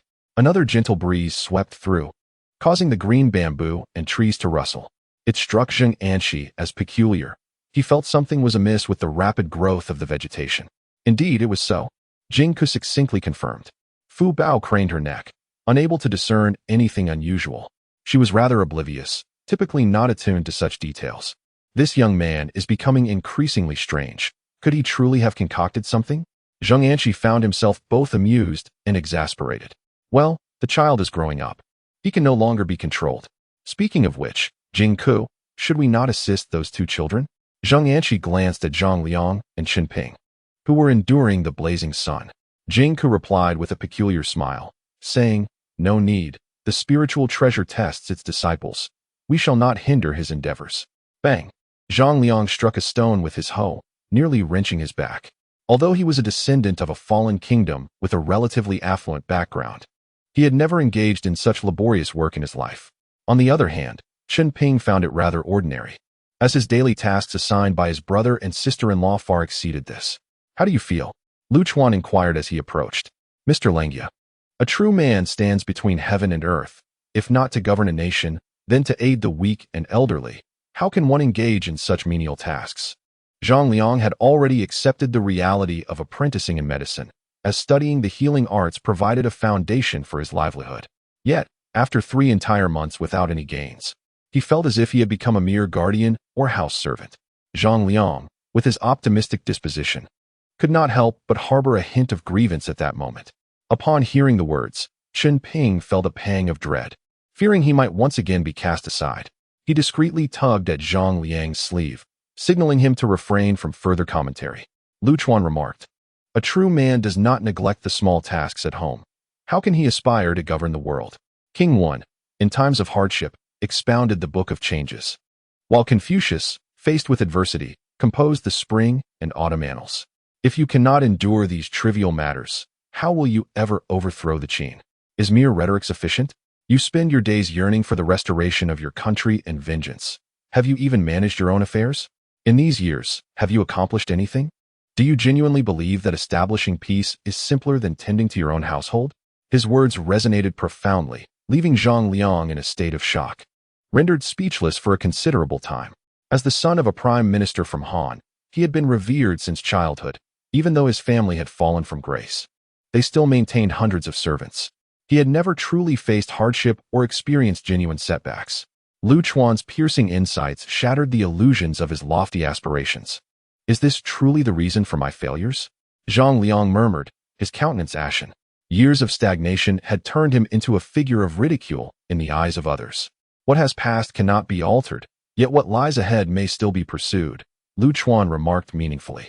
Coming to his senses, Zhang Liang performed a deep bow. "I am grateful for your guidance, esteemed teacher. I shall remain grounded henceforth."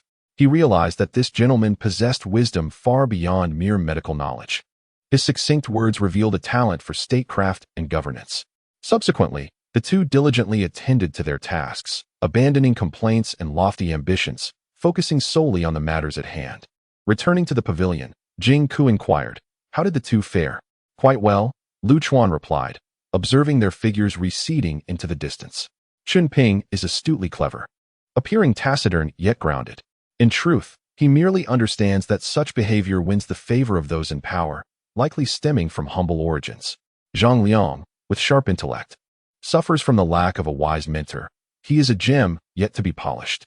Senior brother, let us practice our swordplay," Fu Bao exclaimed, sprinting towards them with a wooden sword in hand. "Certainly," Lu Chuan responded with a smile. "Fu Bao, have you sensed your internal energy?" "Humph, I am already a lower-tier master," Fu Bao declared proudly. Lu Chuan feigned astonishment. "Ah, a genius indeed. After consuming so much diluted elixir, it would be abnormal not to achieve a breakthrough." The two siblings practiced their swordsmanship, with Jingku occasionally providing guidance from the sidelines. Not far off, Zhang Liang and the others watched with deep envy. Here was Jingku, the valiant hero who had bested all swordsmen in Linzi. To learn even a fraction of his technique would be invaluable. As the sun began to set, casting a warm glow across the sky, Lu Chuan called out, "Come here, and I shall teach you the Tai sword technique of Qiu." It was then that the two realized their master was not only exceptionally talented, but also a formidable swordsman. In the eastern part of Linzi, near the gate of Lai, merchants from various states congregated, making it a prime location for spies, and Meng Yi's residence was situated here. The merchant Wei Guang from the state of Wei lived in a secluded area along an ancient road to the west, rarely traversed by passers-by. One day, a pitch-black carriage halted outside, from which emerged a tall, slender man clad in blue robes and adorned with a golden crown. Any scholar present would recognize him as a native of Yin. Unlike the Qin, which revered the virtue of water, the nobility of Yin favored blue garments. The tall man's elongated face and delicate demeanor suggested a gentle disposition. Under the guidance of the attendant, they entered the grand hall of the Wei residence. Wei Guang had been waiting for a considerable time and was taken aback upon the arrival of the guest. "Your Highness, the Crown Prince, what brings you here?" he exclaimed, hastily rising to his feet. I am Tian Guang, here to pay my respects to the crown prince. Wei Guang, whose true name was Tian Guang, was a renowned swordsman from the Yin and Qi regions several decades ago. Disinterested in fame and power, he had never entered the officialdom. Due to the favor he had received from Crown Prince Dan, he took upon himself the grave responsibility of seeking out skilled warriors for him. Is there any news? The situation is urgent, he inquired. Crown Prince Dan had once been a hostage in the Qin state, witnessing its might and understanding its ambition to conquer the myriad states. With Han and Zhao already fallen, and Yin on the brink of peril, only the death of King Qin could delay the advance of the Qin army. I recommend Jing Ku from the state of Wei. Will Jing Qing agree? I hope that through your esteemed connections, he may be persuaded, he implored. As you command. Tian Guang responded with a bow. As he exited, Crown Prince Dan, filled with concern, admonished him, Tian Qing, this matter is of utmost importance. I hope you will not disclose it. Tian Guang bent slightly, forcing a smile, and replied, indeed. At the East Alley residence, the day was abuzz with activity. The streets were adorned with numerous tables, hosting a banquet for neighbors from all around. Within the residence, colleagues from the Jixiao Academy were also visiting, including Lu Chuan and associates of Master Zhenguan. Today marked the celebration of the residence's relocation. Under the peach trees, there were more than 10 tables. Lu Chuan occupied the main table, flanked by Zhenguan, with Fu Bao and 2 disciples behind him. Tian Guang, Jing Ku, Meng Yi, Zhang Song, and others had come to offer their congratulations. Others who could not attend, such as Grand Sacrificial Official Tian Hong, Sacrificial Official Shi Song, and Fu Qiubo, also sent gifts to express their congratulations. Gentlemen, please drink. Lu Chuan raised his wine cup. Everyone partook, and the distinctive peach and plum fruit wine from the renowned Huaihu Medical House dazzled their senses. What a fine wine! The liquors of the pre-Qin era were not the strong spirits imagined by later generations. People of this age did not favor harsh-tasting liquors. The wine here was akin to an alcoholic beverage with a delightful taste, especially the fruit wines, which were of the highest quality. Zhang Liang, observing the gathering of talents, could not help but exclaim, there are no ordinary folk here. This is truly a gathering of distinguished scholars. The individuals he had previously met paled in comparison. Chenping, you have indeed not deceived me, Zhang Liang remarked, turning to the diminutive figure beside him. Chenping chuckled awkwardly. Yes, I was not mistaken, was I? On that day, Chenping had merely pointed casually, not expecting such fortune. As the banquet commenced, the guests were initially a bit reserved. However, as the alcohol took effect, they increasingly indulged in merriment. Zhang Anshi stood up, striking a percussion instrument shaped like a pottery jar, the crisp rhythm resonating throughout the space. Lu Chuan rose from his seat, his feet keeping time with the beat, and his arms moved like a crane taking flight. Approaching Jing Ku, he extended an invitation. Brother Jing. Yet Jing Ku appeared burdened with thoughts, seemingly preoccupied. Haha, how could I refuse an invitation from the host? Jing Ku set down his cup, laughing heartily as he rose to dance. Wen Ping, Brother Yi, Lord Wei. Soon, everyone had left their seats to sing and dance. This was a celebration filled with song and rhythm. Lu Chuan joined in, relishing this rare moment. It was the lingering echo of a grand and vigorous era, a collision of unprecedented ideas that laid the foundation for the spirit of Huaxia civilization. Whether it be the state of Qi, the state of Qin, or even Yin, Zhao, Han, Wei, and Shu, in Lu Chuan's eyes, they are all indistinguishable. There exists no distinction between friend and foe. All are cherished parts of the vast tapestry of Huaxia civilization. Meng Yi, filled with joy, felt the strict governance of Qin while diligently toiling in Qi, fearing exposure. The indulgence of the day was unprecedented. As night descended, the assembly dispersed. Tian Guang and Jing Ku engaged in idle conversation within a pavilion, while Lu Chuan reclined by the pond, enjoying the breeze, the others having long retreated to their chambers for rest. Having known Jing Ku for many years, Tian Guang, direct and forthright, spoke. The state of Qin and the state of Yin are irreconcilable. Prince Dan intends to assassinate the Qin ruler, and I have privately recommended you to him. I hope you will visit the prince's residence. Why me? Jing Ku queried, unfazed, seeking the rationale. You possess both courage and wisdom. There is no one else capable of accomplishing this task. This matter must remain a secret. Prince Dan has instructed me not to divulge it. I hope you will meet the prince and convey that I have passed, rendering me incapable of revealing any secrets. With that, Tianguang grasped his treasured sword and took his own life. At that moment, Lu Chuan opened his eyes and leaped to the pavilion, asking, "Why did you not intervene? Tianguang died honorably, and how could I bear to tarnish his integrity?" Jingke stepped forward to close Tianguang's unblinking eyes. "He has plotted against you," Lu Chuan stated incisively. "I am aware, yet he entrusted his life and years of friendship to me. How could I betray that?" Jingke could not help but admire Tianguang's resoluteness. Indeed, Lu Chuan mused, Tianguang fulfilled Prince Dan's commission with his life, repaying the debts of scheming, and extended an invitation to Jingke to conspire in significant matters. The warriors of the warring states were free-spirited and bold, valuing righteousness over life, willing to sacrifice their bodies for their principles. Today offered but a glimpse of that truth. "Will you go to the state of Yin?" Jingke responded, "Of course. But before that, I must test Prince Dan's sincerity. He would not instruct Lu Chuan to keep secrets, for he knows Lu Chuan would never betray him." "Are you not afraid of death?" "I have never given it thought." "Are you very afraid?" Jingke inquired with a smile. "Indeed. I wish to live for 500 years. No, 2,000 years. It is no wonder you practice alchemy daily." "Very well. Remember to pass on my story and swordsmanship." Jingke hoisted Tianguang's lifeless body and made his way toward the exit. Suddenly, a sharp sound of a sword echoed. Lu Chuan drew his sword, aiming for Jingke's neck. Jingke set down the body and unsheathed his sword in response. In the peach grove, both wielded the Chaoga sword technique, their blades weaving a deadly web, an atmosphere thick with lethal intent. The moon shone like jade, and the swords glimmered like rainbows. After hundreds of exchanges, they simultaneously sheathed their blades. Lu Chuan tossed Jingke a pill. "This is the turtle breath pill. It can simulate death for 3 days." Jingke accepted the pill, a smile gracing his lips as he clasped his fists in salute. "Until we meet again." He felt content, knowing his swordsmanship had not been in vain. Jingke's figure gradually faded into the night. "Until we meet again," Lu Chuan murmured to himself. The future meeting remained uncertain, in what year or month they might reunite. He would not hinder Jingke, just as Jingke had not obstructed Tianguang. In the 20th year of King Zheng of Qin, Jingke journeyed to the state of Yin, a composed and righteous hero, generous and valiant. Lu Chuan bore witness to history. Chapter 28, Blood Alchemy. Sacrificing life for righteousness. The state of Qi, Linzi. The palace issued a decree, summoning 20,000 laborers to Mount Tai to extract rare stones, and 8,000 commoners to construct a palace at the foot of the mountains outside the city. In light of the threat posed by the Qin state, the king resolved to raise taxes.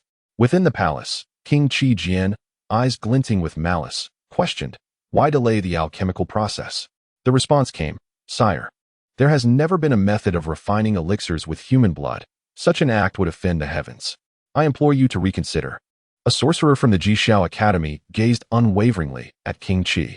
"You need not partake in the alchemy. Let others procure blood and hearts, and you may use the secret methods bestowed by me. There is no need for you to commit murder and violate celestial law.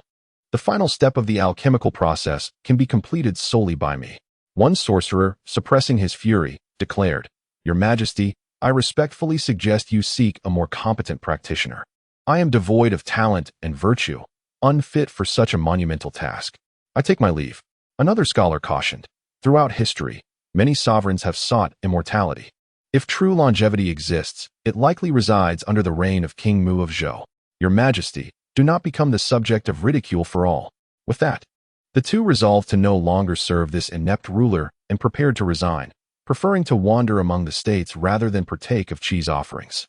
Without waiting for the king's reply, the scholars turned and departed. As they stepped beyond the great hall, the chilling command rang out, "Kill them."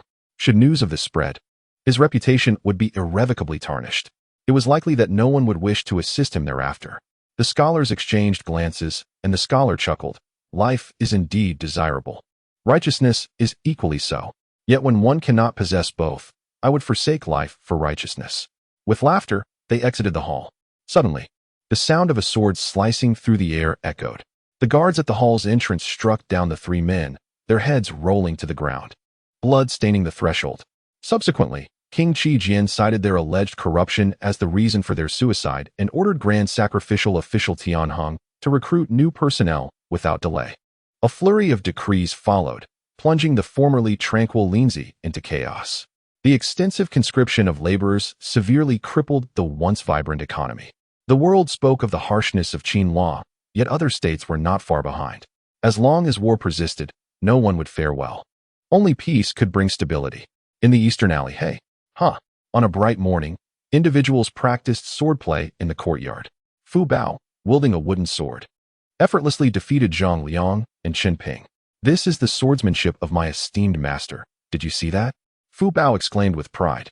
"Your master is remarkable." Qin Ping flattered. "Humph. After 3 more years of training, you will reach my master's current level," Fu Bao proclaimed with an air of superiority. "Now, continue practicing." Qin Ping. "Zhang Liang, help me catch that butterfly." Fu Bao's attention was once again captured by something new.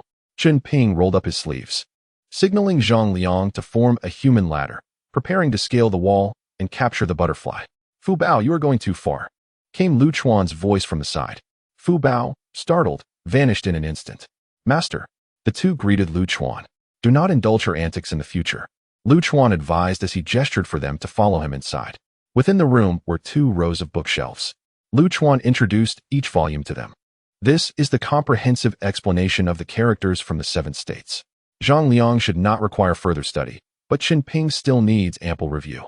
Qin Ping was reputed to possess an exceptional memory, yet at the tender age of around 10, his exposure to a multitude of books was limited by his family's circumstances.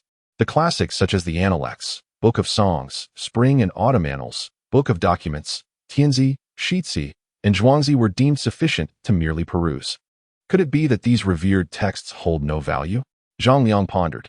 It is prudent to select what is useful without being confined to the doctrines of any particular school, nor should one dismiss any faction. The convergence of myriad philosophies is the inevitable trend of the future. Zhang Liang mused on this notion of unity among diverse schools. As if he had grasped a profound insight, Lu Chuan then introduced the 2, saying, "This is the Compendium of Herbs, authored by my master." Zhang Liang and Qin Ping opened the thick tome, their hearts profoundly stirred. What a magnificent masterpiece! One cannot pen such an extraordinary work without the wisdom of countless volumes residing within their chest. A cursory glance revealed that the text contained no overly complex vocabulary. One merely needed to recognize the characters to glean knowledge sufficient for gathering herbs and treating ailments. First, one would learn the art of medicine, followed by martial prowess, and various miscellaneous writings. In due time, they would assist in the medical clinic, while the master would continue to impart further teachings. Suddenly, Qin Ping inquired, "Master, shall we not study alchemy? It is said that your greatest passion lies in the art of alchemy, spending your days either practicing it or researching how to practice it. You need not concern yourselves with it. Cinnabar, lead, and mercury are all exceedingly toxic, and prolonged consumption will surely lead to demise," the master replied. Qin Ping instinctively retorted, but realizing the inappropriateness of his words, he swallowed them back. The master is a being of celestial nature, surely impervious to the toxins of alchemy, Lu Chuan remarked.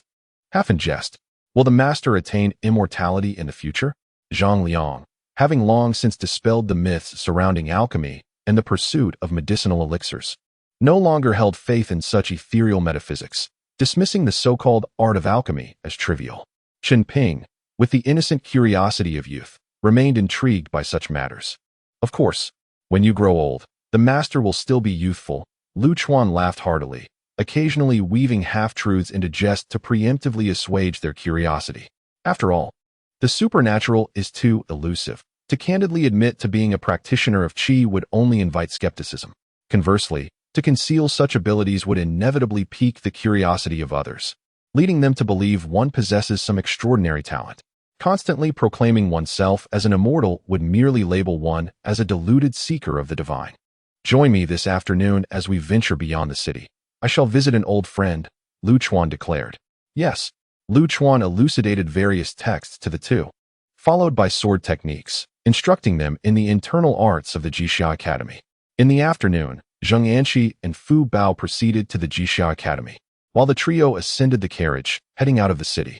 Before departing, Lu Chuan informed them of Jing Ke's journey to the Yin Kingdom.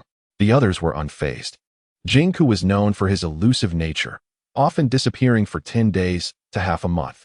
The carriage traversed the official road, and upon exiting the city, The sight of starving peasants was prevalent along the roadside. Each one bore vacant stares, their faces gaunt, with even the ground revealing the remains of the deceased.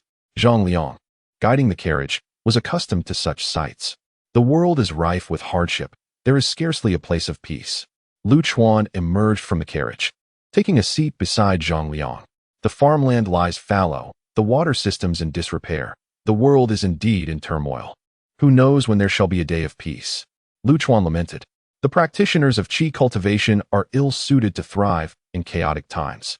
For such eras are rife with military calamities, epidemics, and various disasters, leaving them in constant flight and turmoil, unable to find a moment's peace. The downfall of the Qin state does not usher in tranquility across the land. Rather, the crux lies in the pervasive nature of war. The conflicts of the warring states cannot be resolved merely by the annihilation of a single power like Qin. The master's intention speaks of unifying the world, achieving peace throughout the realm. Zhang Liang was taken aback, having never contemplated this matter. His paramount ambition was to eradicate the Qin and restore the Han. Which nation did the master foresee as powerful? The Qin? What? Chapter 29. The Path to Peace, Green Hair and Gaunt Bones. Qin? Zhang Liang was struck with horror. After expending so much effort in seeking the means to destroy Qin, his master proclaimed that Qin could unify the world. What then of his own aspirations for restoration? Master, do you imply that Qin can foster peace? Zhang Liang questioned, observing the surrounding hunger and despair. If Qin could indeed engender a flourishing era, abolishing famine and granting the populace tranquility, would he not become a villain in such a scenario? Qin is untenable. Zhang Liang, now perplexed, inquired. Did you not assert that only through unification can peace be achieved? If Qin unifies the world, does that not equate to peace? While Qin may achieve unification, true tranquility remains elusive. Why? Due to the military meritocratic system of Qin, should hostilities cease without timely reform, internal strife is inevitable. The rigidity of Qin's system is excessively harsh. Commoners may ascend rapidly, yet fall just as swiftly. One moment, they may hold a modest post, and the next, they might find themselves forced into rebellion. An ordinary citizen, after a lifetime of toil, may gain a reprieve from conscription, yet once the realm is unified, if resources are insufficiently allocated, chaos will ensue. The 5 strategies of Xiongnu, fostering ignorance, weakness, poverty, humiliation, and fatigue, can swiftly bolster a nation, yet can equally hasten its demise. The legalist understanding of human nature is profoundly astute, while their methods of governance are perilously insidious. No one desires to live in a neighborhood rife with suspicion, perpetually fearing confiscation and exile. Minor transgressions are met with severe punishment, replacing rewards with retribution. In Lu Chuan's perspective, Qin's 2 paramount contributions were laying the foundation for unification and its rapid downfall. Both are indispensable. This represents the intrinsic cause of Qin's inevitable demise. As for external factors, numerous exist, most stemming from internal issues, which cannot be succinctly articulated. I shall, however, address the remnants of the 6 states. People do not materialize from thin air, nor do they vanish without trace. The lingering influence of the 6 states persists. Their talents unrecognized, they become natural adversaries of Qin, poised to rise in rebellion should any upheaval occur. Lu Chuan, shifting his perspective, posed a counter-question. If you were the king of Qin, how would you address these internal and external causes? After much contemplation, Zhang Liang replied, post-unification, we must dismantle the military merit system, impose lighter taxes upon the common folk, and govern with a hands-off approach. Excellent. And then, we should promote the remnants of the 6 states to win the hearts of the people. Will the original Qin citizens willingly relinquish their power? Then we must resort to force until they submit. Lu Chuan shook his head in bemusement, saying, one cannot slay indefinitely, nor will people stand idly by to be slaughtered. Relying solely on brute strength is ultimately a path to ruin. Excessive bloodshed will instill fear in some, yet breed hatred in others, inciting rebellion. After unification, this realm belongs to oneself. Rebellion, suppression, further rebellion, and more suppression require funds. Appeasing the populace also necessitates resources. Regardless, what is depleted is the strength of the nation itself. As chaos escalates, so does the number of insurgents, ultimately leading to a deteriorating situation. A skilled strategist does not seek fame in valorous deeds, but rather prevents calamities at their source. As descendants of Huaxia, we ought not to treat our own kin as we would external foes. Zhang Liang pondered deeply, unable to devise a solution. If it were the master, how would he address this? Lu Chuan cleared his throat and said, ruling through non-action is undoubtedly the correct approach. Subsequently, we may implement a dual governance system of commanderies and states. Dual governance? Indeed, commanderies and vassal states could coexist, with some remnants of the 6 nations settled within these vassal states, thereby fracturing their great clans and elevating the minor ones. First, stabilizing the hearts of the people from the 6 states. This system could serve as a transitional measure. The governance of vast territories in the pre-Qin era exhibited considerable inadequacies. Comprehensive commandery administration had never been fully realized, and the shortage of officials was severe. Forcing a commandery system poses significant risks. Zhang Liang paused, then quickly identified a flaw. How does this differ from a lack of unity? Would it not eventually lead to a resurgence of conflicts among the vassals? A nation is still a nation. The king need not necessarily be the original sovereign. Could it not be a person of the same lineage? Zhang Liang contemplated for a moment, deeply shaken within. To speak candidly, if the Zhang family were still noble in Han and the state of Han persisted, even if the king were not the original monarch, it is unlikely there would be much desire for rebellion. The nation remains, and the common folk would not discern differences among kings. Most scholars would have their positions secured, and the situation would indeed improve significantly. However, the dual governance system also harbors drawbacks, as powerful vassals are likely to rebel in the future. Is there truly a solution that satisfies all parties? Gradually diminishing the fiefdoms in the future is certainly preferable to igniting conflicts all at once, which could lead to widespread turmoil. Lu Chuan, hailing from a later era, was aware of numerous solutions, yet some matters cannot rely solely on spontaneous ideas. They must be aligned with the historical context of the time. At the junction of the Qin and Han dynasties, the elites of Huaxia faced an unprecedented landscape. Never before had a nation governed such vast territories, nor had a court supported such a colossal bureaucratic system. The rulers themselves were often uncertain of their roles, as were the common people regarding the meaning of the term emperor. Reflecting on this, Lu Chuan spoke meaningfully. Zifeng, some matters cannot be accomplished by a single generation. Lu Chuan recalled the dynasties chronicled in ancient texts. If the final emperor's actions had been addressed over 2 or 3 generations, it would have been a path to national prosperity. Yet, the desire to achieve it all at once led to ruin and destruction. Zhang Liang was momentarily lost in thought. His master's words seemed to unveil a new world. Ruling through non-action and a dual governance system, alongside the reduction of fiefdoms and establishment of commanderies, may appear contradictory. Yet in essence, they are stabilizing and reasonable. Truly, the master possesses the talent of a chancellor, with insight that penetrates the complexities of the world over 50 years. I am unworthy in comparison. Thankfully, the master is not from the Qin state. Otherwise, I would never see the light of day. Zhang Liang bowed deeply, completely convinced. The scholars he had previously visited for study paled in comparison to his master. No, you are indeed the one with the talent of a chancellor. I am merely a recluse in the mountains, indifferent to fame and fortune, Lu Chuan replied with a smile. He appreciated intelligent individuals who grasped concepts swiftly, requiring no further elaboration. Should one encounter a mind less agile, requiring gradual instruction, would it not expose the reality of one's superficial discourse? Indeed, the master shall surely enjoy longevity akin to the heavens, basking in eternal blessings. Zhang Liang chuckled bitterly, acknowledging that while his master possessed admirable qualities, there was perhaps an excessive pursuit of ethereal and elusive matters. Nevertheless, as a disciple, he felt compelled to perpetuate his master's philosophy. The few words exchanged today would sustain him for 50 years. You will eventually come to understand, Lu Chuan remarked. In this worldly chaos, there is nothing quite like the freedom of a carefree existence.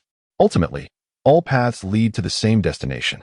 Upon their arrival at Meng Yi's residence, Meng Yi emerged to greet them. The 3 of them partook in a midday meal before promptly returning home. In the royal palace of Qi, within the Forbidden Garden, a masked man clad in deep attire knelt before 2 individuals. One bore the abdomen of a feathered being, while the other was marked with dark, coiled dragon-like veins. It was evident they were emissaries of the Yinyang sect.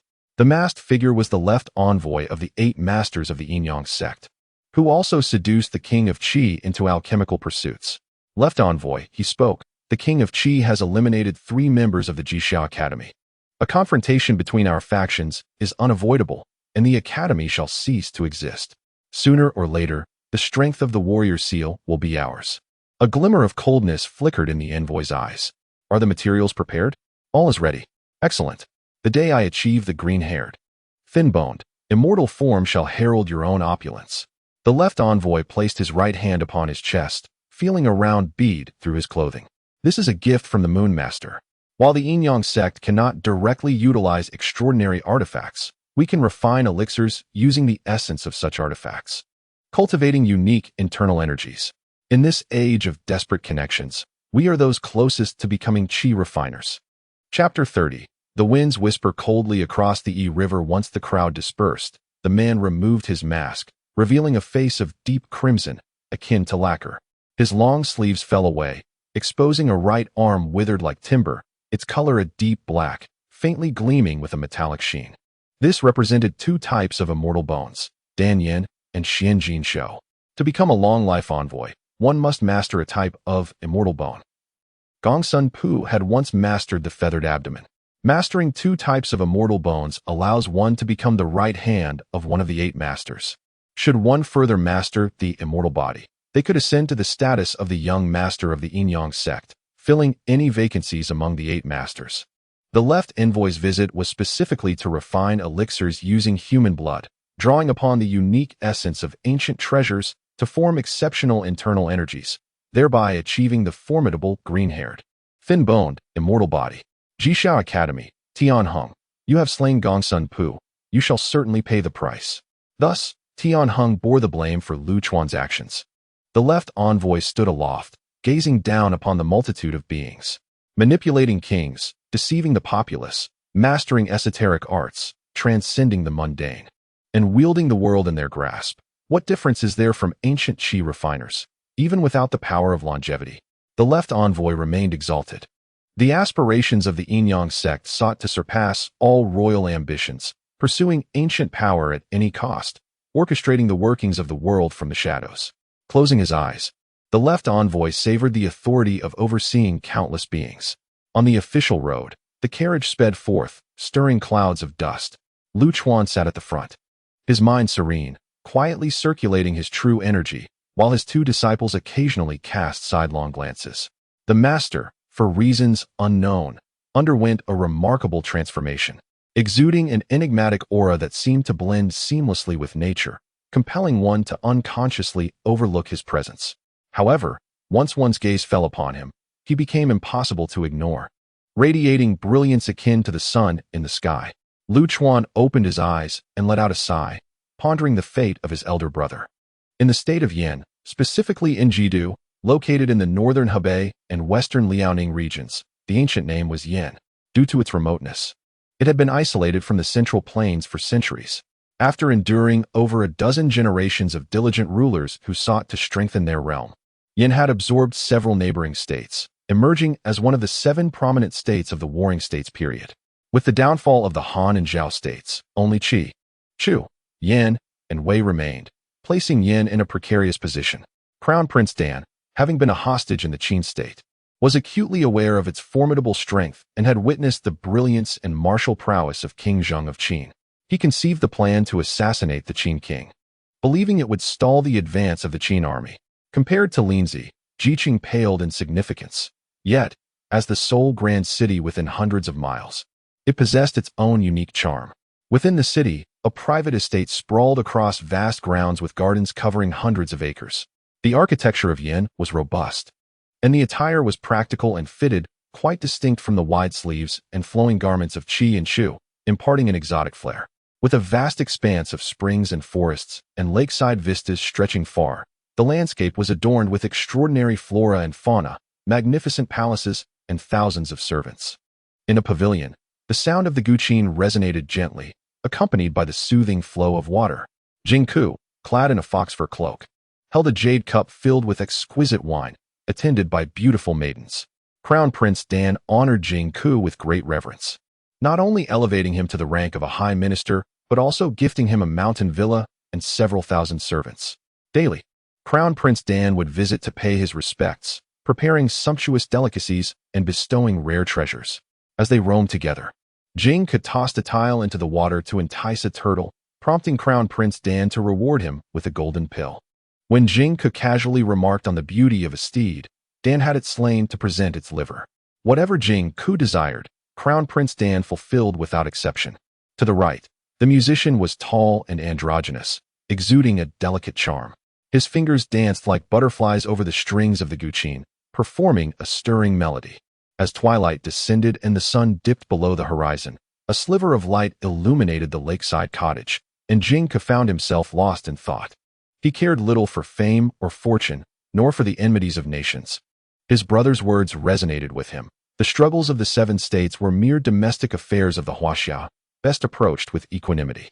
What truly mattered to him were the bonds of friendship and the grace of being recognized. A sudden, sharp note pierced the heavens, resembling a sword cleaving through a massive mountain, cold and piercing.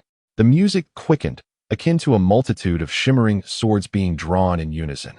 The melody was imbued with the essence of the sword.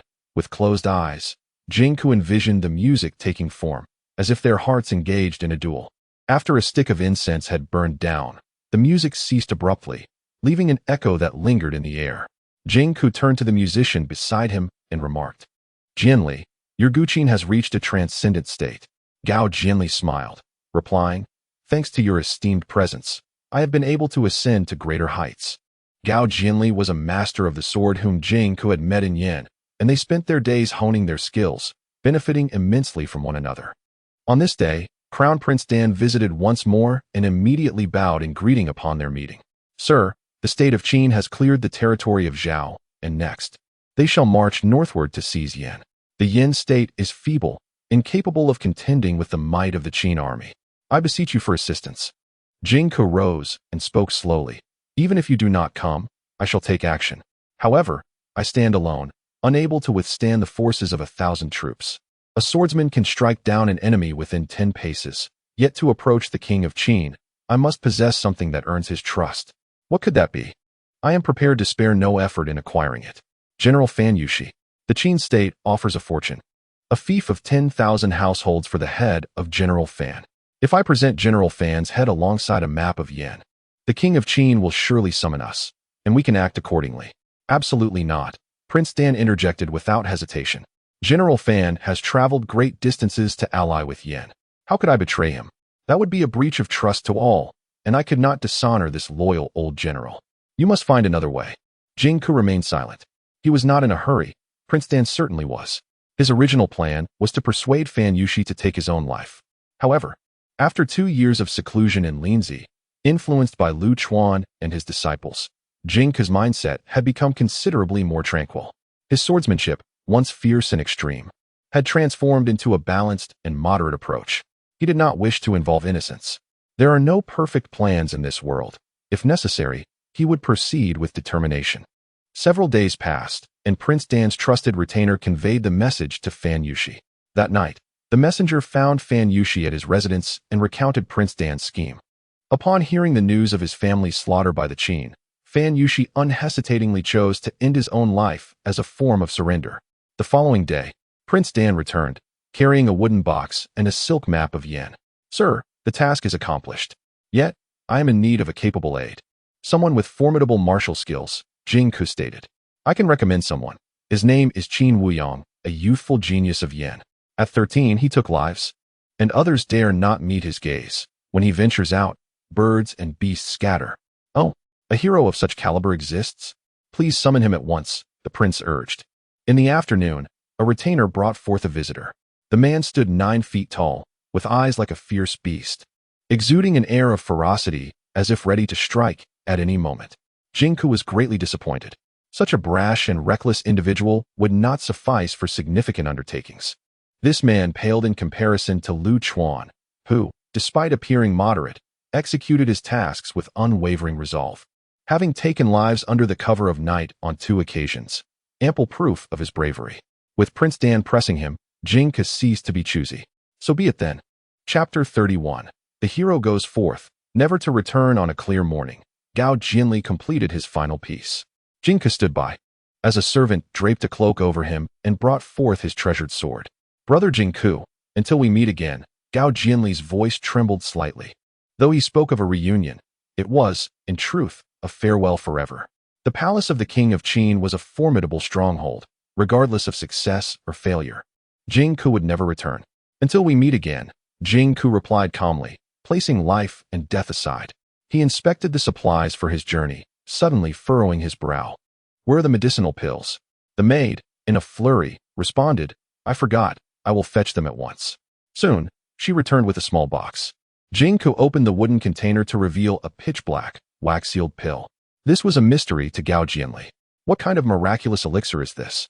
This is a life-preserving pill bestowed upon me by an old friend, capable of inducing a death-like state for 3 days without interest. Jingku picked up the pill, toying with it, harboring a degree of skepticism towards such claims, yet treating it as a talisman gifted by a dear companion, a mere thought. Jingku reminisced. This esteemed friend possessed unparalleled talent in the world, be it in the arts of swordsmanship, medicine, the teachings of Huang Lao, or governance. He was a genius in every respect. This friend favored the philosophies of Huang Lao for health preservation. Thus his fame remained subdued. Otherwise, he would undoubtedly be a talent worthy of the highest offices. The two often engaged in deep conversations, and Jingke vividly recalled Lu Chuan's transcendent perspective on history, one that allowed him to observe the rise and fall of heroes and legends from a distance. Gao Jianli was taken aback, for it was the first time he had seen Jingke bestow such high praise upon another. Could this old friend be the Lu Chuan you mentioned? Indeed, replied Jingke. Perhaps when faced with desperation in the future, a visit to Lu Chuan would be worthwhile. Very well. Shortly thereafter, Qin Wuyang arrived, prompting Jingke to prepare for departure. Prince Dan, along with his guests and the citizens of Yen, clad in white garments and hats, accompanied him to the banks of the Yishui River. In this poignant moment, Jingke felt a stirring within, yet found himself at a loss for words. He turned to Gao Jianli and said, "Will you play one last piece for me?" Instead of the subtle guqin, Gao Jianli opted for the spirited drum. Jianli struck a mournful tune, while Song Yi sang in a soaring voice. Amidst the send-off from the gathered crowd, Jingke did not look back as he ascended the carriage. The wind howled coldly by the Yishui, and the valiant warrior departed, never to return. At the Jixia Academy, within the Hall of Offerings, the true fire blazed in the furnace. Lu Chuan read while occasionally glancing at the flames. Suddenly, a loud bang. The alchemical furnace belched forth black smoke, signifying a failed concoction. Lu Chuan swept away the smoke with his sleeve and discarded the failed materials. This was not alchemy, but rather an attempt at refining. The reign of Emperor Zhuanqiu had endured for over 15 centuries, and countless forgeries had circulated during that time. A forgery that can be identified at a glance is not terrifying. The true peril lies in the self-proclaimed intellect of later generations who alter ancient texts, undoubtedly complicating Lu Chuan's task of discerning authenticity. This issue was also related to several fires at the Jixia Academy, perhaps caused by the Yinyang school relocating numerous ancient texts. Besides the Yinyang school, a portion of various schools that migrated to the Qin and Chu states also carried away many treasures. After all, the current Jixia Academy is no longer in its prime as it was during the illustrious days of Mencius and Xuanzi. Lu Chuan set aside his bamboo slip, preparing to read the next. Suddenly, voices echoed from outside. The king has decreed. The scholar from Langya, the ceremonial master of the offerings, is summoned to Tianwen Tower to receive the edict. Zheng Anqi emerged from the room, exchanging a glance with Lu Chuan. Both sensed an ominous foreboding. Lately, the winds of change had not been favorable. First, the king's oppressive taxation had incited a surge of refugees. Then, 2 groups of sorcerers from the Jixia Academy had been executed for various reasons. Although the palace claimed corruption and espionage as the reasons, any discerning eye could see it was a frame-up. Was the king's next target to be them? Internally, Zheng Anqi resolved that Lu Chuan must not go. He alone would suffice. He would relinquish his official position and reputation in Linzi. In a few days, he would instruct Lu Chuan to escape abroad with the talisman. "Master, let us first assess the situation," he said. The two followed the attendant to Tianwen Tower. The grand sacrificial official Tian Hong, along with the sacrificial official Fu Qiubo, Shi Song, and Zhang Tsong, among others, were present. A eunuch, possessing a delicate demeanor, retrieved a decree from the incense table. It stated, "Summon Lu Chuan and his master Zheng Anqi to the palace to concoct elixirs, with a deadline of 3 days, urgent, as per the royal command. The messenger hesitated, as the elder offered to undertake the task himself. Tian Heng abruptly rose, signaling Lu Chuan and his companion to remain silent before approaching the eunuch. Naturally, Tian Heng was no alchemist. He sought to persuade the king to reconsider. The head eunuch, with a sidelong glance, remarked, "The king requires an adept, not a useless Confucian scholar." Tian Heng felt his strength wane, nearly choking on a mouthful of blood. How dare this eunuch humiliate me? Where are the yellow turban warriors? Oh, is the grand sacrificial official plotting rebellion? The eunuch seemed to have Tian Heng all figured out. A rebellion by the grand sacrificial official would reduce the Jishao Academy to rubble. In any event, Tian Heng could not be part of this affair. The two sides remained at an impasse, with palace guards and yellow turban warriors poised for confrontation, an imminent crisis looming. "Messenger, allow me a moment," Zheng Anqi stepped forward, declaring, "I am known as the 100-year-old immortal, having reached the venerable age of 99, specializing in the crafting of longevity elixirs. My inept disciple Lu Chuan may hinder the king's endeavors. I beseech you to permit me to proceed alone." Zheng Anqi felt profound regret, realizing that his own ambition had placed his disciple in peril, wishing he had never descended the mountain. Subsequently, he stepped forward and, to the astonishment of all, slipped a piece of gold into the eunuch's sleeve. Indeed, the common methods of negotiation proved effective. The eunuch's face brightened, ready to relent. "Let the disciple join as well." Lu Chuan's voice rang out, "Master, trust in me." Zheng Anqi turned, intending to scold, but was momentarily taken aback by the look in Lu Chuan's eyes. It was an exchange laden with intent to deceive. "Fortune favors the bold. At worst, we'll make a swift escape." Lu Chuan stepped closer, gently patting his master's shoulder, whispering, "Master, let us share both fortune and adversity." "Messenger, we accept the decree." With that, the eunuch swaggered away. "Ling Bao, do you have confidence?"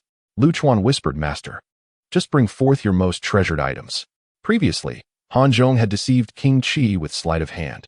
Lu Chuan believed he could likewise employ a blend of truth and illusion to extract further gains. He aimed to seize fame from the decaying body of the state of Qi, preparing for future self-preservation. Very well, Tian Heng dismissed the crowd, leaving only Lu Chuan behind. "Lu Chuan, come to the rear hall." Tian Heng departed first. Lu Chuan urged his master before hastening to the rear courtyard. In the rear courtyard, beneath the celestial jade disk of the four directions, Tian Heng stood, a frail and aged figure, with his back to others. He caressed the seal of the warrior. It was deemed the most worthless object, yet it was the treasure of his life.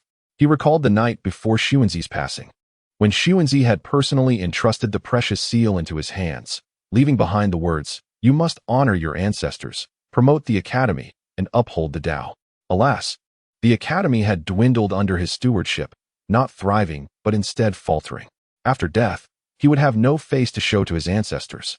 Tian Heng's voice was hoarse as he said, "This seal will be entrusted to Fu Qiubo. It may ultimately find its way into your hands. You need not enter the palace the day after tomorrow. I shall go myself." "And what of the grand sacrificial official?" Lu Chuan inquired. "A futile admonition. The wind howls, and the river grows cold. The Confucian scholar departs, never to return. The grand scholar is utterly foolish, antiquated, and blindly loyal." Chapter 32. The Confucian scholars weep at the temple. Master and disciple united in heart. The grand scholar is indeed foolish, antiquated, and blindly loyal. Lu Chuan could not help but exclaim. Tian Heng was momentarily taken aback. As a disciple of Xuanzi and descendant of Tian Pian, he held a revered status and was renowned far and wide. Even the king dared only to speak ill of him in hushed tones. This was the first time someone had dared to insult him so directly. Unable to contain himself, Tian Heng inquired, "Lu Chuan, what do you mean by that?" "It is well known that the king wishes to abolish the Jishao Academy. If the grand scholar were to disappear, would that not align perfectly with the desires of those factions? The king is now wholly consumed with seeking immortality. What difference can deathly admonitions make? Without the grand scholar and the constraints of the Jishao Academy, the court sorcerers will become increasingly unrestrained, and the destiny of the state of Qi will be determined by them." Did the grand scholar truly believe the king to be someone who would easily amend his ways? Dying in admonishment may serve your personal reputation, yet it offers no benefit to the state, potentially resulting in a worse outcome. Tian Heng found himself rendered speechless by Lu Chuan's words. I cannot stand idly by and watch you march to your demise. Since death is inevitable, I shall take the lead. At the very least, it will deter the king from acting with impunity. My death will surely cause a stir in Qi. Even the most foolish king would hesitate to act recklessly in the face of such a storm. The people of Qi may at least find a moment's respite. As for what would follow, Tian Heng could not devise a plan. He understood the grand scholar's intent was merely to pressure the king with his reputation. But such a tactic could only yield temporary results. Once the grand scholar's constraints were removed, the king would become even more unrestrained. After a brief contemplation, Lu Chuan proposed, I believe I have a solution that serves both sides. Oh, pray, share your thoughts. Relying solely on the grand scholar's prestige is insufficient. We may need to invoke our ancestors. Ancestors? Tian Heng paused, as if a realization dawned upon him. The Temple of Mourning. The grand scholar would convene the royal clan's elders to mourn at the ancestral temple, storm into the palace, and eliminate the sorcerers, thereby clearing the king's side of sycophants. I will devise a plan to draw the king out of the palace, avoiding any association with rebellion, Lu Chuan continued. The Confucian doctrine emphasizes order and respect, and it is a grave offense for Confucians to confront the royal authority directly, as long as we do not engage the king head-on, but rather carry forth the ancestral spirit tablets and eliminate the sorcerers in the name of our ancestors. We can resolve the current crisis while preserving our honorable legacy. Tian Heng's eyes gradually sparkled with admiration as he exclaimed, This plan is truly ingenious. Lingbao is indeed a great talent for governance.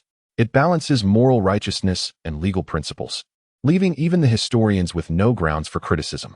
The grand scholar is too kind. Let us prepare in advance. Celebrations can wait until the deed is done. Tian Heng adjusted his attire, his expression turning serious. Lingbao, your mission is of great weight. You must remember to prioritize your own safety. The future belongs to you. Lu Chuan is a person of great ambition and should not squander his talents here, he added. I understand. Lu Chuan bowed and then departed with determined strides. In the dead of night, at the Eastern Alley residence, the lights shone brightly. Everyone was busy late into the night. Zhang Liang and Qin Ping were roused from their slumber and urged to pack their belongings. Both were perplexed, yet knowing it was the master's order, they could only obediently toil away. Yinbao stifled a yawn, his eyes heavy with sleep, and inquired, Grandfather, where are we headed? Are we abandoning the house? Abandoning it all? Everything, Zheng Anqi replied in a flurry. Suddenly, the wooden door creaked open, startling everyone. Upon closer inspection, it was Lu Chuan. Master, what is the meaning of this? A flight for survival. We cannot remain here. It would be wiser to seek refuge in the state of Chu. Zheng Anqi was engulfed in regret, lamenting, Lingbao, Yinbao, I have brought misfortune upon you. Were it not for my stubbornness, we would not have fallen to this plight.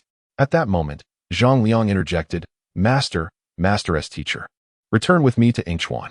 My family possesses hundreds of servants and vast fields. It is surely better than this place. Zhang Liang envisioned introducing his master to the old nobility of Han, believing that with his master's prowess, they could rescue the king of Han from confinement and restore the state. Zheng Anqi's eyes brightened, ready to acquiesce. However, Lu Chuan raised a hand to halt their discussion, asserting, Master, rest assured, if I were not confident beyond measure, I would not dare speak so boldly. You all should return and rest. Oh, Yinbao had already considered this. Retreating to sleep soundly, Zhang Liang and Qin Ping took their leave. The risks were too great. They must flee. With their abilities, they could traverse the world. Flee. But where to? The states of Chu, Wei, and Yin were beset by internal strife and external threats, their nobility lethargic, on the brink of devastating war. While he possessed some magical skills, they were no match for a multitude of soldiers. He could not withstand the onslaught of blades and arrows.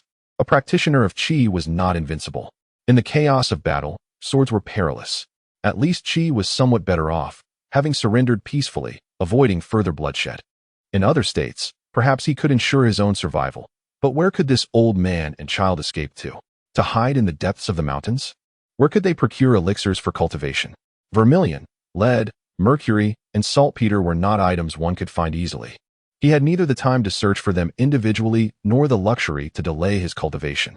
In this time of disarray, while the state of Qi lingered on the brink of death, they should seize the last remnants of its vitality. A noble status would confer some measure of protection in the future unified Qin. Cultivation was fundamental, but the materials for it could only be supported by the affluent. A single qi-boosting pill could sustain a family of 4's livelihood. The poor excelled in literature, while the wealthy excelled in martial pursuits. Alchemy was a pursuit reserved for the royal households. Master, let us dust off our old garments and return to our former trade, with this disciple taking the lead. Lu Chuan's eyes sparkled with brilliance. This was perilous yet full of opportunity. Once, Han Zhong had deceived the king with mere sleight of hand. Surely, he could manage a half-truth of his own. Zheng Yanqi felt rejuvenated by Lu Chuan's confidence and nodded emphatically. Proceed as you see fit. Haha. When master and disciple are united, their strength is unbreakable. In the early morning, Zhang Liang set forth on horseback, riding to the outskirts of the city to deliver a message to Meng Yi's household before returning. That evening, a knock resounded. The diminutive Chen Ping rushed in, breathless, exclaiming, "Master, Dr. Yi Meng is here. Please invite the doctor in for a discussion. Others may leave for now." Soon, Chen Ping ushered in the visitor. The man was tall and robust, exuding a martial demeanor that immediately indicated his warrior lineage. The grand gates stood firmly shut, and Meng Yi, straightforward as ever, declared, "The king of Qi is incompetent. Brother Lingbao, you should journey to the Qin kingdom. I shall recommend you under the auspices of the Meng family. Do not fret about leaving. Our people are scattered throughout Linzi. The Qin kingdom offers boundless opportunities, with most of the scholars and philosophers residing there." Meng Yi was in high spirits. The king ought to grant the king of Qi a fief of 10,000 households. Despite having done nothing, talented individuals flock to us. There is no rush. We shall discuss it later. Are you still loyal to the Qi clan, dear brother? Lu Chuan retorted. Do you perceive me as one of that ilk? I have come here to trouble you with a request. I would appreciate it if you could send a few people to protect this place. Very well, I shall personally lead a guard here, Meng Yi replied. Undeterred by Lu Chuan's refusal, a true man of distinction would not easily consent to serve. Thank you. I owe you a debt of gratitude. Chapter 33, An Audience with the Divine, the Grand Sacrifice at the Yellow River. In the early morning, the east was pale, and rosy clouds adorned the sky. The royal palace dispatched a carriage for the welcome. Zhang Liang, take good care of Fu Bao and Xin Ping, Lu Chuan remarked before boarding the carriage. The hooves of the horses beat a rapid rhythm, stirring up dust along the official road. At the Jixia Academy, the grand sacrificial official Tian Heng summoned his trusted confidants, Fu Qiubo, Zhou Wen, and Shi Song. He trusted no one else.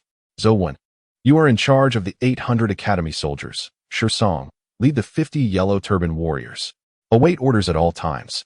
The two exchanged glances, a mixture of fear and excitement evident in their eyes. Were they about to commit treasonous acts? Yet, one must concede that the grand sacrificial official was, after all, of royal blood, which lent some credence to their undertaking.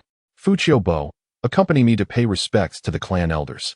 Fu Qiubo wary asked, What are you planning, Tian Heng? To beseech the clan elders and eliminate the sorcerers, Tian Heng replied. With these words, the others felt reassured.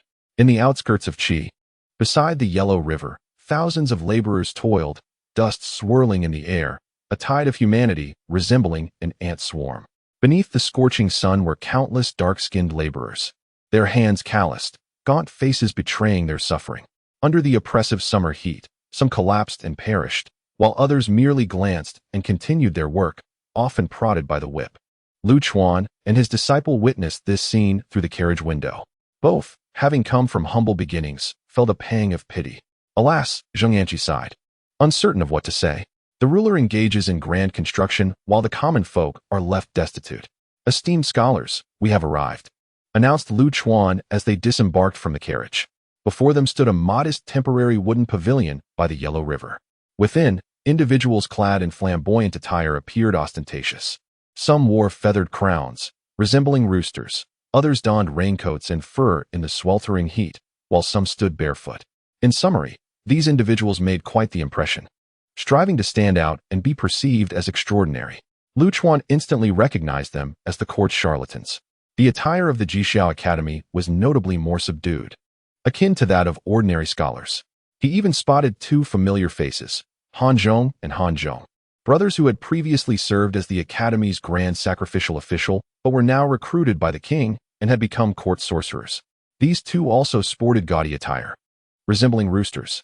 The scholars of the academy prided themselves on knowledge, possessing skills yet speaking of lofty principles, while the charlatans of the realm focused on flattery, seeking favor from those above and gaining influence below. Lingbao, my friend. Celestial Elder. Elder Han Zhong approached to greet. His attire was peculiar, cloaked in fox fur even in the sweltering summer, as if concealing something.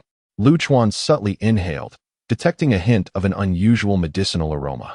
No wonder he exhibited such hostility towards the Jixia Academy. The coat must serve to obscure the anomalies of his corporeal form. Come.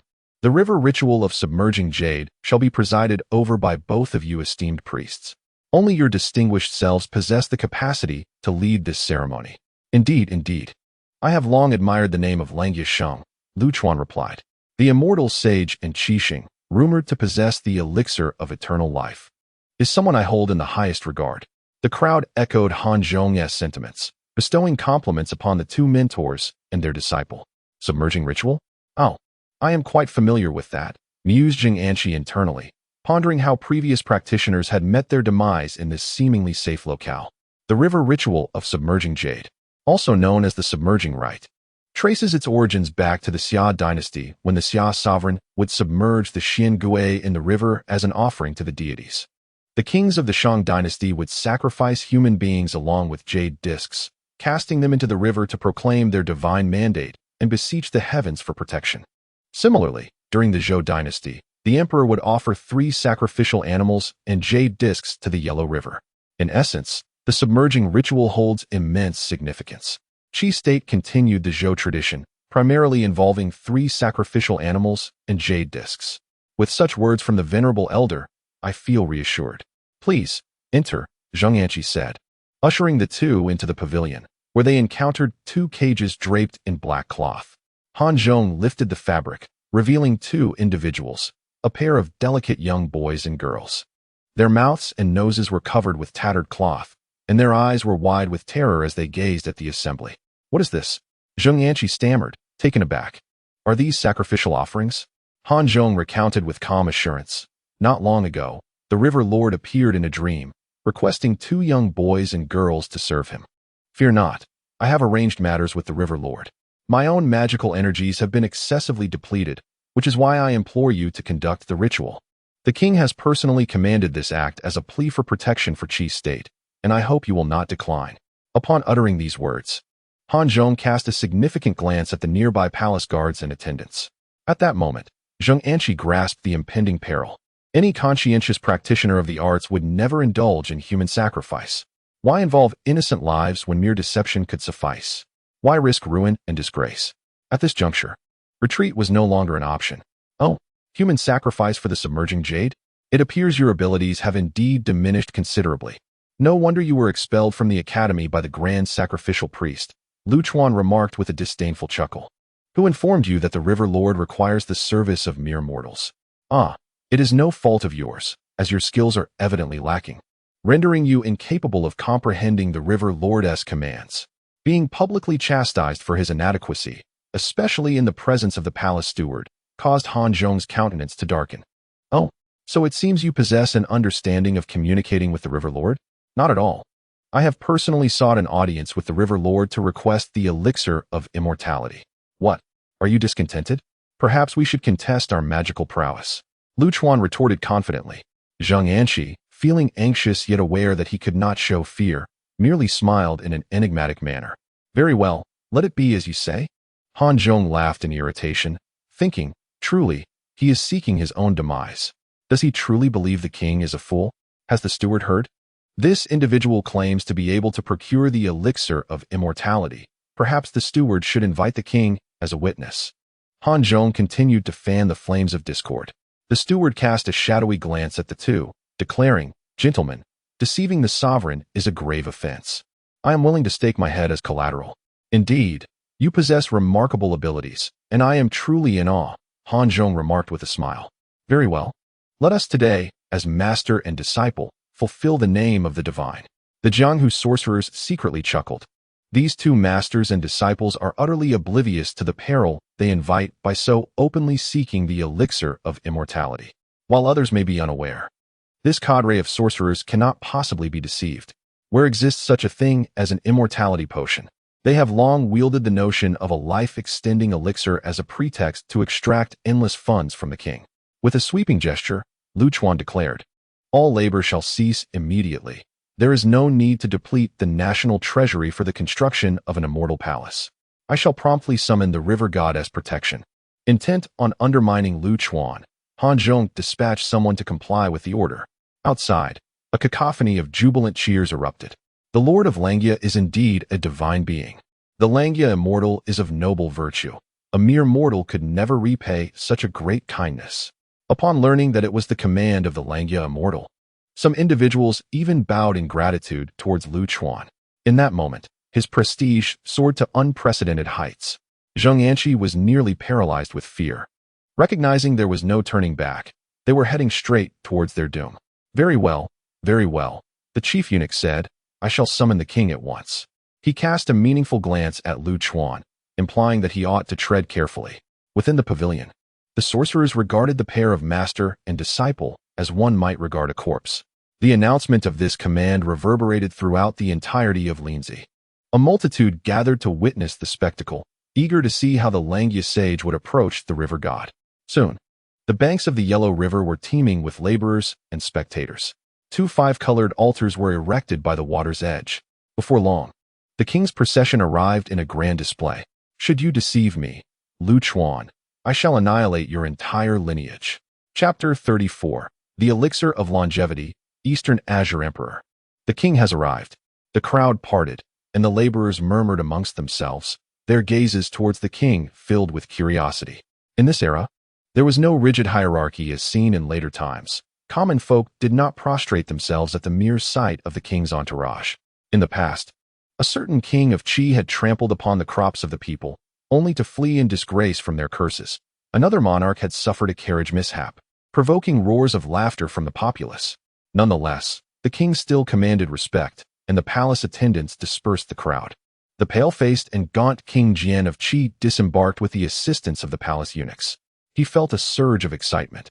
If the elixir of immortality truly existed, he would no longer need to toil in constructing palaces or grovel before deities overseas. However, should it prove false, Zheng Anqi and his disciple would meet a grave fate. "Your Majesty, rest assured, I am no mere amateur. I will certainly procure the elixir of longevity for you," Lu Chuan confidently asserted, deliberately stepping on Han Zhong's pride. Han Zhong quickly interjected, "Your Majesty, I too can communicate with the river god and procure the divine medicine." He refrained from boasting about bringing forth the elixir of immortality, as such a claim was clearly unattainable and would inevitably lead to exposure. Disappointed, King Jian of Qi said, "Let us commence preparations." The sorcerers began to arrange the altars, which were adorned in 5 colors and comprised 9 tiers, with an incense table at the pinnacle, offering 3 sacrificial animals and fruits, while mugwort burned in a bronze vessel. Among the crowd, individuals from all walks of life were captivated by the unfolding scene. With the Langia immortal taking action, all shall be well. Indeed, my young son was saved by the Langia immortal. Such great grace and virtue, a humble person can never forget. Mr. Langia will undoubtedly vanquish that rogue sorcerer. The public sentiment has astounded all. The renown of Lu Chuan and his disciples is so elevated that nearly the entire populace stands in their favor. How foolish, how foolish. How could it come to this? Among the crowd, Zhang Tsang, clad in plain attire, sighed. This action is fraught with peril, showing a blatant disregard for one's own life. Lu Chuan's methods are far too radical. He need only delay the king until the grand ritual is concluded. How could it have escalated to this? While Zhang Tsang lamented, he also admired Lu Chuan's character, valuing righteousness over personal gain. This endeavor could very well lead to his demise. "Fear not, my brother." Meng Yi, with an unwavering countenance, had already organized his forces. If necessary, they would resort to abduction. News reached Tian Heng, who was at that moment visiting the clan elders, most of whom sternly rebuffed him. What? Upon hearing the news of Lu Chuan, Tian Heng stood momentarily stunned. He is sacrificing his own life to forge his own path. The dejected Fu Qiubo exited, stating, "Tian Yong refuses to meet us."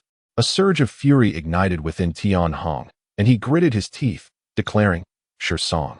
Force your way in. We shall carry them out if necessary. Either I will slay them today, or they will follow me. The Confucian scholars are adept at persuading others with reason, and they excel at using logic to sway minds. When Confucius traveled with his 72 disciples across the states, did he truly believe it was all about rational discourse? Crash! The crowd broke through the doors, the yellow-turban warriors wielding 6 staffs, causing the clan elders' retinue to cry out in alarm as they charged into the courtyard, lifting the incessantly shouting old man. Tian Hung, what is your intention? Either accompany me to the ancestral temple, or I shall cast you into the Yellow River today. The scholarly demeanor of Tian Hung vanished, his eyes gleaming with a cold light. The old man shuddered and repeatedly acquiesced. Very well, I shall go with you. In stark contrast to the sorrow of others, the rogue sorcerers rejoiced, celebrating the blunders of the Jixiao Academy. After this battle, the rogue sorcerers would undoubtedly eclipse the Jixiao Academy in the eyes of the world. The Jixiao Academy shall no longer have a chance for redemption. Are you prepared? Please ascend the stage, esteemed gentlemen, shouted the attendant with a piercing voice. Lu Chuan, lowering his head, said to his master, Master, do not be anxious. You shall recite the incantations and showcase all your tricks, while I shall handle the rest. Very well. At this critical juncture, Zheng Anqi found a sense of calm. He adjusted his attire and stroked his white beard, exuding an aura of ethereal grace. Are you two not afraid? Han Zhong mocked from the stage. Let us proceed. The master and disciple ascended the steps slowly. An unprecedented ritual was underway, with tens of thousands of Linzi citizens eagerly anticipating the event. The palace historian recorded this grand spectacle, chronicling the first magical duel of the pre-Qin era. Regardless of the outcome, it would be etched in history.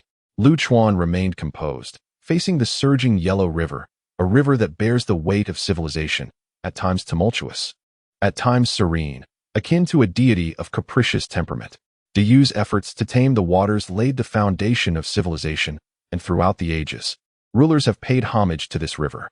The Yellow River of 2 millennia ago possessed a rugged youthfulness.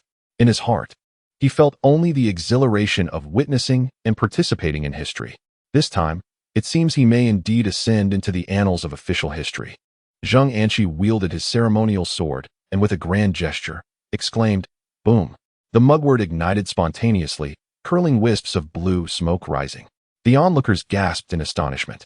Heavenly Emperor, cast your gaze upon us. Han Zhong shouted, as the mugwort ignited spontaneously. King Jian of Qi sat up straight, his face alight with excitement. Is this the art of magical combat? Truly thrilling, genuinely exhilarating. With a resounding bang, Zheng Anqi waved his hand once more, transforming the flames into hues of green, blue, and red. What splendid magic! The immortal elder is indeed a divine being. The supporters of Lu Chuan and his disciples erupted in cheers once more. Meanwhile, Han Zhong and the wandering sorcerers exchanged knowing smirks. Such tricks were rather commonplace, though few executed them with such finesse. Divine spirits, assist me, Han Zhong shouted, plunging his palm into the flames of the basin, only to withdraw it unscathed. The crowd gasped anew. Rumor had it that the ancient sage Chisongzi could dance through fire without harm, and now Han Zhong exhibited such prowess. The wandering sorcerers provided commentary from the sidelines. Yet, the spectacle was far from over. Han Zhong opened his mouth and astonishingly expelled an 8-foot fire serpent. The crowd gasped in further amazement, truly believing in Han Zhong's supernatural abilities. Wonderful, wonderful. Such divine prowess deserves ample reward. King Jian of Qi rejoiced, intending to bestow honors upon Han Zhong. However, the steward interjected softly, Your Majesty, victory has yet to be determined. It would be wise to wait until the outcome is clear before bestowing rewards, as this would reflect your fairness. Indeed, King Jian agreed, contemplating the steward's words. On the other side, it was Lu Chuan's turn to take action. Refusing to be outdone, he conjured snakes from empty basins and birds from his sleeves. This was true sorcery. Lu Chuan had yet to be foolish enough to perform openly. The nobles of this era had never witnessed such a spectacle, and they exclaimed in delight, some even kneeling in prayer. The two competitors were evenly matched, yet ultimately, Lu Chuan gained a slight advantage. O Eastern Green Emperor, manifest your divine might. Lu Chuan covered the tabletop with a wooden basin, dramatically reciting incantations as he secretly summoned the essence of wood. With a flourish, the basin was lifted, and the crowd gasped in astonishment as a weed sprouted from the tabletop. This was genuine sorcery. with the previous tricks as a foundation. This was a novel enchantment in the eyes of the experts, devoid of concern for exposure. Legends spoke of Lu Chuan, born in Langya, possessing the ability to revive the dead, and now it appeared to be true. No wonder his medical skills were so extraordinary. The Green Emperor's child, the master of Langya, is indeed the Green Emperor's child. The common folk buzzed with excitement. What a remarkable feat! King Jin clapped and laughed, reflecting on Lu Chuan's exploits, pondering whether this individual truly possessed the ability to bring the dead back to life. Amidst the throng, Meng Yi and Zhang Tsang found themselves jostled, their headpieces askew. Strange. Who is speaking? Zhang Tsang mused in confusion. Indeed, who is collaborating? Meng Yi scanned the surroundings, his gaze settling on three diminutive figures. These three, covered in dust, were led by a taller individual who was extolling Lu Chuan's virtues. It was said that during his youth, Lu Chuan encountered a yellow snake blocking his path, and with a mighty roar proclaimed, "I am the Green Emperor's child," before slaying the serpent with a single stroke. What a surprise! How did you all emerge? Meng Yi scolded. The trio consisted of Zhang Liang, Fu Bao, and Xinping. Zhang Liang's expression stiffened, ceasing his tale and instead approaching Meng Yi with his head bowed. The story had been a spontaneous fabrication intended to elevate his master's reputation. From this moment on, Lu Chuan earned the title of Green Emperor's child. Chapter 35. The Warlord and the Thousand Household Fief. It appears to be you mischievous youngsters, Zhang Tsang remarked, a mix of amusement and disbelief on his face. No wonder there was such cooperation.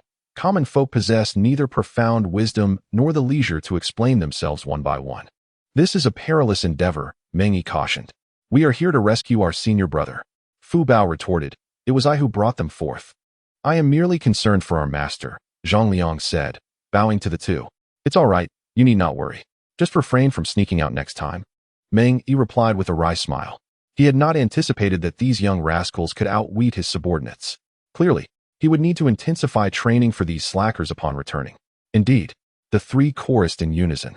Amidst the crowd, a Taoist sorcerer smirked quietly. The other tricks were passable, and the ancient, lost art of withered wood revives in spring was rather commendable. Alas, only we practitioners of Yin-Yang possessed true spells.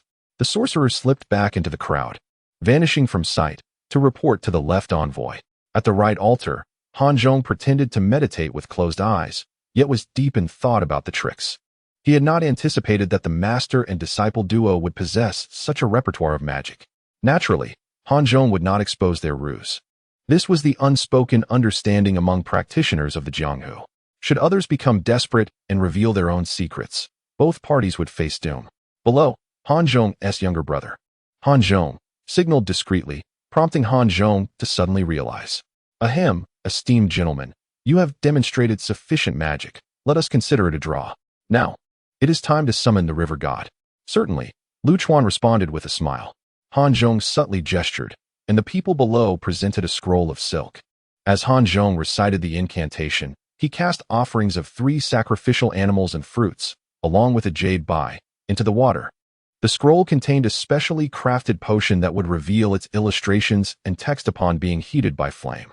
Haha, it seems you have not mastered your craft, yet wish to petition the river god. I, on the other hand, shall meet the river god directly, Lu Chuan mocked once more. Oh, what do you intend to do? Han Zhong's icy gaze met Lu Chuan's. Will you jump into the river to meet the river god? Are you afraid, sir? Lu Chuan pointed to the churning river. The waters here are murky and swift. Should you inadvertently fall in, escape would be impossible. Haha, very well. I shall meet the river god, Han Zhong mused, confident in his mastery of the immortal's visage and his internal energy reaching that of a top-tier expert, allowing him to endure longer in the water than an average person.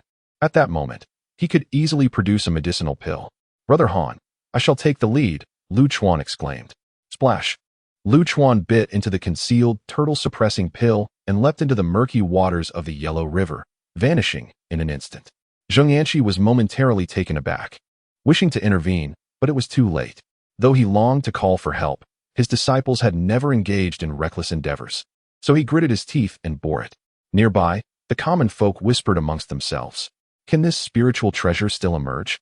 Zhang Tsang expressed some concern. My senior brother is all-powerful. He will surely return. Fu Bao steadfastly supported Lu Chuan. The other two disciples secretly broke into a cold sweat. Han Doctor, it is your turn. Are you perhaps afraid? Meng Yi incited the crowd. Madmen, a bunch of madmen. Han Zhong steeled himself and jumped in. The figures of both men vanished completely. As Han Zhong submerged, the roar of the water was deafening, and visibility was utterly obscured. Suddenly, a frigid hand gripped his ankle. The crowd gathered by the water's edge, waiting in silence, uncertain if anyone would resurface. Could it be that he had perished? Was he truly destined to meet the river god? The murky waters obscured any view of what lay beneath. After what felt like an eternity, a splash echoed, and Lu Chuan emerged, cradling a magnificent carp in his arms. The onlookers, filled with concern for Lu Chuan, breathed a collective sigh of relief. What a remarkable talent! Meng Yi murmured, astonished that he could find a way out of such perilous circumstances. Indeed, Qi Wangjian exclaimed, his surprise palpable. With a swift motion, Lu Chuan employed his lightness skill to leap ashore, immediately bowing respectfully to Qi Wangjian. I have entered the Crystal Palace, where the river god bestowed upon me a golden elixir from the belly of this fish. With that, he sliced open the carp, revealing a radiant golden pill. Instantly, a fragrant aroma enveloped the area, spreading for over 10 paces. The gathered populace fell to their knees in reverence. Lu Chuan held the golden elixir aloft, smiling silently. This innovative method of offering auspicious gifts was nothing short of a groundbreaking marvel in this youthful era of Huaxia. Quickly, present the elixir, Qi Wangjin cried, his demeanor bordering on frenzy. My lord, should we not first have someone test the pill? Han Zhong, the ritual minister, began, but before he could finish, the chief eunuch struck him across the face. At that moment, Han Zhong's pale body surfaced, a testament to his inadequate training. It turns out he was a fraud. Laughter erupted among the crowd, drowning the air in noise. Lu Chuan stepped forward to present the elixir, while the master general beside Qi Wangjian prepared to act. My lord, the river god has a message, meant only for your ears, Lu Chuan whispered. Cradling the golden pill, Qi Wangjian waved away the others, his focus solely on the elixir. The river god declared, your virtue is scant, unworthy of receiving such a treasure. Today, I bestow upon you a longevity elixir to encourage you to diligently cultivate your virtue in service to the divine. Only when your path is complete shall you be granted eternal life. This heavenly secret must not be disclosed to others. Though Qi Wangjian felt a tinge of disappointment at the elixir's limitations, he recognized it was better than nothing. He swallowed the pill, which dissolved upon contact. In an instant, clarity washed over him, invigorating his spirit 100-fold. Gazing skyward, he noticed clouds subtly forming a 5-colored dragon, as if a celestial portal awaited him. He could not help but be enraptured by the spectacle. Beside him, Lu Chuan stifled a laugh. This golden elixir was indeed a marvel of alchemical science.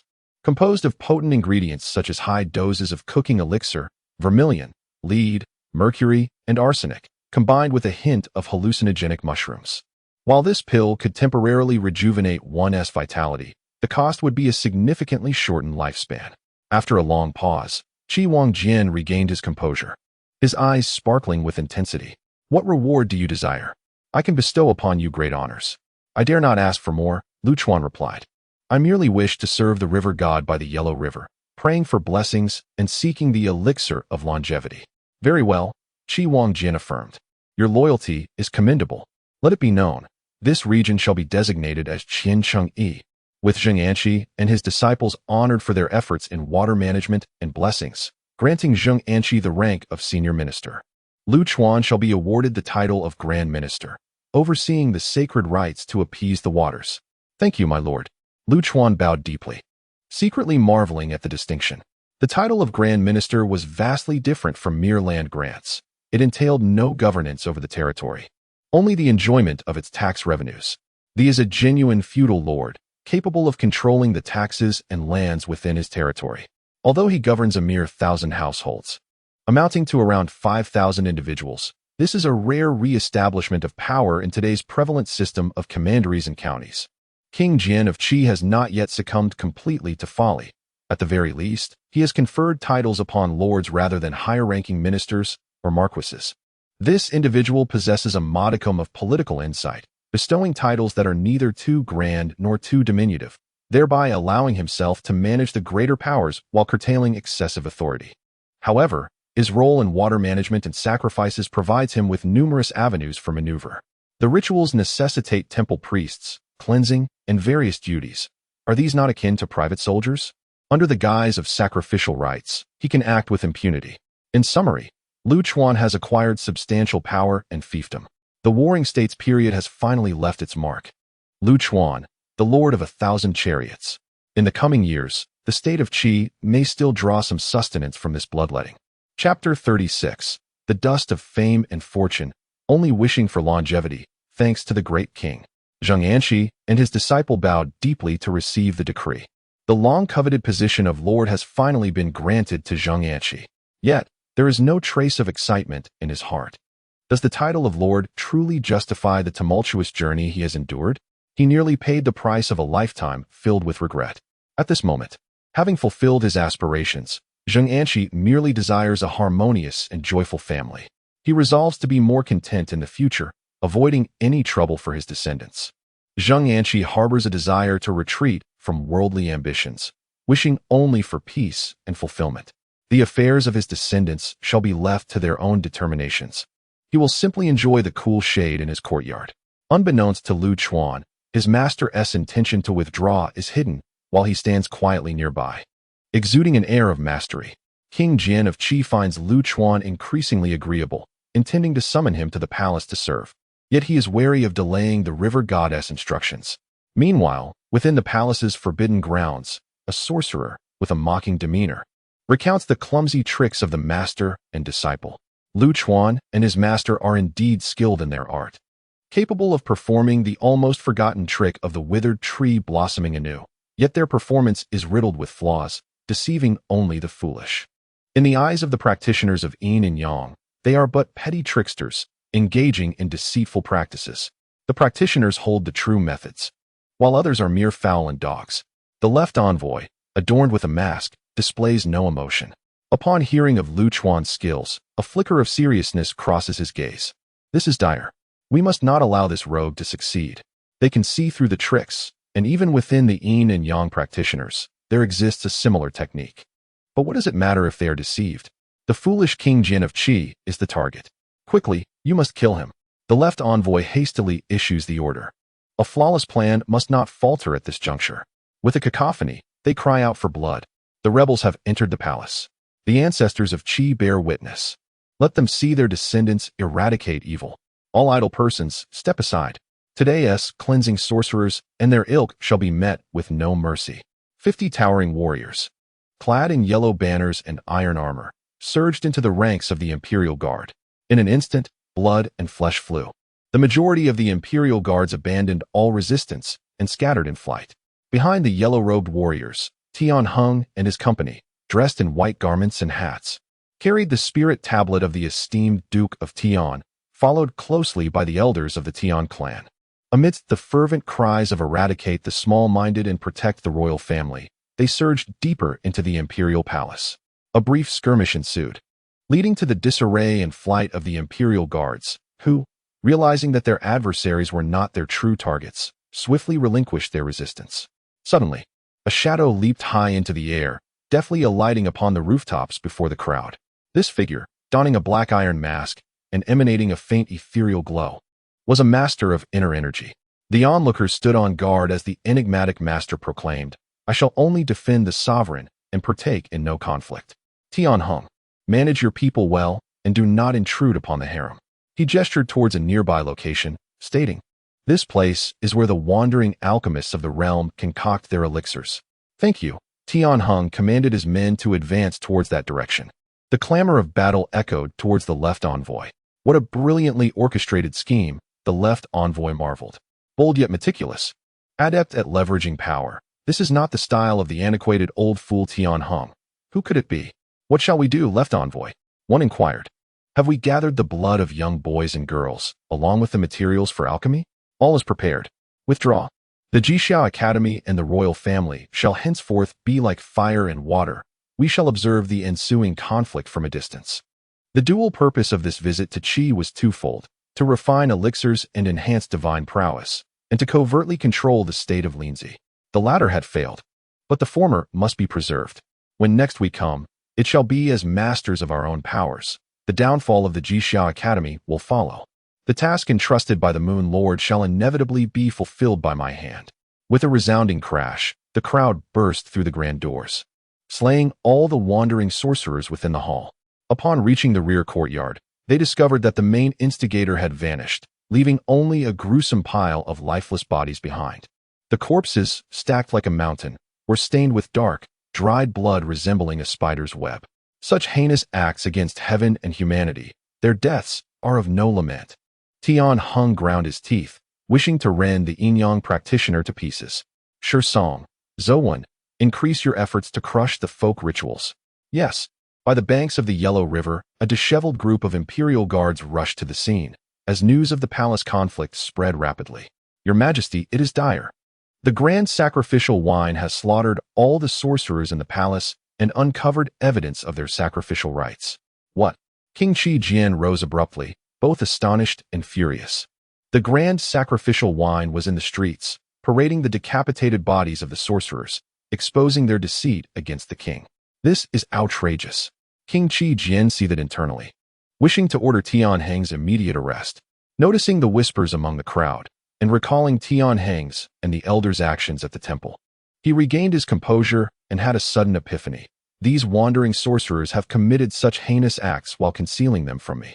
Well done. Bring these sorcerers to justice. No. Execute them on the spot. The king gestured towards the sorcerers in the pavilion. As a monarch, his bloodline determined the hierarchy of ruler and subjects. His temporary forbearance was merely a prelude to future reckoning. The sorcerers cried out for mercy, only to be ruthlessly dispatched by the guards. Han Zhong managed to merge with the crowd and escape successfully. Meanwhile, others gathered to offer their congratulations. Congratulations, Brother Lingbao, on your promotion to minister. Your name will resound throughout Qi and Lu, Zhang Tsong exclaimed with a smile. Congratulations. Meng Yi clasped his hands in salute. Disciple extends his congratulations to the master. In the face of their accolades, Lu Chuan remained composed, not out of pretension, but rather because he placed little value on such superficial matters. The pursuits of mortals throughout their lives are but ephemeral illusions, mere dust in hand. Were it not for the quest for resources, if consuming the essence of nature could enhance one's vital energy, I would have long sought refuge in the mountains.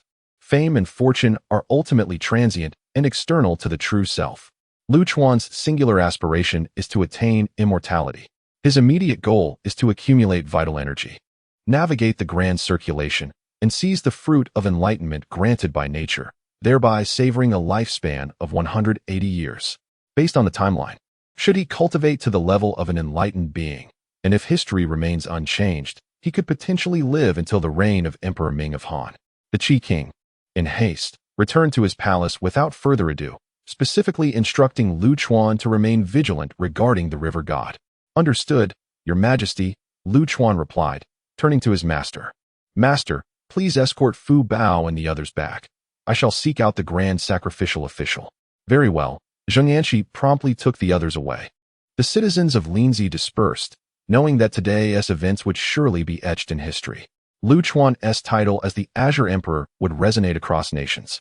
As he pondered in the carriage, Lu Chuan could not help but smile wryly. He initially aimed to leave a legacy as a physician, yet his reputation had veered towards that of a sorcerer, culminating in the moniker of the Azure Emperor. Should his tale find its way into historical records, he would undoubtedly be cited as a cautionary example by future Confucian scholars. Before the royal palace, soldiers stood in formation as the Qi king appeared to negotiate with the grand sacrificial official, though the discussions ended on a sour note. Doctor, the grand sacrificial official invites you to converse at the Tower of Heavenly Queries, announced a yellow turban warrior from the Jixia Academy. Chapter 37. The Temple of Diyu. Jing Ku slays the dragon. The four emperors' morning jade, bathed in the evening glow, radiated a vibrant aura of deities and spirits. Tian Heng, clad in white, appeared somewhat gaunt, standing beneath the deity's portrait, seemingly announcing to the ancestral spirits, "The king has conceded. We can enjoy a moment of respite." Tian Heng remarked with resignation. The grand sacrificial official is indeed sagacious. The citizens of Qi are fortunate, Lu Chuan replied with a smile. Ah, do not be modest.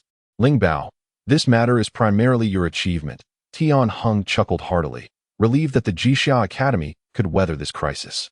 Their shared experiences had drawn them closer. By the way, did you truly discover the ancient temple of Diyu and the river god? Lu Chuan inquired, his brows furrowing in confusion. Is such a thing real? It seems you have prepared your own elixirs. You are quite astute. How will you navigate the king's demands in the future? Tianheng said, worry etched on his face. Let us address future matters when they arise. Other solutions will present themselves then. Lu Chuan, however, was acutely aware that the downfall of Qi was merely years away, and there was no need to think too far ahead. Naturally, such thoughts were best left unspoken. What intrigued him more was another matter.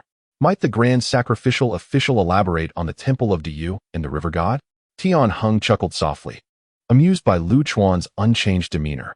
It was no wonder that Fu Qiubo had remarked on his preoccupation with spirits rather than the plight of the common folk. During Diyu's efforts to tame the waters, he passed through this region and discovered an ancient artifact to pacify the river goddess temple, thereby managing the Yellow River's waters. A millennium has passed, the Yellow River has shifted course, and the truth of this matter remains uncertain. After a moment of contemplation, Tianheng continued, this account is documented in ancient texts, though the precise location is unknown. Is it still extant? Lu Chuan inquired eagerly. Perhaps this is one of the ancient relics, and there are matters to attend to next. It remains, yet it requires your own organization. Tianheng could not help but inquire, Ling Bao, having achieved such great renown, why do you not strive for further advancement, but rather engage in the pursuit of the immortal path? Is that not a reversal of priorities? Do you seek nothing at all? Having served as the grand sacrificial wine for several decades, Tianheng was no stranger to the nature of these practitioners. The so-called celestial arts are merely a means to ascend, akin to the knowledge of the various schools of thought, aimed solely at attaining official rank. Lu Chuan, however, is the opposite. He seeks higher rank primarily to refine elixirs and seek immortality. He is as stubborn as a mule, refusing to look back even when struck with a whip. Lu Chuan approached Tianheng, gazing upon the spiritual map of the four emperors. Did I not mention earlier that what I seek is merely to transcend the three realms, existing outside the five elements, and to journey alongside the river of history? An intriguing phrase indeed. Can you speak of something substantial? There is.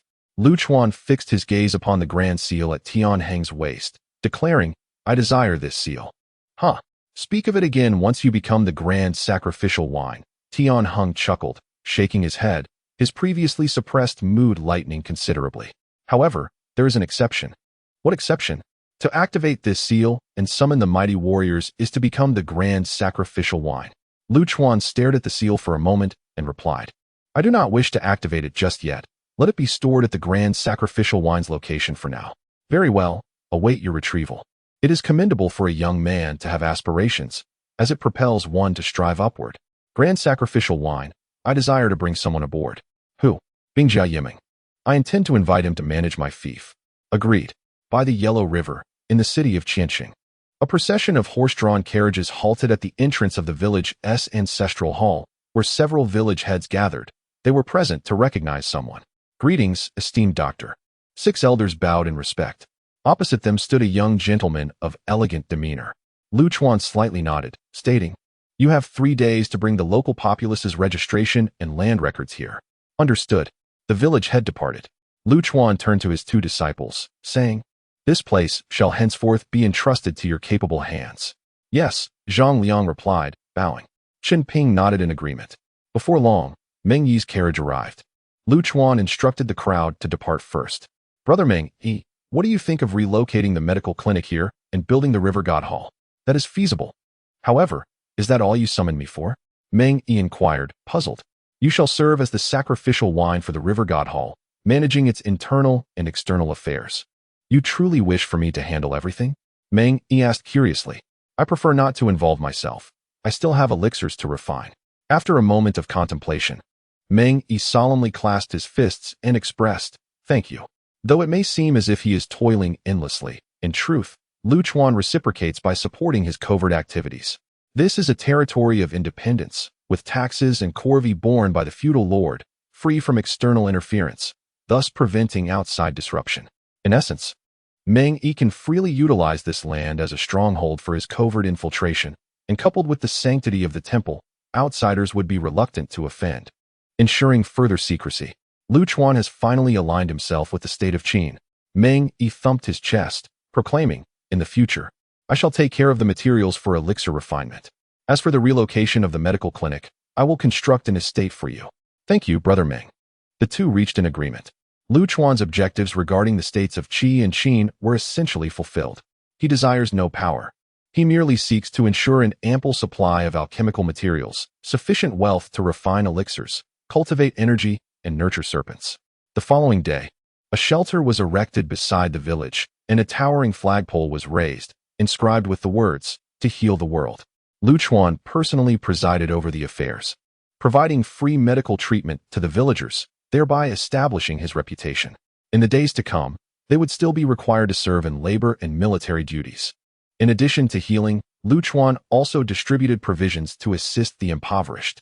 To the Lord of the Fief, a humble bow from the common folk. We are eternally grateful for your immense kindness. As the sun set behind the mountains, wisps of smoke spiraled into the air. The village was tranquil and harmonious, with the sounds of chickens and dogs echoing. On the mountain, Lu Chuan stood at a height, gazing down upon the serene fief. The dying sun cast a crimson hue, and the vast mountains resembled a boundless sea. In time, this shall be my homeland. The common people here will bear the surname Lu. Centuries hence, will heroes arise? What tales will unfold? Lu Chuan closed his eyes, attuning himself to the breath of the surrounding flora. The wild wind rustled his robe, his long hair cascading freely in the breeze. The elixir of immortality exhaled genuine energy, the azure nebula in his dantian shimmering like the Milky Way. The roaring yellow river seemed to resonate with the rhythm of his qi. The river flowed unceasingly, indifferent to the passage of time. 2 millennia may not seem long, yet the wheat has ripened 2,000 times. 2 millennia may not feel brief, yet countless generations have merely passed through. Opening his eyes, he found the bright moon high in the sky. The half-moon of autumn cast its reflection upon the flowing waters. In this foreign realm, only the ancient moon accompanied him. And in that moment, Lu Chuan understood the longing for home that ancient souls felt when gazing at the moon. In the Qin kingdom, at the palace of Xianyang, the grand palace gates swung open, revealing a profound atmosphere. The hall was vast, seemingly endless. The bronze patterns glimmered coldly, and the candles of the immortal emitted a faint smoke. In the pitch-black palace, the civil and military officials dared not breathe.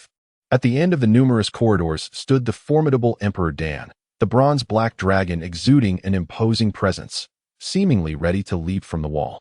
Before the black dragon lay the emperor's desk, upon which sat a tall, majestic shadow. The flickering flames cast shifting shadows upon his face, obscuring his expression, leaving only his profound eyes visible, akin to a hawk surveying the earthly realm. Map of Yin, Fan Yuqi, present them forth. Ing Zheng's voice echoed in the austere hall. The towering figure of Qin Wuyang, resembling a grim reaper, collapsed in fear. Jing Ke stepped forward, slowly drawing the long sword from the scroll. Today, we slay the dragon. Chapter 38. The flying sword from 100 paces, the black dragon Emperor Buzz. The treasured sword was unsheathed, its cold light glimmering like water. The civil and military officials felt a sharp pain in their foreheads, tears streaming from their eyes as the chilling light pierced through. My king, be cautious. An assassin. The king bears the sword. The king bears the sword. Whoosh. Jing Ke advanced relentlessly, his figure leaping across Tianzhong. It seemed as though only a blade of cold light remained in the world. The heavens and earth were merciless, life and death intertwined. Bang! Ing Zheng suddenly rose, shattering the table, a surge of dark energy emanating from his entire being. He was indeed a master. Whoosh, whoosh, whoosh. The jade desk shattered, stones flying like arrows. Bang, bang, bang. Jing Ke evaded, the debris embedding into the ground. A master? Jing Ke took a deep breath, his body like a swimming dragon, once again raising his sword to engage. The attempt to assassinate Qin was far too hasty. He had yet to step into mastery. Given the circumstances, regardless of his opponent, he would first engage in combat. Ing Zheng's figure danced with agility, as Jing Ke unleashed a flurry of strikes. What splendid swordsmanship! Beneath the jade drapery, a fleeting smile flickered across the youthful visage, as radiant as white jade. Ing Zheng clenched his fist, dark energy surged and twisted around him, resembling a black dragon guarding his form. Boom! The obsidian force of his fist burst forth like a roaring black dragon. Bang! Jing Ke was hurled back over 10 paces, Crashing violently against the pillar of the grand hall, dust cascaded down, his skin torn and flesh mangled, bones nearly shattered, as if struck by some ancient behemoth. Seize him. Yingzheng effortlessly vanquished the assassin. At that moment, he suddenly caught sight of a glimmer of cold light. The assassin still possessed the strength to counterattack. Hurling his treasured sword, buzz, buzz, buzz, the blade radiated a 3-inch beam of white light, infused with internal energy, a manifestation of mastery. Jing Ke had unexpectedly achieved a breakthrough in the midst of battle. The Songa sword technique's 100 steps flying sword. Yingzheng's internal energy surged wildly.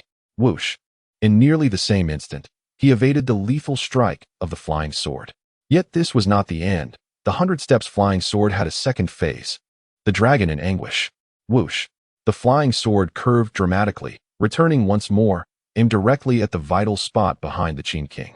This was the essence of the 100 steps flying sword's lethal technique. A glimmer of satisfaction flashed in Jing Ke's eyes. To assassinate the Qin king would etch his name into the annals of history. In that moment, the clamor of civil and military officials faded away, and Jing Ke found himself drained of strength. Scenes from the past flitted through his mind, the joy of childhood, the tumult of youth, the loss of his parents. Followed by his immersion in the sword arts, challenging heroes, and gradually rising to fame. He treaded cautiously, as if walking on thin ice. His 2 years of seclusion in Linzi constituted one of the few tranquil periods of his life.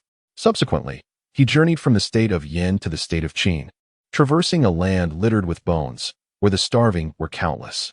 Although the people of Qin lived in hardship, they managed to survive. How could one bring an end to the chaos of war? On an uncertain night, Jing Ke posed this question to Lu Chuan. For the world to unify, the common folk deserve a century of peace. Yet, was the world truly unifiable? Among the monarchs Jing Ke had encountered during his travels, only Yingzheng of Qin possessed the capability to end the turmoil. Enough, there should be no more Jing Ke in this world, he mused, recalling Lu Chuan, who lived in constant dread of impending conflict. Perhaps Lu did not wish for war, nor the suffering of the people. As Jing Ke's internal energy waned, the flying sword grazed past him, severing the hem of Yingzheng's robe. The one who seeks to assassinate the Qin king is indeed Jing Ke. With those words, Jing Ke's head tilted, and he breathed his last. To the outside world, this assassin was seen as lacking skill, while the king's divine mandate rendered him untouchable. Yingzheng stood with hands clasped behind his back, his gaze sweeping over the tattered robe. He had never encountered such a ferocious sword technique. Surely, he believed this strike would not claim his life, yet it could inflict significant injury, leading to chaos in Qin. But why, at the critical moment, did this man cease his attack? Yingzheng was perplexed. At that moment, soldiers rushed into the hall, examining the scene and determining the assassin had perished, intending to drag him away for dismemberment in their fury. Yingzheng waved his hand, saying, "Do not harm the body, let it be buried." "Yes, my king." 3 days later, on the outskirts of Xianyang, by the banks of the Wei River, the bright moon shone like a white jade plate, casting a silvery glow. Bang! A pale hand broke through the earth, and a fearsome figure emerged. In this eerie and tranquil night, the scene appears particularly sinister and terrifying. Jing Ke lies half reclined on the ground, gasping for breath. The tortoise breathing technique indeed proves effective. The spiritual treasure has not deceived me. A faint smile graces Jing Ke's lips as he gazes at the distant bright moon. Spiritual treasure, I have witnessed the Qin-era moon you spoke of. How I long for another bowl of red date glutinous rice. Alas, he shall never return. Should he do so, it would likely bring calamity upon others. Henceforth, he must live in obscurity, clinging to survival. Jing Ke's visage is nearly obliterated, rendering his original appearance unrecognizable. It is of little consequence. The past has faded. No longer shall there be the assassin Jing Ke. Only a recluse dwelling in the depths of the mountains remains. Beside the Yellow River, the waves surge violently. The laborers of Qiansheng are fervently transporting stones and earth, preparing the foundation.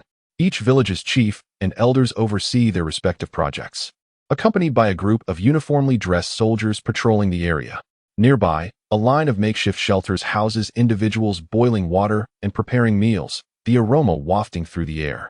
"Black pig, come take the corn." 5 elders, the water is gone. Quickly send someone to fetch more. Here they come.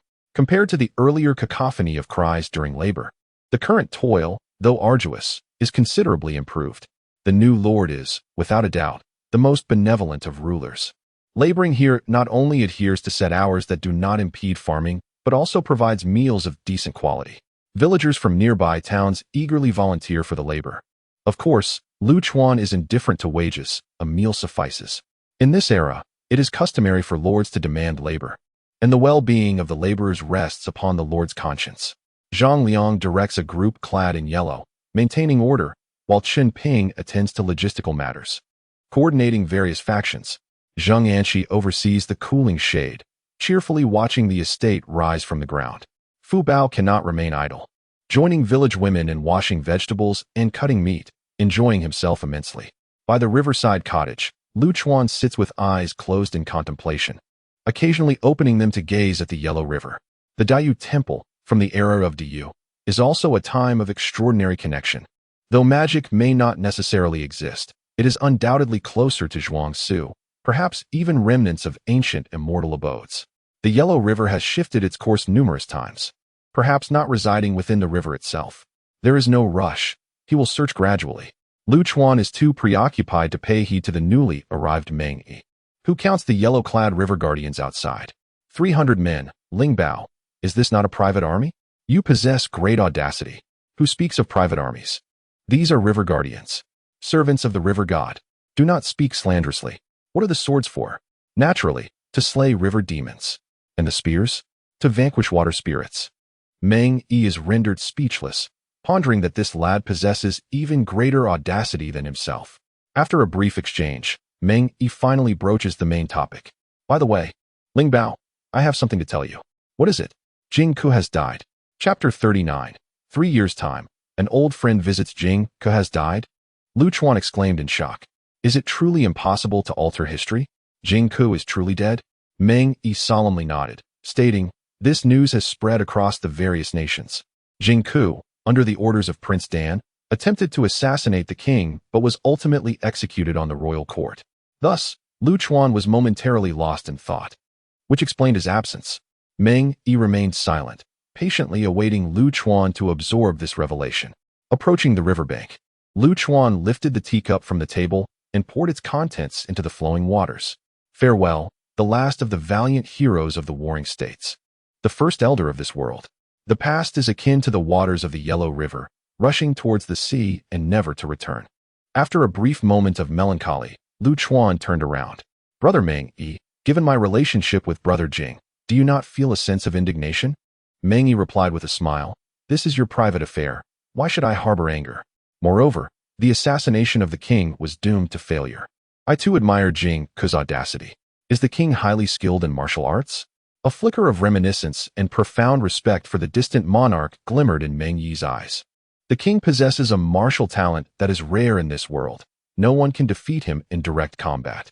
Only time can vanquish the invincible king. Lu Chuan recalled something and inquired, can the king be trusted regarding the arts of divination? Meng Yi chuckled softly. A few years back, a scoundrel presented an elixir of immortality, which incited the king's wrath, leading him to execute the offender's entire clan for treason. Rest assured, the king is not a foolish ruler like King Jian of Qi. Lu Chuan refrained from responding, instead moving to the pavilion, leaning against the wooden railing while gazing at the undulating waves. Time is indeed a formidable adversary. Heroes grow gray, beauties fade, and even a wise and martial young emperor can devolve into a tyrant of ignorance. Brother Meng Yi, have you gathered any news from the Yin school? Lu Chuan expressed keen interest in their tidings. He couldn't help but acknowledge that the probability of acquiring treasures from the Yin school surpasses even his own efforts in search. This group thrived throughout the spring and autumn and warring states periods, amassing countless artifacts, both genuine and counterfeit. Thus, they could conjure bizarre supernatural abilities, yet regrettably, they lacked the skill to wield them, leaving Lu Chuan to graciously accept their offerings. The Yin school conceals itself deeply. Our people can only capture the lower echelons known as the Changxing crowd, who are oblivious to the whereabouts of their superiors. Meng Yi drained his cup of tea and continued, however meticulous their operations, there will inevitably come a time when they slip up. That day is not far off. Indeed, it is not far. Time passes swiftly, Lu Chuan remarked with a smile. Brother, delightful treats are here. Under the setting sun, An 11-year-old girl beamed as she embraced a sweet melon, her dimples radiating a playful charm. Beneath the shade of the trees, Zheng'an, with his vision waning, appeared to be both awake and in slumber. The villa gradually took shape, the idols being erected, and the saplings thriving into robust trees. The girl blossomed into a graceful figure, her bright eyes and pearly teeth captivating. The old man, with his hair as white as snow, gradually bent with age. 3 harvests of wheat had matured. The 3 years passed in the blink of an eye. In the 23rd year of King Zheng of Qin, 224 BC, Lu Chuan was 20 years old, and Fu Bao was 15. In Xiongnu, the noble Lu Chuan received his fief. The riverbank was adorned with trees during springtime. The foliage was lush, creating an atmosphere of tranquility and peace. At the heart of the forest stood a grand hall, with a stone tablet at the entrance inscribed in the characters of the Qi state, River God Temple. The River God Temple thrived with incense offerings, frequently visited by people seeking to pay homage to the river god in hopes of securing peace. Adjacent to the temple stood a house known as the Hanging Pot Medical Clinic, which opened its doors wide to welcome visitors from all directions. A traveling merchant arrived at this place, dismounting his carriage from afar. "Thank you, brother, for bringing me along." The newcomer, strikingly handsome, carried a long bundle on his back. The merchant remarked, "So, it is the abode of the Azure Emperor's son, Lord Lingbao. Very well, I shall seek peace and accompany you." The two walked along a tranquil, shaded path. The handsome man was named Gao Jianli. As he surveyed his surroundings, he noted that the locals here were unlike those in other regions, who appeared emaciated. Instead, each seemed full of vitality, and the crops in the fields appeared more robust than elsewhere. "Is Lu Chuan only 20 this year?" Gao Jianli pondered, then inquired of the merchant beside him, "Brother Lu, is this place well known?" "Of course. Who hasn't heard of the timely rain brought by the Azure Emperor's son, Lord Lingbao? His healing clinic opens its doors wide, without distinction of status. Those who are ill and seek aid are invariably blessed by Lord Lingbao. The title Lord does not necessarily require one to hold a noble rank. It suffices to possess a fief. Lu Chuan certainly fits the bill. However, he does not meddle in politics or court affairs, and apart from a select few, his reputation remains rather obscured. But what of the Azure Emperor's son? It is said that Lord Lingbao is the offspring of the Azure Emperor, possessing extraordinary medical skills, capable of bringing the dead back to life. In the past, during the sacrifices along the Yellow River, the fame of Yin and Qi soared, reminiscent of the 4 great young masters. Gao Jianli lamented that what Jingku had said was indeed not unfounded. Yet, it was regrettable that Lord Lingbao came from humble origins, often viewed as mingling with the lower classes, failing to rise to prominence. The clinic bustled with visitors.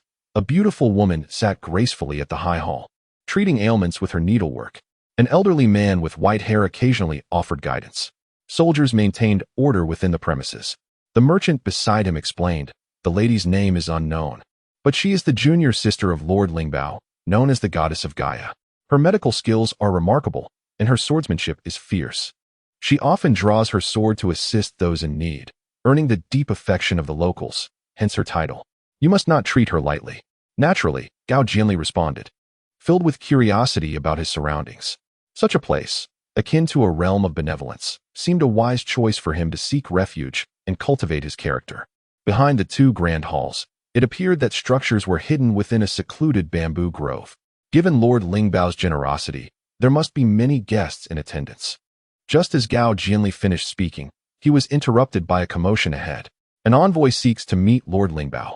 I have long admired him, and have traveled from Fengyi to pledge my allegiance. A tall youth clad in coarse garments, with prominent brow bones and a somewhat valiant appearance, declared, "I am truly sorry, but Lord Lingbao does not accept disciples. If you are in need, please visit the clinic," a kind-hearted river guardian gently advised the young man, who then dejectedly turned away. "Alas, my expedition has met with misfortune. I had hoped to align myself with Lord Xinling, only to learn of his passing. Now, Lord Lingbao will not accept me either. It seems I, Lu Ji, am simply out of luck," the youth muttered to himself as he walked away, not forgetting to stop by the clinic to gather some fare. Gao Jianli, who overheard his words, struggled to maintain his composed demeanor. How long has it been since Lord Xinling passed? From which remote corner of the world does this individual hail? What place is Fengyi? It hardly seems like a land of heroes and spirits.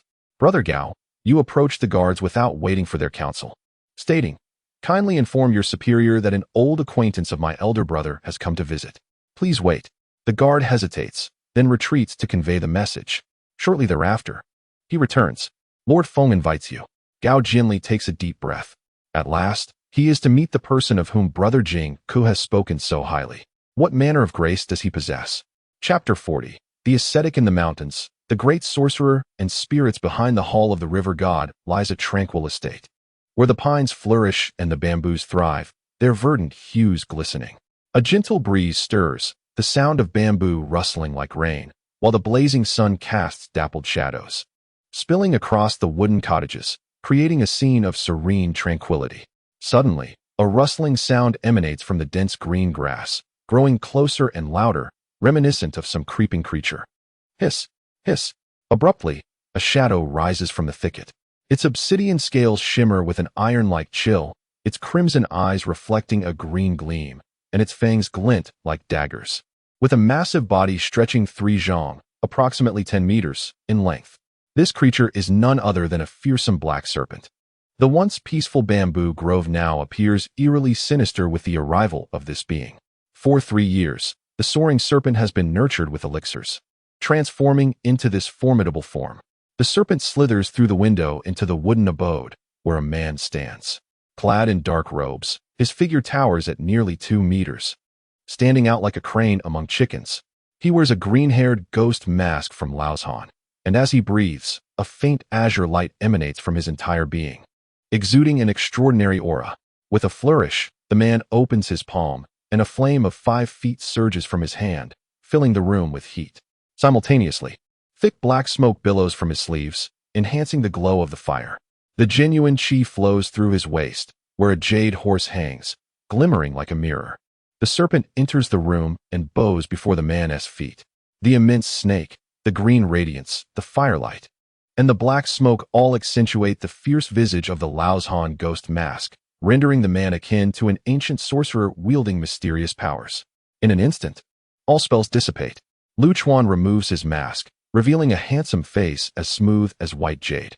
3 years have completely shed his youthful innocence, rendering him mature.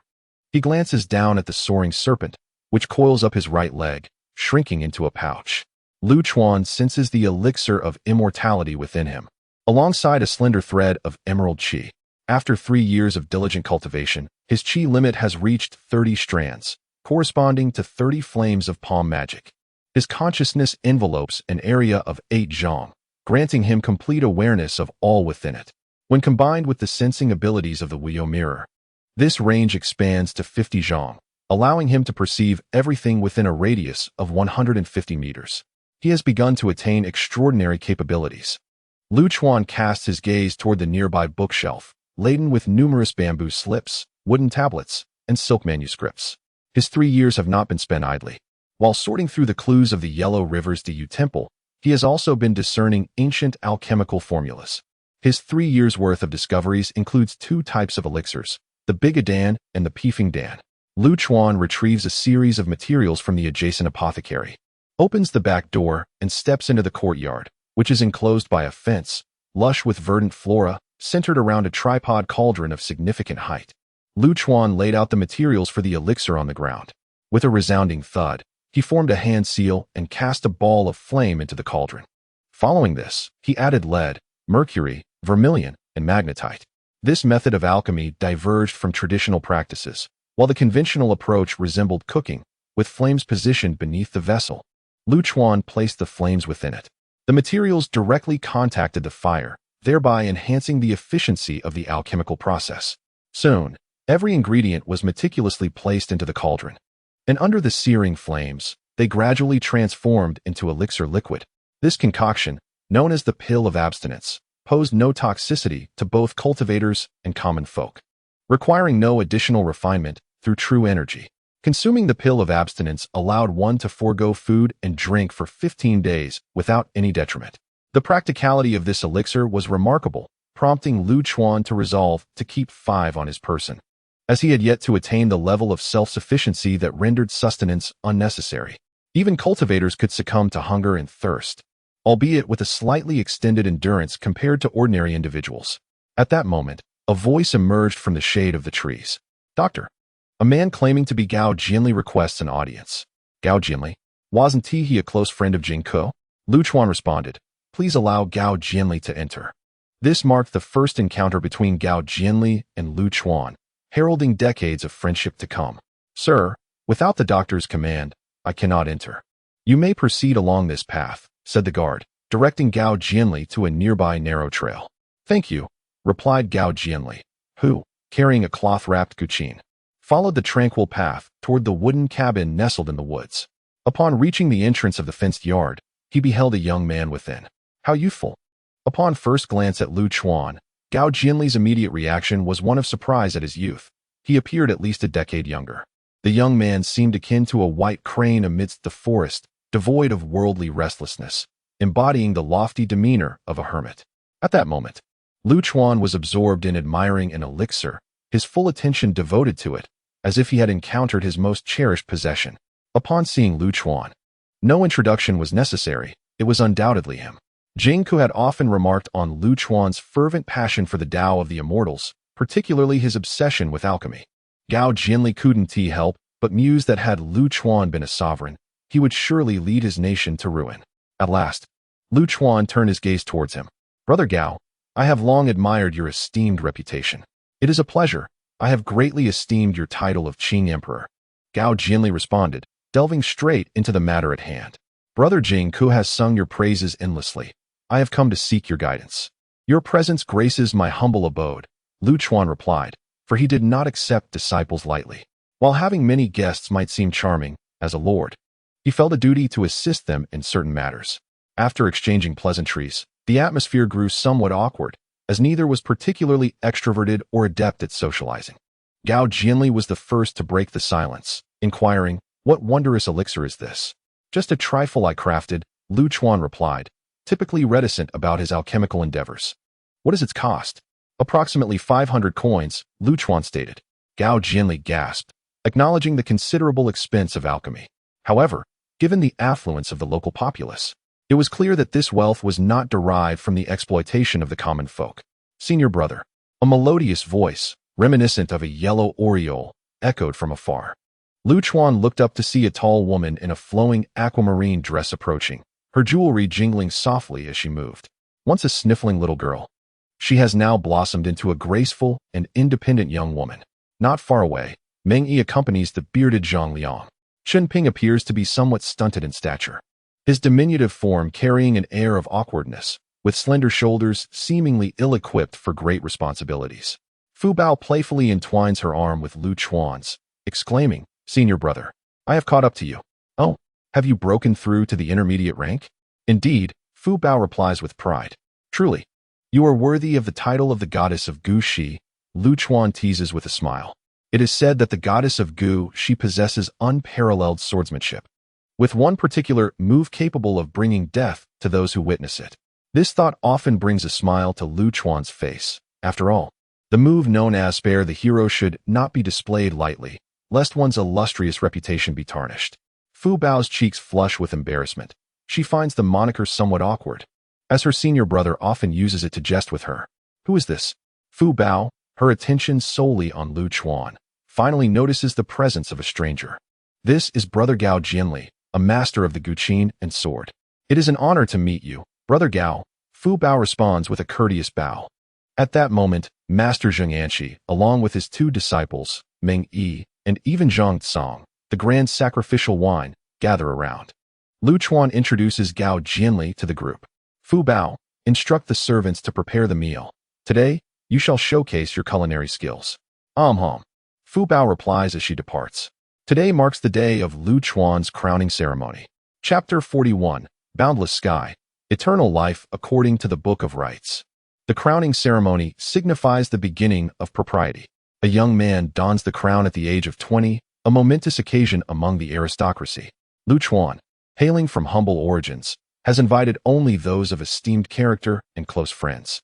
By the pond of the mountain villa, Tian Heng, with a long beard reaching his chest and kind eyes, dons his grand ceremonial attire, as does Lu Chuan. Surrounded by friends and family, Gao Jianli takes out his ancient guqin and begins to perform the ceremonial music. He had not anticipated that Lu Chuan had yet to undergo his crowning ceremony. To have gained renown across Yin and Qi without having completed such a rite is truly remarkable for one so young. Tian Heng recites a blessing. On this auspicious day, as you receive your formal attire, cast aside your childhood name and embrace your virtues. May you be blessed with longevity and fortune. First, he presents a black cloth cap, followed by a leather cap, and finally, the ceremonial crown resembling that of an emperor, albeit without the tassels. As Lu Chuan dons the crown, Tian Heng gazes upon this rising star of the Jixiao Academy with satisfaction. Clad in a deep red robe, adorned with a high crown and noble insignia, he resembles a young lord or an immortal being, seemingly embodying the legends surrounding the son of the Azure Emperor. Tian Heng cannot help but remark, truly, this is a rare gem of Jixia. A wise man's words can echo through the ages. Thus, the idiom rare gem is born, used to describe exceptional young talents. Adding to this, with his skilled hands and kind heart devoted to healing the world, Lu Chuan embodies 3 idioms in his historical persona. Brother Anqi, it is time for you to select a name. Tian Heng turns to Master Zheng Anqi. Although the years have taken their toll on Zheng Anqi, who now shows signs of age, the elixirs provided by Lu Chuan have managed to sustain him without any grave ailments. Lu Chuan watches his master, a flicker of unease passing through him. While he possesses the ability to cure most common ailments, he recognizes that he cannot remedy the inevitability of mortality. Zheng Anqi waves his hand dismissively, saying, I am but a humble countryman, unable to conceive a dignified name. I entrust this task to the grand sacrificial wine. A name for me is sufficient. Zheng Anqi had his own plans. The grand sacrificial priest personally selected a name for Lu Chuan, which could be seen as a gesture of goodwill, possibly paving the way for further advancement. Tian Heng, having declined several times, ultimately yielded to Zheng Anqi's insistence. The name Chuan, meaning river, holds a certain significance, as it often reflects one's aspirations. What aspirations does Lu Chuan harbor? Tian Heng recalled this fervent seeker of immortality, whose lifelong pursuit revolved around this singular desire. As the sun set and night enveloped the land, the Milky Way unfurled across the sky, stars arrayed like a celestial army. An idea struck Tian Heng as he pointed towards the vast expanse above. The Milky Way, akin to a silver river, vast and infinite, gazing down upon all living beings, shall henceforth be named Tian'an. My gratitude to the grand sacrificial priest. Thus, Lu Chuan was designated Tian'an, also known as Lingbao, a high official of the state of Qi. Meanwhile, an array of dishes adorned the table, the fragrant stir-fried delicacies presented in all their glory. Tian Heng cast a glance at the spiced roasted meat, sought egg slices, stewed lamb trotters, and seasonal vegetables, feeling a sense of wonder. Lu Chuan had previously commissioned the creation of iron woks, inventing a series of stir-fried dishes. For a culinary enthusiast from the future, the stews and boiled dishes of this place seemed rather bland. Brother Gao, do you find the local cuisine to your liking? Gao gently set down his chopsticks, smiling. It is exquisite indeed. Come, let us all drink. Lu Chuan raised his wine cup high, with friends of all ages present. They spent an unremarkable day in the Warring States period. As night fell, the candlelight flickered in the darkness. Meng Yi and Lu Chuan engaged in sleepless conversation. As of this year, the Qin state had conquered Han, while Zhao and Wei had seized the capital of Yan, forcing King Yin to flee to Liaodong. I surmise their next target is the Chu state, Meng Yi remarked, astonished. Why not pursue Yin while they are vulnerable? Though Yin was weak, Liaodong's remote location could easily hinder the main Qin army. The Chu state, being more formidable and not allied with Qi, would naturally attract the Qin king's attention. Haha, if our king could gain your counsel, the Qin state might achieve unification a few years earlier. I am but a humble scholar. Alchemists dread encountering capricious rulers who wield absolute power, as they are difficult to deceive. Serving a monarch is akin to accompanying a tiger. A slight misstep could lead to national manhunts. By the way, there have been recent movements among the practitioners of longevity. Meng Yi suddenly interjected.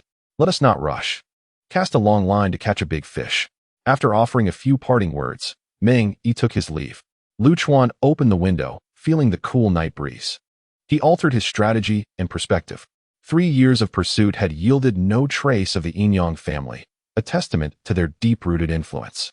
Should they reveal themselves, extermination would be imperative. Not a single person must be spared. Otherwise, one would face an interminable cycle of pursuit. The 8 masters and Tai still lurked in the shadows. Alas, they may not outlive me. In the boundless Tianhan, only I seek immortality. Tianhan, truly a splendid name. Lu Chuan grasped the silk scroll and set out under the stars, making his way to the outskirts. The dark clouds obscured the bright moon, and in the dense forest, visibility was nil. Lu Chuan removed the jade horse from his waist. Hasten, Bai, come forth.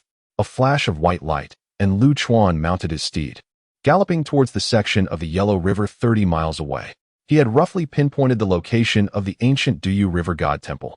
Today, he aimed to reclaim the relics of antiquity. The white horse traversed mountains and valleys with an ease akin to walking on flat ground. Soon, it arrived at the banks of a broad river. Lu Chuan ingested a tortoise breath pill and donned a Laozhang mask. With a splash, he plunged into the water, vanishing from sight. The tortoise breath pill enabled him to breathe underwater, and aided by the Wuyo mirror, he scanned his surroundings for over 100 meters. The soaring serpent struck down large fish beneath the surface. Before long, Lu Chuan discovered half of a temple submerged in the mud. The temple was modest, resembling an ordinary folk shrine, yet the deity it housed was not a contemporary idol, but the ancient, somewhat fearsome beast-faced river lord. Lu Chuan cleared away the mud and uncovered a quadrilateral ding, half the height of a person, adorned with intricate golden patterns, with the words Black Water faintly discernible. The bronze ding gleamed remarkably, rust-free for millennia, undoubtedly a relic of ancient times. Could it be one of the 9 dings of Duyu? The 9 dings were said to be 9 ancient treasures collected by Duyu. As he sifted through the muck within the ding, several stone slabs were revealed. The Xianyuan step bore resemblance to a spell that shrank distances. The incantations of the Rain Master and Wind Lord encompassed the manipulation of black water, azure winds, and the alchemy of water. What a fruitful expedition this had turned out to be. Lu Chuan was overwhelmed with joy. After 3 years of fruitless searches for genuine spells, he had now encountered 2. Indeed, the pursuit of immortality often intertwines with archaeology. There are far too many self-satisfied descendants who, unable to master spells, fail to recognize their shortcomings, instead altering the ancient incantations, which are then passed down through generations, resulting in a plethora of false traditions. Countless ancient legacies have been lost in this manner. To a certain extent, Lu Chuan shared a common goal with the Yinyang school, the collection of ancient relics. He painstakingly secured the treasured ding and stone slabs onto the horse's back, seeking out secluded paths for his journey. In the palace of the Qi kingdom, persistent coughing emanated from within the curtains. King Jian of Qi appeared gaunt and weak, struggling to push aside his favored concubine. Did he not possess the River Lord's longevity pill? Why was he in such a state? Could it be that Lu Chuan had deceived him? King Jian acutely felt his health deteriorating once more. Nevertheless, he could entrust the sacrificial rites to the wandering practitioners. However, none of his subordinates had considered this path, fueling his resentment towards the Jixia Academy. The 3 years of turmoil had passed. It was time to take action against the Jixia Academy. Chapter 42. The initial formation of immortal techniques. The green-haired celestial bones during the day at Lingbao Mountain Manor. The gentle strains of a guqin resonated through the bamboo grove, where ripples danced on the pond's surface, and fish soared gracefully just beneath. On the shore, a young maiden danced with a sword.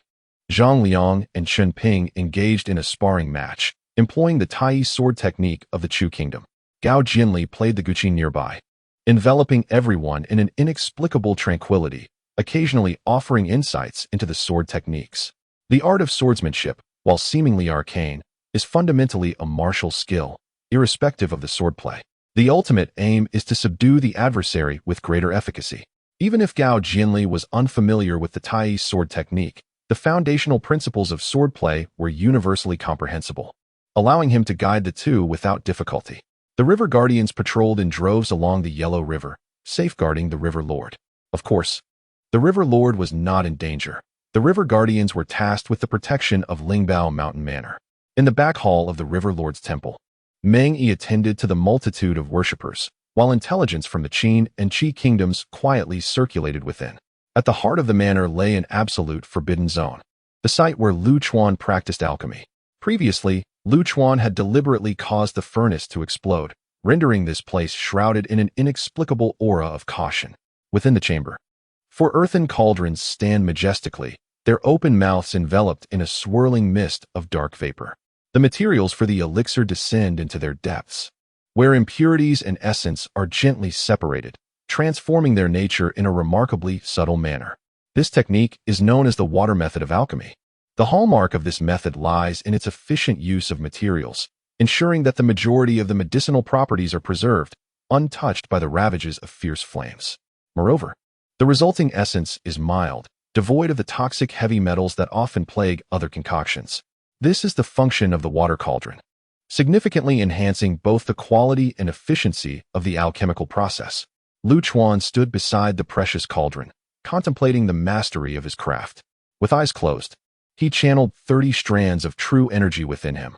Suddenly, a golden light flickered from his eyes as he took a gentle step forward. In an instant, his form vanished, only to reappear at the opposite end of the room. With another swift step, he returned to his original position. Remarkable, indeed, Lu Chuan marveled, his admiration unrestrained. The Xionyuan step, reputedly devised by the ancient Yellow Emperor, resembles a technique akin to traversing great distances in the blink of an eye. Regrettably, its consumption is considerable, requiring 3 strands of true energy for each use, with effectiveness tied to a distance of 8 zhang, which is sufficient for combat. He opened his palm, where a dark mist coalesced into a sphere of black water. This was the black water spell, a single water orb, weighing 100 pounds and powered by 1 strand of true energy, could inflict injury or transform into a water lance for ranged attacks. With a swift gesture of his other hand, a visible azure tempest stirred within the room, its ferocity sharp as a blade. Lu Chuan focused his thoughts and hurled the water sphere. The azure wind morphed into a shadowy gust, combining the tempest's fierce nature with the gravity of the black water. Soon after, he dispelled the spell, restoring tranquility.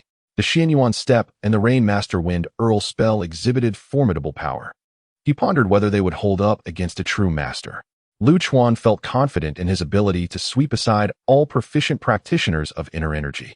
Yet, having never encountered a master capable of projecting their energy to strike from a distance, uncertainty lingered.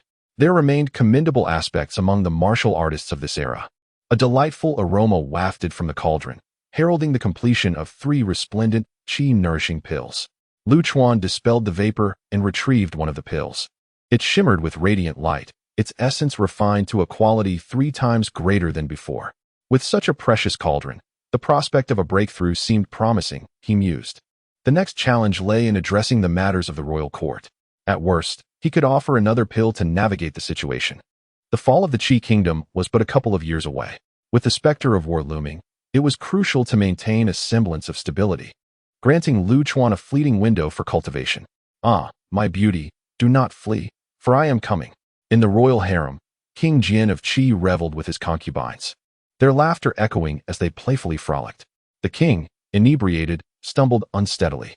Suddenly, a wave of dizziness overcame him, causing him to collapse, overturning the table and spilling wine. My king, what has happened to you? Get out, all of you, leave me. King Jian gasped, his anger erupting as he ordered the beauties to disperse.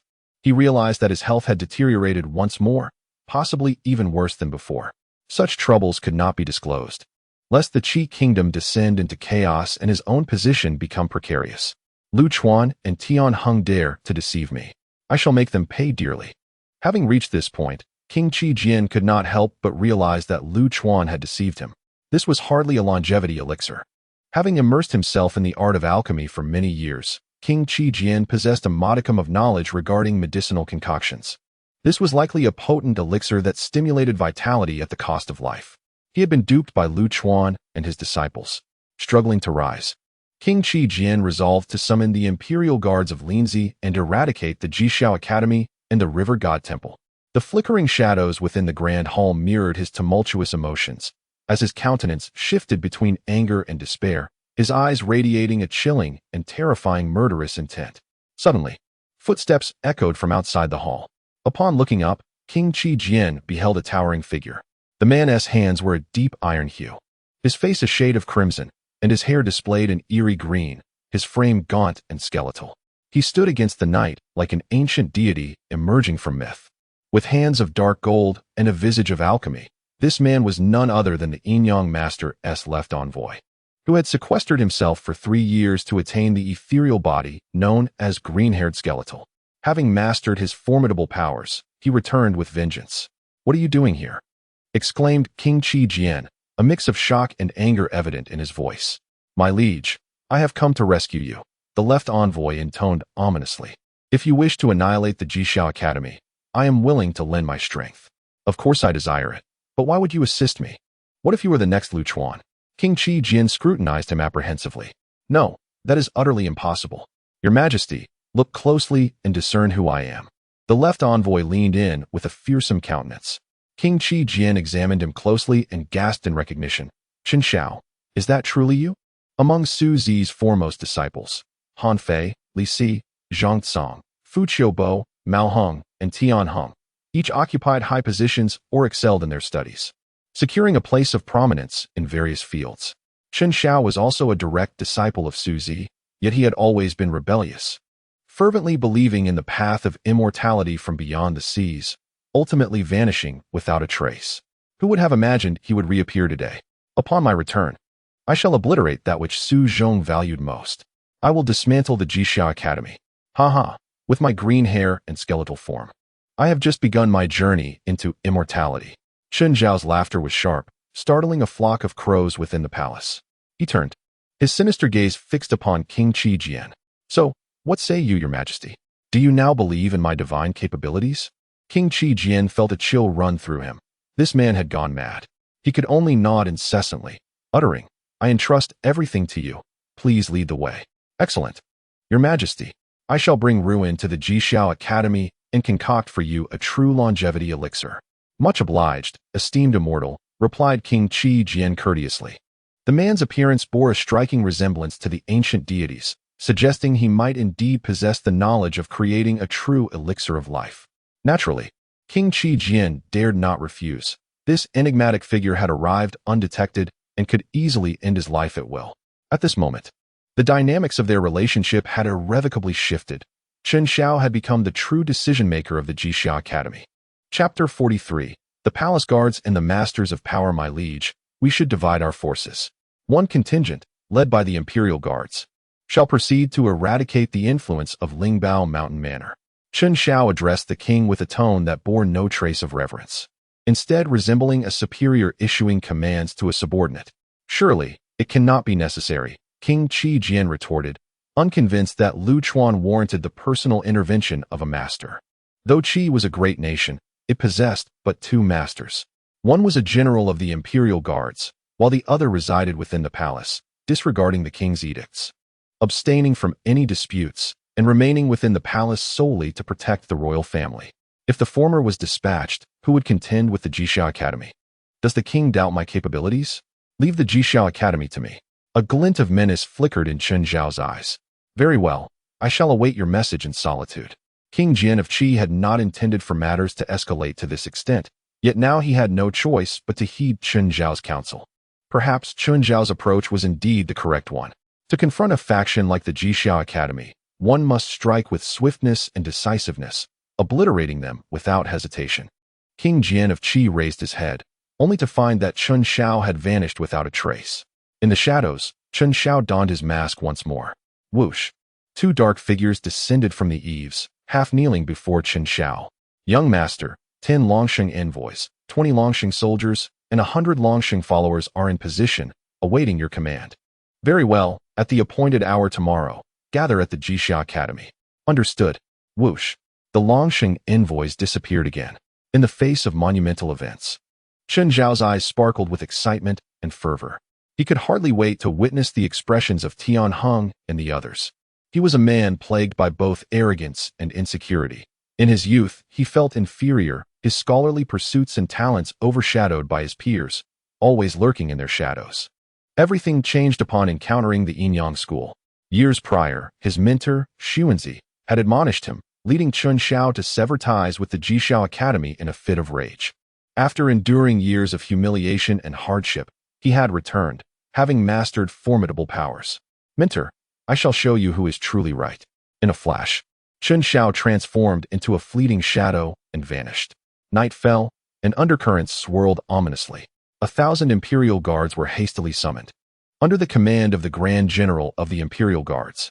The following evening, Lu Chuan consumed a medicinal pill, commencing a new cycle of alchemical cultivation. Previously, he had earned little and hesitated to practice his spells freely. Now, such concerns were absent. Minter, the esteemed Meng Yi seeks an audience. A voice from outside announced. Belonging to Qinping. Lu Chuan stepped outside, only to see Meng Yi rushing toward him in haste. Brother Tianhan, I have received intelligence. King Qi is preparing to strike against us. At least 1,000 men are poised to besiege the Jixiao Academy, including a master. Return with me to the Qin Kingdom. The world can wait. Meng Yi sensed that Lu Chuan's concealment was futile. Or perhaps the intelligence network in the Qin Kingdom had been compromised. Lu Chuan paced back and forth, contemplating for a moment, then spoke. Brother Meng, how many can you mobilize? The garrison at the East Gate, the lieutenants, and the local officials are all our people. In the court, 2 high-ranking officials are on our side, and the son of the Qi Chancellor, Ho Sheng, has already been bribed by us and is now contemplating defection to the Qin. Lu Chuan momentarily lost focus. It seemed they had infiltrated even the Chancellor's ranks. Clearly, the demise of Qi was not unwarranted. An idea struck him, and he turned to Meng Yi. Brother Meng, would you dare to take a significant gamble? In the future, we could capture the area of Linzi without shedding blood. How so? Counterattack the Imperial Guards, infiltrate the palace, and seize control of King Qi. Is that truly feasible? Meng Yi was uncertain. Should they fail, all of Qin's efforts over the past decade would be in vain.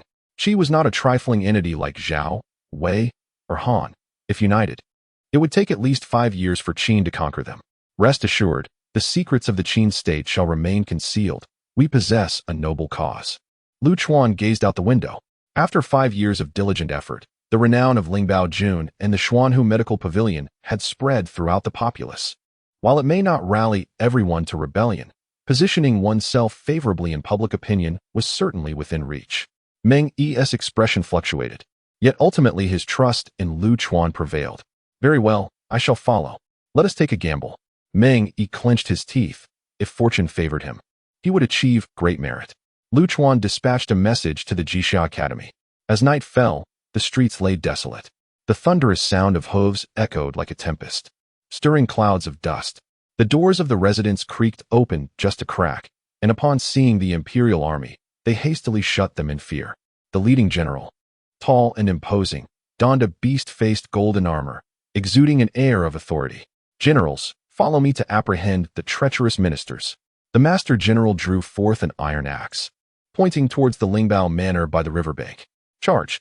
The crowd erupted in cheers. At Lingbao Manor, 300 river guards assembled.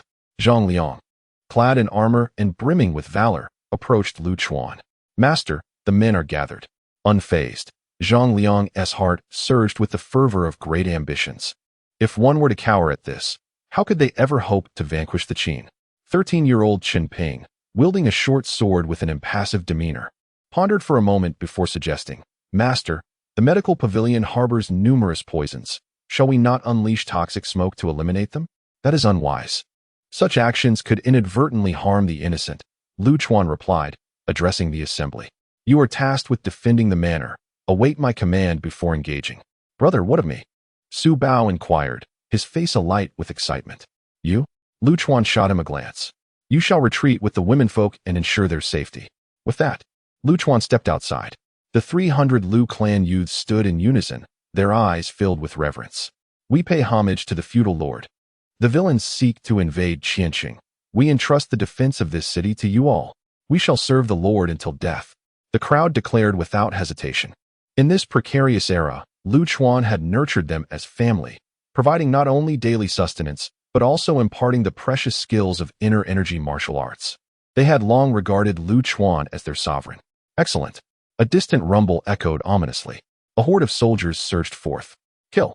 Upon reaching the borders of Qianqing, ambushers sprang from the woods, penetrating the ranks of the palace guards. Meng Yi led the charge, cutting down several foes in swift succession. The others followed closely. What?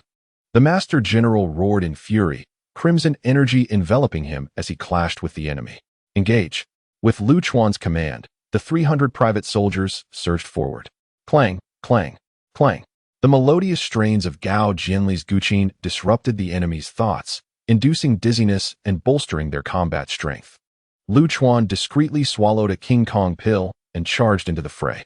The moonlight shimmered like water, and the glint of his sword resembled a rainbow.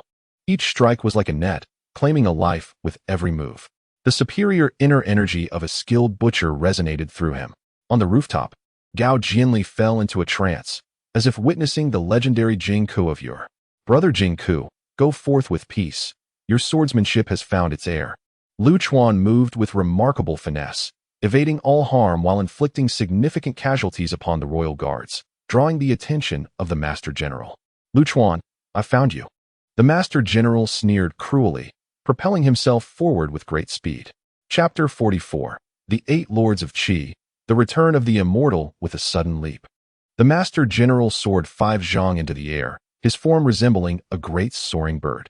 The moon was veiled by dark clouds, casting an eerie chill over the night.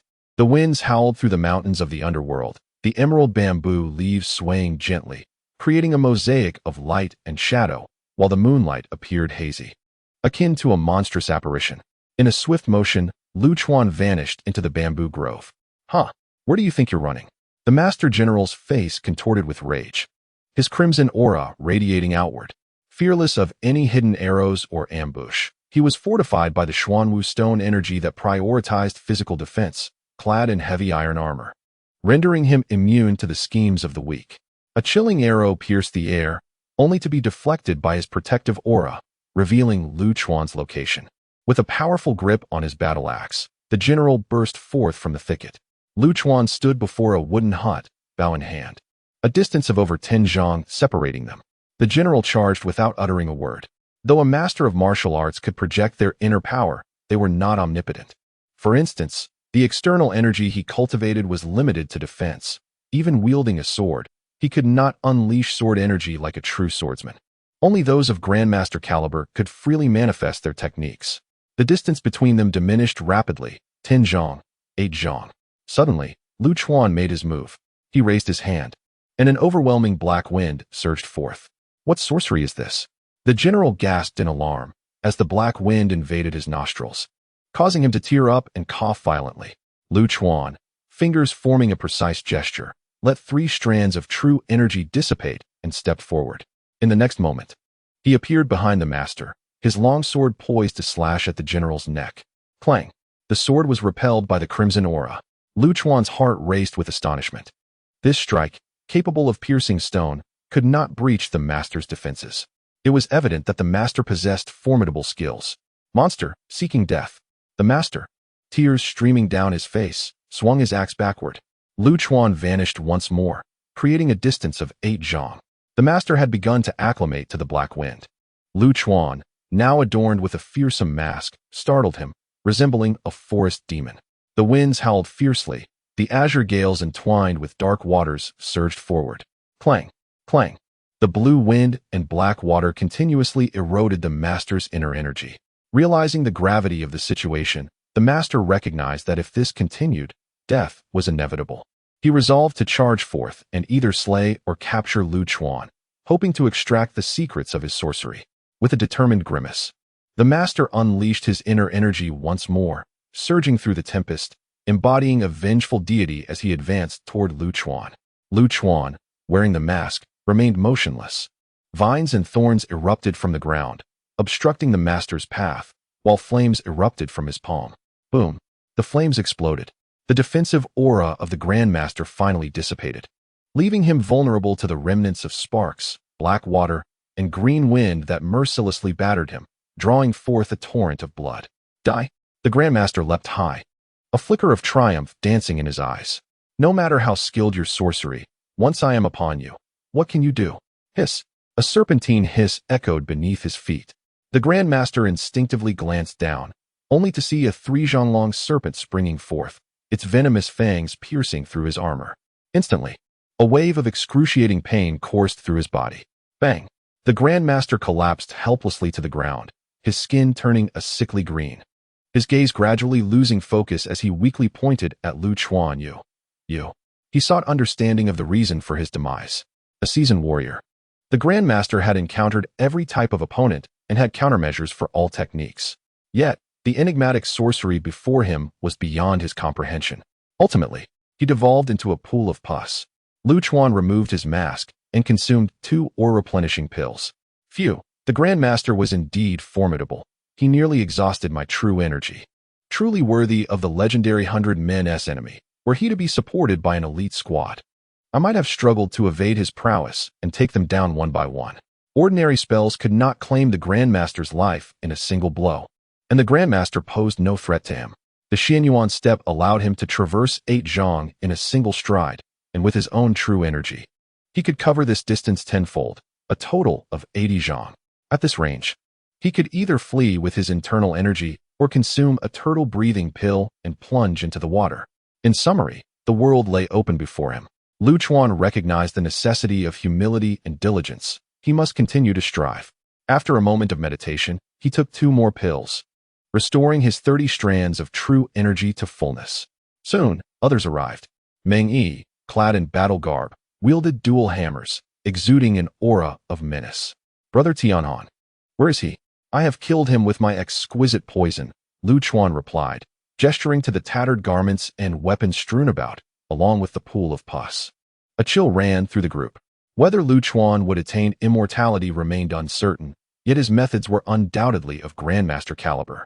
Lu Chuan was disinclined to dwell on the topic and turned to Meng Yi, asking, Brother Yi Meng, how many troops do you have left? There are a total of 1,200 city guards. That will suffice. Lu Chuan commanded, Brother Yi Meng, follow me. The rest shall remain here. Without waiting for a reply, Lu Chuan mounted his horse and rode toward the Jixiao Academy, swiftly distancing himself from the others. Meng Yi and his men followed closely behind. A significant event was about to unfold. Meng Yi took a deep breath, gazing into the distance. Brother, I am about to follow in your footsteps. His brother was the General Meng Tian of the Qin state, who, though previously less accomplished than Li Xian or Wang Jian, had achieved a great victory against the main force of the Chu army last year, earning him the title of Marquis. If Meng Yi could gain control over the upper echelons of the Qi state in Linzi, preventing them from aiding other nations, it would ease the path toward unification for the Qin. Upon his return, he would surely be granted a title, at the very least becoming a left minister. A position of nobility. Giddy up, Meng Yi, filled with fervor, spurred his horse to keep pace with Lu Chuan. Meanwhile, the Jixiao Academy was engulfed in flames of war. 3,000 Linzi guards besieged the academy, while Zhou Wen, leading 1,000 academy guards, fought valiantly with the aid of the terrain. Though it was clear they could not hold out much longer. Simultaneously, chaos reigned within the academy itself. Bodies lay strewn across the ground, blood flowing like a river. The once revered temple of knowledge had now become a place of gruesome slaughter. The allure of the past has been swept away by rain and wind. Upon the ground lie the corpses of the yellow turban warriors, alongside the enigmatic figures of the Yinyang practitioners. Though the Jixiao Academy has fallen from grace, its decades of accumulation have not been without consequence, inflicting significant casualties upon the Yinyang sect. In the dim night sky, before dawn's light breaks, the carnage within this academy persists. A gaunt figure clad in deep robes strides through the pools of blood with an air of nonchalance. Entering the first floor of the Tianwen Tower, the hall dedicated to the 8 lords. The candelabras burn brightly, their flames flickering. The statues of the 8 lords exude an aura of inscrutable mystery, appearing almost lifelike. The shadowy figure stands before the statues, motionless for a prolonged moment. As the candles dwindle, much like the academy itself, which is on the brink of decline, no one remains to support its crumbling edifice. Jixiao Academy, ancestral spirits of generations past, open your eyes and behold. I, Chen Xiao, have returned to seek transcendence. Chapter 45, Ascending to Immortality. Joining the ranks of the divine, Chen Xiao seems to be in defiance of the divine. His current objective is to obtain the warrior seal of the Jixiao Academy. For him personally, the paramount goal is to reclaim his honor and exhibit his prowess before his former senior brothers, Fu Qiubo and Tianhong. To this end, Chen Xiao has specifically requested to challenge the Moon Lord. Remaining steadfast, he stands still as 3 yellow turban warriors stealthily approach from behind. Their towering figures and agile movements are a deceptive contrast. Yet, Chen Xiao remains unmoved, as their gigantic blades strike towards his vital points from all directions. Suddenly, a terrifying spectacle unfolds. Chun Zhao's slender form contorts into an unimaginable angle, as if he were forcibly broken into 3 parts, narrowly evading the lethal strikes. With a swift motion, his green hair transforms into sharp needles, piercing the bodies of 2 yellow turban warriors. The final warrior swings his blade once more. Chun Zhao raises his right hand, revealing a hand forged from the ethereal essence of celestial gold. A clang resounds as the blade meets his hand, sparks flying. How foolish, he muses. With a slight exertion, he snaps the long blade in 2 and, with a reverse motion, plunges the broken weapon into the warrior's throat. Thud! The corpse collapses to the ground. Chun Zhao shakes the dust from his sleeves and strides toward the rear courtyard. The faint glow of fire paints the scene in the back hall crimson. Before him stands a colossal jade disc. Thunder God drives the chariot, while ethereal beings wield their scepters. With the blazing sun and verdant moon, the azure dragon and white tiger stand sentinel. From below to above, the celestial ranks are sternly aligned. At the pinnacle, amidst swirling clouds, stand the eternal figures of the Yellow Emperor, the White Emperor, the Red Emperor, and the Green Emperor. The 4 sovereigns beckon the spirits. This jade disc was forged during the most fervent times of scholarly competition, where the clash of ideas was at its most intense. Mencius, Xuanzi, Gongsun Long, Mozi, Tianzi, and Zozi once gazed up at the divine from beneath this disc. Beneath the jade disc, Song, with skin like gold and tattered garments, stands on the verge of exhaustion after having just slain several of the Yin-Yang practitioners. Tian Heng, wounded in the shoulder, leans heavily on his spear, his frail body swaying precariously. Great sacrificial wine, we should flee, Song cries out in despair. The Jishao Academy has indeed met its demise. This broken body will vanish with the fall of the kingdoms, never to return. The vibrant years of fervent discourse and passionate debates are now but a memory. From this point onward, only an endless cycle of rebirth remains, devoid of those who ponder deeply. Tian Heng's gaze gradually dimmed, and with a melancholic smile, he uttered, "No. I am unable to revive the academy. I can only hope to die for its honor, thereby upholding the trust of my master." A shadow began to lengthen ominously. Tian Heng's eyes turned towards the source of the encroaching darkness. The figure stood with its back to the light, its features obscured yet vaguely discernible, green-haired and gaunt, with a visage of crimson and iron hands, bearing 4 distinctive anomalies. "Chen Xiao?" Tian Heng's voice quivered. "Is it truly you? Why have you done this? Why have you destroyed the grand legacy of our master, Xuanzi? Given the gravity of the situation, how could I remain oblivious to the events unfolding? Ha! I have arrived to demonstrate that master was mistaken. I am the most exceptional among all disciples. Li Si and Han Fei are but mere chickens and dogs. Tian Heng, Mao Heng are fraudulent and deceitful. Zhang Tsang and Fu Qiu, lacking in skill." Chen Xiao roared, his demeanor appearing frenzied, his expression darkly terrifying. As he produced a ghostly green inner elixir from his bosom, "The Moon's sovereign bestowed upon me the method of the mountain ghost's inner elixir, allowing me to cultivate extraordinary powers. Tian Heng, behold my celestial form." Chen Xiao brandished the enigmatic inner elixir. With a crash, Song regained his strength, launching his iron fists forward. These fists could shatter stone. Yet Chen Xiao stood still, undeterred. The elixir's effects granted him heightened senses. Song's swiftness was insignificant in his eyes. Not to mention, he was still a master. In an instant, Chen Xiao evaded and seized Song by the neck. "Song!" Tian Heng bellowed helplessly. Song had been his loyal subordinate for decades, a child he had painstakingly selected from a rural orphanage and nurtured to this day. Chen Xiao lifted Song high, observing him struggle like an ant. "Song, you possess great potential, simply nod. And you may join the Yin-Yang school to pursue the path of immortality. You wretched cur, how could I, a creature forever oppressed, align myself with a loathsome rat like you?" Song stammered. "Die?" This utterance seemed to pierce the depths of Chun Zhao's inner insecurities. With a forceful twist, he snapped Song's neck, discarding him like a dead rodent upon the ground. Song's gaze began to fade, lingering on Tian Heng, his heart filled with a profound sense of injustice. Farewell, grand sacrificial wine. Memories of the past flashed through his mind. Tian Heng, with all his might, drew his blade, intending to fight Chen Xiao to the death, only to be kicked away, his belongings scattering around him. "The strength seal, ha! It has ultimately come into my possession," Chen Xiao declared, picking up the strength seal. What is rightfully mine is indeed mine, yet alas, I have grown indifferent to the power it represents. Cough, cough, ha ha. Chen Xiao, master reprimanded you for your own good. Do you truly believe he was unaware of the Yin-Yang school? It is merely a form of esoteric sorcery. Your drastic change in temperament is not without the influence of such dark arts. Tian Heng lay on the ground, his eyes still fiercely piercing. It is but a necessary cost. I have acquired power that surpasses yours, and in the future, I may still seek immortality. Haha. Xuanzi was a master of Confucianism as well as an internal arts grandmaster. What of it? He still perished. Chen Xiao paid no heed to Tian Heng's words. You are mistaken. There is no immortality in this world, no celestial path. Can you unlock this strength seal? Subsequently, Tian Heng deftly shifted the tone of the conversation, laced with a subtle mockery. You truly believe that we, unlike you, have not been swayed by the teachings of the Yin-Yang school? Your mind is feeble, akin to a child who treasures discarded bones. Haha, Chen Xiao, a waste will forever remain a waste. Nonsense.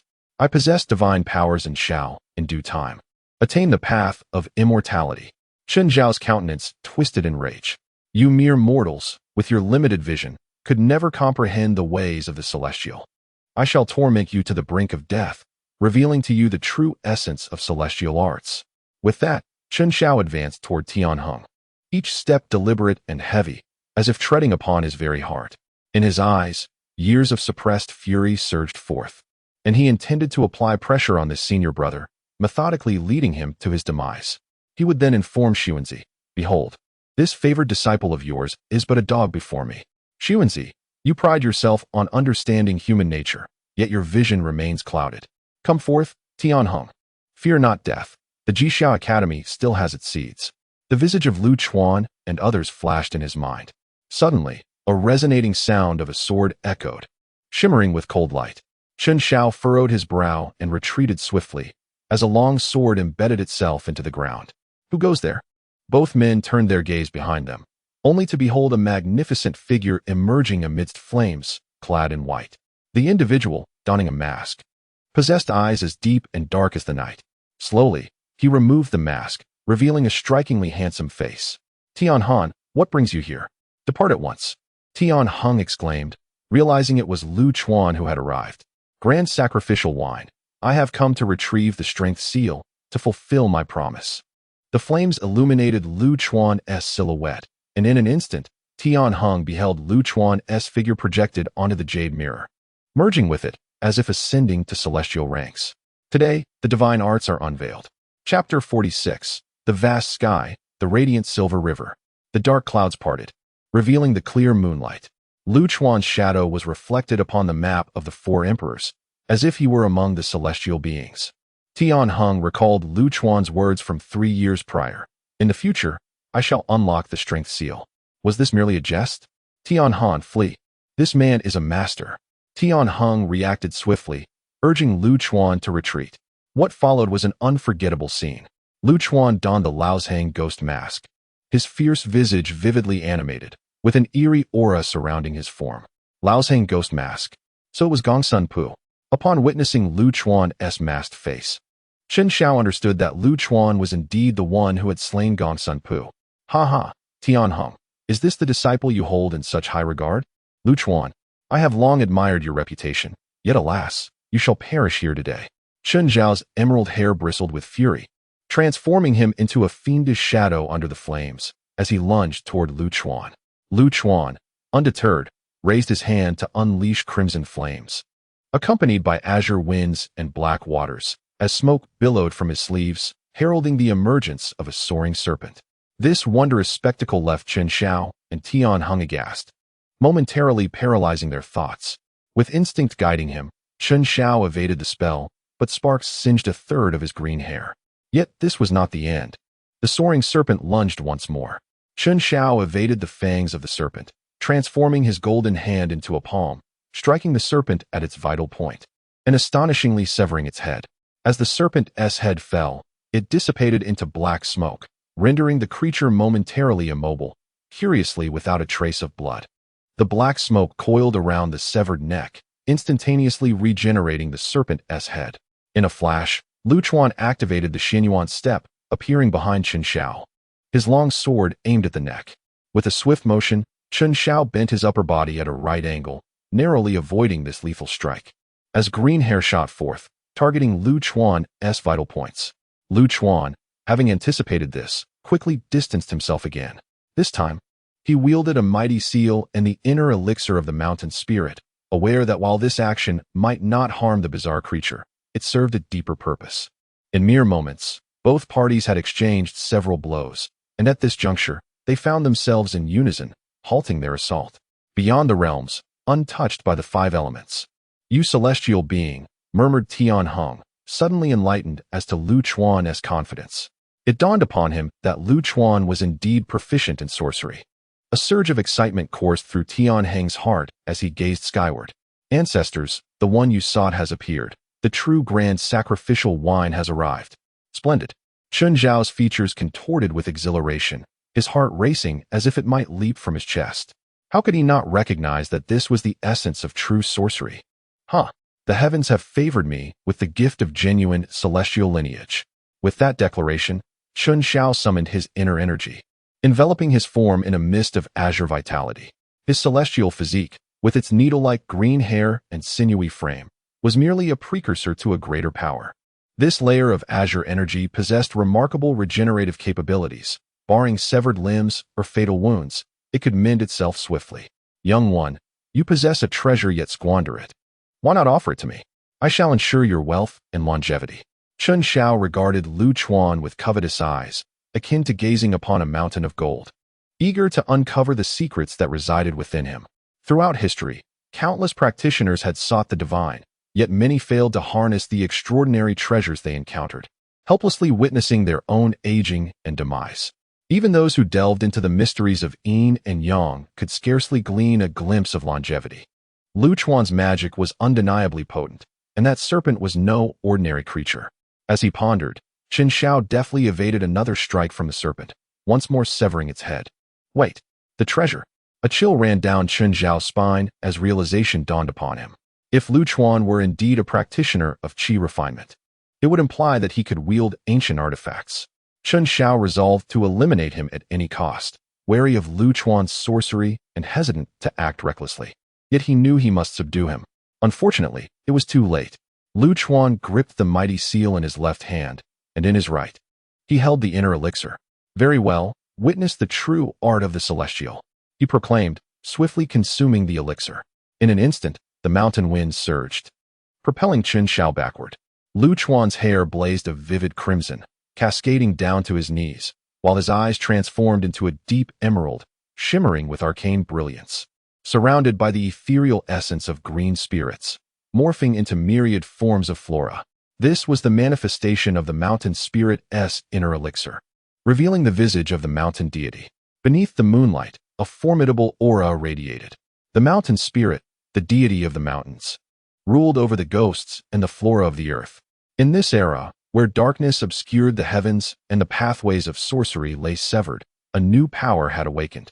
The magical powers first unveiled themselves to the world amid a swirling mist, exuding an air of mystery.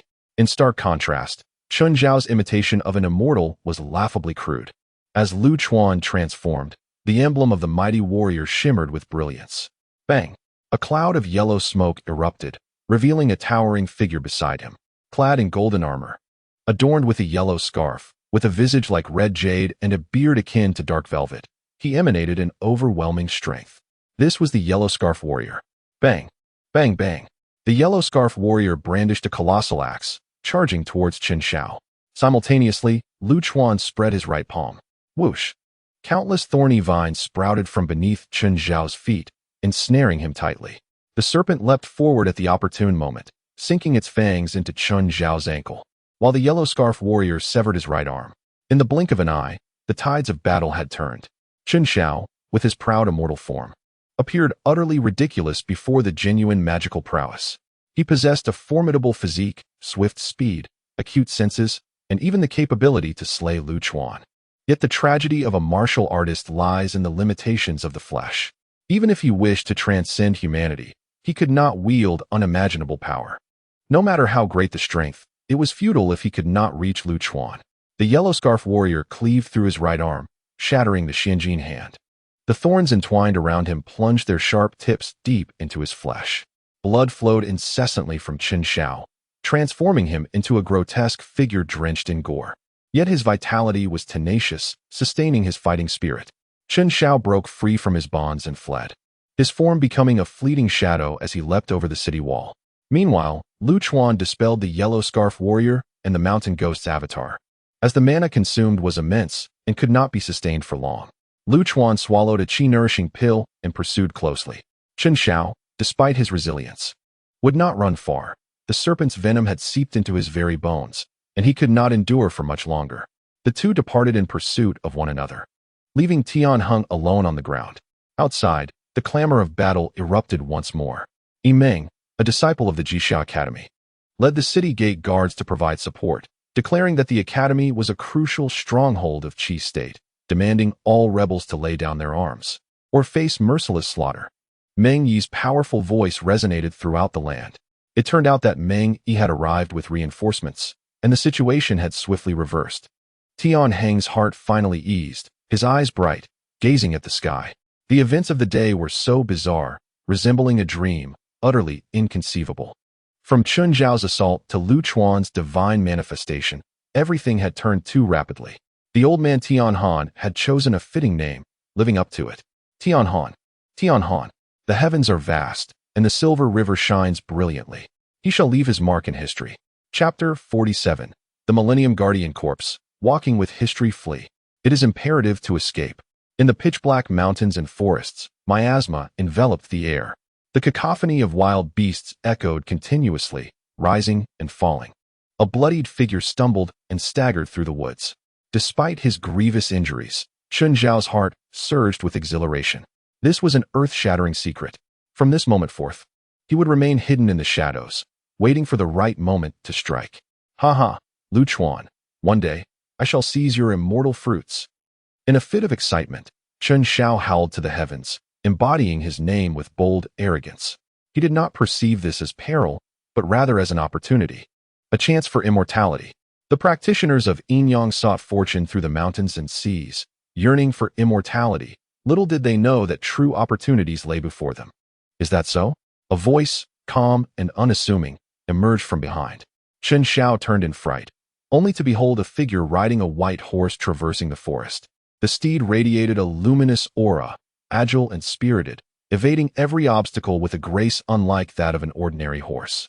With a swift motion, Lu Chuan unleashed a black water orb, weighing hundreds of pounds, which struck Chen Xiao, sending him crashing through several mighty trees before finally halting. With a gasp, Chen Xiao coughed up a mouthful of dark blood, devoid of any power to resist. Lu Chuan approached with measured steps, a serpent coiling around him, resembling a deity from ancient myth. His gaze burned brightly, unshackled by the encroaching darkness. With green hair and a skeletal frame, his visage was neither human nor ghostly. Did it serve any purpose? Lu Chuan, do you comprehend the essence of immortality? Are you aware of its arduous nature?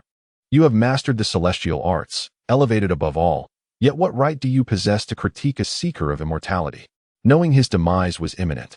Chen Zhao's eyes brimmed with envy as he regarded Lu Chuan. Why was it not he who had attained such heights? Why was it this young one? Futile. You cannot replicate my essence. Lu Chuan released a final flame from his palm, engulfing Chen Zhao's form in fire. Chen Xiao cried out, his tone laced with satisfaction. You have failed to become heartless and unfeeling, incapable of transcending emotions. Ha! You are doomed. All shall perish, yet you shall endure. Across the realm, from kings to heroes, none can accept your existence. Am I the sole immortal? Ha! 1,000-year corpse guardian indeed. Chen Xiao spewed forth a series of curses, ultimately succumbing to death with a smile. Lu Chuan stood for a considerable time, his white horse by his side, moonlight cascading upon his shoulders. Gazing at the ashes of Chen Xiao, he spoke softly. No, I am not a 1,000-year corpse guardian. I inherit the teachings of the ancients, cherishing every moment until my destined future unfolds. In the mundane realm of immortality, I traverse alongside history, exploring the enigmatic path of the celestial until its very end. Beneath the Ling map of the four emperors, Tian Heng struggled to rise, his gaze drawn to the distant flames and the bodies strewn about, his heart awash with profound emotion. A gentle breeze swept through, as if a figure had darted past. Instinctively, Tian Heng looked skyward. Before the towering jade disk, a figure clad in white stood alone, his robe billowing in the fierce wind, embraced by the luminous moon. Lu Chuan, holding the seal of strength, wore a faint smile and remarked, "Grand Sacrificial Official, does our promise from long ago still hold? I am Tian Heng, here to pay my respects to the Grand Sacrificial Official." Tian Heng bowed deeply, yet could not quell his curiosity. "Tian Heng, who exactly are you?" "A connoisseur of ancient and modern wisdom, a master of the elixir of life. I am the sole immortal in this world." The Ling map of the four emperors and the Jixia Academy welcomed their master, the ultimate master. "Grand Sacrificial Official, please remember to keep my secret," Lu Chuan urged. The reason for revealing my powers before Tian Heng was rooted in my belief in his character. Of course, character is not a valuable currency. Human nature is ever-changing. Furthermore, Tian Heng had become a solitary figure, with nearly all his kin perished, ensuring no further repercussions. As the saying goes, solitary evidence does not stand. Unless one manifests divinity before the masses, most would not easily believe. If one were to assign blame, it would be upon the abundance of soothsayers in Linzi, each claiming to be a centenarian or a venerable minister of the Yellow Emperor. The populace of Linzi has long since become desensitized to such proclamations. Moreover, Tian Heng's days are numbered. Suddenly, understanding dawned upon him. With a steely gaze, Tian Heng gripped his long sword, intent on taking his own life. "Hold on," Lu Chuan interjected, flicking a small pebble that deflected the sword away. "Great sacrificial wine, what brings you to such a desperate state? The matters of the celestial path are of paramount importance. Should they be revealed, it would render you an enemy of the world. This knowledge ought to remain solely with you." "There is no need for that." Lu Chuan underestimated the prevailing ethos of honor among the warring states. However, he was no ruthless character from a tale of old, incapable of indiscriminate slaughter. He preferred to eliminate only those who had proven beneficial to him. To ensnare the innocent would destabilize his own heart's resolve. "Let it be thus. I shall retreat to the mountains, adopting an alias and declaring my death to the outside world. I will reside at Lingbao Villa, enjoying my twilight years." Exhausted, Tian Heng wished to cease his struggles and saw this as an opportune moment to fade away. "Very well, Lingbao Villa awaits your arrival." Lu Chuan sighed in relief, recognizing the mutual benefits of this arrangement. Tian Heng, being erudite, could teach the villa's disciples while remaining under Lu Chuan's watchful eye. "What name shall I address you by?" Lu Chuan casually inquired. At that moment, a cacophony of hurried footsteps echoed from the outer door. "How fares Huang Shi?" "I pay my respects to Lord Huang Shi." Lu Chuan's eyes flickered as he bowed in greeting. "Great sacrificial wine." Tian Heng. A blaze illuminated the surroundings. Meng Yi, Zhang Tsang, Fu Qiubo, Zhou Wen, and the remaining soldiers hastened to their side. "Are you all unharmed?" Fu Qiubo, with blood still staining the sword at his waist, embodied the duality of a scholar and warrior. He noticed the strength seal in Lu Chuan's hand, alongside the assisted Tian Heng. "From this day forth, the position of great sacrificial wine shall be passed to Lu Chuan," declared Tian Heng before the assembly. "This title can only be conferred by the king himself, yet in times of urgency, one must act pragmatically. All hail the great sacrificial wine." In the glow of the flames, the crowd bowed in unison. "Please rise, all of you." Lu Chuan gestured humbly. "Tian Heng, the revival of the Jixia Academy is entrusted to you." "Very well." Lu Chuan had no intention of revitalizing the Jixia Academy. Rather, he sought to grant it a dignified farewell, serving as a witness to history and securing its legacy within the annals of time. He aimed to preserve the academic spirit of the academy rather than confine it to a mere speck of land. Tian Heng adorned Lu Chuan with the strength seal. "Once more, we bow to the great sacrificial wine." In the square of the Jixia Academy, the assembly of over 1,000 soldiers bowed before the newly appointed great sacrificial wine. Lu Chuan stood with hands clasped behind his back, accepting their reverence. "Exceptional and unparalleled. The youth commands respect," Fu Qiubo mused. Thus, two new idioms, inspired by Lu Chuan, emerged. All eyes turned toward Lu Chuan as he issued his first decree as great sacrificial wine. "Let it be known, all shall proceed to the royal palace to support the king. Uphold the king." "Yes." The crowd roared in unison. Yi Ming deployed nearly all of Qin's covert agents, ensuring an unobstructed path to the royal palace. As a nation on the brink of extinction, the internal maladies were numerous.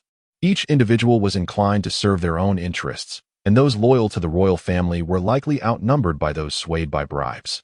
The once mighty authority of the king of Qi lay in ruins, no longer the dominant power it once was. Chapter 48. The Cycle of Sun and Moon. The four eras depart in the resplendent palace of the kingdom of Qi. The lights shone brilliantly. The translucent fish lanterns emanated a soft white glow, while the court maidens, clad in delicate attire that accentuated their graceful curves, danced with alluring elegance. King Jin of Qi, his torso partially bared, had succumbed to a state of self-indulgence. Lost in the pleasures of life, his sons were inept, his brother coveted his throne, and the ministers paid him lip service while conspiring against him. He found himself ensnared, resigned to his hedonistic existence. Suddenly, a cacophony of battle cries erupted outside. The palace doors were violently thrust open, splinters flying as a bloodied figure collapsed at the feet of King Jian. The maidens screamed and fled in terror. Upon seeing the visage of the injured man, King Jian was taken aback. This individual was none other than the esteemed protector of the king, who had succumbed under the assault of the crowd. Thud, thud, thud. Heavy footsteps echoed from beyond the hall. King Jian looked up to behold a young man clad in white. The youth, tall and exuding a charismatic aura, wore the crown of the grand sacrificial official and bore the emblem of a mighty warrior at his waist. Lu Chuan advanced with confidence, his pace deliberate. Though compelled by circumstances, his initial intent had been to seek seclusion in pursuit of immortality. Alas, the whims of fate had thrust him into this predicament. Regardless, 5 years had passed, and his name had become renowned across the nations. What are you doing? King Jian stammered in terror. He had dispatched men to eliminate Lu Chuan. Could this man be seeking retribution? Lu Chuan stepped forward, clasping his hands in a gesture of respect. Your Majesty, rest assured, we have vanquished those who dared to deceive and rebel against you. I apologize for my delayed arrival. Do not hold it against me. King Jian realized he could not resort to murder. The principles of the warring states dictated a severe reputation for regicide, rendering him an outcast. Should he slay the king, even those dissatisfied with Jian would unite against him. The influence of the Tian clan could not be underestimated. Thus, it was more prudent to keep King Jian alive, for he posed little threat. A mere figurehead, Jian could be subdued under the grand ideals of the Jixia Academy. Furthermore, Meng Yi could be entrusted to sway the entirety of Qi, allowing Qin to effortlessly conquer the kingdom by dismantling a few powerful generals along the borders. Momentarily stunned, King Jian joyfully grasped Lu Chuan's hand, his performance impeccable. At last, my loyal minister has arrived. I nearly perished at their hands. Thank the heavens and our ancestors for their protection.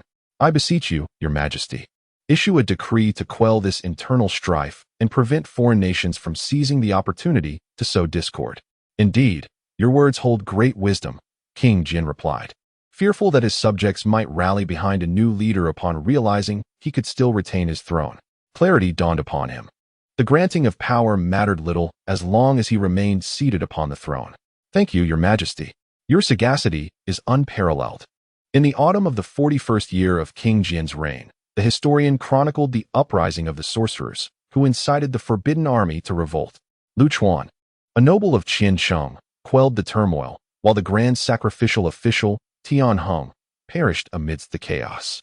This marked the first recorded rebellion of sorcerers in history. Subsequently, King Jin bestowed honors upon his loyal subjects. The spies that Meng Yi had bribed descended to influential positions, controlling the military defenses of Linzi, while the prime minister, Ho Sheng, became one of their own. The downfall of the kingdom of Qi lay imminent. On the cobblestone road, the sound of galloping hooves echoed urgently as Meng Yi and Lu Chuan rode at the forefront of their procession. Thank you, Brother Tianan, for your assistance in this grand endeavor. I shall certainly report this achievement to the king, and upon my arrival in the Qin kingdom, the king will bestow lavish rewards upon you. There is no need for such formality. I seek no accolades, Lu Chuan replied, shaking his head in refusal. You should not be so modest. This is rightfully yours, Meng Yi insisted, recalling the term the youth to be feared. Achieving the position of grand sacrificial official at the tender age of 20 is nothing short of a record-breaking feat. This is not mere fortune, but a testament to genuine skill. I am not concerned with hollow fame. Instead, I wish to learn more about the mystical arts. Lu Chuan smiled. Ha ha, Certainly, certainly. Meng Yi chuckled quietly. Were it not for his understanding of Lu Chuan's character, he might have thought this man was feigning modesty, but in truth, he genuinely had an affinity for the mystical arts. The Qin kingdom gathers the elite from various schools of thought, far surpassing the Jixia Academy, the Huanglao School, the Yinyang School, and other sects, including the Moists, all reside within the borders of Qin. You will surely find it to your liking. I shall visit Qin in due time. I have nearly exhausted the legacy of the Jixia Academy. Though the Jixia Academy is renowned as the foremost institution, being a place of theoretical study, perhaps certain accumulations do not compare to those of Qin and Chu, especially Qin, where it is said that many extraordinary individuals converge in Guangzhou. Brother Ming, you should return to Lingbao Mountain Villa with your men. I will linger at the academy for a moment. Tian Heng still seeks refuge at the Jixia Academy, desperately in need of treatment. If I delay, it may be too late for him. Take care, Tian Heng. Meng Yi departed with a portion of his subordinates. At Lingbao Mountain Villa, the remnants of the enemy forces reassembled for another assault. Before the Hebo Hall, the blue-faced demon loomed. The crowd was abuzz with anxious chatter, their expressions filled with alarm. Zhang Liang and Qin Ping, two disciples, took charge of the situation, while Fu Bao safeguarded the women and children. Zifeng, you are in charge of coordinating the river defenders. Fu Bao's youthful face bore an intensity beyond his years, as his fingers turned pale around the hilt of his sword, revealing his tension. Very well, Zhang Liang prepared to issue commands. With Lu Chuan absent and An Qi aged, several local elders were reluctant to continue. We should retreat to the mountains and emerge once the chaos subsides. Indeed, without Lord Feng, we should prioritize our own safety. Yet some raised objections, exclaiming, if we leave, won't our lands be plundered by brigands? What of the women and children who cannot escape? I care not. If you choose to stay, I shall flee with the able-bodied of Hixia village. The slaughter tonight has terrified this individual, and with the carnage ongoing outside, he only wishes to hide. How dare you? You are all subjects of Lord Feng. Must we truly differentiate between ourselves? Amid the commotion, Qin Ping, slight of frame, discreetly blended into the crowd. The village elder advocating for departure was just about to exit when some began to stir restlessly. Suddenly, a figure lunged forth, severing the man's head, blood splattering across the scene. The 13-year-old Qin Ping, his expression fierce, held aloft the bloody head, declaring, to waver in morale is to earn the death penalty. The crowd was struck with terror, suppressing any inappropriate thoughts. Zhang Liang then took charge, dispatching the remaining individuals to provide support. Within the hall, only 5 robust women with internal energy and Fu Bao remained. Bang! 3 stragglers burst in. It is my turn to protect everyone now. Fu Bao drew his sword, channeling his internal energy, and charged at the 3 intruders. The swordsmanship of Chaoga is both precise and fierce, its movements as graceful as a dance. In the blink of an eye, it claims 3 lives, followed swiftly by the demise of 2 more. Shortly thereafter, Meng Yi arrives, tardy yet purposeful, joining Zhang Liang and others in clearing the remnants of the conflict. Zhang Liang and Qin Ping, the 2 remarkable disciples of Tian Heng, are indeed impressive. Meng Yi cannot help but reflect upon the potential of each individual. If they were to be recruited, they would undoubtedly provide substantial support to the state of Qin. Lu Chuan, accompanied by others, arrives at the Hebo Palace ahead of schedule. Before him appears a vision of beauty amidst the moonlight. The wild wind touzles her flowing hair. The moonlit sword fairy exudes an ethereal grace, her bright eyes sparkling like stars, and her long sword still drips with blood. Unbeknownst to him, the once innocent follower has now matured. Upon seeing Lu Chuan enter, the cold beauty breaks into a smile. Senior brother, I can protect everyone now. Indeed, Fu Bao has grown. Lu Chuan's gaze sweeps over Fu Bao and their master. Time passes, the sun and moon cycle, and generations rise and fall. This is the natural order of the world. Chapter 49. A true man should be this way the following morning, after a night of cleaning. Linzi City appears unchanged from its usual self. Rumors circulate among the elite, yet the common folk remain oblivious. Outside the grand hall of the Jixia Academy, the atmosphere is bustling and vibrant, filled with lively chatter. Attendants from the royal palace set up incense tables and altars for offerings. The news of the death of Grand Sacrificial Priest Tian Heng spreads like wildfire, while the announcement of his successor quickly follows suit. Scholars and notable figures outside engage in spirited discussions. Who will be the new grand sacrificial priest? I believe it will be Fu Qiubo, as he possesses the highest credentials and is a master of Confucianism. Could it be Qixing? And Qixing lacks sufficient experience. Perhaps it will be Zhang Song? That is a possibility. The crowd buzzes with speculation. Having served for decades, this is the first time the attendees witness the succession of a grand sacrificial priest, and they gather to observe the spectacle. At Lingbao Villa, within the He-Bo Palace, Lu Chuan, having toiled through the night, prepares for his upcoming responsibilities.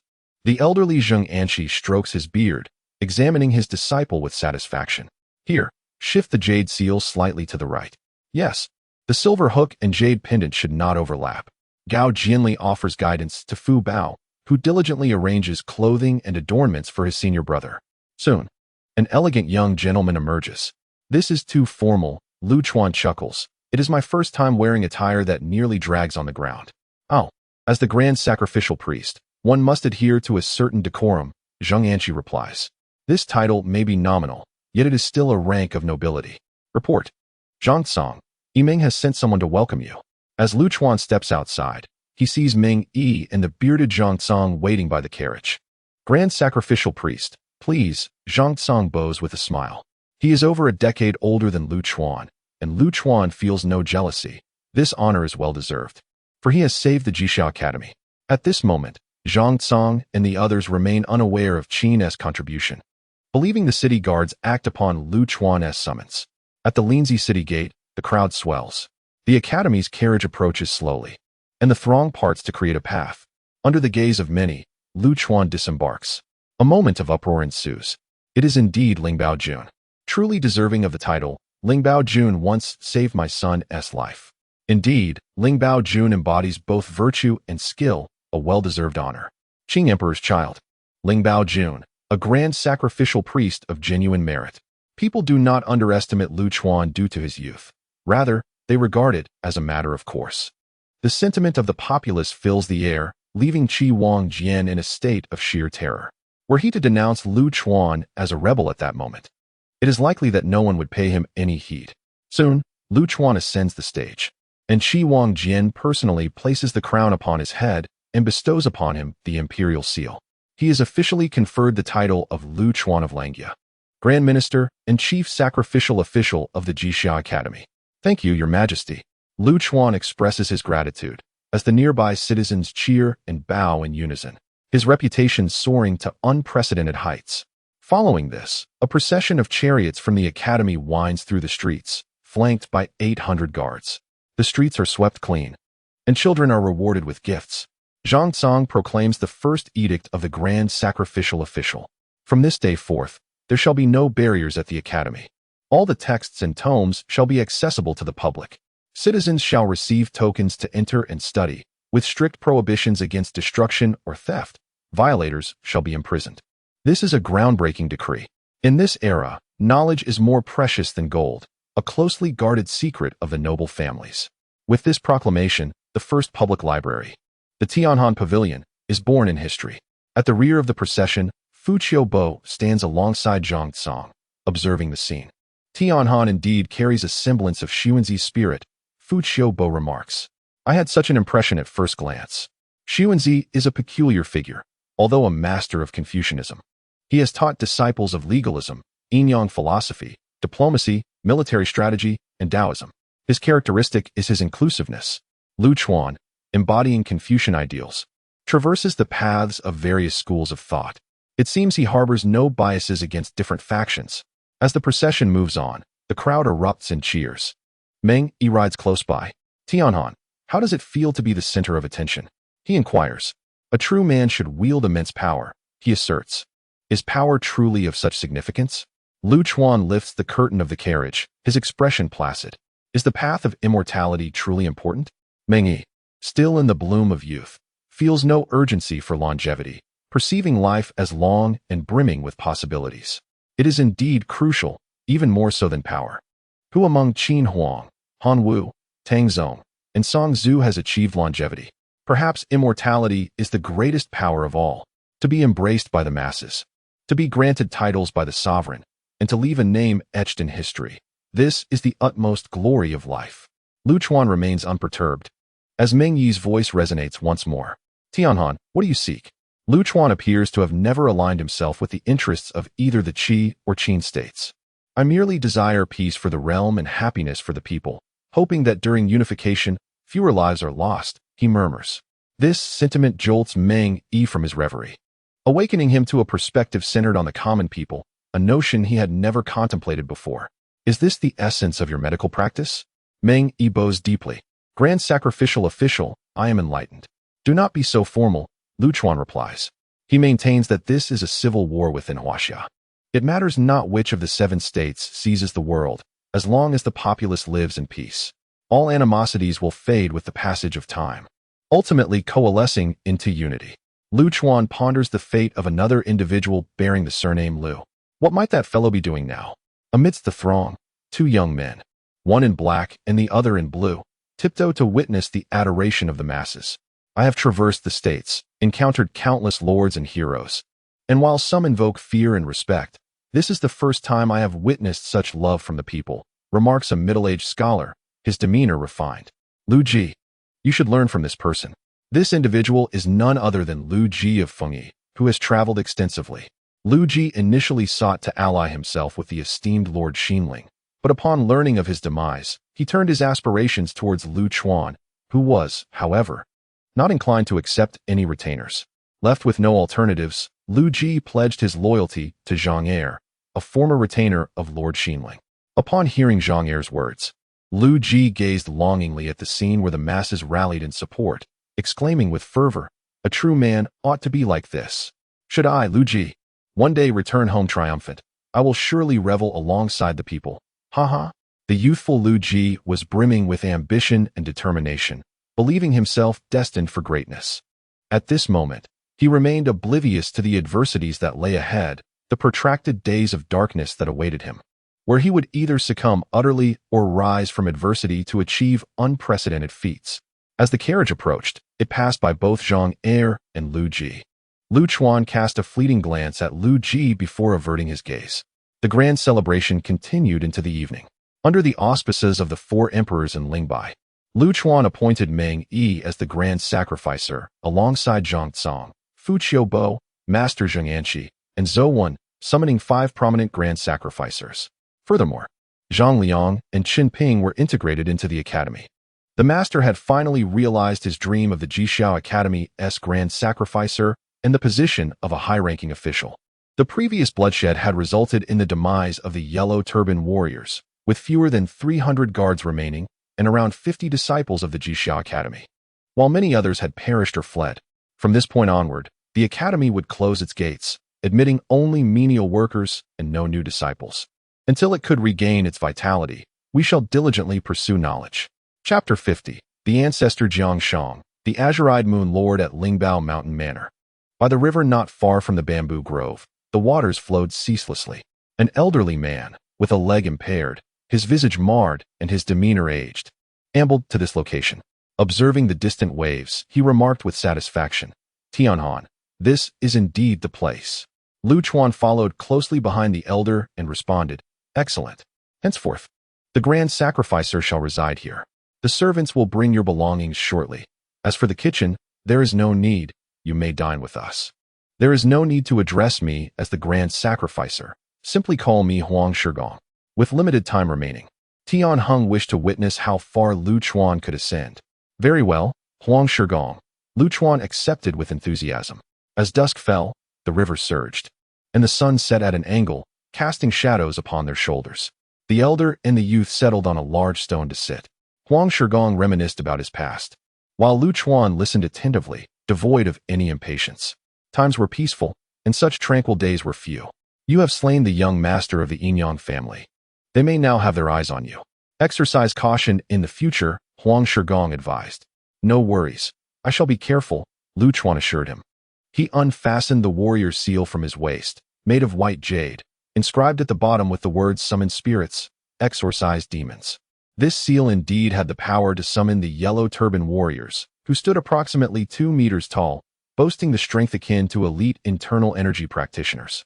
The Yellow Turban warriors, fearless in battle, could pose a challenge even against masterful opponents.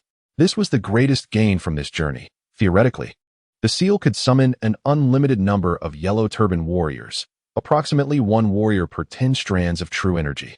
With Lu Chuan's current limit of true energy, he could summon a maximum of 3 warriors. Additionally, he possessed the ability to transform into the mountain spirit avatar. The mountain spirit transcended the realm of spells, embodying a form of divine power. This spirit could merge with the mountains and woods, manipulating flora, consuming 3 strands of true energy with each breath it took. Huang Shigong, observing the mighty seal of the forceful warrior, did not delve deeply into its mysteries, but instead recounted its origins. Can Tianhan discern the provenance of this artifact?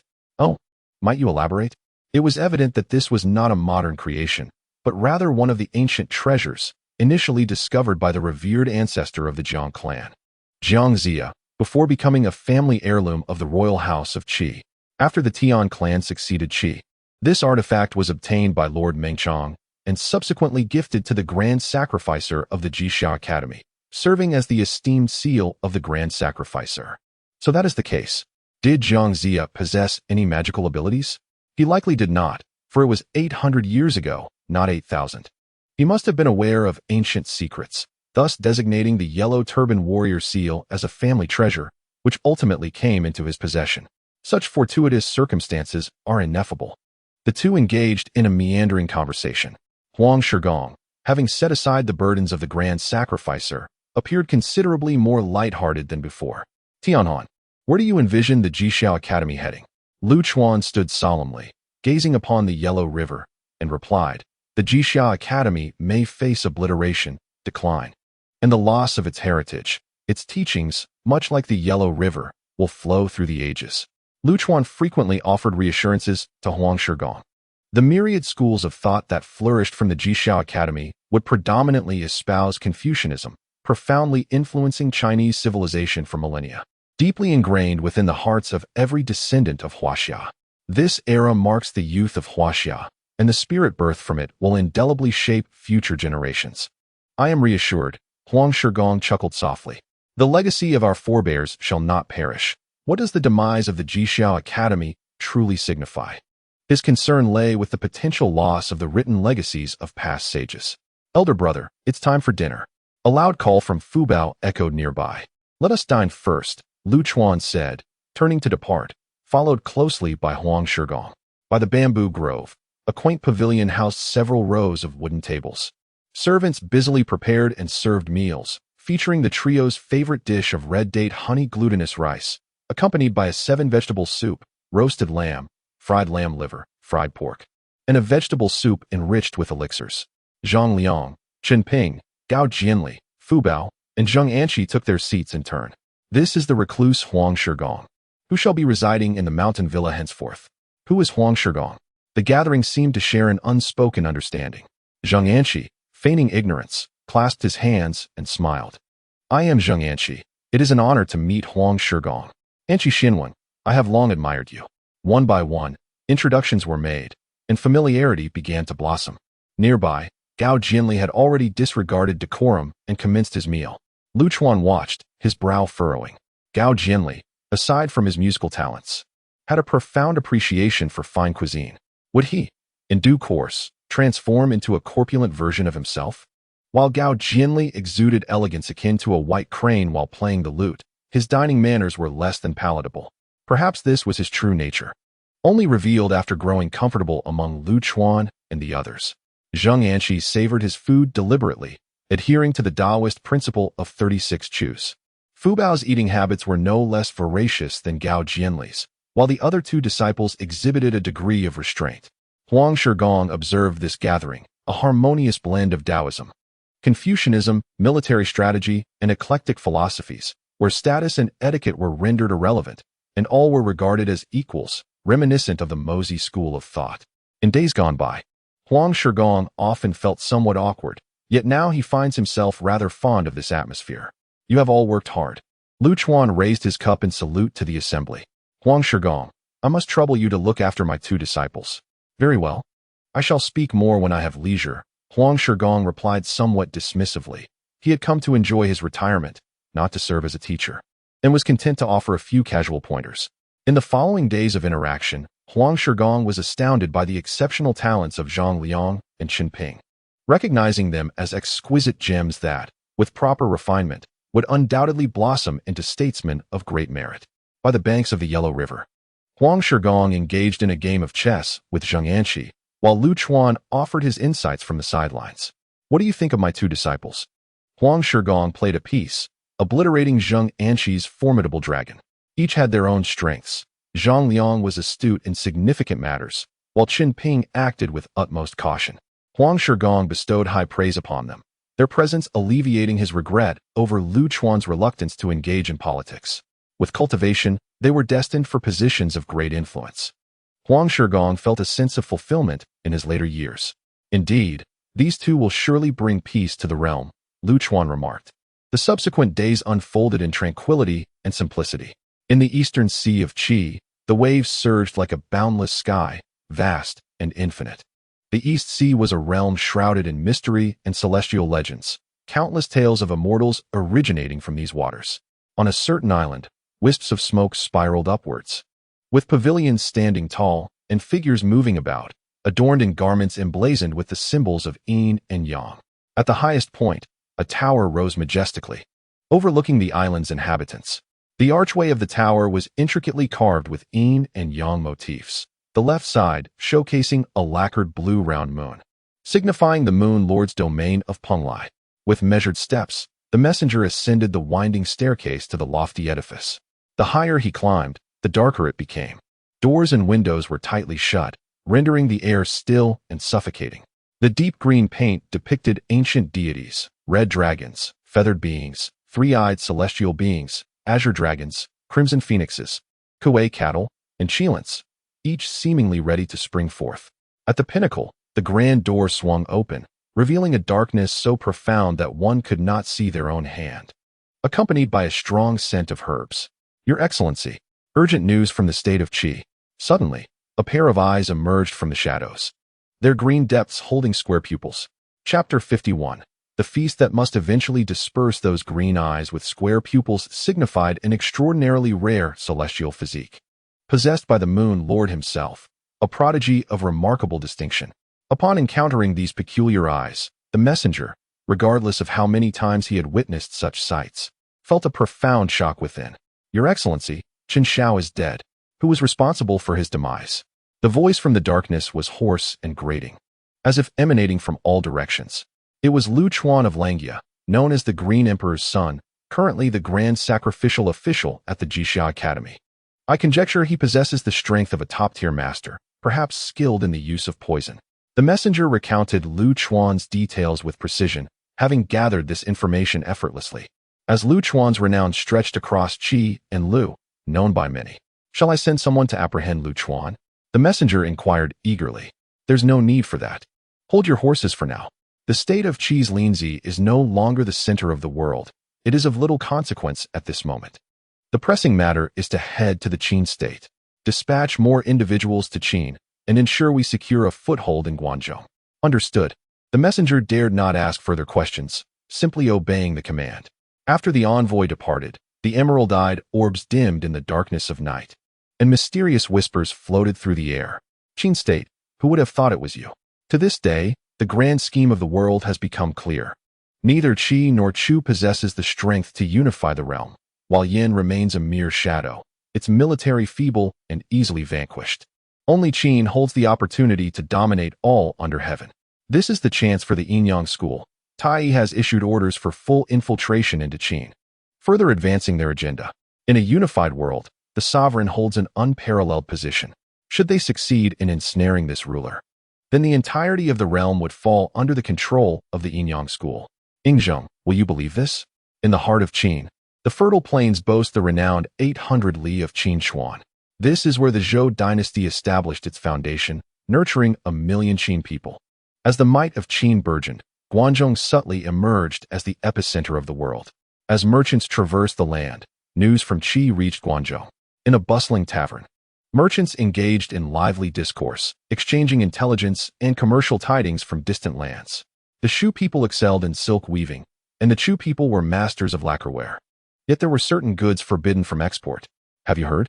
Lu Chuan, the grand scholar of Jixia Academy, stormed the royal palace and gave the king of Qi a thorough reprimand. Humph, well deserved. This king of Qi is insatiably greedy. The grand scholar truly embodies the ideals of Qi and Lu. A realm without a ruler and subjects is doomed to collapse. But who cares? As long as there is business to be done. The Qin state harbors animosity towards merchants, issuing edicts that prohibit various activities. The populace, initially incensed, has grown accustomed to this reality, realizing that resistance is futile. Acceptance seems a more prudent course. Merchants, disinterested in foreign affairs, reveled instead in the astonishing rise of Lu Chuan, who became grand scholar at the tender age of 20. In a corner of the tavern, a young man bearing numerous scars and a thick beard raised his head, a smile gracing his face. Well done. With that, he set down his tea bowl and melted into the crowd, disappearing from sight. In the palace of Qin, soldiers clad in black armor wielded sharp weapons, their ranks formidable. In the grand hall, the 35-year-old King Yingzheng sat regally in the center, draped in a black robe, exuding the gravitas characteristic of the Qin people. The Qin state boasted an abundance of martial prowess, far surpassing that of all other states combined, with over 20 masters alone. Generals Wang Jian and Wang Bin reported on the campaign against Chu. My king, within a year, I vow to conquer Chu, Wang Jian declared with unwavering confidence. Wang Bin then affirmed, stating, Yin will surely perish, and at that time, I, along with General Wang and Generals Li and Meng, will encircle and capture Qi, unifying the realm. A glimmer of approval flickered in Ying Zheng's hawk-like eyes. Attacking Qi would not pose a challenge, as you shall witness. Ying Zheng tossed a bamboo slip towards the assembled officials. Wang Jian examined the slip, a look of delight spreading across his face. Well done, Meng Yi, huh? Excellent work. With this, a single battle should suffice to compel Qi's surrender. Qi, with its deep-rooted heritage, would take 3 to 5 years to conquer if it chose to resist. After deliberating tactics, the assembly dispersed. A report. Announce. A robust figure strode forth with a commanding presence, kneeling on one knee. This man was Zhao Gao, a court attendant. Distinct from others, Zhao Gao was imposing, possessing the cultivation of a master. The Chu people have offered a longevity elixir, Zhao Gao proclaimed. Ying Zheng lifted his gaze to Zhao Gao, a chill running through him, and after a long pause declared, Take him away and execute him. Understood. Zhao Gao departed. The alchemist, a mere charlatan, was unworthy of deceiving one with aspirations for the realm, intent on preserving the hegemony of the 6 preceding sovereigns. Ying Zheng did not dismiss the existence of spirits. Rather, he had yet to witness them with his own eyes. Were he to encounter such entities, he would spare no effort in apprehending them to explore the secrets of immortality. Ying Zheng then perused another letter, this one recommending Lu Chuan by Meng Yi. It noted Lu Chuan's medical prowess and significant contributions during the palace conflict, marking him as a talent worthy of the physician's position. After a moment, Ying Zheng set the bamboo slip aside. This individual possessed some skill, yet the Qin state was not in want of talent. His high rank might incite discontent among the Qin populace, and being a man of high station from Qi, he might not find acceptance in Guangzhou. Nor would he likely wish to start from a lesser bureaucratic role. He resolved to consider bestowing rewards upon him once he sought allegiance. At Lingbao Mountain Villa, within the Hebo Hall, the throngs of people continued to bustle as the goddess of Gusha, Fu Bao, took the pulses of the crowd, while Zhang Liang and Qin Ping's disciples managed the gathering of herbs and maintained order. This routine remained unchanged. In the Taiwan Tower of the Jixia Academy, Lu Chuan was engrossed in ancient texts, seeking clues to the relics of antiquity. Locations like Luais, Guangzhou, and Jiangzhou were steeped in legends of immortals, which he hoped to explore in the future. Is the grand sacrificial wine present? A knock echoed at the door. Enter. A middle-aged man with a long beard entered, followed by an elder, Zhang Tsang, and his senior brother Fu Qiubo. What brings you both? Lu Chuan inquired, noting their burdened packs. We have come to bid farewell to the grand sacrificial wine, they replied. It is evident to any discerning observer that the tide has turned against the state of Qi. The Qin army is notoriously ruthless. Linzi is destined to succumb to the flames of war. It is prudent to plan ahead. Very well. Take care, Lu Chuan responded, turning his attention to Zhang Tsang. Where do you plan to go? To the Qin state. If you are heading there, perhaps you might seek a recommendation from Brother Meng. Fu Qiubo and Zhang Tsang exchanged knowing smiles, having suspected this outcome all along. Thank you, grand sacrificial wine.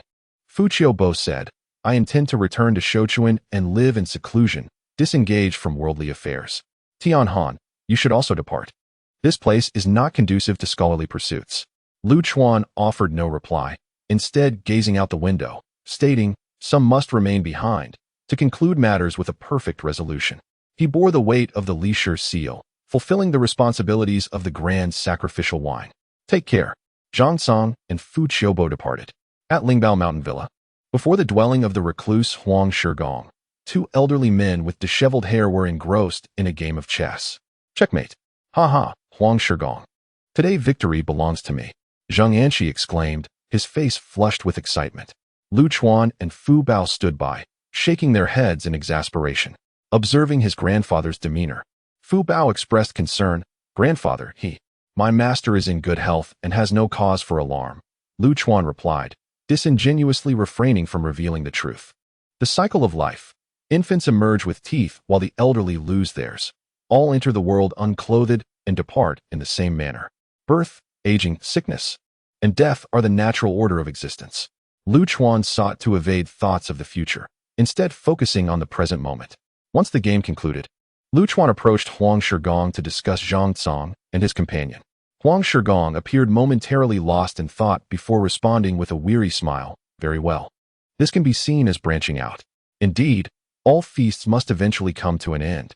Lu Chuan surveyed his surroundings, embracing the present and savoring the banquet. Chapter 52. The End of the Warring States, sweeping across the 6 directions. In the evening, Zhang Liang caught a magnificent carp by the river, towering at nearly half a person's height, drawing a crowd of onlookers. What a colossal fish! Exclaimed Fu Bao, her beautiful eyes wide in disbelief. Zheng Anqi circled the great carp, remarking, this fish must possess a lifespan nearing 50 years. Huang Shigong approached the gathering and said, a harbinger of good fortune. In my lifetime, I have seldom witnessed such a sight. It would be best to release it. How regrettable it would be to let it go. I have never tasted such a large carp, Fu Bao protested. My dear sister is right. A fish is merely a fish. There is no omen here, Zhang Liang. Disciple at your service. Zhang Liang stepped forward, taking the fish to the kitchen. Tonight, we shall feast on a carp banquet. Indeed. Ha. We are in for a treat. Gao Jinli chuckled lightly. As evening set in, everyone gathered. Even the busiest Meng Yi made an appearance. The table held no other dishes. Only carp, braised fish head, wild vegetable fish soup, poached fish slices, grilled fish, and stir-fried fish bones. The flavors and aromas were exquisite. Aside from alchemy, Lu Chuan endeavored to recreate the culinary delights of his former life. Although lacking chili peppers, other spices compensated, yielding a delectable result. Understanding Lu Chuan's habits, the guests bypassed formalities and began to eat. The meal stretched into the night, leaving everyone inebriated as they returned to their chambers to rest. Fu Bao lay atop the table, softly snoring. The master and disciple, however, remained awake, exchanging silent glances. The flickering candlelight cast shadows, and Zheng Anqi's gaze deepened, wandering toward the unknown heavens. Fate is unpredictable. I never anticipated such wealth in my old age. At times, I awaken in fear, thinking it all a dream. Zheng Anqi reminisced, recalling the past. Tianhan, I remember the day after I found you. You adamantly refused to eat, finding the wild food of the mountains unpalatable, mumbling something about aiming for the head. It was only after Fu Bao had eaten that you consented to partake. Of course, I remember. I was so hungry I could hardly think. Unaware of what I was saying, Lu Chuan reflected, feeling a profound sense of nostalgia. It had been 7 or 8 years since he arrived in the Warring States period. Initially, he and his grandfather wore tattered, ancient garb, and he thought he had entered some sort of comedic program. Ultimately, he accepted the reality of living in ancient times alongside his grandfather and grandson in Phoenix Mountain. His endeavors were twofold, one for his own cultivation and the other to repay the kindness of Emil, striving to ensure a better life for the two. Any ambitions for fame and fortune were inconsequential. After a long pause, Zheng Anqi inquired, Tianhan, do you think I am nearing the end? Having surpassed 60, he was acutely aware of his physical condition.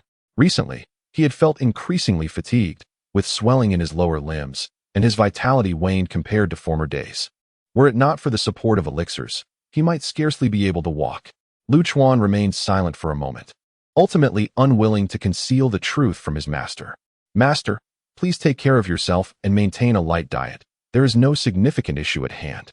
His master's early experiences with various herbs and the irregular diet from the mountain had led to a buildup of toxins within his body. Although internal energy and elixirs could expel some of the toxins, the damage to his organs remained. The master's organ damage, in a previous life, was known as renal failure, an irreversible ailment that could only be remedied through organ transplantation.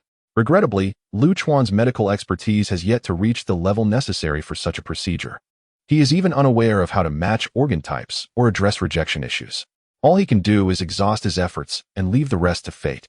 Each day he can prolong is a blessing, for perhaps in the future, a miraculous elixir may emerge, wielding extraordinary powers to alter this dire situation. Very well. In a few years, I shall be at peace, he mused. After I depart, I entrust Fu Bao to your care. The only thing that weighed heavily on Zheng Anqi's heart was the bond between the two of them. Lu Chuan gently caressed Fu Bao's hair and replied, indeed. In the world of martial arts, there are no convoluted entanglements, nor is there a strict adherence to societal conventions. Zheng Anqi reiterated, when I pass, please bury me in my hometown. Originally from Chu, he was not a native of Qi, having previously sought a livelihood in Sichuan of Chu, and his exile to Qi was a consequence of war. Where is your master's hometown? Peixian Fengyi. Lu Chuan, slightly lost in thought, smiled and remarked, this place truly abounds with heroes. I shall return to rest. Tomorrow morning, I too shall catch a large carp, Zheng Anqi said, stretching and departing with a cheerful demeanor. Not long after, Fu Bao looked up, her face tear-streaked, and sobbed, brother, will Grandpa really die? Yes, everyone must face death. Do not fear it. The separation of life and death is a lesson that all must learn. It is an immutable law of nature. Outside the Jixia Academy, Zhang Liang and Chun Ping guided a bullock cart, slowly traversing the narrow dirt road with Lu Chuan. The farmland along the banks appeared sparse, and this year's harvest seemed disappointing. The once prosperous and grand Jixia Academy stood amidst a backdrop of declining livelihoods. Years of war had left the capital of Qi in a state of despondency, far from its former glory. Many commoners were scantily clad, often possessing only a single complete outfit, which they would rotate for various significant festivals. Great sacrificial officer. Come eat some fruit. Great sacrificial officer. I have wild chickens at home. Come and taste. Villagers warmly invited Lu Chuan to dine with them, as they held great affection for this new great sacrificial officer. He often ventured into the countryside to treat the sick without accepting any payment, which endeared him to the people. Lu Chuan smiled and waved his hand in refusal. When will the war end? Zhang Liang, having accompanied Lu Chuan for several years, felt a certain compassion for the populace. Soon. But peace across the land may still require some time, Lu Chuan replied, gazing into the distance. No one could sway that emperor.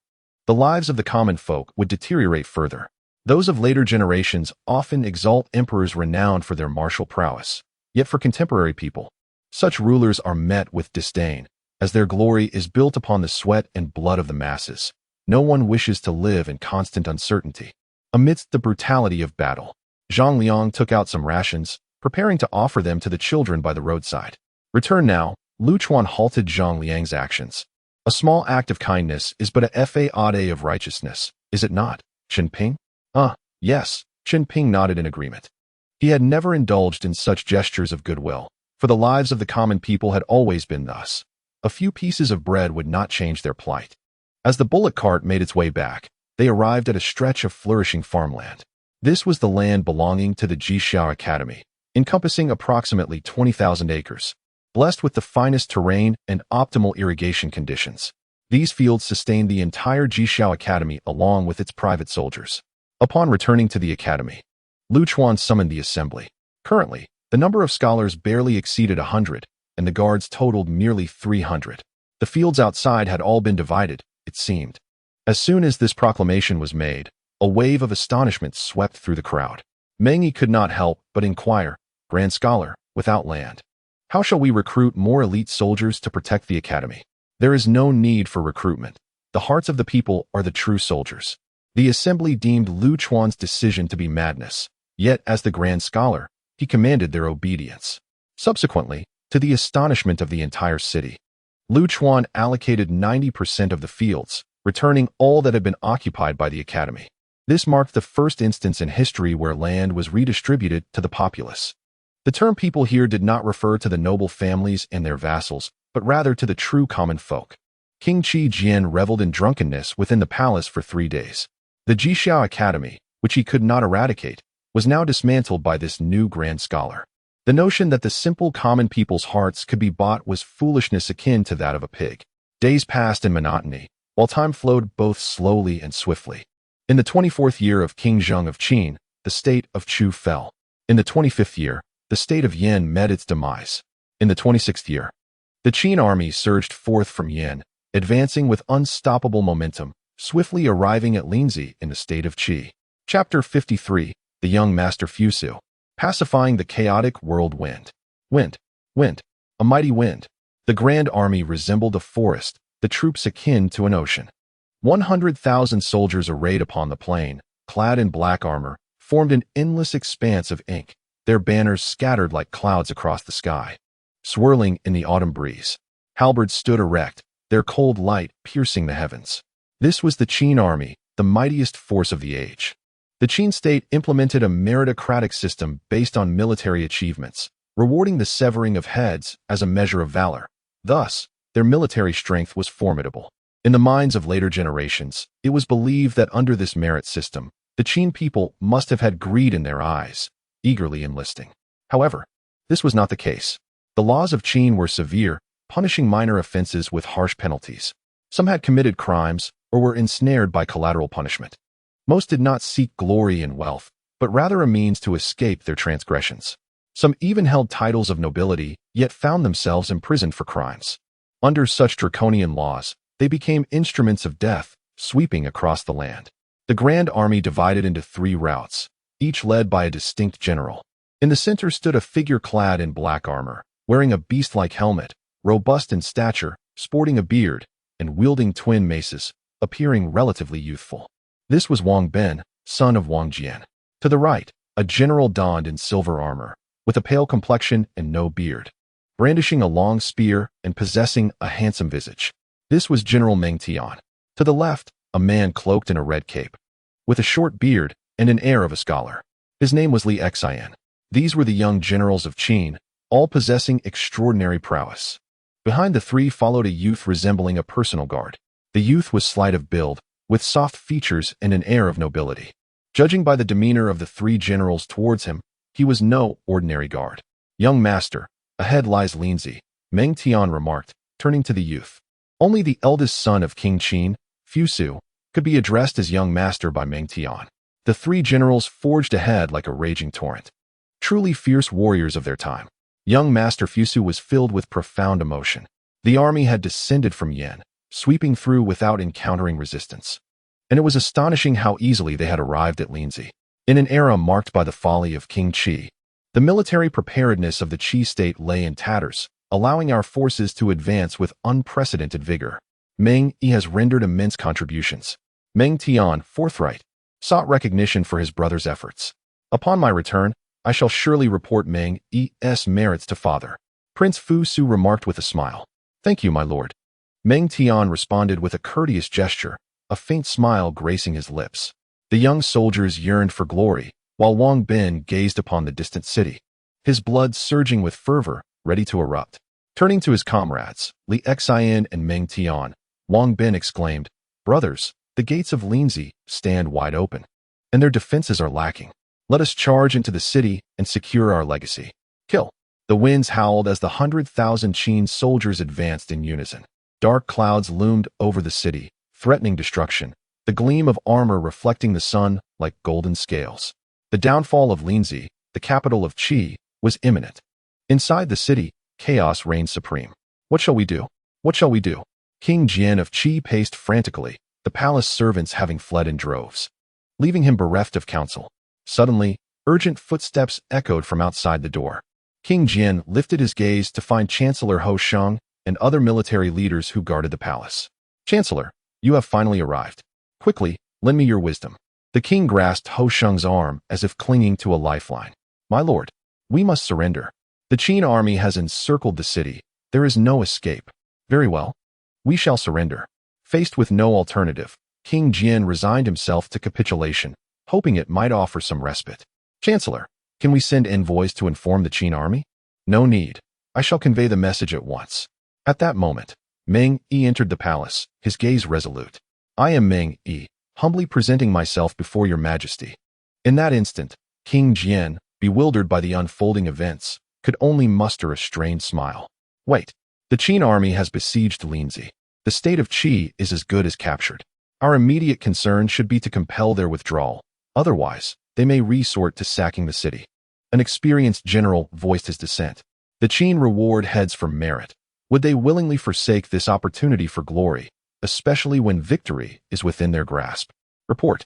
The Qin army is 30 miles away. Report. The Qin army is 20 miles away. As the messenger's news trickled in, Meng Yi's heart grew heavy with uncertainty. Could it be that the Qin army truly intends to raise the city? Initially indifferent to the prospect of destruction, Meng Yi, having formed a bond with Lu Chuan, began to cultivate a sense of compassion for the common folk, learning the virtues of benevolence. Quickly, escort me out of the city. The winds howled. The machinery of war had been set in motion, leaving no room for retreat. The Qin army, having endured oppression for too long, sought an outlet for their pent-up fury. This was the very essence of their brutality. Within Linzi, pandemonium ensued. Run. Flee the city. Return. Return. The Qin soldiers are outside. Those attempting to escape collided with those wishing to enter, forming a chaotic throng. Amidst the turmoil, nefarious rogues seized the opportunity to wreak havoc, pillaging and setting ablaze. The soldiers within the city were powerless to maintain order amidst such disarray. The sky is falling. The sky is falling. The elders of Linzi, with tear-filled eyes, knelt and gazed upward. How had this once thriving city fallen to such despair? Lingbao Mountain Villa. Lu Chuan had already dismissed his servants and guards in advance, and specifically instructed the citizens of Qiancheng to remain hidden, urging them to retreat into the deep mountains until the situation stabilized. Now, only Gao Jianli, Zhang Liang, Chen Ping, Huang Shigong, Zheng Anshi, and his grandson, along with himself, remained. They carried their burdens with them. Lu Chuan, despite the grim circumstances, chuckled and said, Master, junior sister, we are once again embarking on a journey of wandering. Haha, with senior brother and grandfather by our side, this is indeed the home of Fubao. 3 years had passed, and Fubao had blossomed into a graceful young maiden of 18. Indeed, Tianhan, let us return to Peixian. Zheng Anshi's complexion was no longer as rosy as in his youth. He appeared emaciated, resembling little more than a skeletal frame. Very well. Where the heart finds peace is my homeland. Lu Chuan laughed heartily. Brother Gao, you shall be responsible for the safety of everyone. Understood. Gao Jianli replied with a respectful gesture. Zhang Liang, Chen Ping, Huang Shigong, assist from the side. Yes. Let us exit the city through the back roads. Indeed. Disguised, the group emerged from Lingbao Mountain Manor. The streets were engulfed in smoke, strewn with the bodies of the fallen. Mother, where are you, mother? Cried a child, lost and weeping in a corner, separated from their parents. My home, lamented another, staring at their plundered abode, tears unshed. In this catastrophe, some reveled in triumph while others wallowed in despair. Yet, the outcome remained unchanged. The Qin army was poised to slaughter the city. All would perish. Perhaps the royal family of Qi could escape with their lives, but the common folk would meet a far grimmer fate, reduced to mere ashes of despair. These living souls would inevitably become the dust of history. Lu Chuan's footsteps gradually slowed. Scenes from Linzi flashed through his mind. This was not a mere handful of historical lines. These were not the cold words inscribed in a chronicle. These were vibrant lives, filled with emotions of joy and sorrow, capable of experiencing the highs and lows of existence. So be it, Lu Chuan sighed. Unbeknownst to him, he had merged into the tapestry of history. He was Lu Chuan from the province of Su on earth, and he was also Lu Chuan from Langya and Qi. Turning, he noticed that everyone had halted. Zheng Anshi and Fubao gazed at him with unwavering resolve, supporting all his decisions. Gao Jianli and Huang Shigong stood with crossed arms, their expressions indifferent, though a glimmer of subtle anticipation flickered in their eyes. Chen Ping and Zhang Liang, on the other hand, displayed their eagerness openly, as if urging him to take charge. Zhang Liang, Lu Chuan suddenly called out. Present. Bring forth the grand sacrificial robe, the strength seal, and the silver hook. At once, Lu Chuan's gaze deepened as he looked ahead. We shall govern the nation and bring peace to the people, quelling the chaos. Chapter 54. The Will of the People and the Mandate of Heaven. The true grand sacrificial rite. The times were in disarray, and he had to emerge from seclusion. Lu Chuan, hailing from the future, perceived both the Qin and Qi states as the venerable ancestors of Huaxia, integral components of its essence. Huang Shigong regarded Lu Chuan with approval and said, "Grand sacrificial rite. Issue your commands. We shall brave fire and water without hesitation." Donning a high cap and a deep robe, with the strength seal at his waist, Lu Chuan stood resolute. Master Zhang Liang, suppressing his excitement, presented a treasured sword. To stabilize the nation and restore peace in tumultuous times, that is the true mark of a noble man. With the sword in hand, Lu Chuan stood immovable, a stark contrast to the surrounding tumult.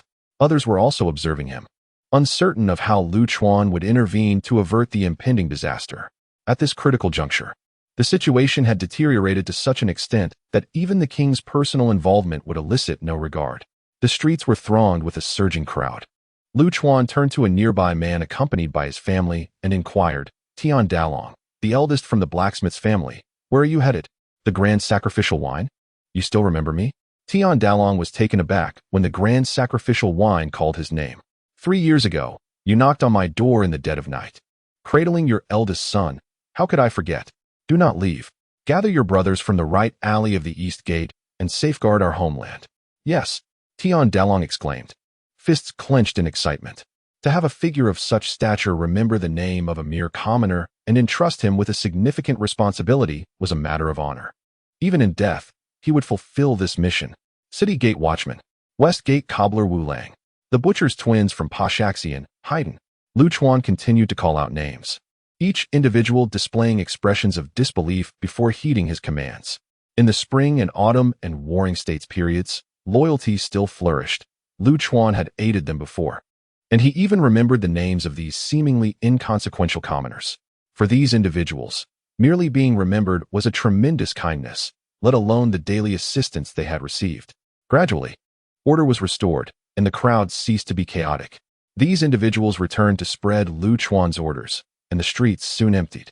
Master Zhang Liang and Chen Ping began to discern the unfolding situation. Senior brother Fu Bao glanced at her elder brother, realizing his intentions. Boom. Thunderous footsteps echoed from all directions. Grand sacrificial wine. We have arrived. Grand sacrificial wine. Mr. Lengya. From every corner of the streets, throngs of people emerged.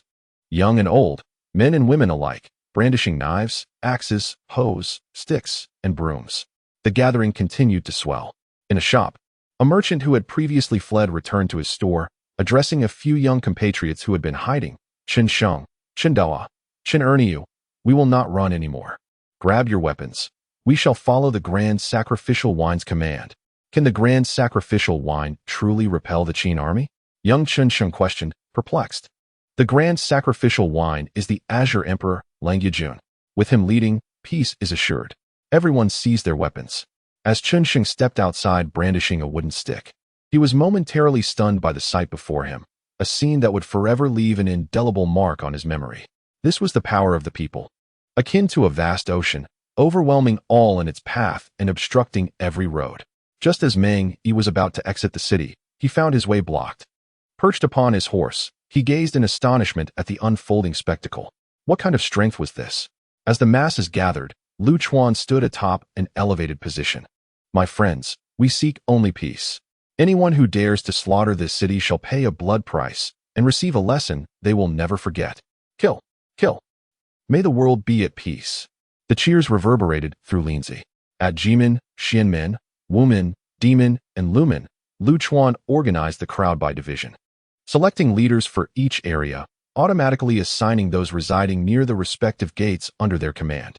8 leaders were chosen, along with 8 subordinate commanders to manage the forces. You are urged to maintain order. Sworn to obey. The 8 commanders, filled with excitement, bowed deeply. The chief commander instructed the subordinate leaders to uphold order according to their native regions. United under Lu Chuan's unparalleled prestige, a community dedicated to maintaining peace was established. Lu Chuan surveyed the crowd from above, 100,000 citizens and 100,000 soldiers. Should the Qin army attempt to enter the city, A street battle would undoubtedly ensue. The citizens of Linzi would likely suffer defeat, yet the Qin army would not emerge unscathed. This would be an exceedingly bloody urban conflict. Zhang Liang and Qin Ping. This is the power of popular support, Lu Chuan reflected as he glanced at his two disciples. Dressed in high crowns and deep robes, adorned with silver hooks and treasured seals, they embodied the dignity of the last grand ritual wine master. The Jixiao Academy stood proudly, worthy of the illustrious Huaxia civilization.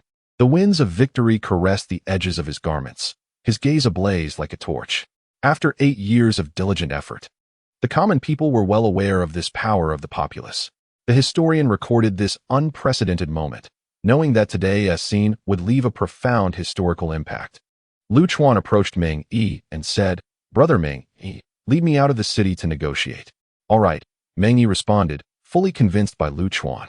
Meanwhile, the Qin army arrived 10 miles away, their ears stunned by the resounding cries of battle erupting within the city. "What is happening?" The young master Fusu expressed concern. Fearing a trick, Wang Ben, smiling, reassured him, "Rest easy, my lord. The Qi people cannot stir up a storm. Li brother, Meng brother, immediately lead the left and right armies to seize Linzi." The army steadily advanced. The Qin forces feared not the enemy's resistance, but rather the absence of military achievements. "Yes. Wait." Meng Tian pointed towards a group bearing the banner of the Qin army, led by Meng Yi. "Let them pass." Lu Chuan followed closely behind Meng Yi, mentally calculating possible escape routes. The large numbers of the Qin army were both an advantage and a disadvantage. Should negotiations falter, he could summon the 8 steeds and create chaos to escape the area. He never engaged in uncertain ventures. Soon, Lu Chuan encountered Wang Ben, Li Exine, Meng Tian, and their retinue, including Fusu. It was their first encounter with Lu Chuan. His scholarly and elegant demeanor starkly contrasted with the grim atmosphere of the battlefield. "This is Lu Chuan, the grand ritual wine master of the Jixiao Academy," Meng Yi introduced. Wang Ben clasped his fists and said, "I have long admired your reputation. Should you wish to ally with the Qin state, I would welcome you. But let us first secure Linzi. General Wang, the king of Qi has already agreed to surrender. Let us cease hostilities. Grievances have their sources, and why involve innocent civilians? It would be wiser to withdraw our forces, guaranteeing no harm comes to the people, and patiently await the king of Qi's emergence. Linzi is already within our grasp. Why should I heed your conditions? What if this is merely a delaying tactic?" Wang Ben harbored aspirations to surpass his father Wang Jin's military achievements. Although the campaign against Qi had been smooth, it felt stifling. Moreover, if they retreated recklessly and the Qi forces rallied from various regions, combined with the garrison in Linzi, would they not be caught in a pincer? It would be better to strike with thunderous might and eradicate their capital, as they did with Zhao, leaving the Zhao people in disarray. "General Wang, I assure you, the Qi will surrender," Meng Yi interjected at the opportune moment. "Humph, orders have been given. There is no turning back." A flicker of lethal intent flashed in Wang Ben's eyes, unwilling to concede. Buzz. Lu Chuan drew his long sword, prompting those around him to quickly unsheath their weapons. Wang Ben proclaimed, "A debt of vengeance has its rightful owner. Today, you annihilate a clan, and tomorrow, your own may face the same fate."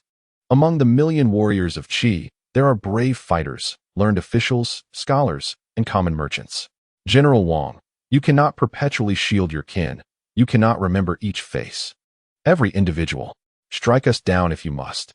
Even if only 3 households of Qi remain, we shall never cease our resistance."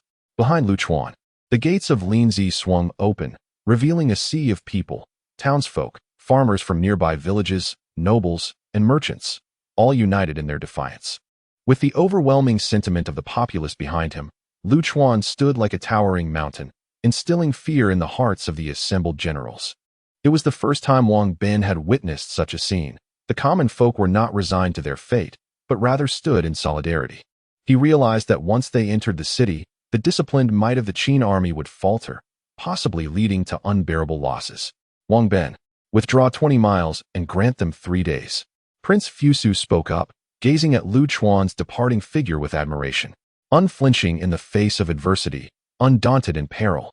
Truly a great grand scholar. This man possessed the aura reminiscent of Su Qin and Zhang Yi. Lu Chuan returned to inform the people of the Qin army's retreat. Cheers erupted throughout the city, and a collective burden was lifted from their hearts. The fierce Qin army had finally relented. Lord Langya, your great kindness shall never be forgotten. The events of this day would be etched deeply in the hearts of the Qi people, inspiring the construction of temples in honor of Lu Chuan. Amidst the crowd, Lu Chuan felt the weight of anxiety dissipate. Peace had finally arrived. After 8 years in Linzi, he had repaid the kindness of the Qi people. The historian chronicled this moment. In the 26th year of King Zheng of Qin, 223 B.C., the Qi state fell. Grand scholar Lu Chuan, alongside Prince Fusu, declared, unflinching in the face of adversity, undaunted in peril, truly a great grand scholar. Henceforth, idioms inspired by Lu Chuan would include the tales of remaining steadfast amidst change and danger. Chapter 55. The curtain falls, history turns a page.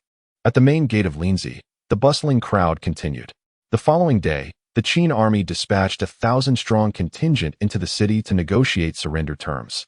Prince Fusu revealed his identity, donning the dark crown and robes symbolizing the Qin royal family. Clad in black cloaks and armor, the Qin soldiers exuded an air of authority that commanded respect. King Jian of Qi, bearing the precious seal, trembled as he emerged to greet them. The guilty king pays his respects to the grand prince. Fusu hurriedly dismounted to assist him into the carriage. There is no need for formality. We are family now. He whispered reassuringly. Rest assured, you will continue to enjoy wealth and honor, much like before. King Jian exhaled in relief, expressing his gratitude repeatedly. The Qin troops entered the city slowly under the watchful eyes of the Qi people, while Wang Bin, Li Xian, and Meng Tian, led by Meng Yi, took command of the soldiers in Linzi. Fusu issued further commands. In due time, open the granaries to calm the people's hearts. Also, host a grand banquet in the palace to honor the esteemed individuals of Qi, known for his benevolence. Fusu intended to win the affection of the Qi populace through this gesture. At the Qi ancestral temple, palace maids scattered and temple attendants fled. Once a grand and bustling place of worship, now it lay in desolation, the elderly members of the Tian clan weeping as they clutched the threshold in sorrow. Lu Chuan and his companions traversed this desolate place, while Huang Shigong, lost in his thoughts, proceeded with a heavy heart. Initially, the group intended to depart, but Huang Shigong insisted on offering incense to his ancestors one last time. As they approached, a bleak scene unfolded before their eyes. A mere wall away, the court musicians continued their practice, perhaps merely having exchanged one master for another, yet the melodies carried a tinge of sorrow. The day of hurried farewells at the temple still echoed with the parting songs, causing tears to flow among the palace maidens for the past 800 years of the Qi state. Lu Chuan stepped forward, wishing to console Huang Shigong, hoping to prevent the elderly man from succumbing to despair and committing an unwise act. Suddenly, from a nearby dilapidated temple, peals of laughter erupted. An eccentric old man in white emerged, pointing at the Tian family's ancestral hall and laughing heartily, proclaiming, Tianhe, O Tianhe, once my Jiang clan took you in with goodwill, yet you betrayed your sovereign and usurped the throne. Now, your nation has been seized, your ancestral hall destroyed. This is your retribution. Alas, Tianhe, you cannot witness this. The surrounding members of the Tian family glared in fury, but in the blink of an eye, the madman vanished into some shadowy corner. Huang Shigong, struck by the old man's words, stood motionless, as if struck by lightning. Lu Chuan approached him, and instead of sorrow, a sense of serene acceptance graced Huang Shigong's face. What is there to resent in the cycle of gain and loss? The Tian family's usurpation led to their downfall. It is all a consequence of their own actions. Huang Shigong turned to Lu Chuan and said, I am aware of a secret passage within the palace. Let us make our way. As night descended, the palace bustled once more, with the remaining maidens and attendants bearing platters of delicacies to the front courtyard, where a grand celebration was underway, commemorating the renowned scholars of Qi who had defected to other states. The sky was a vast expanse, adorned with twinkling stars. Lu Chuan stood on the outskirts amidst dense forests, gazing at the heavens, accompanied by his master and Gao Jianli. Farewell, warring states. The era of the Qin dynasty awaits. The history of the warring states shall turn its page after this chapter. Lu Chuan once more experienced the tides of history, this time as a participant. With a resounding moo, Zhang Liang and Chen Ping arrived with 2 ox carts. The group exchanged glances, understanding that the moment of parting had come. Tianhan, what are your plans moving forward? Huang Shigong inquired of Lu Chuan. Lu Chuan looked at Zheng Anqi, who was resting deeply against a large stone, appearing frail and emaciated, and replied, we intend to return to Peixian. Friends, all gatherings must eventually disperse. Your futures lie beyond this place, and it is time for us to part ways. Gao Jianli, a man of action, declared, I plan to head to Guanzhong until we meet again. With that, he slung his long zither and melted into the night. Until we meet again, I too shall journey to Guanzhong, Lu Chuan responded. Guanzhong, a confluence of myriad philosophies, may hold unimaginable wonders. Lu Chuan turned to Zhang Liang and Qin Ping, saying, it is time for you to return as well. Master. Zhang Liang, holding back tears, bowed deeply to Lu Chuan. Qin Ping remained silent, but followed suit in reverence. Soon after, Zhang Liang, accompanied by Huang Shigong and Qin Ping, gradually made their way into the distance, while Lu Chuan watched their figures fade at the end of the road. 8 years in Linzi, and the performance has concluded, leaving the audience scattered. Lu Chuan loosened his water flask from his waist and raised a toast to everyone. As the winds of fortune carry us apart, let us empty our cups. Until we meet again. Lu Chuan turned around and exchanged a smile with Fu Bao, who was resting in the shade of a tree.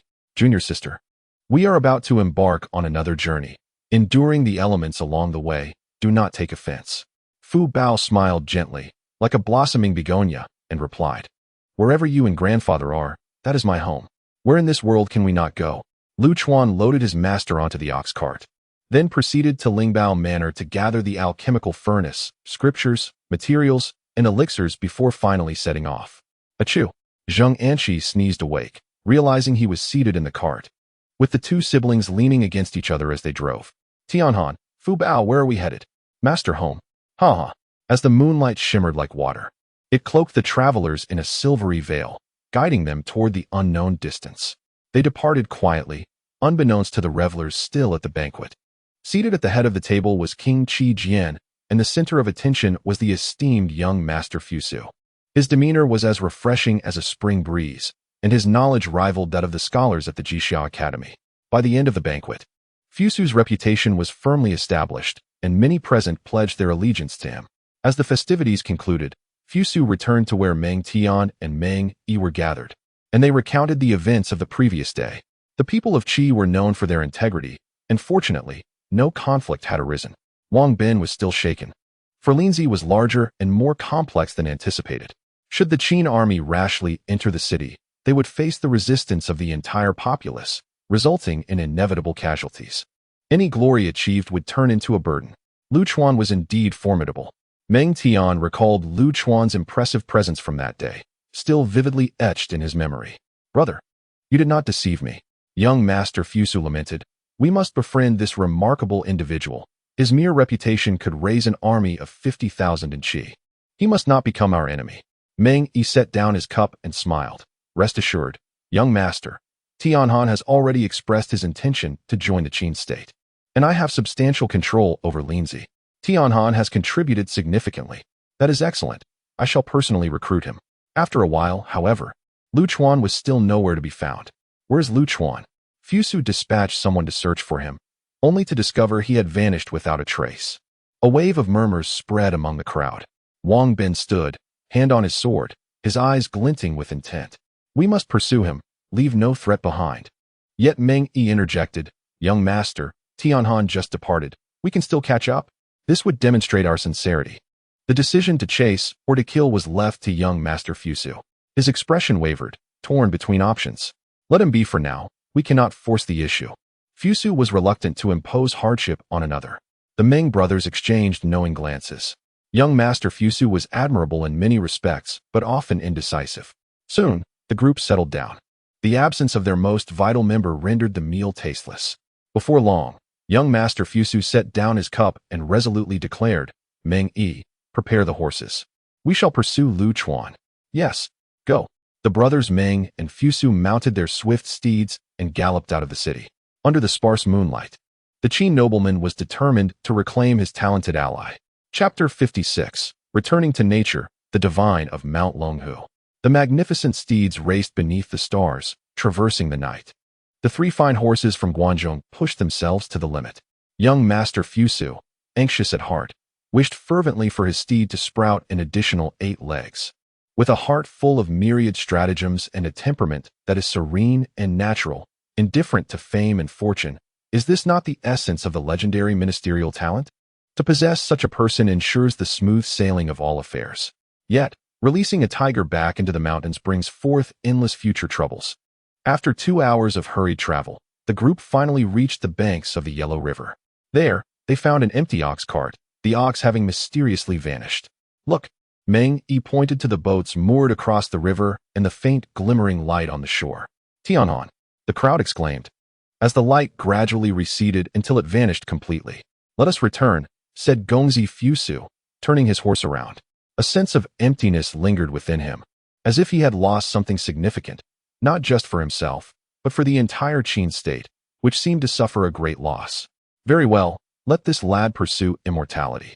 Meng Yi thought, bemused, as he followed the others. He did not regard Lu Chuan as a threat. Only those who had interacted with him knew that he genuinely admired the path of immortality.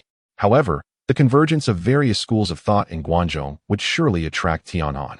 Meng Yi gazed toward the northwest, envisioning the sweeping unification of the realm. The king would achieve unprecedented feats, invigorating the Qin state, where all things flourish. Who would not wish to partake in such grand endeavors? As the crowd conversed, Lu Chuan paused momentarily before continuing on his way. The fall of the Qin state had its reasons. He lacked the ability to change a 6-dynasty system with mere words. Moreover, the unification and subsequent downfall of the Qin were both blessings for the people. Farewell, Linzi. Lu Chuan, also known as Tianhan, was the lord of Qinsheng, the grand ritualist of the Jishao Academy, a high-ranking official of the Qi state, a renowned physician, and a scholar of Langia, returning to his natural self. Untainted by worldly dust, fame and fortune were trivial. Only the pursuit of longevity mattered. As the splendor fades into emptiness, the verdant mountains continue to smile in the spring breeze. Lu Chuan sang aloud, his voice gradually drifting into the distance. Senior brother, what does this mean? Asked his companion. It means that senior brother is like the Green Mountains. The Green Mountains? What is so great about them? They remain motionless. One might as well be a great fish, roaming the rivers and seas, carefree and unrestrained. You do not understand, Fubao. The heroes of the world are akin to great fish in the river, rising and falling. Only the Green Mountains endure. As their journey progressed, Zheng Anqi rode an old ox while Lu Chuan and his junior sister walked. The three remained silent. Lu Chuan closing his eyes to sense the true energy within him. In his dantian, the elixir of immortality exhaled a faint green energy, continuously nourishing his body. This was the vitalizing wood essence energy, capable of prolonging the life of his master, whose organs were failing. However, it could not restore them to life. The seals of the Yellow Turban Warrior, the Worry-Free Mirror, the 8 Steeds of Bai Yi, and the Mountain Ghost's manifestation lacked such capabilities. Perhaps there were other methods to be discovered after transcending to a true being. Lu Chuan intended to head to Peixian, possibly taking a detour to explore some historical sites. The more renowned the place, the lesser the chance of finding ancient relics, for the Yinyang school had taken root for centuries, and well-known sites had been investigated countless times. Nevertheless, Lu Chuan thought it prudent to search. After all, one could not go wrong by looking. Fubao yawned. Senior brother, I will carry you. You should take a nap, Lu Chuan said to Fubao. All right. With a swift motion, Fubao leaped onto Lu Chuan's back, resembling a pet clinging to him, and soon, the sound of snoring could be heard. Lu Chuan, while leading the ox, attuned himself to the surrounding mountains and forests. His spiritual awareness extended to a radius of 10 zhang, yet with the divine power of the mountain ghost Dharma. His cultivation speed and perception within the woods were thrice that of the outside world. In a 100-meter radius, nothing escaped his discerning gaze. A hungry wolf lay crouched in the forest, its emerald eyes fixated on the group. With a gentle flick of his right hand, a wisp of azure wind surged forth, silently severing the wolf's throat. This is indeed the prowess of a celestial being. Lu Chuan chuckled to himself, reveling in his own admiration. As he journeyed onward, he occasionally paused to feign the gathering of herbs for medicinal concoctions to nourish his master's health, while secretly employing the true energy of wood to extend his life. Soon, a breakthrough to the status of a true immortal seemed imminent. Lu Chuan sensed the true energy within him stirring restlessly, as if on the brink of shattering the barrier and circulating the great cycle of the cosmos. Subsequently, Lu Chuan exchanged silver for an ox cart, and the three of them wandered through the mountains and rivers, traversing the sea and the ancient ritual grounds of the Gu Lu kingdom, yet they found no rewards. The grandfather and grandson treated it as a leisurely excursion, thoroughly enjoying themselves. Along the way, Lu Chuan listened to various legends and explored the clues in person. In Chu City, a tranquil little town, sparsely populated, Lu Chuan used his wealth to secure lodging with a local family. The three dined in the courtyard, and Zheng Anqi exhibited a robust spirit and a hearty appetite. Fu Ban, disguised as a man, radiated vigor. Tianhan, where shall we go next? Pei County. Lu Chuan took a circuitous route, only to find nothing of value. It would be better to head straight to Pei County, establish a stable base, refine elixirs, and strive for an early breakthrough. Thereafter, Lu Chuan turned the ox cart northward, making a direct course for Pei County. They traversed mountains and crossed rivers, occasionally stopping to rest and refine elixirs for sustenance. In the land of Chu, in the county of Xiongnu, night descended, obscuring the moon behind dark clouds. In a quaint, rustic abode, Lu Chuan slept in a modest guest room, the home of their hosts. Suddenly, Lu Chuan rose, a spark of brilliance flashing in his eyes, illuminating the night. At his waist, the strength of the warrior's seal pulsed. Yellow turban warrior, to my altar. With a resounding bang, a billow of white smoke enveloped the room, revealing a towering figure, 9 feet tall, with a face resembling a heavy jujube and wearing a yellow turban. This entity required 10 strands of true energy to sustain for 24 hours. Yellow turban warrior, guard my master and junior sister. Understood. As soon as the words left his lips, Lu Chuan executed the Xianyuan step, instantly appearing 10 zhong away. With a few flashes, he distanced himself from human presence. Entering the forest, accompanied by black smoke and azure winds, crimson flames, and the serpentine creatures slipping from his sleeve, he unleashed spells with increasing proficiency and potency. Recognizing that he could not cultivate within the confines of the house, Lu Chuan often ventured out at midnight to practice his arts, typically spending entire nights honing his skills every 3 days, progressing from spells to divine techniques. The wind howled, leaves swirling in a tempest. It seemed as though a mountain ghost traversed the woods, with flora growing wildly at times and withering at others. As dawn approached, the mist thickened. Footsteps echoed from outside the forest. The newcomer was a richly dressed boy, just over 10 years of age, exuding an air of confidence, wielding an exquisite short sword. "Ha! I have finally emerged. I shall hunt tigers and slay wolves." As he spoke with enthusiasm, the boy effortlessly cleaved a tree trunk the width of a bowl with his sword. This child possessed a remarkable innate strength. Upon his initial encounter with martial arts, he made rapid progress, leading to a swift expansion of his ambitions. However, due to excessive constraints imposed by his family, the young lad harbored a desire to venture into the mountains to hunt tigers, aiming to impress his family and prove that he was no longer a mere child. Ah! The mountains echoed with roars, shaking the very forest. While an ordinary person would have fled in terror, the youth was filled with fervor. Heading towards the source of the tiger's roar, the dense thicket was replete with vines and weeds towering to half his height.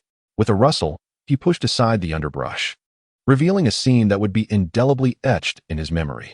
A thick mist hung in the air, and a chilling wind pierced through him. Beneath the sprawling canopy of a grand banyan tree stood a tall man. The man was bare-chested, revealing a perfectly sculpted physique. With hair of a fiery red cascading to his knees, his eyes a deep green that sparkled with an enigmatic light. Coiled around his right arm was a black serpent, while an ethereal blue aura enveloped him, transforming the surrounding flora into mesmerizing shapes. Adorning his head was a mask resembling a fearsome demon, complete with a green face and menacing fangs, vividly lifelike. The once ferocious tiger now lay at the man's feet like a meek kitten, its head beneath the man's foot, too intimidated to act out. In this forest, the man exuded an air of otherworldly power. Upon noticing the boy, he showed no surprise. He had sensed the youth's presence long before, merely thinking that scaring off a child would suffice. The legends of ghosts and deities in Chu were plentiful, and one more would not make a difference. The mystical scene, imbued with an uncanny sense of power, rendered the boy speechless, beads of cold sweat trickling down his brow. This was the first and last time he would ever feel such fear. Not far away, he heard his family's calls. Young master, Xiongji, come out here. The deity cast a playful glance and, in a voice deep and hoarse, remarked, someone is seeking you. In the blink of an eye, the deity vanished, leaving only the terrified tiger in its wake. Haha, the deity has bestowed a tiger upon me. Indeed, I am destined for greatness. Thank you, god of Xiongnu Mountain. The boy's thoughts were unlike others. He regarded the deity as his guardian spirit and adopted the name of the god of Xiongnu Mountain. Before long, his family arrived, and upon sharing this tale, they erupted into laughter, followed by a scolding from the elders. Chapter 57. Seeking the Way in Pei County. Preaching alchemy in the depths of the forest, spirits roamed. With a ghostly visage and a human form, they moved like serpents. At the riverside, the spirit paused, where the clear waters revealed fish and shrimp swimming, reflecting the divine countenance. Strange, peculiar, fearsome, yet simultaneously imbued with a sense of solemn divinity. The deities of the preaching era were not ethereal and resplendent like those of later times. They bore either beastly faces with human bodies or human faces with dragon forms. This was the manifestation of the Great Way, a return to nature, rather than mere demons and monsters. Lu Chuan was fortunate to obtain the mountain spirit's manifestation from Chen Xiao. This was a form of divine power, a skill that could be developed and researched. Unlike fixed spells, standing by the water's edge, Lu Chuan attuned himself to the surrounding forest. The woods were rich with a green, wood-like energy. The mountain spirit's manifestation was indeed powerful, but it consumed energy at an alarming rate, 1 breath of true energy for every 3 breaths. With his current reserve of 50 strands, he could barely sustain it for 150 breaths. He must seize this opportunity to comprehend the path of the wood energy that lingered in the ether. After 50 breaths, the manifestation faded, leaving only the mask upon his face. Lu Chuan gazed down at the weeds at his feet and pointed with his hand. Rise. His true energy surged forth, gathering the surrounding wood energy. Crack, crack, crack. Weeds suddenly grew to half a person's height, their edges sharp as blades. With a mere gesture, the weeds instantly turned yellow and withered. Although this feat could previously be accomplished, it was primarily due to the influence of divine powers. The precision of the spell casting achieved now is attributed to Lu Chuan's recent research and development. The synergy of the wood true qi and the divine manifestations truly exemplifies perfection. These 2 spells shall henceforth be termed weed pulling and grass withering, collectively known as wood true path. This marks Lu Chuan's inaugural endeavor in spell development. While he leisurely inhabits the tranquil mountains, delving into the profound mysteries of Taoist arts. The beauty of this experience is ineffable. As twilight descends, he returns to the vicinity of human habitation. At the village entrance, a wild fruit tree is surrounded by a gaggle of children. Sister, be careful. A little one, frightened, shuts his eyes. Sister, I want to climb too. A fearless boy rolls up his sleeves, ready to ascend the tree. Fruits occasionally plummet from the branches, inciting a playful scramble among the children. As Lu Chuan approaches the roadside, a wild fruit strikes his head. Thud, catching the fruit. He looks up to see a girl clad in simple attire, her small face flushed and dusted with a hint of earth. Senior brother, eat the fruit. All right. Lu Chuan bites into the tart fruit, a smile illuminating his face. The joy between him and the old man was palpable. In the village at the mountain's foot, as dawn breaks, villagers commence their labor, while others gather around a lively courtyard. An elderly man with white hair attends to the crowd, diagnosing ailments. Excessive fatigue. A single needle will suffice. Zheng Anqi produces a silver needle, healing a villager's affliction. Thank you, divine Dr. Zheng. Thank you. The villagers express their gratitude profusely. Zheng Anqi politely declines any gifts, yet the humble villagers insist on offering various fruits and vegetables. His skills are refined, and his discerning eye sharp. The mere half-baked knowledge of his youth has vanished, replaced by the true demeanor of a venerable sage. Lu Chuan watches quietly from the sidelines, refraining from intervening. Allowing the elder to enrich his twilight years is certainly commendable. Soon, Zheng Anqi finishes attending to all patients and retrieves a silk scroll. Using a specially crafted brush to document the characteristics of each case and the corresponding treatments. Lu Chuan leans closer, noticing the cover bears 3 prominent characters, Zheng Gongfang. Upon catching Lu Chuan peering, Zheng Anqi covers the scroll. Disciple, you must not advise. I intend to compose this myself. Master is indeed the master. How could I, a mere disciple, presume to guide you? Lu Chuan takes out a silver needle. Come now, let me assist you with the needlework. Zheng Anqi steps into the shade, shedding his outer garment. Lu Chuan stands behind him, using the silver needle to puncture acupoints, subtly channeling with true qi to nourish his master's internal organs, injecting a modicum of vitality into the waning faculties. Zheng Anqi, feeling the remarkable efficacy of the technique, comfortably closes his eyes. Rest if it feels good, Lu Chuan chuckles. He remains hesitant to disclose the nature of his spells, not out of fear of exposure. After all, he possesses the means to traverse the world with his newfound powers, which is why he has left Tianheng behind. His concern lies with his master's mindset. In this era of decline, true enlightenment feels as elusive as waking the dead from a sealed iron chamber. Revealing his Taoist techniques would be akin to shaking them awake, compelling them to confront their own circumstances. His ability to cultivate is solely dependent on the essence derived from the precious elixir of longevity, which is transformed into true energy. This path cannot be imparted to others. Disclosing it to the master serves little purpose, as it merely affects one's mindset and the master-disciple relationship. The proximity is palpable yet unattainable, which is a true test of endurance. In this world, it is rare to be bewildered. Zheng Anqi slept through the afternoon, awakening to find that others had already dined and resumed their journey. Fair travels, immortal Zheng. Take care, elder. The villagers of Shanqing will forever remember the grace of the immortal. As they continued onward, Zheng Anqi offered his healing services without charge, leaving behind tales of the immortal and the legacy of Zheng Gongfang for posterity. Lu Chuan, reminiscent of his former self, had taken on the role of a humble apprentice. Their pace was unhurried, driven by hunger and thirst. The trio of master and disciples mirrored their past endeavors. As they approached Fengpei, the nearer they drew to their homeland. Zheng Anqi exhibited a blend of excitement and hesitation. All the acquaintances of Yer had passed away. It was likely that no one would recognize him. Yet, returning to his familiar homeland, who could remain unperturbed or not feel a thrill? Here, in the Tianhan region, I shall be laid to rest one day, Zheng Anqi sighed. For if all goes well, this place will mark the conclusion of his journey. Ahead, at the end of the narrow path through the fields, the distant mountains appeared like indigo shadows, the outlines of rural homes subtly emerging, with wisps of smoke curling upwards, akin to the earth's breath. The unpretentious tranquility was the hallmark of Fengyi, ordinary, unremarkable, seemingly incapable of stirring any tempest upon the earth. We have arrived at our new home. Zheng Anqi's eyes sparkled as he gazed upon his homeland. I shall seek the way here, Lu Chuan contemplated. In the 26th year of Qin Wangzheng, 221 BC, the three arrived in Fengpei. That year, Lu Chuan was 23, and Zheng Anqi was 66. Fengyi, a locality within Zhongyangli, specifically at the residence of Widow Chao, renowned for her beauty across neighboring villages. Visitors frequently knocked on her door, particularly young men drawn to her allure, though this was not a place for common ruffians. The courtyard echoed with the wailing of an infant, the cries sorrowful, yet gradually fading. Do not cry, dear child. A tall young man, with prominent eyebrows and large ears, clumsily cradled the baby, while a beautiful peasant woman anxiously paced beside him, stamping her feet. Why hasn't Dr. Lu San's medicine worked? Humph.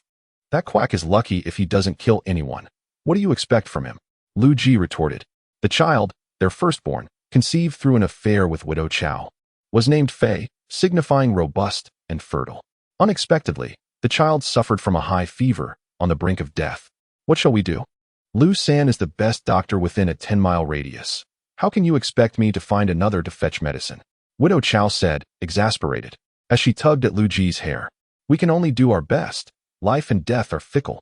If the child survives, it shall be a blessing. If not, then it is simply my fate to have no offspring, Lu Ji remarked nonchalantly. Farmers are accustomed to the loss of 1 or 2 children. It is a reality they have long accepted.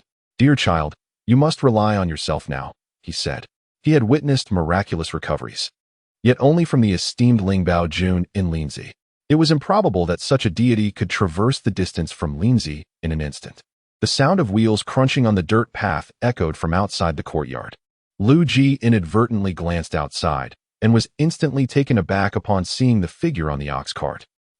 Chapter 58, The Taoist of the Mortal World. A traveler of centuries. The ox cart moved slowly, with the grandfather and grandson dozing off, while Lu Chuan sat cross-legged at the front, as usual, lost in thought. He was contemplating the road ahead. Lindsay was now a thing of the past, whether it be the grand sacrificial wine or the highest officials. Everything was reset with the fall of the Qi state. Of course, he held no fondness for fame and fortune, nor did he care for the ephemeral matters of the world. High offices and rich rewards were merely means for alchemical pursuits. If one were to risk everything for alchemy, it would be deemed unworthy. Thus, Lu Chuan declined to serve the Qin state and returned to his rural seclusion. In the future, he would solely be Lu Chuan, the seeker of the Tao. In a state of abundance, tranquility, and harmony, he seized this opportunity to delve into the Taoist arts.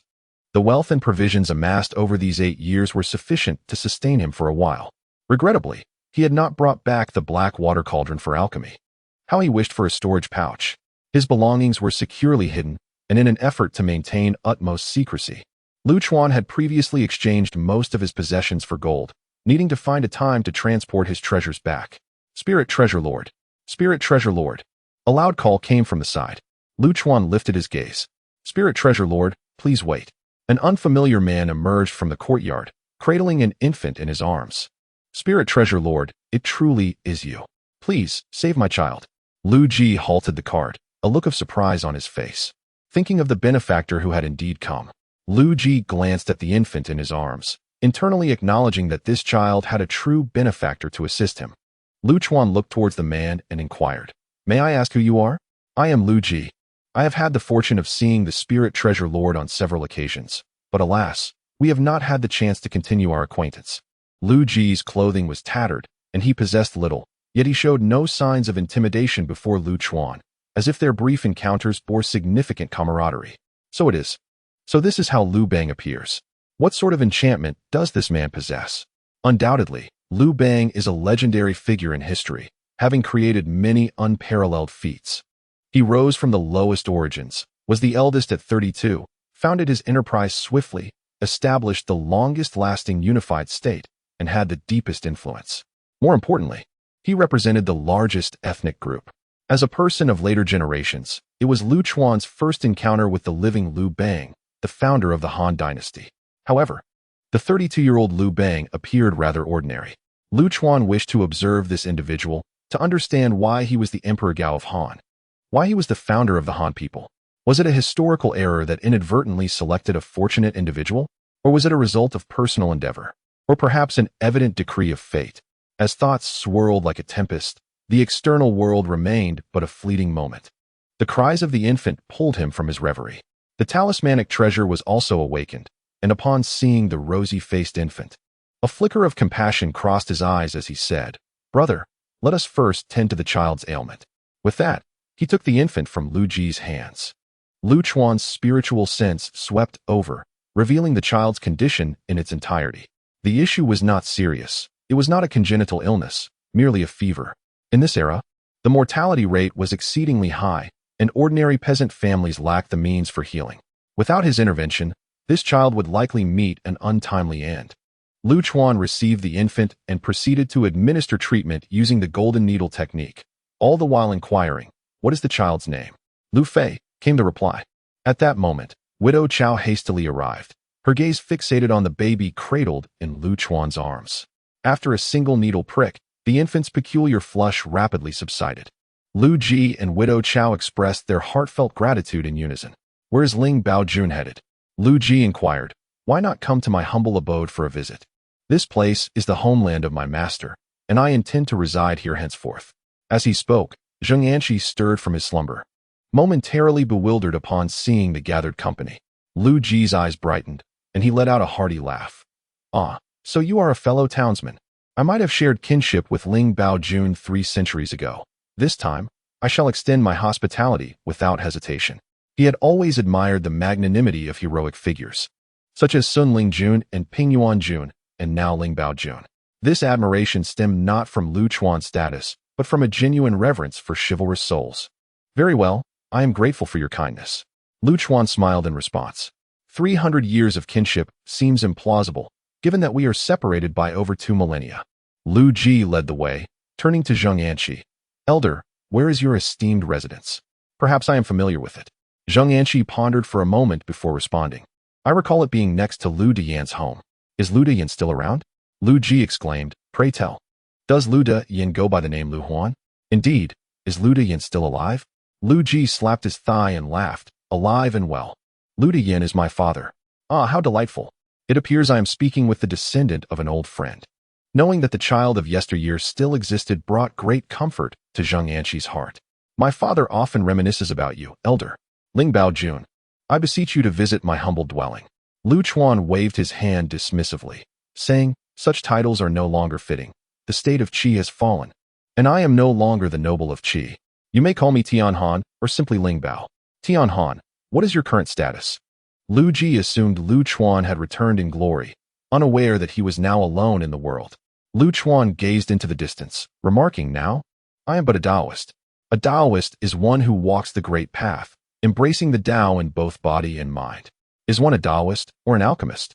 The Taoist emphasizes the path, achieving mastery in both Tao and techniques. The alchemist prioritizes techniques, losing sight of the Tao. I understand, Lu Ji responded, somewhat confused, and deftly shifted the topic. From this moment forth, Lu Chuan became the first Taoist in history, transitioning from alchemist to Taoist. He shifted his pursuit from techniques to the exploration of philosophical truths. His path bore similarities to that of Zhuangzhou, yet diverged in its pursuit of practical arts, adding another layer of exploration beyond that of Taoist disciples. When they arrived at Lu's residence, the old Zheng family home next door had fallen into disrepair and had collapsed, repurposed by old Lu into a dog kennel. Lu Ji called out to an elderly man from within. Yanqi, is that you? Diyan. The two old friends embraced, tears of nostalgia streaming down their cheeks. Only two frail elders remained from their generation. Come, Tian Han, taste our dog meat from Pei County. The banquet commenced, and the guests rejoiced. Fu Bao, having finished his meal early, took Widow Chow to the backyard to play with the infant. Lu Ji's repeated address of Lu Chuan as Tian Han left Lu Chuan feeling somewhat disconcerted, as Lu Bang, at 35, was 12 years his senior. As the effects of the wine set in, the two men gradually grew more familiar with one another. Lu Ji pounded his chest and declared, do not be deceived by my current misfortunes. In the past, the Lingbao Medical Hall generously provided me with travel expenses. Henceforth, should I possess even a morsel of food, I shall not deprive you of your share. Following this, his boastfulness grew bolder, as he continued, today, you have saved my son's life. Once I, Lu Ji, rise to prominence, what shall it matter to share half my fortune with you? Lu Chuan, intrigued, inquired, and how shall you rise to prominence, pray tell? Lu Ji, with a hearty belch, responded, ah, what does it matter? A man of honor must keep his word. Very well, Lu Chuan raised his glass in a toast. His expression profound, I shall remember this vow. Both men hailed from humble beginnings, devoid of pretentious airs, engaging in jovial conversation. The banquet was a chaotic affair, with Lu Ji on the verge of collapse as he reminisced about his past travels. Lu Chuan chuckled at the revelation that Lu Ji had once contemplated seeking his patronage. Tell me, brother Tian'an, had you seen me back then, would you not have considered recruiting me? Lu Ji inquired, clinging to hope. Lu Chuan, without a moment's hesitation, set down his cup. The bright moon illuminated the night, its cold light dispelling the effects of wine, and his gaze was as clear as the full moon. Lingbao Villa was known for its tranquility. Regardless of who came, it remained unchanged, and you, sir, would not be an exception. The currents of history are vast, with countless travelers passing through. Heroes of the world are as numerous as the fish crossing a river, akin to flowers in water or the moon in a well. Observing from a distance provides a full experience. Chapter 59, The Three Sovereigns and Five Emperors, Borrowing from Heaven for 5 centuries. Lingbao Villa shall not entertain your presence.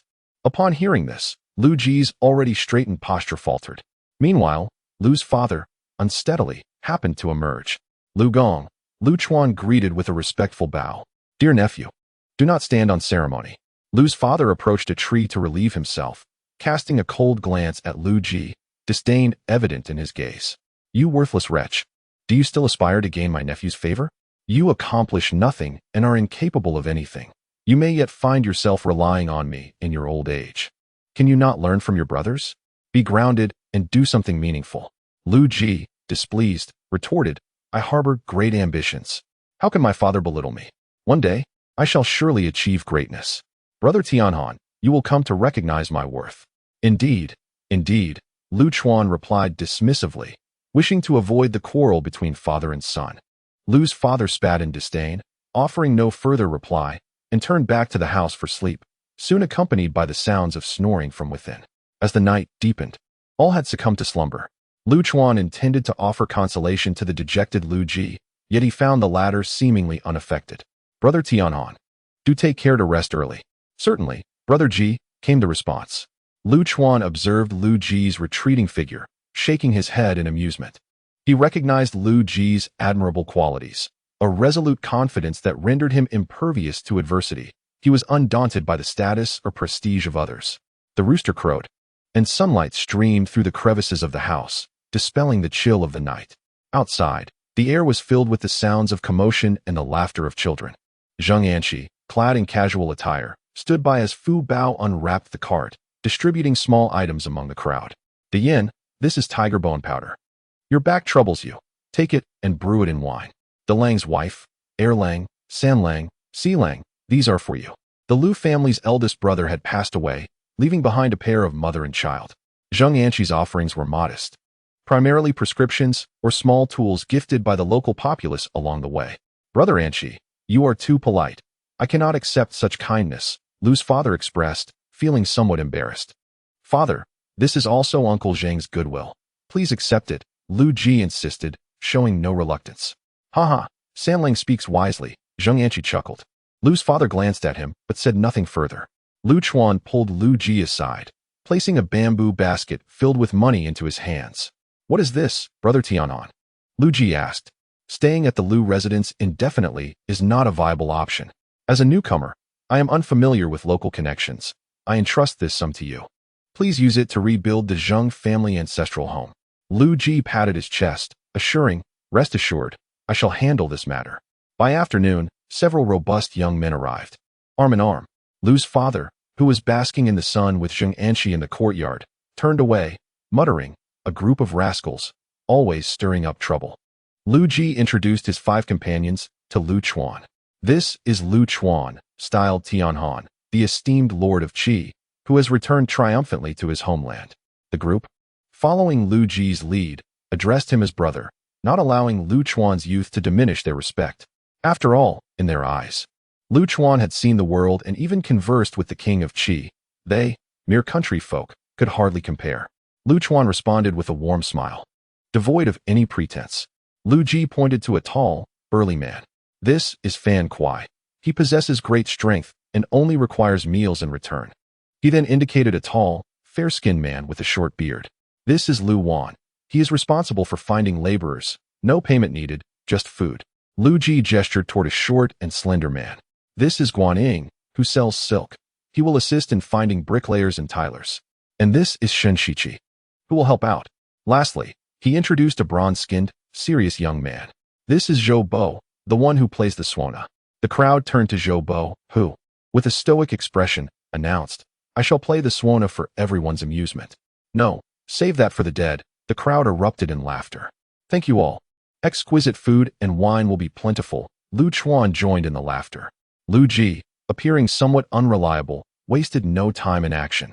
The following day, they gathered a substantial workforce and got to work energetically. Lu Chuan donned shorter garments and joined the others in moving stones and mud. Lu's father called out, "Sanner, treat this as a serious task, no slacking off." "Understood." Meanwhile, Fu Bao and the women prepared water and meals for the workers. A young girl, resembling a precious maiden, displayed commendable culinary skills. The peasant women regarded her with newfound respect. Initially hesitant to speak to such a beautiful girl, they now found the courage to engage. "I grew up in the mountains," Fu Bao smiled gently. She had been cooking since childhood to support her master and grandfather. She could hardly fathom how the family would function without her. "Impressive. If only my daughter-in-law could be as lovely as this girl. Alas, she is a sloth." "Step aside." Everyone, Fu Bao, unaccustomed to compliments, immediately showcased her cooking prowess. The steaming, fragrant spiced dog meat was served, causing mouths to water. Subsequently, stir-frying became fashionable among the affluent families of Peixian, with a variety of dishes dubbed Zheng women's cuisine. In the afternoon, by the riverside on the grassy knoll, The people drank and celebrated, singing and dancing joyfully. Even Zheng Anqi, who typically maintained an air of aloofness, joined Lu Dian, linking arms and toasting to their health. Lu Chuan, slightly inebriated, gazed at the gathering. Far removed from the intricate formalities of Linzi, the essence of everyone's nature gradually unfurled. Tianhan brother. Lu Ji exclaimed from the side. I'm here. Lu Chuan, with an easy demeanor, linked arms with Fan Kuai and Lu Ji, their voices rising in song. This spontaneity was the true essence of returning to simplicity. Soon, as the sun began its descent, the crowd began to disperse. Come, sister, let us go fishing. Fu Bao whisked away a group of children, disappearing in a flash. Lu Chuan, feeling a bit fatigued, reclined on the grass by the stream, gazing up at the sky. The evening glow was fiery, the sunset akin to brocade. The heavens over Pei County appeared to be awash in warm hues, in stark contrast to the chilly Linzi, exuding a sense of tranquility and serenity amidst the diverse landscapes. Perhaps such days could extend indefinitely. Turning his head, Lu Chuan noticed a line of people reclining nearby, with Lu Ji at his side. The others were inquiring about their experiences in Linzi, particularly curious about the appearance of the king of Qi. Upon learning of the king's character, they could not help but express their astonishment. The king is not even as good as I am, Fan Kuai chuckled. Suddenly, Lu Ji recalled something and asked, Tianhan brother, is the legend of the Green Emperor true? False. It was fabricated by my disciple Zhang Liang. Why is that? The crowd's curiosity was piqued. I come from humble beginnings and needed the tales of gods and spirits to elevate my reputation. Ah, that makes sense, Lu Ji pondered. Before long, the houses were completed. Lu Ji was preparing to embark on a journey with his fellow merchant, Guaning. There is still a considerable amount of money left. I insist you take it. Take it. Consider it travel expenses. I have a matter to entrust you with. What is it? I possess vast riches and numerous treasures, concealed in your care. We shall split the wealth evenly. Among the treasures, the most crucial is the black water cauldron. Without it, I cannot perform water-based alchemy. Lu Ji was both astonished and delighted, not by the wealth itself, but by Lu Chuan's decision to share this information with him. He felt a sense of joy in being recognized as a man of honor, akin to the esteemed Xinling Jun. Rest assured, Tianhan brother, I will retrieve it without fail. As Lu Ji departed, the others settled down completely. Lu Chuan gazed at the newly constructed homes. The freshly planted plum trees swayed gently, and the familiar aroma of rice wafted through the air. It was yet another station in life. The next time he ventured out, the world would be markedly different. The wooden door creaked open, revealing an aged countenance. Zheng Anqi waved with a smile, saying, Tianhan, come in for some glutinous rice. Even the swift winds have their paths home, and fallen leaves ultimately return to their roots. In the 26th year of King Zheng of Qin, 221 BC, the countryside lay tranquil. Meanwhile, in another realm, the heart of Guanzhong stirred, with the winds of Qin rising. The myriad schools of thought converged in Guanzhong. King Zheng of Qin conducted a heavenly sacrifice on the outskirts. For many, it was their first glimpse of the true visage of the Black Dragon. The imposing black royal robe, the countenance beneath the crown, and the unending Qin army evoked a formidable sense of oppression. These individuals were even less remarkable than the Qin Wuyang of yore, with the virtues of the 3 sovereigns and the achievements surpassing the 5 emperors. I am the first emperor, reigning for 1 generation, with the 2nd and 3rd generations extending into eternity. Qin Shi Huang Yingzheng surveyed all living beings. With the legacy of 6 generations, I shall create unprecedented achievements, as if the eyes of heaven and earth themselves bored down upon me. Alas, if only for 1,000 autumns, if only for the Qin alone, then it would be complete. For reasons unbeknownst, the 38-year-old Qin Shi Huang was beset by an unwarranted longing, a desire to borrow an additional 500 years from the heavens. Chapter 60, The Divine Tree of Fusong. Ascension to Immortality. Hail! Long live our emperor, for countless ages. The ministers and citizens bowed in reverence, adopting a novel etiquette to honor their sovereign. The civil and military officials flanked him, while the ceremonial officer proclaimed the edict delineating the division of the realm into 36 commanderies. Meng Yi, now a court minister, stood among the dignitaries, gazing at the multitude below, silently counting the elite from various factions. The debates among the moists, Confucians, Taoists, militarists, legalists, miscellaneous schools, and agrarians commenced anew. This iteration of the 100 schools of thought was more fervent than ever before in the past. The disciples of each school had thrived across multiple states. Now, with the world unified, all benefits converged into one, and everything rested upon the shoulders of the Qin emperor. To curry favor with the emperor was the only path to a future in the political arena. Yet, one significant figure from the Huanglao school remained elusive. Meng Yi recalled Lu Chuan's visage, feeling a twinge of regret as he pondered the man's whereabouts, wondering if he had perhaps ascended to immortality. Had he been present, the debates would have reached their zenith. As the court assembly dispersed, the emperor sat alone within the palace, deep in thought. At the heart of the grand hall stood a jade screen intricately carved with a black dragon, its fierce features seemingly alive, with crystalline eyes that sparkled in the darkness, as if piercing through the veil of reality. Alone, solitary, the emperor's figure appeared frail. His youth had been fraught with hardship, and through relentless ambition in his adolescence, he achieved his monumental successes. The tribulations he endured were scarcely worth recounting. At 38, Zheng felt a faint ache in his chest. As a grand master, he should have been free from such ailments. These were the remnants of past sacrifices made in pursuit of rapid advancement. In his youth, he had been unaware of the costs, blind to the preciousness of life. Now, with his achievements secured, he found his body far from its former vigor. Can one truly attain immortality? Report. The man from Qi, Su Fu, presents an immortal treasure. The emperor waved his hand, intending to dismiss the intruder as per usual. Yet, by some twist of fate, Su Fu was ushered into his presence. Knock, knock, knock. Zhao Gao introduced a slender, youthful-faced, white-haired alchemist. The alchemist moved with a light step, neither servile nor arrogant, and bowed. Overseas alchemist Su Fu, at your service, your majesty. The emperor turned abruptly, as if the gaze of the black dragon behind him converged upon Su Fu. Do you understand the price of deceiving me? Having encountered numerous alchemists, the emperor could easily discern their tricks, and thus held them in disdain. Yet, facing the pressure of the Grand Master, Su Fu remained composed, slightly bowing his hands. Should there be even a hint of falsehood, I willingly accept death, sparing your majesty the stain of my demise. Where is the divine artifact?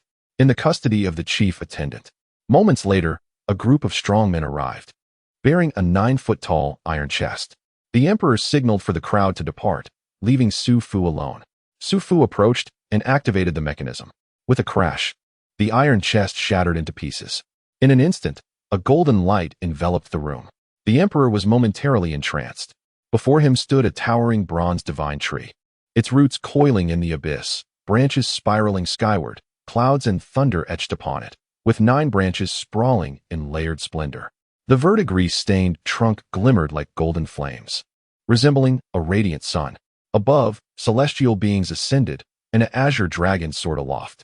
In the heart of a tree, hollowed out, lies a piece of brown, translucent amber, within which resides a crow of the black-feathered 3-legged variety, no larger than a palm. It is a sight of exquisite beauty, a marvel of craftsmanship, evoking the ancient myth of the 3-legged bird, rendering one utterly entranced. This is the divine tree from overseas, the sacred tree of Fusang, a treasure reserved solely for the emperor. Not daring to delay, I present it to your majesty. Might this object bestow eternal life? Were it not for my own eyes having witnessed it, how could the Qin emperor easily trust in such creations? The emperor's gaze is ensnared by the bronze divine tree, while the clear eyes of the black dragon screen behind him seemed to grow murky. As one of limited talent, I am unversed in divine artifacts. Perhaps there exists another celestial path in Penglai, or perhaps through continuous offerings to the divine tree, the 3-legged divine bird may be awakened to ascend. Ultimately, the emperor, with a grand gesture, allowed reason to triumph over desire. Such exquisite craftsmanship, I will take on the role of a physician instead. The emperor hesitated briefly, then remarked, let it remain. It is indeed an intriguing object. Very well. Su Fu, maintaining his composure, gradually withdrew. In a certain estate in Xianyang, the inhabitants, barefoot and clad in hemp, gathered in a brightly lit ancestral hall. This hall bore no tablets, but instead housed a half-man-tall, pitch-black scale, surrounded by swirling incense. Beneath the hall sat a tall, barefooted elder. I pay my respects to the great master. The ancient texts declare, the practitioners of ink regard the great master as a sage, all willing to become his corpse, hoping to be part of his legacy. The title Great Master refers to the leader of the Mahist school, and it is evident that this is a congregation of Mahists. The black dragon scale enshrined here is a sacred artifact of the Mahists. Mahist disciples are scattered throughout the Qin state, already fragmented by the Qin dynasty.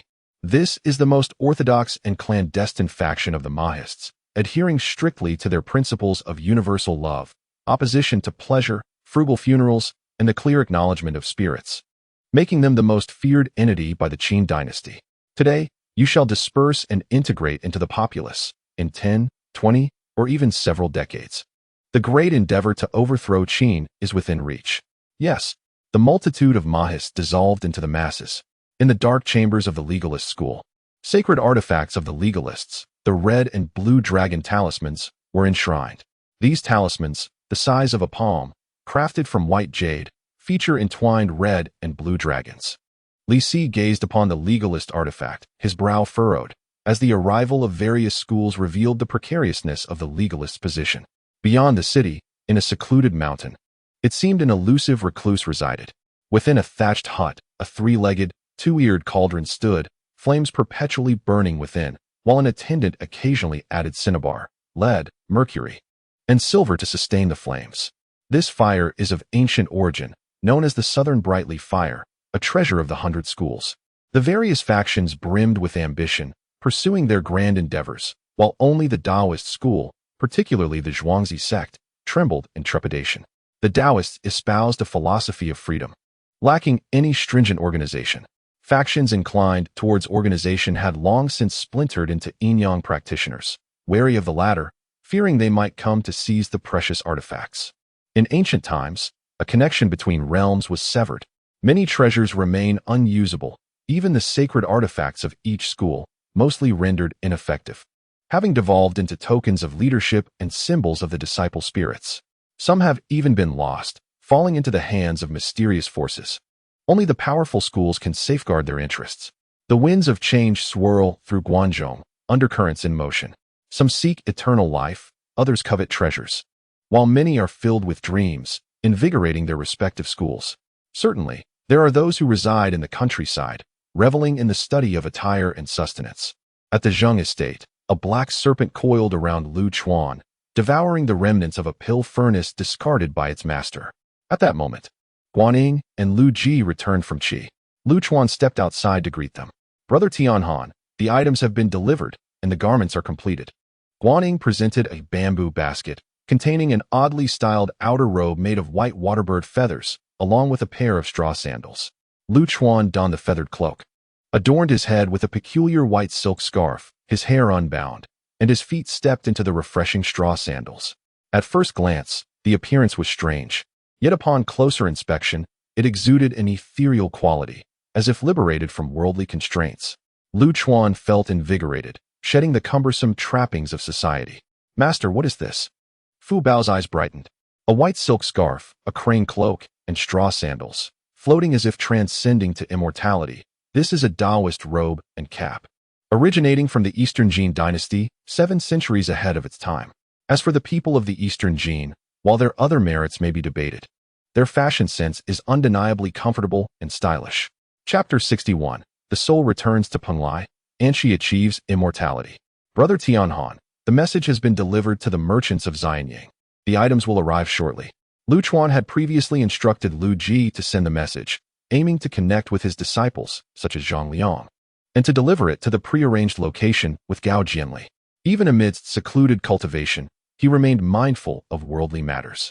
With the multitude of treasures and techniques in the world, he could not seek them all alone. His disciples would assist him in the pursuit of these treasures. As soon as he finished speaking, the sound of ox carts halting outside reached his ears. Lu Chuan stepped out to behold 3 carts brimming with goods, one filled with wealth, another with precious stones and medicinal materials, and the last with miscellaneous items, including the Heishui Ding. The total monetary value was approximately 300,000. According to their agreement, half would be yours. Lu Ji gulped, his companions behind him wide-eyed with anticipation. Lu Ji politely declined. You are too generous. We are merely fulfilling a commission and cannot accept remuneration. Very well. I shall set it aside for you to claim later, Lu Chuan replied decisively. He continued, by the way, A true man cannot be swayed by mere material wealth. Ultimately, Lu Ji swallowed his disappointment. When the mountains are barren and the waters are exhausted, you will understand, Lu Ji. Clad in the Taoist robe, Lu Chuan's demeanor took on an air of mystery. That night, Lu Chuan stood before the Heishui Ding, his vital energy surging as he invoked the incantation of the Rain Master and the Wind Lord, causing dark waters to rise within the cauldron. He then poured golden stone materials into it, employing the water method for alchemical refinement. As he concocted, black smoke wafted into his sleeves. Practicing the technique of the black wind, Lu Chuan picked up a nearby potted plant, making an incision, and directed his palm towards the oozing wound. A green radiance emanated from his palm, gradually healing the plant's injury. This was a newly developed technique known as rejuvenation, currently in the experimental phase. Lu Chuan intended it to alleviate his master's ailment. He need not worry about renal failure, as he had devised a method of vital energy dialysis. However, his master's cancer, particularly the formidable pancreatic cancer, remained insurmountable. Lu Chuan had achieved a remarkable feat by enabling a pain-free, normal existence. Unless he could procure rare and extraordinary treasures, he had little hope. He had already entrusted Zhang Liang and Gao Jianli with this quest. Do your utmost and accept the will of heaven. In the master bedroom of the Zheng residence, the elderly man leaned against the headboard, cold sweat saturating his back. Zheng Anqi's veins bulged with intensity as he clenched his teeth, striving to endure the agony in his abdomen. This was a torment that pierced to the core. He did not wish to burden his granddaughter or disciples with worry, nor did he desire his descendants to toil endlessly on his behalf. During the day, his disciples would administer acupuncture, alleviating the pain, yet it was unreasonable to expect them to remain vigilant through the night as well. After a while, the suffering subsided somewhat. Thoughts of the ancient legends of immortals recounted by his master, the hermit of Hejian, surfaced in Zheng Anqi's mind. Did these celestial beings truly exist free from suffering, living in eternal bliss? Every mortal must eventually face death. Immortality is but a fleeting dream. Tian Heng spoke of the three forms of immortality in Confucianism, establishing merit, virtue, and words of wisdom. Perhaps this too constitutes a form of longevity. Restless and unable to sleep, Zheng Anqi began to draft the Zhenggong Fang, a manuscript containing methods of maintaining health to be passed down through generations. By day, he proposed to reopen the clinic to personally attend to patients, to which Lu Chuan readily acquiesced. Establishing words and accomplishments was within reach, yet virtue relied on external validation and the judgment of posterity. Subsequently, with leisure time on his hands, Lu Chuan ascended to the nearby Qishan to construct a humble abode, which he aptly named Taoist Temple. The tranquility and natural essence of the mountains were conducive to spiritual cultivation. One day, at the Qishan Taoist Temple, a peach grove flourished before the temple, filled with the sounds of voices. Lu Chuan, having taken a precious elixir, sat cross-legged to regulate his breath, returning early from the clinic where he had treated his master. By the nearby stream, a striking maiden clad in form-fitting attire danced with her sword, her movements graceful and her strikes sharp, exuding a subtle air of heroism. Lu Chuan regained his qi and opened his eyes, encountering her gaze. "Senior brother, are you on the path to becoming an immortal?" Soon, he replied, rising to brush off the dust and turning towards the modest Taoist temple. Could immortals truly possess boundless abilities, living with carefree ease, able to accomplish anything? Lu Chuan hesitated, his voice finally breaking the silence. Senior brother is unaware. He moved to the rear of the courtyard, where a gnarled tree stood, adorned with colorful poisonous mushrooms. These fungi served the purpose of researching lethal spells. Lu Chuan settled beside a stone table in the shade, using a carving knife to transcribe the texts of the Jixia Academy. The knowledge of the myriad schools of thought resided within his mind. How ridiculous, scoffed Fu Bao, as she turned away, descending the mountain to seek amusement with her companions. As time gradually passed, 2 years slipped by unnoticed. In the 28th year of Qin Shi Huang, the emperor commanded a southern expedition against the Baiwei, rallying the strength of 7 kingdoms. The military accomplishments were significant, yet the populace suffered greatly. Under harsh laws, some citizens were branded as prisoners, sent across the lands to endure ceaseless labor. In Xianyang, within the royal palace, the 40-year-old Ing Zheng began to sense fatigue. Zhao Gao expounded upon the contents of a memorial. "Your Majesty, the royal tomb has commenced expansion, and General Wang Bin requests the construction of the Great Wall. Yingzheng skillfully issued commands, relishing the sensation of wielding control over all things. A Confucian scholar requests the establishment of an heir. A glimmer of cold light flickered in Yingzheng's eyes. Expel him from Xianyang. Assign him to the frontier. As you command. Yingzheng occasionally found governance tiresome. Yet should anyone dare to usurp his power, he would be the first to oppose it. You may leave. Feeling somewhat weary, he pondered, Your Majesty. Su Fu requests an audience, stating that your accomplishments surpass those of the 3 sovereigns and 5 emperors. Why not ascend Mount Tai for a grand sacrificial rite? Proclaiming to the celestial deities and ancestral spirits? This action strikes directly at Yingzheng's core issues. It is not merely about the grand ceremony at Mount Tai, but also deeply intertwined with the mythical tales of the enchanting lands of Yan and Qi. In recent years, Su Fu has been remarkably compliant, diligently performing his duties without any ulterior motives, which has garnered a modicum of favor from Yingzheng. He commanded the local counties, declaring his intent to embark on an eastern journey to Qi and to conduct the ceremonial worship at Mount Tai. The response was affirmative. Yet, Yingzheng harbored more profound considerations. This expedition also served as a display of authority to stabilize the region, for the people of Qi seemed somewhat restless.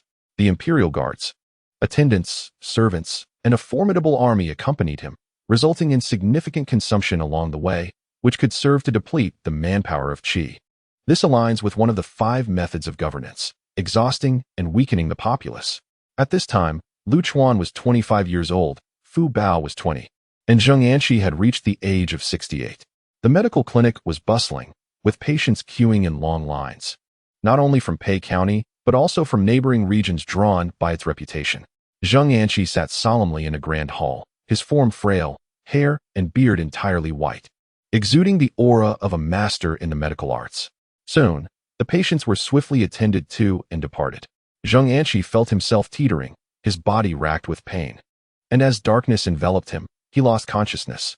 At the Qishan Taoist temple, Lu Chuan, at 25, remained unchanged, clad in a crane feather cloak and Taoist robe, exuding an effortless elegance. He closed his eyes to sense the flow of true energy within him. 60 strands of true energy, each the size of a finger, circulated through his small circulatory system. He could summon 6 yellow turban warriors, perform the Xianyuan step 20 times, or invoke the mountain spirit for 180 breaths. Lu Chuan then opened a silk scroll, revealing a letter from Xianyang. Gao Jianli recounted the myriad happenings in Xianyang. The Fusang divine tree and the myriad divine artifacts truly were a confluence of extraordinary events, Lu Chuan mused. Living in seclusion in the deep mountains was not as carefree as imagined. Without rare treasures and resources, breakthroughs seemed increasingly elusive. At that moment, Lu Ji hurried up the mountain, exclaiming, Not good. The immortal elder is in trouble. What? Lu Chuan sprang to his feet. At the foot of the mountain, the medical clinic was shut tight, with a crowd waiting outside. What has happened to grandfather? Fu Bao attempted to rush through the door, but was halted by Widow Chao and Fan Wei, sister of Fan Kuai. Fu Bao, Master Tianhan is currently treating him. Please wait a moment. Inside, Lu Chuan was enveloped in a flickering blue light as the rejuvenation technique continuously flowed into Zheng Anqi's body. Lu Chuan's expression turned grave. The condition was dire. More than just an ailment, it was the catastrophic collapse of the entire bodily system, akin to a leaky bamboo basket with no place to patch. In simpler terms, it was a matter of impending mortality. After some time, his true energy was nearly exhausted. Zheng Anqi slowly regained consciousness and, upon seeing Lu Chuan's pale face, glistening with sweat, he remarked, Chuaner, master cannot endure much longer. Have compassion for your master and let go. Your future lies beyond this. Just as Lu Chuan was about to respond, Zheng Anqi spoke again. I have accepted my fate. I shall not be buried in Pei County. An immortal has no home. An immortal has their own way of departing. I wish to journey to the eastern sea, to the lands of Qi, the place where my dreams began. From the immortal realm to the immortal realm, amidst the ethereal waves, my soul shall return to Penglai. Lu Chuan nodded with difficulty, saying, Very well, master. Let us go to the eastern sea. He had resolved to give his master a grand farewell. Chapter 62. Heroes of the world, eternal in history wait. Do not let Fu Bao know. Zheng Anqi rose with great difficulty, adjusting his attire, and donned a smile imbued with an ethereal grace. As he pushed open the door, he was met with the concerned gazes of those gathered. Disperse, disperse, it is merely fatigue. One must concede to age, he sighed. Grandfather, please do not overexert yourself. Fu Bao urged with concern. Very well, I shall heed your counsel, Zheng Anqi replied. That evening, in gratitude for their care, Zheng Anqi hosted a banquet to celebrate with libations. He approached Lu's father with a cup in hand, smiling. Big Eye, I must embark on a distant journey soon, and I appreciate your assistance at home. Do not worry, nothing shall go awry, Lu's father assured, patting his chest. Will you be joining us, senior brother? Indeed. I must hasten my return within a month. Master has forgotten something, Lu Chuan responded. Fu Bao's eyelashes fluttered downwards, her mood momentarily dipping before she quickly regained her composure. The banquet was filled with merriment. That night, as Lu Chuan prepared his belongings, Tung Shi bag, Wuyo mirror, a longsword, the yellow turban warrior seal, 8 steeds of white righteousness, Lao Juan's plague-repelling elixir, King Kong pill, turtle breath pill, and chi nourishing pill, he gathered nearly everything needed for their journey. On the following morning, as dawn broke, Lu Chuan sat cross-legged in meditation, his breath steady. The aroma of breakfast wafted in from outside. Upon opening the door, he discovered the courtyard laden with dishes. Zheng Anqi had personally prepared a delightful meal of red date honey glutinous rice. Compressing the excess rice into cakes that would last long on their travels, an invaluable resource for their impending journey. Fu Bao, engrossed in her meal, had a few grains of rice adorning her fair cheeks. Zheng Anqi chuckled. At your age, how can you still behave thus? Turning, he noticed Lu Chuan's similar lack of decorum and could only smile in resignation. Zheng Anqi, with a modest appetite, observed the two, sharing a silent laughter at their familiar habits, the words he wished to speak remaining unvoiced. In the realm of wanderers, there was no need for elaborate formalities. He knew Lu Chuan would care for Fu Bao for a lifetime. Lu Chuan savored his meal, lost in thought, reminiscent of that fateful night 13 years prior when his master had found him. The flavor of that meal would likely remain etched in his memory for eternity. After finishing their meal, the two departed in a bullock cart. Fu Bao stood on her toes, waving, gazing at their receding figures, shouting, "Return soon." Unbeknownst to her, tears streamed down her face. Life and death, separated by a celestial river. Within the cart, Zheng Anqi and his disciple fell into a contemplative silence. After a long while, Zheng Anqi reminisced about the past. He recalled the days spent with the two young ones, braving the elements and living in fear while making a living through tricks. Then to the dreamlike opulence of Linzi, before retreating to Pacien in his twilight years. My life has been like walking on thin ice, merely a half-baked old trickster. Who would have thought I would one day become a master of medicine? As one grows old, the fear of death becomes universal. I am no exception. The Confucian ideals of immortality, merit, virtue, and words. Have I achieved even a modicum of these? I wonder how future generations will regard my legacy. As he approached the end of his life, Zheng Anqi harbored no regrets, only the dreams of ascension he had cherished in his youth. It was not the desire to attain immortality, but rather to embrace a fantastical death, bringing closure to his tumultuous and grand life. The master and disciple journeyed onward toward the coastal region of Langya County, one of the 36 counties delineated by the Qin Emperor, far grander than the Langya township of Ur. Along the way, traversing cities and villages, Lu Chuan transformed into a young acolyte, assisting his master in the noble pursuit of healing the sick. Outside the city, ox carts rumbled along the earthen paths, while nearby, convicts fervently labored to repair the roads. The master and disciple chose not to tread the official roads. According to the laws of Qin, it was a crime for commoners to utilize these thoroughfares, not out of fear of the Qin authorities, but rather to avoid unnecessary complications. The laborers regarded the pair with vacant expressions, pondering the gravity of their transgressions. Zheng Anqi was left speechless. What crime could warrant such harsh punishment? Some individuals might not even be guilty. Lu Chuan offered a bitter smile, for the Qin state was governed by law, a law that favored the sovereign. In Qin, mere adherence to the law did not guarantee safety. The draconian system of collective punishment meant that even the crimes of neighbors could implicate you. Failing to intervene in a brawl could lead to heavy fines, and in the absence of payment, forced labor. Not to mention the absurdity of punishments, such as casting ashes on the road. Was this not a deliberate cruelty? The master was right. It was indeed a calculated malice. The foundation of modern rule of law presupposes at least a basic level of literacy, enabling the populace to comprehend the laws. In the illiterate era of the warring states, the common folk struggled to grasp legal principles. How could this be considered true governance? It was merely a means of oppression, reducing vast numbers of citizens to convicts for the sake of forced labor, warfare, and a significant depletion of human resources. All of this stemmed from the writings of Xiongnu. How could the world possibly endure such a fate? Zheng Anqi expressed his concerns. Fear not, for the Qin state shall soon meet its demise. Lu Chuan chuckled. Surely, the people of the 6 states will rejoice. Not only them. Even the Qin people themselves will celebrate. Upon entering the city, they found the streets of the county sparse with pedestrians, each bearing a wary gaze. Before they could settle into an inn, soldiers approached to inspect their travel permits. After passing this scrutiny, they found no one willing to provide them lodging. Under the oppressive laws, nobody wished to risk the repercussions of collective punishment. Even if one was willing, neighbors would likely object. Everyone was on edge, watching one another. The once cheerful ambience of the countryside had vanished entirely. Left with no other choice, the master and disciple resolved to leave the city. Let us practice our healing here instead. So be it, Zheng Anqi sighed, pondering who could bring an end to this tumultuous era. There will be someone. Lu Chuan replied, gazing at the skies above Qin. Beneath the yellow heavens, farmers toiled diligently. A young man, wiping the sweat from his brow, turned to those around him and declared, when one of us attains wealth and honor, let us not forget the brothers who suffered alongside us. Laughter erupted among the crowd as they responded, victory. We labor in the fields for others. How can we expect wealth? The young man remained undeterred, reflecting. How can the sparrow comprehend the aspirations of the swan?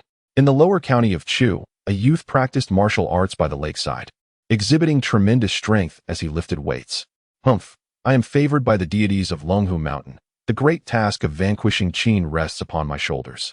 In Pei County, at the Zheng residence where Lu Chuan preserved his writings, Lu Ji led his brothers in transcribing Lu Chuan's bamboo strips into scrolls. The gathering welcomed 2 cultured individuals among them, who, upon discovering the scrolls, treated them as treasures, marveling at their contents, leaving the others in awe. Lu Ji reclined on the ground, discarding a date pit, and remarked, I wonder, Xiao, is it truly that remarkable? This is the wisdom of 100 schools of thought. The teachings of Giguzi, Shizi, Tianzi, and the strategies of the warring states, as well as the Zhuazhuan, Zhuangzi, Mengzi, and Mozi. Mastering these could allow one to traverse the world. Xiao, recite a few lines for us. When it comes to traversing the world, Lu Ji could no longer remain idle. The crowd, while engaged in their tasks, listened intently to the unfolding tale, treating it as a captivating story. This continued for several days. Lu Ji often found himself drowsy upon hearing Confucian teachings, yet he resonated with the strategies of the warring states, the insights of Han Fei, and the philosophies of Giguzi and the Tao of Huang Lao. These teachings held merit. Meanwhile, the master and disciple journeyed northward, healing countless people along the way, earning the admiration of the populace. Rumors began to circulate, depicting Zheng Anqi as a venerable elder, a celestial being wandering among mortals. The duo gradually approached the vicinity of Linzi. Once a thriving hub, Linzi had fallen into decline due to the repeated upheavals instigated by the Tian clan. Suffering from the ravages of war and now plagued by disease, resulting in a significant population decline. Upon spotting the master and disciple, the common folk by the roadside displayed expressions of astonishment and hurriedly fled from the scene. What could this mean? Zheng Anqi was perplexed, while his disciple was equally bewildered. The region had been their domain for 8 years. Before them stood a throng of people. The immortal Zheng has returned. The Lord of Lingbao has returned.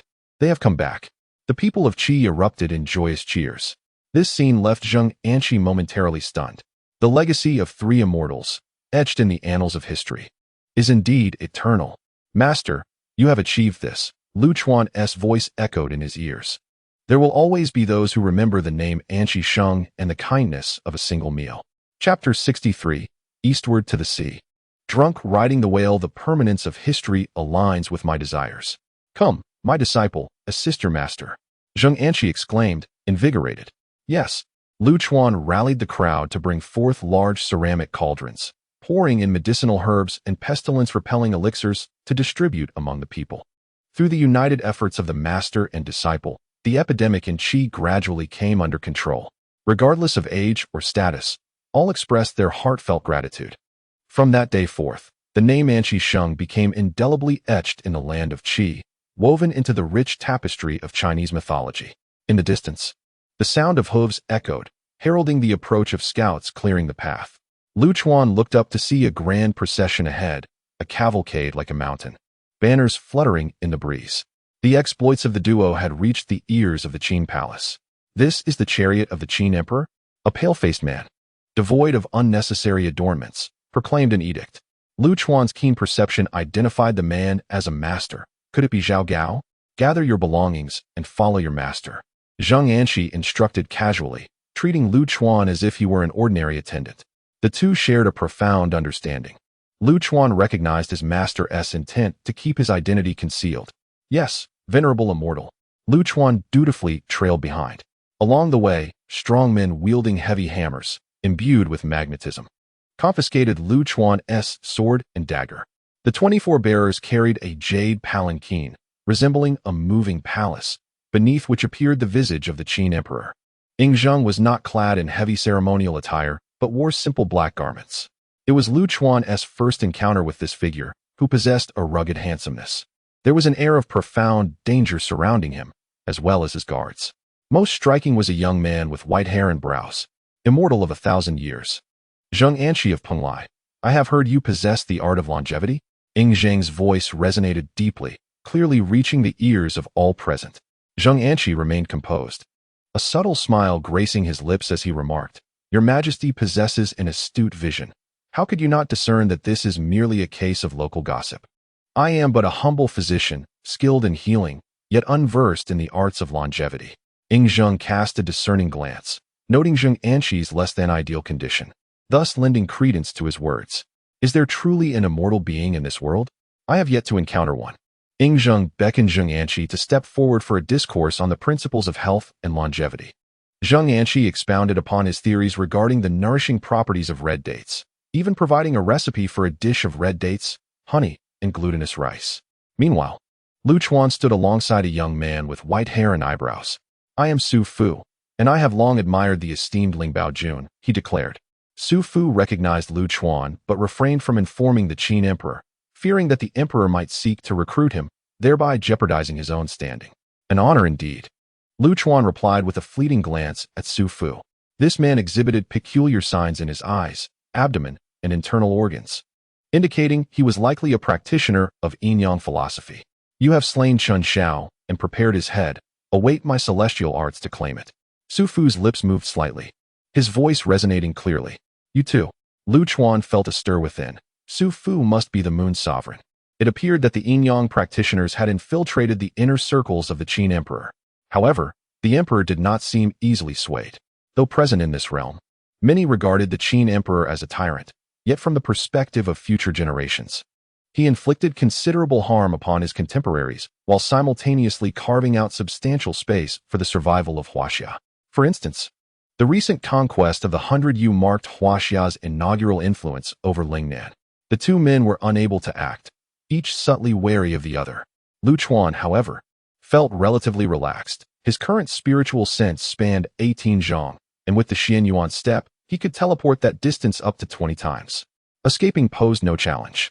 "Withdraw," Ing Zheng commanded, gesturing for Zheng Anqi to take his leave and rest. The Qin army set up camp on the spot. That night, within the confines of the tent, "Your Majesty, please partake in the meal." Zhao Gao presented the red date glutinous rice. Ing Zheng took a bite. The sweetness of the red dates combined with honey and the chewiness of the glutinous rice created a unique flavor. Indeed, this replenishes one's strength. It is truly a healthful recipe. Thus, the dish of red date glutinous rice became a staple in the imperial kitchen, its preparation eventually disseminating among the populace, evolving into a traditional delicacy of the Qin, also known as Zhenggao. In the dark of night, Su Fu approached a soldier, instructing, "Send someone to eliminate Lu Chuan and his disciple." The following morning, Ing Zheng dispatched envoys bearing gifts of gold and precious jade, along with a sum of 100,000 coins for Zheng Anqi. Upon arriving at the tent, the envoys found it empty, save for a solitary silk scroll.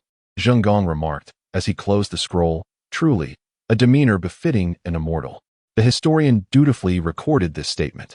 Suddenly, another attendant rushed in, announcing, "Your Majesty." Zheng Anqi's disciple is said to be a high-ranking official from Qi, the grand sacrificial official of Jixia. Lingbao Juning Zheng chuckled upon hearing this, saying, "Ah, he chooses not to serve the Qin but to roam as a wild crane." This individual is reputedly obsessed with the pursuit of immortality, yet fails to attain it, thereby garnering immense prestige. Otherwise, Zhao Gao's eyes flickered with a hint of murderous intent. Let him be.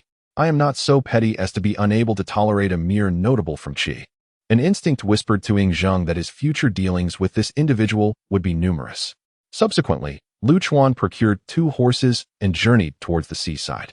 Along the way, Zheng Anqi's condition deteriorated further, slipping into a state of unconsciousness, alternating between lucidity and confusion, which delayed their travel significantly.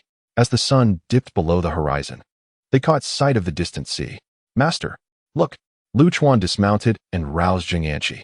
The remnants of the sun still cast a gentle glow as one gazed in Lu Chuan's direction. The setting sun appeared like blood, half submerged in the misty waves. Occasionally, white birds startled from the sandy islets, sweeping across the smoky grasslands before vanishing into the vast twilight. The islands, resembling dark jade, echoed the sounds of the tide, and the expansive mist concealed an archipelago akin to a fabled paradise. Indeed, the slanting sun suddenly descends into the clear waters, while the white birds remain vividly etched against the mountains. Many legends of immortals in Yinxi find their origins here. The beauty of the sunset is boundless, yet it approaches dusk. Such splendor exists only in fleeting moments before the world succumbs to darkness. Oh, my venerable master once bestowed upon me the Wuyo mirror and the method of fasting, enabling me to carry forward the legacy of the immortals. Alas, I have squandered my life. As the moon ascended, Zheng Anqi murmured softly, his gaze gradually losing focus. Lu Chuan felt an indescribable sorrow within. His vital energy flowed like the Milky Way, secretly sprinkling mushroom powder from his sleeve. "Master, behold, the Wuyo mirror is glowing. Your merits are fulfilled, and you have ascended among the celestial ranks." Lu Chuan retrieved the Wuyo mirror from his bosom. "Oh!" Zheng Anqi opened his eyes, as if returning to consciousness. In the darkness, the mirror radiated a brilliant light. The white glow transformed into a celestial gate, from which emerged 2 warriors clad in golden armor, their faces flushed crimson. Additionally, an 8-jong black dragon coiled forth. Crackling sounds filled the air as verdant plants sprouted from the ground, intertwining to form a chair. In the distance, the sea's horizon revealed a palace among the clouds, where celestial music drifted and golden light overflowed. We bid farewell to the immortal elder ascending to the heavens. As the clouds swirled, the warriors lifted the palanquin, and the black dragon waded through the water, becoming a steed to carry Zheng Anqi toward the celestial palace in the distant sky. Lu Chuan stood upon the dragon's back, seemingly ascending as well. "Ha ha, Anqi, your merits are complete." Zheng Anqi appeared to have returned to his former self. The black dragon arrived at a desolate island, where flowers bloomed profusely, and ahead lay the celestial gate leading directly to the heavenly palace. Divine radiance shone brightly, dazzling to behold. Lu Chuan paused in this place, calmly observing his master. "Master, my achievements are insufficient, and I cannot ascend alongside you. My 13 years of earthly entanglements reach a conclusion here." Accompanied by the golden-armored warriors, Zheng Anqi reluctantly turned back, saying, "I shall proceed first, awaiting your reunion with Fu Bao. Indeed, we shall ultimately be reunited." Lu Chuan's voice was somewhat hoarse. "Farewell, farewell." Zheng Anqi traversed the sea of flowers and entered the celestial gate. In reality, adorned with the red-haired mountain spirit, he summoned countless wooden energies, causing flowers to bloom. At that moment, a great whale surfaced from beneath the waters. With the protection of the golden-armored warriors, Zheng Anqi mounted the great whale and departed to distant lands, until the great whale plunged beneath the surface, disappearing without a trace. The intoxicating elixirs and exquisite wines led Zheng Anqi to pass away in a splendid dream. Thus, the dream of immortality came to an end. Life should be akin to Anqi's existence, lost in drunken revelry upon the great whale in the eastern sea. Lu Chuan gazed upward at the heavens. His eyes, hidden beneath the mask, seemed to perceive the cycle of all things, the stars of the Milky Way. The river of history flowed slowly, unyielding to human will. He witnessed history, participated in it, and ultimately became a part of it. Time is intangible yet omnipresent, eroding all. He sat cross-legged upon the ground. After 2 years of silence, a breakthrough finally emerged. The elixir of immortality within him hung like the sun and moon, and his vital energy coursed like the celestial Milky Way. Boom, boom, boom. The barriers of his meridians were gradually shattered. At this moment, the heart finds completeness, yearning for the true immortal. On a distant mountain peak, Emperor Qin's carriage traverses the coastal shores of Langya. At the summit, Yingzheng, with a form akin to a dragon, practices the magical dragon technique, his profound mastery releasing inner energy that subtly manifests as a black dragon. Soon, the technique reaches its culmination. He gazes into the distance, relaxing his spirit, and witnesses an unforgettable spectacle. What is this? Chapter 64. Under the Moon, the Immortal of Longevity. Dining on wind and dew. The vast, misty waves render the islands indistinct. The sea sparkles with white light, illuminating the dark waters, while the roar of the tides echoes like ancient beasts, resonating across the mountains and seas for 1,000 miles.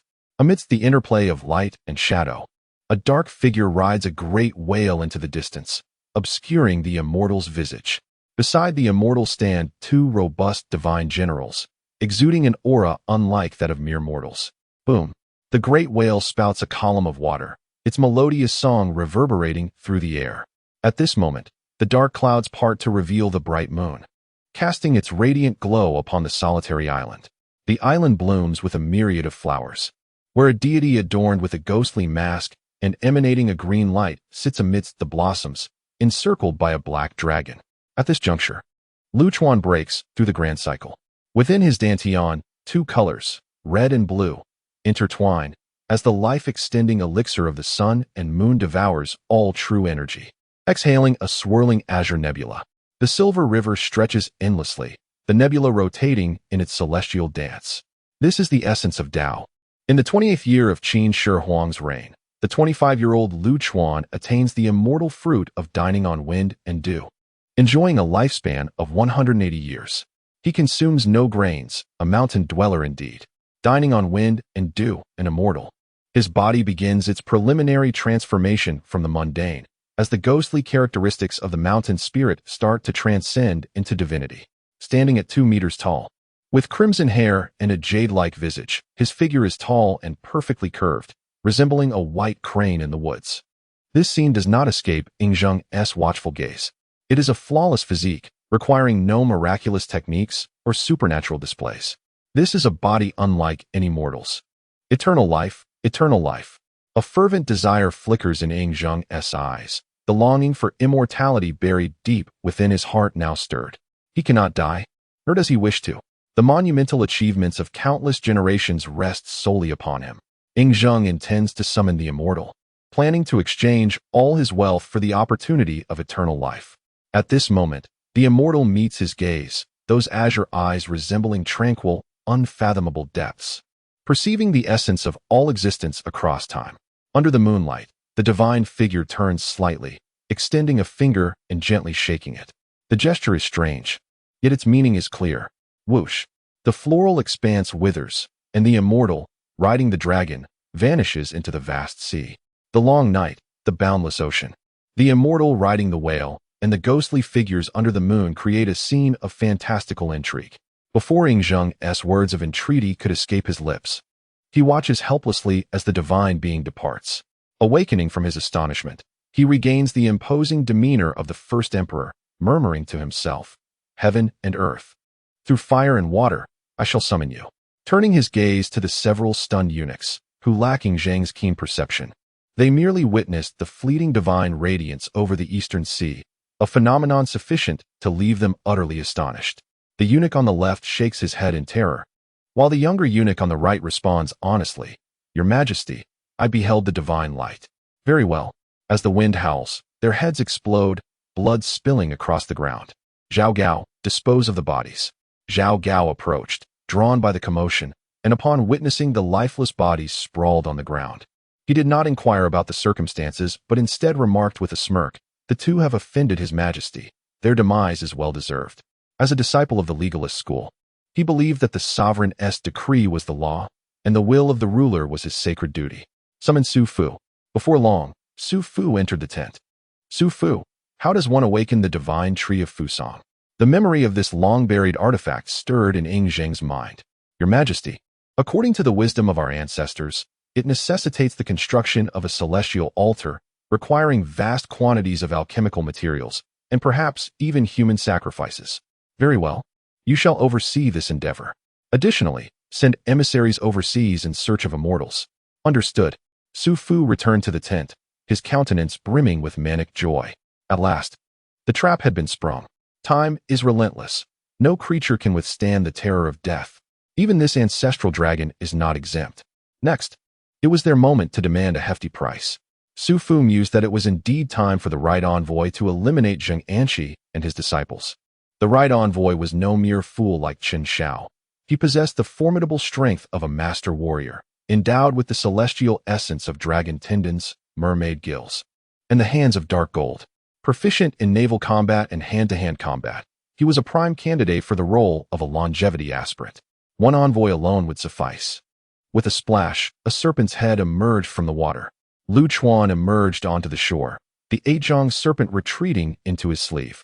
As Lu Chuan transformed back into human form, he faced the boundless waves of the East Sea. The individual he revered had departed, and the tide flowed eastward.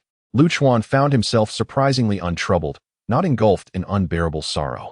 His master had departed this world with dreams unfulfilled, yet his life's aspirations were largely realized.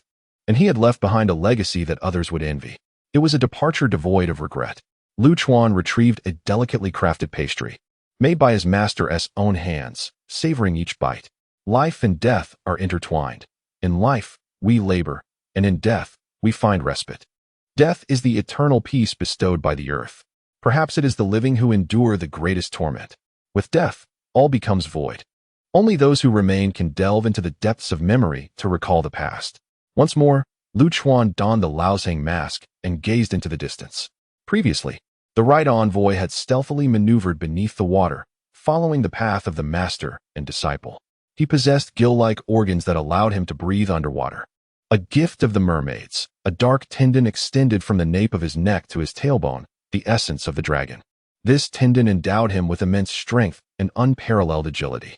He had concealed himself underwater for 2 hours, waiting for the arrival of the duo. Then, he bore witness to the scene that had so recently captivated Emperor Qin Yingzheng. Due to his proximity, he perceived it with greater clarity than the emperor himself. Lu Chuan transformed into a demonic figure, summoning dark serpents, as a series of haunting visions unfolded before him. The arts of sorcery, indeed, were formidable. The right envoy, once brimming with confidence, now found himself engulfed in terror. The closer he drew to the core of the Yin-Yang school, the more he felt profound reverence for the ancient alchemists. These practitioners dedicated their lives to harnessing the aura of artifacts to influence their inner strength, indirectly partaking in the power of the ancient alchemists. Now, confronted with a true alchemist, how could his heart not be filled with trepidation? Realizing this, the right envoy stealthily began to retreat, contemplating an escape from this place. The 8 masters of Yin and Yang, Tai, reign supreme. They are incapable of cultivating true energy. Yet this individual is able to practice it even during the era of absolute desolation, indicating that he harbors a significant secret. Now, as he stands alone, unaware of the enemy's strength, he is certain that in the days to come, he will gather an army of thousands to annihilate him and uncover the secret of immortality. The allure of eternal life is evident. Heroes and champions, fearing only death, can be transformed into tyrants under the influence of their lifespan. Lu Chuan finds himself simultaneously targeted by both the emperor and formidable masters. The right envoy swiftly makes landfall. Where to? A calm voice emerges from behind. Not good. A profound sense of danger surges within the right envoy. He curls his body like a shrimp and rapidly leaps back 3 zhang. Bang! Flames, azure winds, and dark waters crash down, leaving the ground in disarray. At this moment, the right envoy locks eyes with Lu Chuan, causing him to flee in haste. Lu Chuan summons the mountain spirit's avatar, and the forest becomes his breath, allowing him to keenly sense every trace, relentlessly pursuing the right envoy from behind. Crack, crack, crack. Vines sprout from the ground, and trees fall autonomously, obstructing the right envoy's path. Lu Chuan takes a step, leaping 18 zhang to position himself behind the right envoy. "Spare my life." The right envoy's plea is barely uttered before Lu Chuan beheads him with a single stroke of his sword, even extracting the dark tendons from the back of his neck. The lethality of a master-level expert is formidable, and Lu Chuan dares not underestimate it. Speaking of which, why does this resemble shrimp tendons so closely? Lu Chuan muses, shaking his head to dismiss the thought, and uses the flame in his palm to incinerate the corpse completely. The crimson fire flickers and fades, and the avatar gradually dissipates. This offering shall serve as a farewell to the venerable master. Chapter 65. Cultivating a crane-like form. Having slain a member of the Yin-Yang sect, he follows the residual energy to their hiding place. Ultimately, he discovers an array of miscellaneous items within a cave, including a palm-sized black jade horse. Holding the cold jade horse in his hand, he allows his true energy to flow slightly, sensing its information. Second of the 8 steeds, the thief of the Li, Lu Chuan raises an eyebrow, pleasantly surprised by this unexpected find.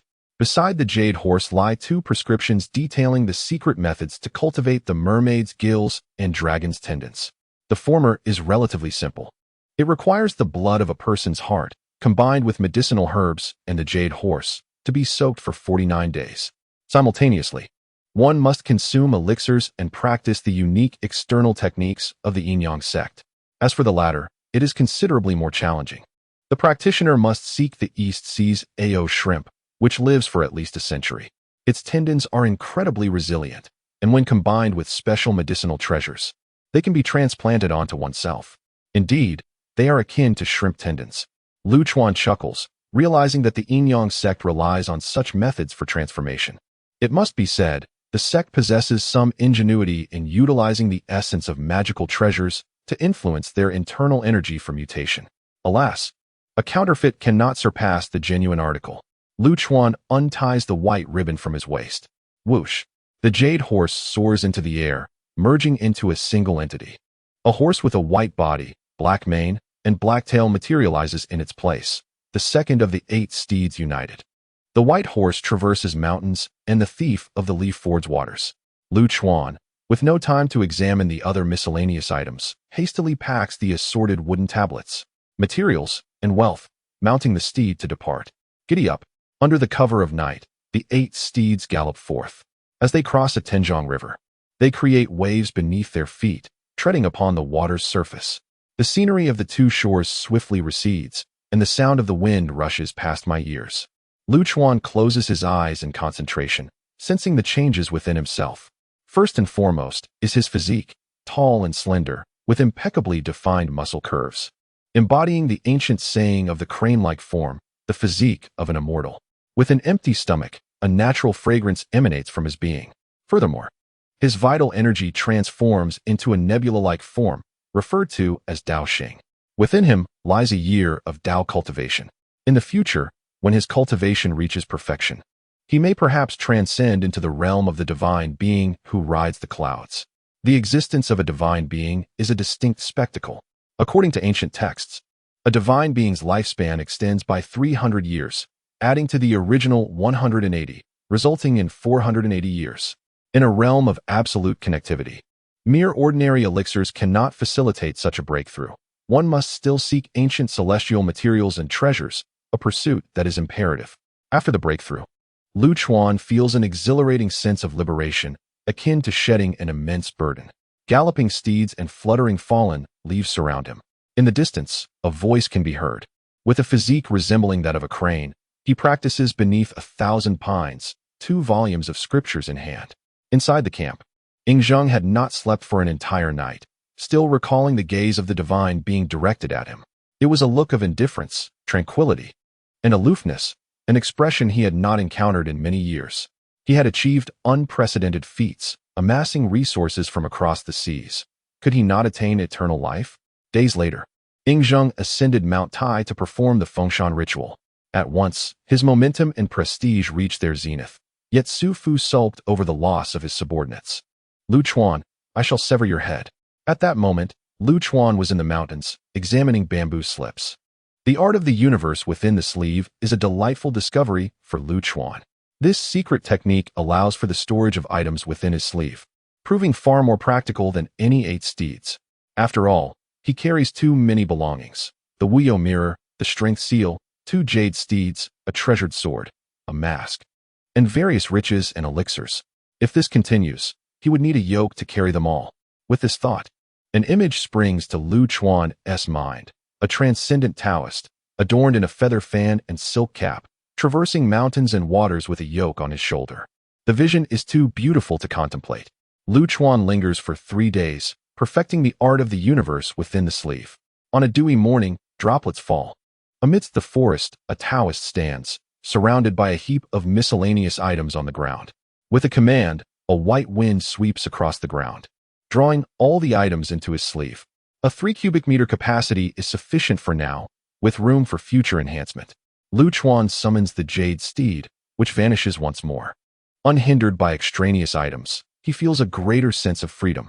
Under the starry night, he finally arrives at the territory of Peixian. Upon seeing the village ahead, Lu Chuan hesitates in his steps. How would he explain to Fu Bao? The journey is long, with the wind and rain falling steadily. Lu Chuan walks slowly, and at the village entrance stands a young woman. Clad in a water-green long dress, she stands gracefully, her eyes calm. "Junior sister, master he, brother, I know everything," Fu Bao replies with a serene voice, as if she had anticipated this moment. Lu Chuan suddenly realizes that the once chubby, adorable girl from years past has now matured into an adult, while he still views her as a child. The two stand in silence, gazing at one another. After a long moment, Fu Bao glances at Lu Chuan, a flicker of sorrow crossing her brow. "Brother, Fu Bao is left with only you now." "Brother is too." Lu Chuan stood in a daze. Indeed, the only bond remaining from his initial arrival in this world was with Fu Bao. "Senior brother, what troubles you? Will you accompany me like master did? You want tea change, will you?" Perhaps unwilling to dwell on somber topics, Fu Bao forced a playful smile, her dimples faintly visible. "Yes, senior brother will not change. Despite the shifting of days and the passage of time, my essence remains steadfast." Lu Chuan beamed radiantly. Perhaps the essence of cultivating immortality lay in cherishing those who could never return. Lu Chuan, reminiscent of years past, took Fu Bao's hand and led her home. The absence of an elderly man basking in the sun rendered the atmosphere somewhat desolate. The two siblings, as in days of yore, engaged in playful banter and sparred beneath the newly planted jujube tree that master had nurtured. The silent fruit trees, witnesses to countless springs and autumns, stood unwavering. Lu Chuan publicly claimed that master was traveling the world in seclusion to cultivate, though the truth was clear to all. Everything was in flux. Lu Ji had taken on the role of pavilion chief, and the clamor of dogfights and chicken races had dissipated from Zhenguan. As the year drew to a close, at the Qishan Taoist temple, beneath the shade of trees where a chilly mist lingered, the shadows of swords flickered. Lu Chuan paused to wipe away his sweat and remarked, "Junior sister, after the new year, let us journey to Guangzhong and explore the vast world." "That sounds wonderful," Fu Bao replied, her cheeks flushed and her hair damp with perspiration. Currently, after consuming numerous elixirs, Fu Bao had just reached the level of a superior adept. The sound of children's laughter wafted in from outside. The two turned their gazes toward the entrance. Lu Ji was cradling Lu Fei, flanked by 2 brothers who were hauling alchemical materials up the mountain. "Tianhan brother, I have arrived," Lu Ji exclaimed as he set down his son, who lived up to his name, with arms as plump as lotus roots. Fairy sister, Lu Fei, not yet 3, was at his most endearing, and Fu Bao scooped him up in her arms. "Tianhan Jun," Xiao greeted with utmost courtesy. He consistently took it upon himself to procure materials, primarily to meet Ling Bao Jun and glean insights from the library's contents. Among the brothers of Pei County, Xiao was the most diligent and eager to learn. "Everyone, please take a seat."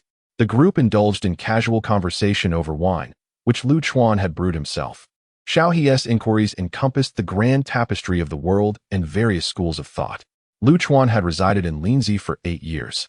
Well versed in the verses of the classics, whether he could put them into practice was another matter, but he was more than capable of discussing them theoretically.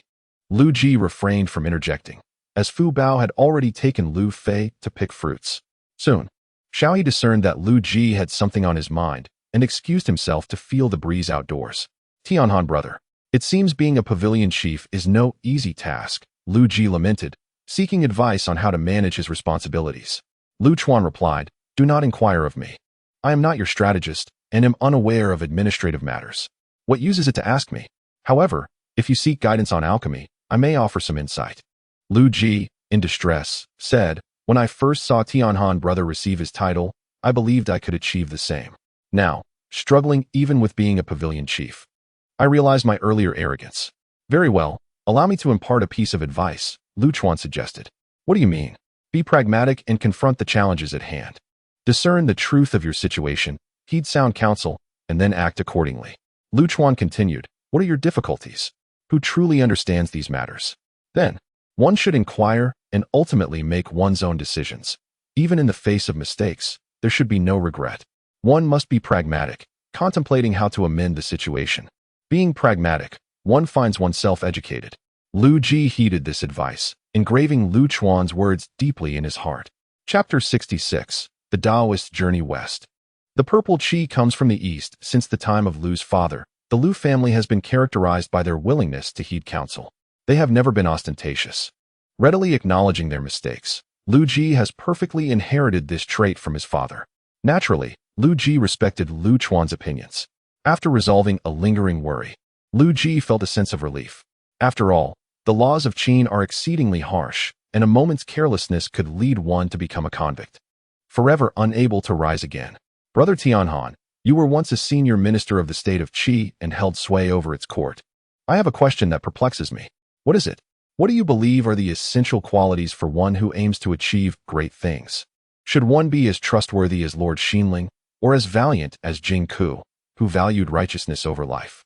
Or perhaps, should one embody the benevolence that you exhibit? None of these are truly important," Lu Chuan replied astoundingly. "To accomplish great deeds, one requires the right timing, advantageous circumstances, and the support of the people. If any of these elements are lacking, success is unattainable. Personal virtue or divine mandate holds little significance. In this world, where the common folk suffer, whoever can restore order, bring peace, and provide tranquility to the populace shall earn their loyalty and ascend as the ruler of all." Is it truly that simple? Lu Ji found it hard to believe. Though the statement is simple, who is willing to act upon it? Most of the forces that rose from the 6 states were comprised of old noble factions, who had already established their ranks prior to rebellion. Others found it difficult to integrate into their ranks, and there were few positions available for new entrants, let alone share benefits with outsiders. The notion of sharing benefits with outsiders is almost insurmountable. Had they possessed such capabilities, they would not have faced ruin. Lu Ji grasped the essence, yet remained somewhat bewildered. Soon, the group was preparing to descend the mountain. Lu Chuan handed a bamboo slip to Lu Bang. "This is the Qishan Changchun technique, the Feihua body method, and an introduction to the 18 weapons. Share this with everyone. A man of honor in tumultuous times must possess skills for self-defense. The brothers of Peixian have assisted me with numerous tasks. I cannot simply bask in their generosity." This is a revised version of the internal arts from the Jixia Academy. Relatively easy to learn, fostering a balanced and harmonious inner energy, and it has a profound legacy, significantly enhancing endurance. Coupled with the escape technique of Feihua, one's safety is assured. To achieve great things, one need not possess extraordinary martial prowess. No matter how formidable a grandmaster may be, reputed to be able to face 1,000 foes, he cannot withstand the volley of arrows from a distance. The introduction to the 18 weapons is a compilation of battlefield combat techniques distilled from texts, sufficient for straightforward confrontations. Beyond this, he could impart little else. "Thank you, Brother Tian'an." Lu Ji bowed earnestly. In this era of scarce knowledge, a singular skill can elevate a family. Lu Chuan's willingness to share his invaluable martial arts demonstrates his generosity. The Qin state values military merit, which requires significant achievements, and martial prowess is the pathway to advancement. He acknowledged that his initial proximity to Lu Chuan was opportunistic. Yet now Lu Ji regarded Lu Chuan as a brother akin to Zhang Er. "There is no need for formality. It is merely a casual gesture," Lu Chuan replied, glancing at Lu Fei, who was playing with Fu Bao not far away. Lu Ji is Lu Ji, whether a hero or otherwise. He is simply natural and spontaneous. As the end of the year approached, the chill of spring lingered in the air. "Senior brother, I am heading out." In the early morning, Fu Bao awakened Lu Chuan and then made her way to the Lu residence, where a multitude of women had gathered in the backyard, engaging in various activities. Fu Bao reveled in the lively atmosphere filled with joyous laughter. In this world, the spring festival had yet to arrive. Only the New Year's Day existed, centered around sacrificial rites to honor the heavens, ancestors, and deities, praying for a year of favorable weather and bountiful harvests. This was followed by feasting and merriment. Fan Kuai brought several meat dogs and assisted in the slaughtering of sheep. "Young girl, step aside. Blood may spray," he cautioned. No sooner had he spoken than the flash of a sword illuminated the scene. The sheep lay in disarray, its limbs severed. Fan Kuai stood there, dumbfounded. Though he possessed rudimentary martial skills, he felt he could scarcely withstand a single move from the knightly woman. The women gasped in astonishment. Fu Bao tilted her little face proudly and declared, "Humph, this is nothing. I have even more formidable techniques yet to be displayed." Widow Chow covered her mouth with a chuckle. "Then do show us, enlighten us all." Fu Bao stammered, suddenly hesitant to speak. Soon, people arrived in succession, bringing food from the sacrificial feast.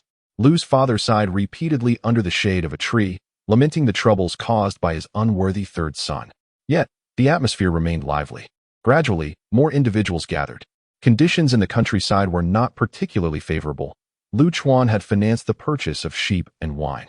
Xiao He, Lu Wan, Xiao Hoing, Guan Ying, Shen Shiqi, and a host of familiar and unfamiliar brothers from Peixian converged here. At the center of the crowd were Lu Chuan and Lu Ji, with Lu Chuan preferring silence while Lu Ji basked in the limelight. The courtyard of the Lu residence buzzed with unprecedented excitement, illuminated by the glow of the bonfire that brightened every face. Suddenly, Lu Ji rose, raising his wine cup high. "To everyone, a prosperous new year. May you live long and well." The crowd echoed back, dancing and singing in unison. "Ah, I may not have many years left," Lu's father lamented beside Lu Chuan. "You worry too much, old man," Lu Chuan chuckled softly. "Father, come, let us drink. Indulgence in food and merriment may prolong our lives," Lu Ji said, wrapping an arm around his father's shoulder. The father and son drank joyfully together, their cups clinking in a blur of revelry. Amidst the haze of inebriation, Lu Chuan gazed at the faces around him, perhaps unaware that this would be the last carefree moment of their lives. He thought, what does it matter? In this moment, let us return in high spirits and wish for longevity. The slanting rays of the sun cast shadows on the grass and trees, illuminating the ordinary paths of the neighborhood. The year 28 of Qin Shi Huang came to a close. For many, it was a year of monotony. For others, a year of grandeur and upheaval. The next day marked the beginning of the 29th year of Qin Shi Huang. Lu Chuan was 26, and Fu Bao was 21. As dawn approached, before the light broke, Lu Chuan rose early, stowing his treasured items into his sleeve and bundling up other belongings. He pushed open the door to find Fu Bao waiting patiently. They exchanged knowing smiles, both reluctant to part ways. To Guanzhong, he stated, "Wherever you go, I shall follow," Fu Bao replied, nodding eagerly like a chick pecking at grains. "Let us go." The night still lingered, stars twinkling above. The ox cart pressed along the damp, soft earth, leaving deep ruts in its wake. Moonlight and dew adorned their shoulders, and ahead, in the shade of the trees, a figure emerged. Stepping out of the shadows, it was Lu Ji. Lu Ji chuckled. "I knew it. Peixian cannot hold on to you too. Where do you plan to go?" He did not attempt to retain them, fully aware that Lu Chuan could not remain. "Brother Ji, we are headed to Guanzhong," replied Fu Bao. "Guanzhong? I wish you both a safe journey. May we reunite in Guanzhong in the future," Lu Ji smiled. "A true man, with blood that carries the wind, cannot be idle. Perhaps one day, we may find ourselves in Guanzhong seeking our fortunes." "Very well.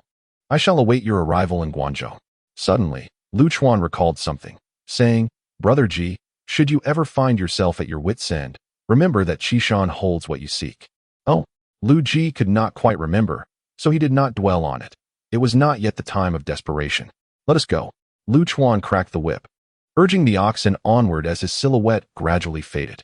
The treasures buried within the Qishan Taoist temple were indeed half of his family's fortune.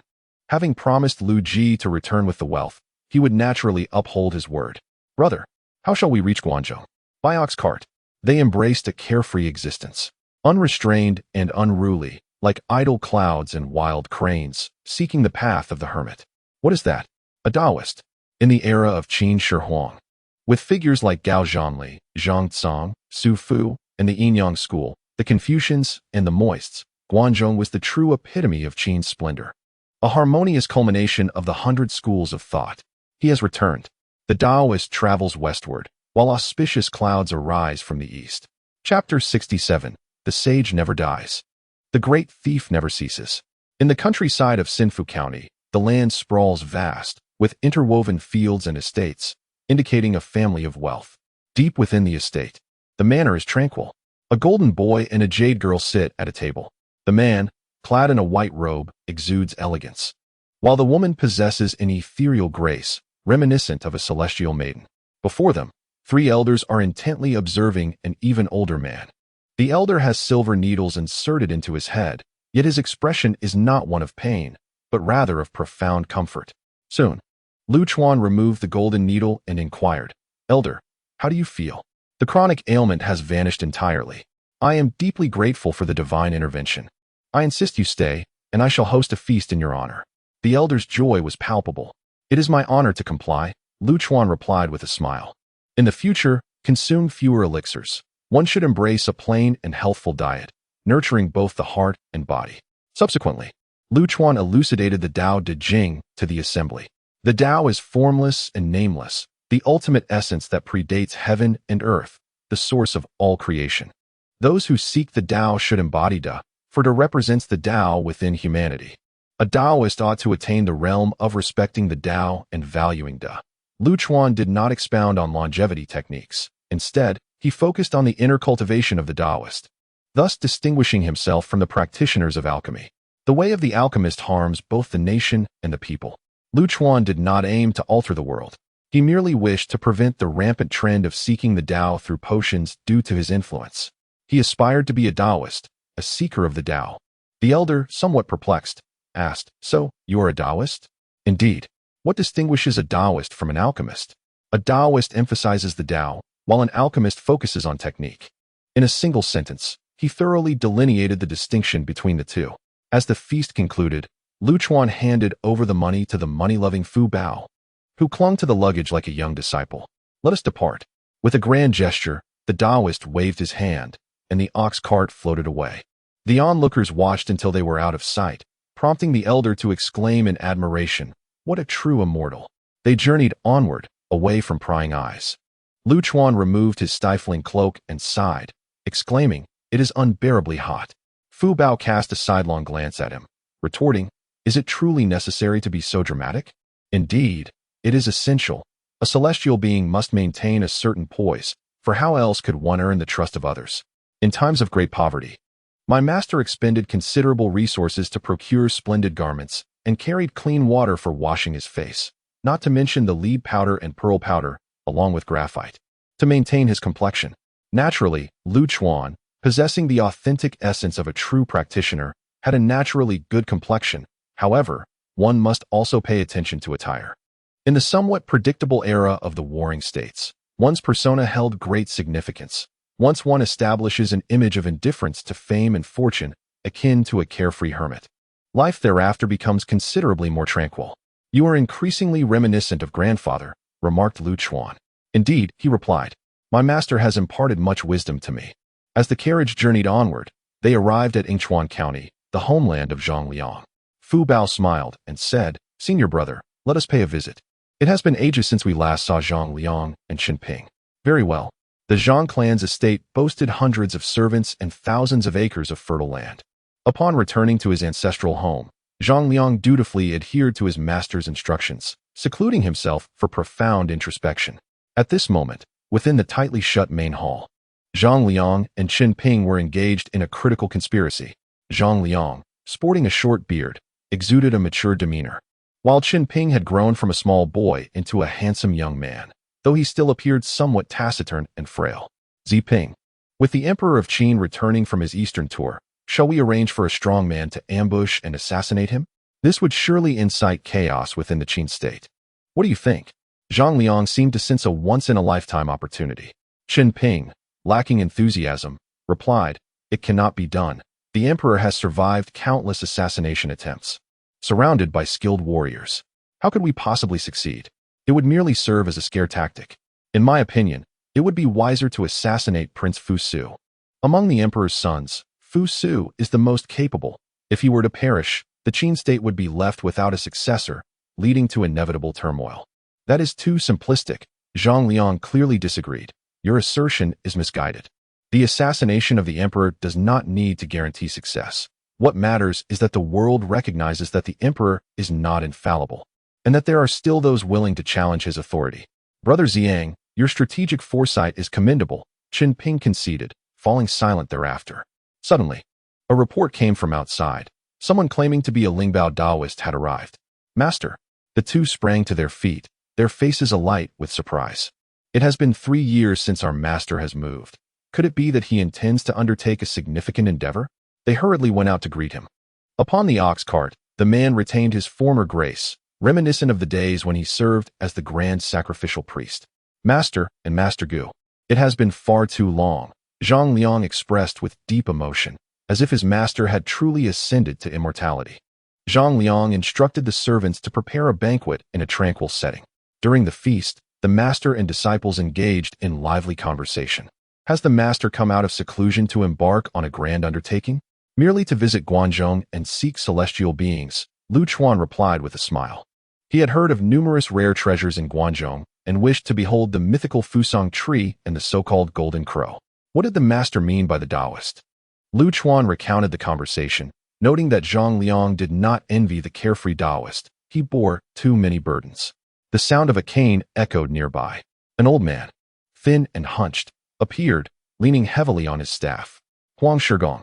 Tianhan, it has been too long, Huang Shigong said with a warm smile. You still possess your former charm. Though alas, I am now but a flickering candle nearing its end. As the banquet dispersed, Lu Chuan and Huang Shigong engaged in a game of chess beneath the trees. The Tianhan region, rich in treasures, perhaps harbors what you seek. This is precisely my contemplation. Seeking immortality and enlightenment. What a carefree, celestial being. Huang Shigong expressed his profound sentiments. Who could fathom that amidst the tumult of the mortal realm and the vast river of history, an immortal sage gazes upon all? It is but a matter of surviving in this world. Lu Chuan placed a piece on the board. Silence enveloped them. After a long pause, Huang Shigong spoke slowly. Tianhan, have you never considered seizing power, establishing a lasting legacy, and becoming an immortal sage? Me? Just a carefree wanderer, unworthy of the title of sage. Nor do I aspire to it, Lu Chuan replied, setting down his piece. An immortal sage, would he not be akin to a cunning thief? If indeed there existed a sage transcending time, ruling even in an age of technological splendor, he would always be seen as infallible, with every newborn indebted to him. His descendants permeating every profession, ensuring that social mobility remains an impossibility. Is such a figure not a thief deserving of death? The greatness of a sage lies in his mortality. Thus, the sage's immortality begets an unending cycle of thievery. Haha, Tianhan, you are unlike your mentor Xuanzi. You resemble Zhuangzi. They both burst into laughter. For the first time, Lu Chuan revealed his innermost thoughts in the presence of one who had named him and possessed knowledge of the arcane.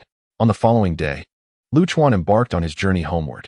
He refrained from meddling in Zhang Liang's scheme against Qin, understanding that one must learn to endure hardships. Zhang Liang, temper your arrogance and impatience. Qin Ping, speak more often. I shall take my leave. The ox cart moved toward the setting sun, casting elongated shadows.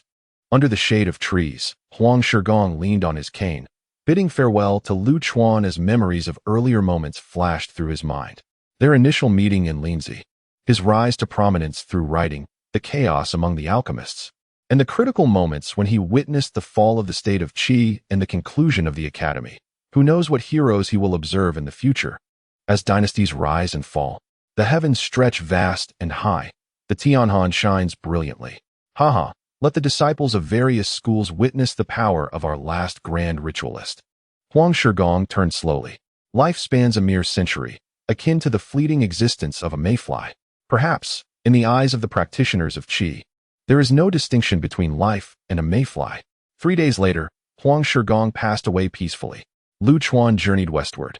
Along the way, he either toyed with ruffians, confronted injustice, healed the sick, or expounded upon the teachings of Laozi and Zhuangzi.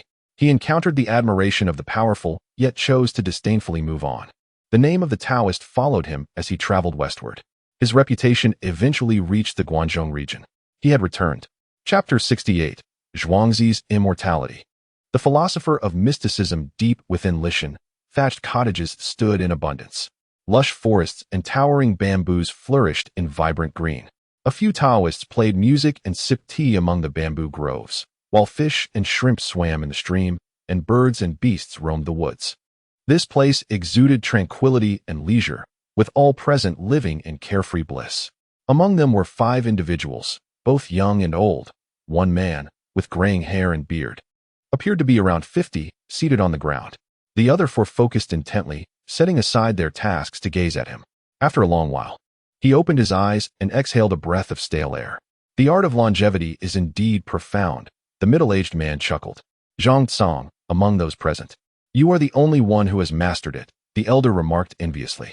These individuals were disciples of the Taoist school, residing in the shaded slopes of Lishan. Zhang Tsang had aligned himself with the Taoists, practicing the longevity techniques of Zhuangzi, though referred to as a method for eternal life. It is more accurately described as a means to prolonged existence. Mastering this skill results in the internal energy being tightly locked, leading to a relatively long-lived physique. The cost, however, is the aging of one's appearance and the inability to utilize this internal energy, for once it is called upon, all cultivation is lost. Another elder remarked. Zhang Tsang, you are not yet 40. Life still stretches ahead of you. The last individual who achieved this lived to the age of 87. In the future, the South Ming's Li Huo will be entrusted to you. One individual might be intrigued by this. Zhang Tsang suddenly pondered. Who? Inquired the old Taoist. Another young man suggested. Could it be the grand sacrificial wine Lu Chuan, whom you often mention? Indeed. Lu Chuan is a formidable martial artist and a disciple of the Huang Lao sect, traditionally at odds with the yin-yang practitioners. If we could align ourselves with Lu Chuan, we would undoubtedly find protection. The old Taoist expressed some concern. The yin-yang practitioners currently hold favor with the Qin emperor. Would this Qin DZ Ling Baojun consent? We may simply send someone to inquire. Zhang Tsang instructed a young disciple to descend the mountain to inform Lu Chuan of this matter. Within the room, a copper furnace, knee-high, was ablaze with blue flames the size of a palm. This was the South Ming's Li Hua, a treasured possession of Taoism. The news of Lu Chuan's emergence also reached other sections. What use do the disciples of the Huang Lao sect serve? Notable figures from Qi cannot stir up any tempest in Guangzhou. Regardless, near the Xianyang Palace, several practitioners were in a state of panic. Su Fu sat cross-legged by the pond, breathing deeply, and remarked, Han Zhong, Lu Sheng, why are you so flustered?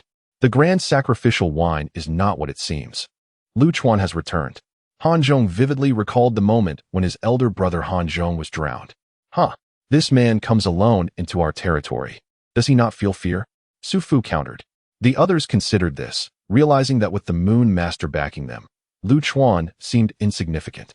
Xianyang City, the most prosperous place in Guangzhou, gathered merchants and scholars from all corners of the world. After unifying the realm, its splendor surpassed Linzi. Even though the laws of Qin were strict, they could not quell the fervor of those seeking power. In the grand mansions, guests arrived in droves. Renowned figures from various states, now resembling market vendors desperately showcasing their talents to the gatekeepers, hoping for a moment of the nobility's attention. Nowhere was this more evident than at the Zhu Mingao residence, guarded by the Qin army. Inside, a young nobleman clad in black robes appeared listless, resting his chin on his hand, gazing at the beams above. Prince Fusu felt troubled, having made too many mistakes recently, due to his closeness to Confucian scholars. He had been criticized by his father for being overly benevolent. Recently, during his 3rd tour, his father had brought along Hu Hai, a disciple of the legalists. And the implications were clear. Will my turning to the legalists please my father a bit? But how could he compare to Hu Hai, who had the legalists backing him? Moreover, Prince Fusu truly felt compassion for the common people and did not wish for a multitude of convicts to perish in endless labor. Footsteps approached, and Fusu did not need to look up, for few entered the mansion without prior announcement. Meng Yi, what manner of people are outside? Send them away. The one who arrived was indeed Meng Yi, who had trimmed his beard and appeared considerably more mature as the Xianyang lieutenant. Not at all, my lord. I bring good news. Meng Yi wasted no time. Lu Tianhan has appeared. Oh, Prince Fusu sprang to his feet. Is Tianhan intending to enter government service? The unattainable is always the most desirable.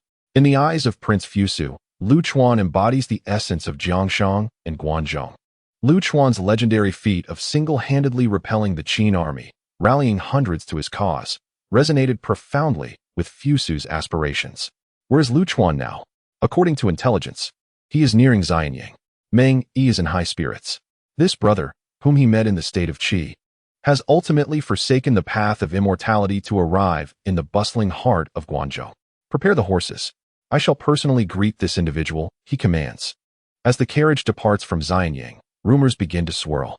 Outside the city of Xianyang, an ox cart traverses the unpaved roads, moving slowly yet steadily. Ahead, a magnificent city looms, imposing and seemingly insurmountable. What an impressive city! Even Fu Bao, who has witnessed the splendor of Linzi, cannot help but exclaim in awe. This is Xianyang, where esteemed figures like Gao Jinli, Zhang Tsang, Fu Qiubo, and Meng Yi gather. Lu Chuan chuckles upon my entry into Qin. I wonder how many tales await. The sun blazes fiercely, and the earth feels like a furnace. Fu Bao, drenched in sweat, observes his senior brother's calm demeanor and curiously asks, "Senior brother, are you not feeling the heat? Let us rest for a while. We shall continue when the shade offers respite." Lu Chuan responds, steering the cart beneath the cool canopy of trees. His physical form remains impervious to the extremes of temperature. He is more concerned about Fu Bao succumbing to heatstroke.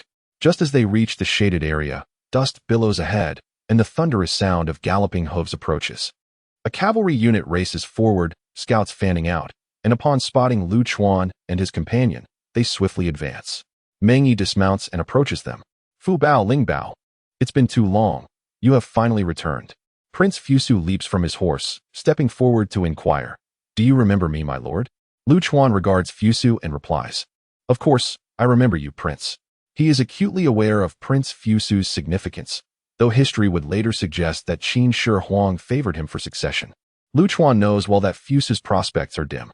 Before anyone could respond, Lu Chuan nonchalantly produces corn cakes, offering a piece to Fu Bao and, with a casual gesture, bestowing portions upon Fusu and Meng Yi as well. The relaxed atmosphere elicits both laughter and exasperation. Observing the struggle of Fusu to swallow the dry food, Lu Chuan remarks, "Should you wish to enter official service, I could recommend you to my father, the emperor." With a shift in conversation, Prince Fusu proposes, "Perhaps you could serve as a guest in my household, and I shall strive to fulfill your requests." Lu Chuan graciously declines, saying, "I appreciate your kind offer, but I have no intention of entering officialdom. My purpose in Guangzhong is merely to explore the world and seek out immortal mountains." There are numerous aspirations he wishes to pursue. How could he confine himself to bureaucratic duties, let alone serve as someone else's advisor? Lu Chuan's demeanor resembles that of the philosophical scholars of the Wei and Jin dynasties, preferring the elegance of discourse over the burdens of practical affairs. Were he to assume an official position, particularly as a local magistrate, he would inevitably cause harm to himself and others, likely earning a damning reputation in history. Lu Chuan possesses a keen self-awareness regarding this matter. Though Fusu's proposal is rebuffed, he does not express anger nor insists upon retention, but rather shifts the topic. "Shall we enter the city together? Your generosity is overwhelming. It would be impolite of me to refuse." "Let us proceed," Lu Chuan agrees. In the 28th year of Qin Shi Huang's reign, Ling Bao enters Qin. Chapter 69. The flesh becomes sacred, the ageless immortal by the banks of the Wei River. Xianyang sprawls across the Guangzhong plain. This renowned city, constructed with the principles of celestial and terrestrial harmony at its core, has become the epicenter of the realm. The eaves and brackets rise in layers, and amidst the migration of noble families from the 6 states, prosperity and diversity flourish. The myriad schools of thought continue their spirited debates. The legalists propose new laws, while Yin-Yang scholars observe celestial alignments, and Confucian scholars delve deeply into their studies. Suddenly, the sound of thunderous hooves reverberates as border cavalry gallop along the official paths, scattering the crowds with their bows and spears. Even Lu Chuan, accustomed to modern skyscrapers, cannot help but marvel at the scene before him. It is not merely the vastness of the city that captivates. It is the weight of history and its vicissitudes. In the city of Xianyang, ox carts follow the royal procession within the gates. Fusu and Meng Yi flank either side, drawing the gaze of passers-by, all eager to discern the cause of the young lord's commotion. In the tradition of the spring and autumn and warring states periods, the elite have long cherished the learned, showcasing their esteem for talent by bestowing lavish gifts, including grand residences, women, and wealth, even sharing their beds with the gifted. Furthermore, many would visit daily, regardless of the weather. Yet, such strategies evidently hold no sway over Lu Chuan and his companions. Fu Bao, carefree and oblivious, simply notes the throngs of people, while Lu Chuan, inheriting his master's fortitude, remains indifferent. Disappointed, the Taoist disciples retreat to report back to Zhongcang. That evening, Lord Fusu hosted a banquet. "This toast is for our 8 years of camaraderie," Meng Yi proclaimed as he raised his cup, and Lu Chuan drained his in response. The Lord's residents adhered strictly to protocol, with Fu Bao seated separately among the noble women. Before long, a servant announced the arrival of Ling Baojun and the Lieutenant Meng Yi's old acquaintance, Zhongcang. "Zhongcang, my lord.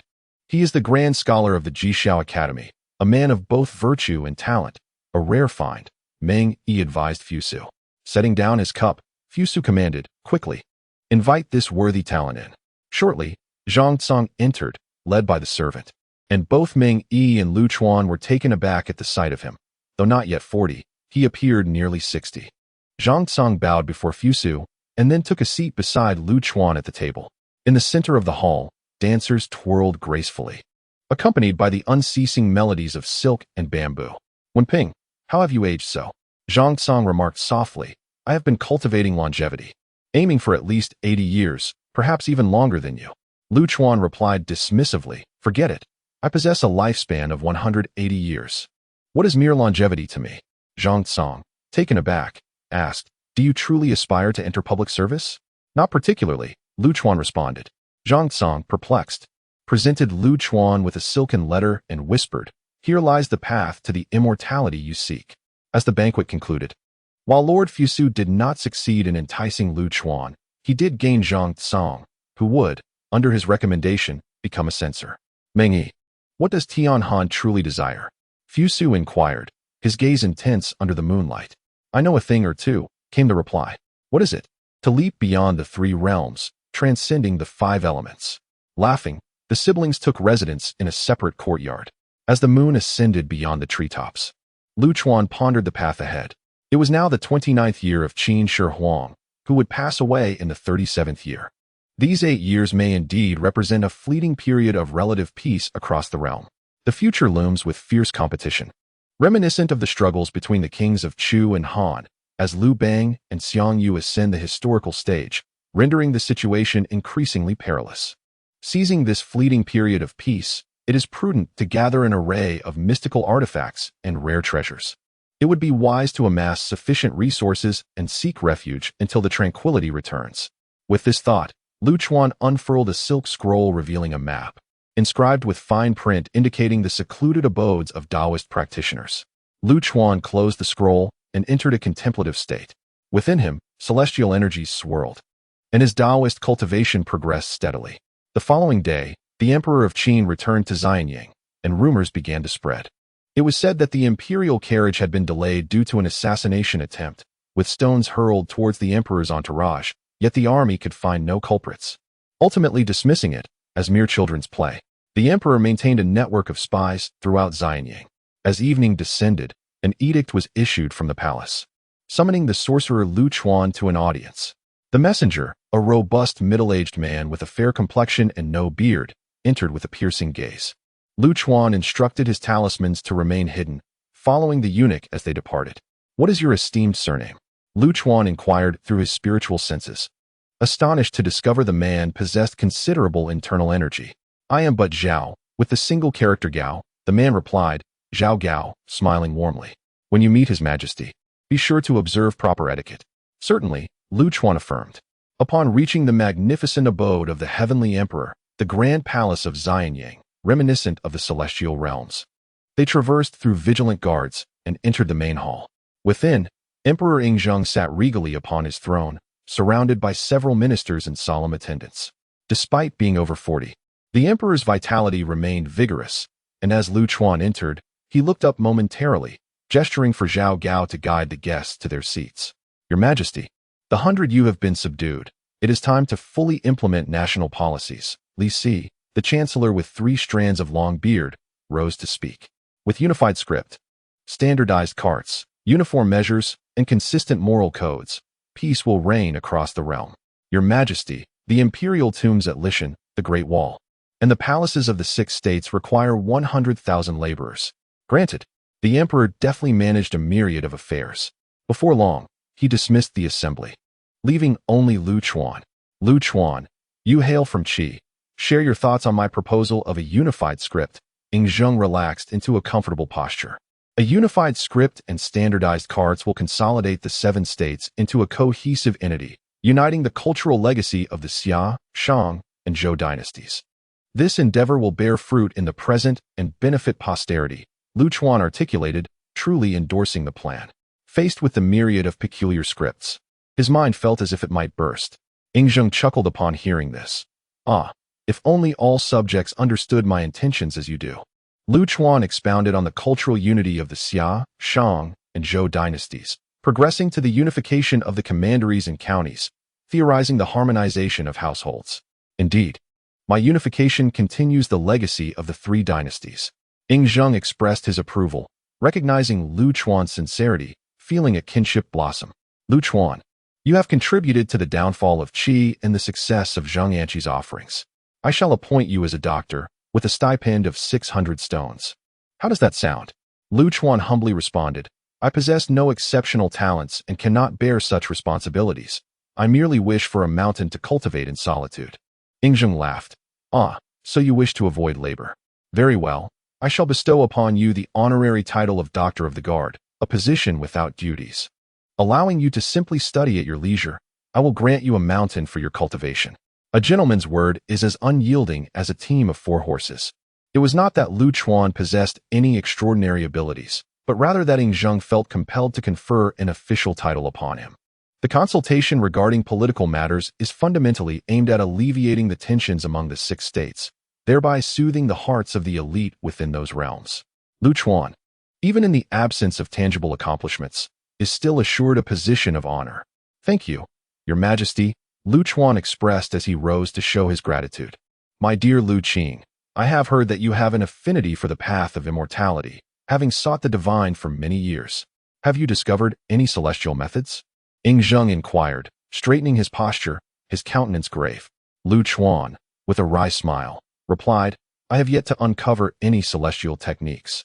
And what have you been researching all these years? Asked the sovereign. Your Majesty, perhaps there is no corporeal form of eternal life. If it were so, the monarchs of a millennium past would still reside among us. I believe that only through virtuous deeds can one attain immortality, by performing good works in life. One's spirit ascends to the heavens upon death, Lu Chuan articulated, his tone laced with a subtle admonition. Ing Zheng, skeptical of the theory of merit, responded in a low voice, You err, for there truly exist ageless immortals. I am but a simpleton. I wish Your Majesty eternal blessings and longevity akin to the mountains. Lu Chuan replied humbly. Dismissed, commanded the emperor. Your servant takes his leave. Lu Chuan turned, stepping toward the light beyond the hall. Within the depths of the palace, Ing Zheng lay like a black dragon in slumber. He proceeded towards the rear hall, which was ablaze with light, flanked by flickering candles that wafted ethereal smoke. Beneath the resplendent divine tree of Fusang, an ancient corpse sat, its skin as white as jade, its azure eyes and square pupils exuding an otherworldly aura, as if alive. This is a treasure procured from the sea, Ing Zheng murmured fervently. I must attain immortality. His ambitions soared as he envisioned unifying the world and dominating the realm. The spirited Qin emperor believed himself invincible, convinced that no one could alter his resolve. As Lu Chuan traversed the stone path, the rustling leaves echoed in the opulence of the Qin palace. To attain eternal life is to revel in the vastness of existence, while those who do not achieve it toil in vain, relentlessly pursuing an elusive dream. The serendipity of fate is ineffably wondrous. Chapter 70. The Seal of Tao and the Genesis of Taoism, Is It My Influence? Pondered Lu Chuan as he walked. Had he not caught the Qin emperor's attention, perhaps the sovereign would not have been so consumed by the pursuit of immortality.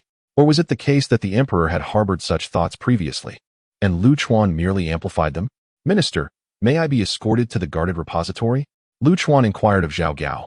Of course, Zhao Gao replied amiably, his demeanor betraying none of the malevolence he would later be known for in history. As they navigated through the intricate corridors, they arrived at a secluded palace where the atmosphere was charged with solemnity, guarded by vigilant sentinels. Scholars and officials from various locales came and went. The grand sacrificial scholar. Someone greeted Lu Chuan with a bow. Upon turning, he recognized the familiar figures of Lu Sheng and Ho Sheng, prompting a smile as he remarked, I see you both here. There is no need for formal titles among us, as we serve together in the court. The two hurriedly bowed and departed.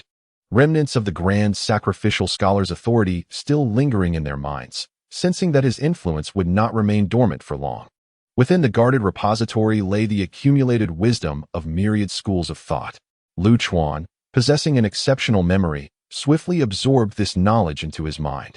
These were the lost esoteric arts of ages past. Had the teachings of the 100 schools truly been preserved, the profundity of Chinese civilization would surely have reached even greater heights. Lu Chuan discovered a shelf dedicated to alchemical texts, where he immersed himself in the wooden tablets. Deeply engrossed in the ancient lore, the lands of Chu revered death, Qi esteemed elixirs, Qin valued techniques, and the Central Plains honored rituals. The deity Tai, who guided him across time, perhaps originated from the realm of Chu. The ancient texts of Chu lay together, a hodgepodge of various mystical arts and celestial techniques. Lu Chuan, employing his divine consciousness and simulating with true energy, discovered an abundance of false spells.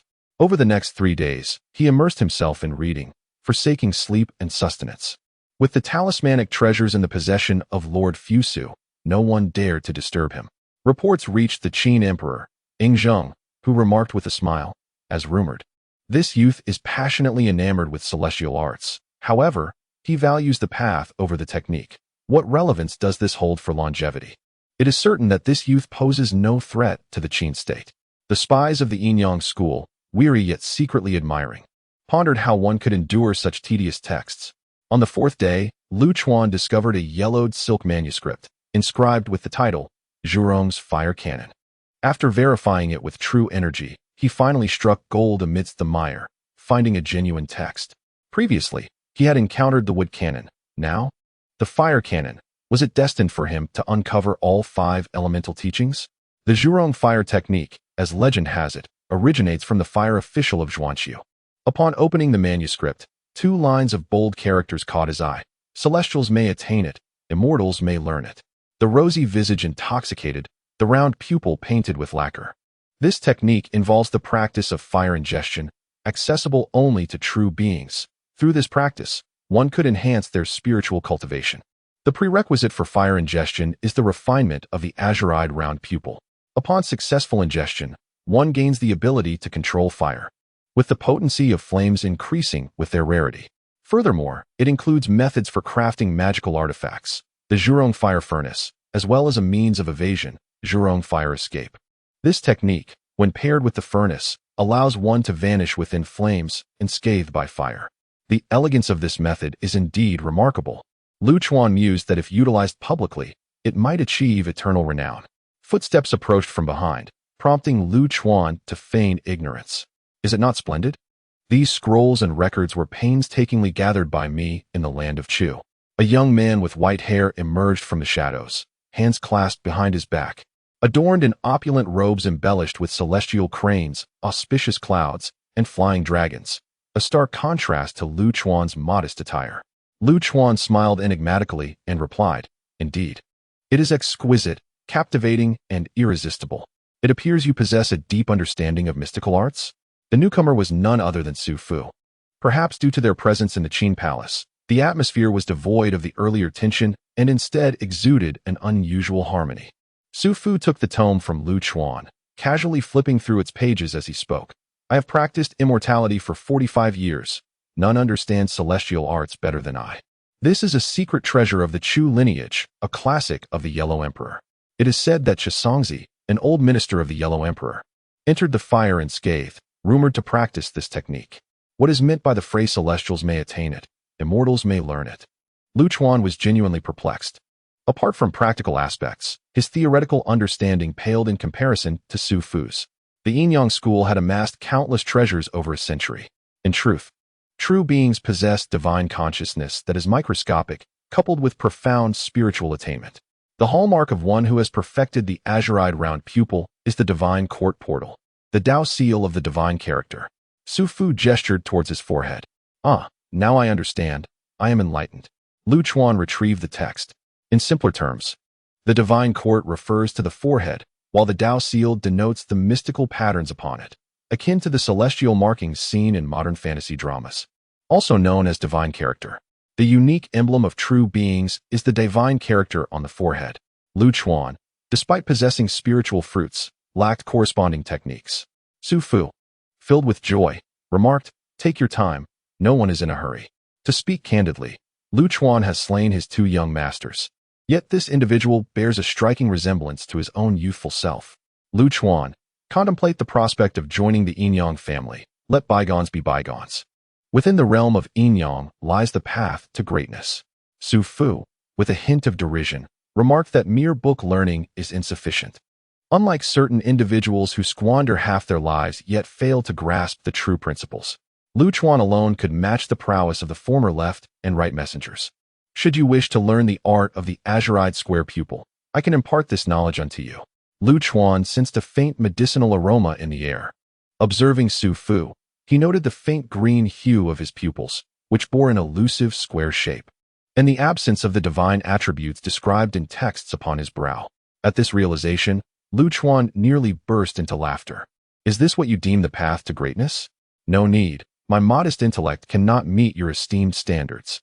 Such ambition, to reject a cordial offer, is indeed your last chance to join. You shall never prevail against the Yin-Yang family. Su Fu's gaze upon Lu Chuan flickered with a hint of malice. Should you not become a friend, you shall be an adversary. The Yin-Yang family embodies desire, the yearning for immortality. As long as there exists a ruler or noble yearning for eternal life, the Yin-Yang family shall endure. It would be prudent for you to grant the Qin Emperor the gift of longevity, for his patience is waning. Lu Chuan chuckled in response. This is the greatest vulnerability of the Yin-Yang family. We shall see. At that moment, an outsider passed by, and the previously tense duo resumed their amicable demeanor. Su Fengchang, may I borrow this tome? I shall return it promptly. Su Fu maintained his celestial demeanor, exuding warmth and approachability. Another adept at managing his persona. Lu Chuan mused inwardly. I take my leave. I shall seek your guidance in the future. With utmost willingness. Lu Chuan departed with the tome in hand. Observing Lu Chuan's retreating figure, Su Fu, from the perspective of a practitioner, felt a tinge of pity for him. The path to immortality is fraught with challenges. Mere reliance on texts cannot forge the ultimate mastery. Lu Chuan returned with Fu Bao from the Fusu residence. The two traveled by ox cart to a small hill located 20 miles from Xianyang. Upon ascending the hill, they gazed down at the agricultural fields and villages below. Henceforth, this shall be our homeland. Let us nurture this place diligently. Lu Chuan exchanged a knowing smile with Fu Bao. This locale lies at the nexus of Lishan and the Xianyang Palace. First, we shall amass some wealth, and then we shall construct a temple here. Lu Chuan had already devised a plan for generating income. Below, several horse-drawn carts rushed forward, halting before Fu Bao and Lu Chuan. The visitors were Zhang Tsang, accompanied by several elders. The trio bowed upon meeting. Disciples of the Tao, we seek your protection. What brings you here? Lu Chuan suddenly recalled that he had neglected Zhang Tsang's earlier request. Thus, the Tao sect has been relentlessly pursued by the Yin-Yang family. Their lineage on the brink of extinction, and we implore the esteemed Huang Lao Tao for assistance. Zhang Tsang laid bare the entire sequence of events. The elder bowed once more, stating, henceforth, the Tao sect shall regard you as their leader, and the treasured South Ming Li Hua shall be entrusted to your stewardship. Upon finishing, 3 young men lowered a heavy iron cage. Within the cage was a precious cauldron, its blue flames flickering brilliantly. Rest assured, Spirit Treasure Lord. We harbor no intentions of contention. We merely wish to pass down the esoteric knowledge of the Tao. Is it destined for me to rescue the Tao? Lu Chuan addressed the assembly. If so, let us take refuge upon this mountain. After all, the Yin-Yang family poses a threat to me as well. Perhaps my peril surpasses that of the Tao. Thank you, esteemed leader. Zhang Tsang and the 5 bowed once more. Zhang Tsang chose to seek refuge in the court, while the others opted for a life of seclusion. The Taoist school was loosely structured and lacked collective strength, rendering them incapable of contending with the Yin-Yang sect. Before proceeding, however, there was a matter to attend to. What matter? All eyes turned towards him. The establishment of Taoism. Chapter 71. The heart of heaven. Time swiftly passed, and in the deep autumn of the year following, during the 30th year of Qin Shi Huang, 217 BC, Lu Chuan was 27, and Fu Bao was 22. It was indeed the year to establish their careers. By the banks of the Weishui River, nestled between Mount Li and Xianyang, stood a small hill named Wei-Jin, bestowed with its name by the Qing Emperor, the Lord of Spirit Treasure. Upon the hill rested a Taoist temple, home to 28 Taoist priests. The local Qin populace recognized the presence of the supreme Lord Laozi within the temple, believing that worshipping him would shield them from malevolent spirits and evils. The priests were skilled in healing, and during times of bereavement, families could summon them to offer prayers for the souls of the departed. Seeking peace and longevity in the afterlife, the Lord of Spirit Treasure proclaimed, promote the Tao and educate the people, accumulate virtue, and attain immortality. Thus was the essence of Taoism. At this moment, several horse-drawn carriages halted at the foot of the mountain. Zhang Tsang disembarked from the foremost carriage. What a splendid view! He exclaimed with profound admiration. A year prior, this place was a desolate wilderness, but now it bore the semblance of a burgeoning community. Behind him, others began to alight from their vehicles, including a middle-aged man in a black robe, Meng Yi, and a young gentleman, Fu Su, dressed in casual attire. Is this indeed Wei-Jin? Inquired the middle-aged man beside Fu Su. He appeared unremarkable, yet exuded an air of nobility. Upon seeing him, Zhang Tsang felt a flicker of recognition but chose to feign ignorance, as the man had opted for disguise. Indeed, it is, Zhang Tsang replied. I have not been here for the better part of a year and am unaware of the specific developments. At Fu Su's recommendation, Zhang Tsang had finally entered government service, becoming an imperial censor. Due to his busy official duties, he was not well acquainted with the particulars of the affairs at hand. As they ascended the dirt path towards the mountain, Zhang Tsang shared his knowledge with the group. The disciples of Taoism, in their pursuit of longevity and transcendence, refrained from engaging in worldly disputes, unlike the Mahists and Yin-Yang practitioners, who thrived on contention. It was hard to imagine that just a year ago, the Taoist school had been in hiding, reluctant to reveal themselves. Now, buoyed by public sentiment and the welfare of the people, the disciples had transformed into a cohesive Taoist community, instilling fear in the hearts of those with ill intent. Lu Chuan had made 3 significant amendments. First, he deified Laozi. Second, he integrated worldly philosophies. And third, he emphasized the importance of accumulating virtue through good deeds. Thus, the foundation of Taoism was established, influencing the surrounding areas. Upon hearing this, the middle-aged man nodded slightly. As they passed through the mountain gate, they were greeted by a statue with kind and gentle features. Not far off, the priests recited scriptures.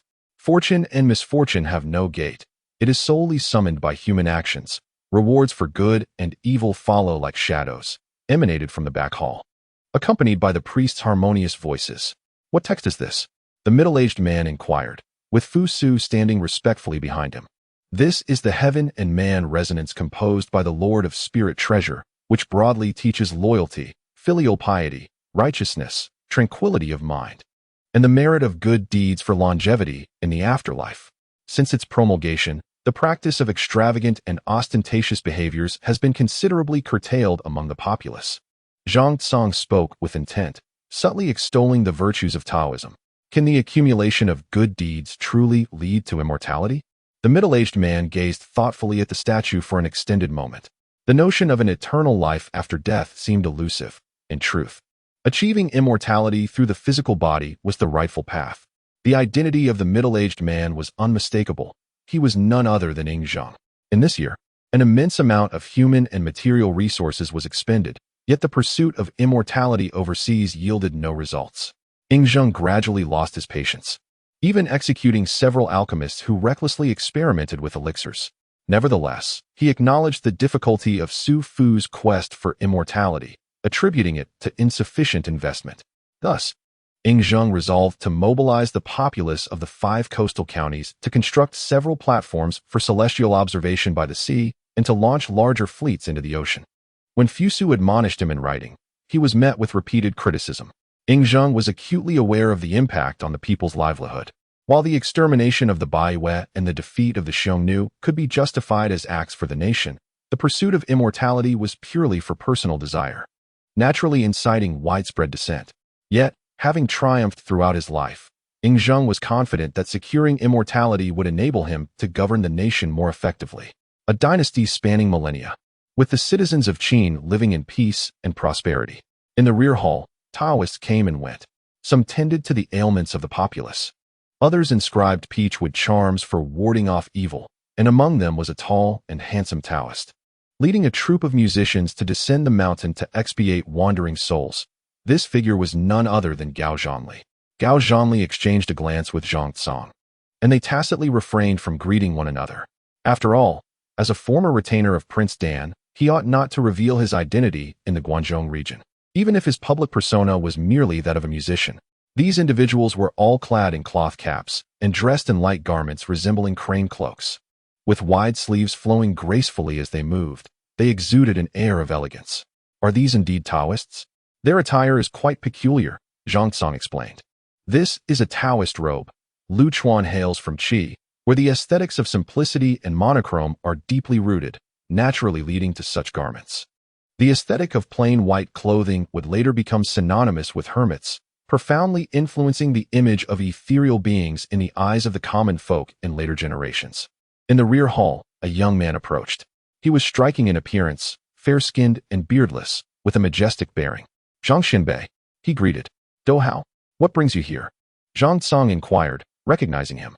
"Ling Baojun is reluctant to assume practical responsibilities, so I am currently the head of Waiguang." Do Hao, a relatively young scholar of Taoism. He replied with a slight, humble smile. "Take me to meet Lu Chuan," Zheng commanded. Do Hao glanced at Zhang Tsong and then nodded, saying, "Very well, esteemed guest. Follow me." Do Hao led the way, introducing the various halls within Waiguang. Most were under construction, with only a rudimentary form taking shape. "Where is the abbot at this moment?" Do Hao inquired of a Taoist. "The abbot is in seclusion in the abbot's chamber." The Taoist pointed towards the back and hurriedly departed. The rear courtyard of Waiguang comprised 3 chambers: the alchemical pavilion of Penglai, the library of Yingzhou, and the abbot's retreat. These were named after the 3 great immortal mountains from overseas. Lu Chuan was disinclined to assume office or establish a rigid hierarchy within Taoism. He merely disseminated ideas without engaging in construction. Naturally, a distinguished figure deserves a title. Most Taoists at Waiguang referred to Lu Chuan as the abbot. The title signifies the capturing of the hearts of the people, as well as the essence of heaven. The term abbot also refers to one of the ancient mythological immortal mountains, thus being used by the congregation to describe those who possess profound Taoist knowledge and elevated status. Lu Chuan was, therefore, the first abbot in history. In the abbot's chamber, a space measuring 1 zhang was devoid of distractions. A wooden shelf on the side was filled with various elixirs. The Taoist, with disheveled hair, sat cross-legged, a golden elixir resting in his mouth, exhaling and inhaling authentic vital energy. Before him, the southern Ming leaf fire flickered, casting an uncertain glow upon his visage. Within his dantian, 2 colors, red and blue, manifested the elixir of immortality inscribed with the yin-yang symbol, transforming the medicinal potency into wisps of true energy. A year of cultivation. With a spirit reaching 20 zhang, this was the fruition of a true practitioner. Visualizing his consciousness as a beam, he projected it from his brow, slowly reaching toward the searing southern Ming leaf fire. Nearly a year of arduous training, consuming countless elixirs, aimed at mastering the fire, his azure eyes gleaming. Under the tutelage of Su Fu, the southern Ming leaf fire was now within reach. At the moment of contact, an overwhelming heat surged into his heart, and a sharp pain pierced his brow. Externally, a pattern of blue flames emerged, resembling a bundle, on Lu Chuan's pristine brow. Suddenly, he opened his eyes, revealing a pale blue circular ring within his obsidian pupils, shaped like the square coins of the azure sky. His divine nature had materialized, manifesting his azure eyes. Reflecting upon himself, Lu Chuan comprehended his appearance. This was indeed the azure-eyed square pupil he had sought. At that moment, a voice echoed from outside. "Master, a distinguished guest has arrived." Each time he heard this phrase, Lu Chuan felt an involuntary tension. It was not the fault of those around him. After all, The term master referred to one of profound Taoist knowledge. Yet, Su Bao surely intended it as jest. Growing up together, the solemnity with which he called out Lu Chuan's name always felt like playful teasing. Lu Chuan rose to meet the visitor, his azure eyes and divine brow gradually fading from sight. As the door swung open, Zheng beheld a feathered Taoist resembling a white crane approaching. The distance to transcendence seemed but a wall away, yet it felt as if it spanned a galaxy. The Taoist master exuded an air of lofty grace, as though even the emperor had yet to reach such heights. Lu Chuan, has benevolence and virtue truly led to longevity? Chapter 72, The Method of Longevity. The elixir of immortality. Lu Chuan cast a glance at the middle-aged man and instantly recognized his true identity. Indeed, having achieved perfect virtue, he would transcend to divinity after death. This was the righteous path to immortality, the moment of shedding corporeal form to become a deity. The notion of transcending to immortality was one Lu Chuan had first articulated. To be recorded in history as immortal is also a form of longevity. Performing good deeds in life would lead to reverence after death, with temples erected in gratitude, akin to the legacy of his master, Zheng. Becoming a legend in the land of Qi, intertwined with the fabric of Chinese civilization. This was Lu Chuan's gift of longevity to this realm. Lu Chuan gazed meaningfully at Zheng. This was the final opportunity. Should Zheng consent, history would be altered. His intentions were not for the Qin state, nor for the alluring ancestors, but stemmed from a seed of compassion. Beyond this, he would offer no further assistance to the Qin emperor. This was his tribute to his brother, Jing, despite the latter's insistence to refrain from interference, deeming it a private matter between himself, Prince Dan, and Tianguang. It was also a duty to the people of the world, just as he had once articulated. The unification and downfall of the Qin state was a blessing for the populace. Zheng, half convinced, wandered the mountain before departing. Upon returning to the palace, Zhao Gao reported, "There is no need to conscript labor from the coastal prefectures. The fleet will proceed as originally planned." Understood. As Zhao Gao departed, Zheng sat in silence for an extended period before turning to the rear hall, gazing at the resplendent divine objects, reminiscing about the celestial beings encountered in the East Sea years ago. "Oh, immortal, why do you refuse to meet me?" Zheng pondered. Descending the mountain, Dou Hao guided the others through the Taoist temple. Fu Bao, clad in a Taoist robe and disguised as a man, followed closely beside Lu Chuan. "Senior brother, I wish to undertake certain endeavors." Fu Bao seemed to have made a resolution. "I also aspire to attain immortality. If you, senior brother, achieve transcendence, will it not leave Fu Bao solitary?" A subtle emotion flickered in Fu Bao's pure eyes. "Senior brother, you travel far and wide, rescuing countless souls.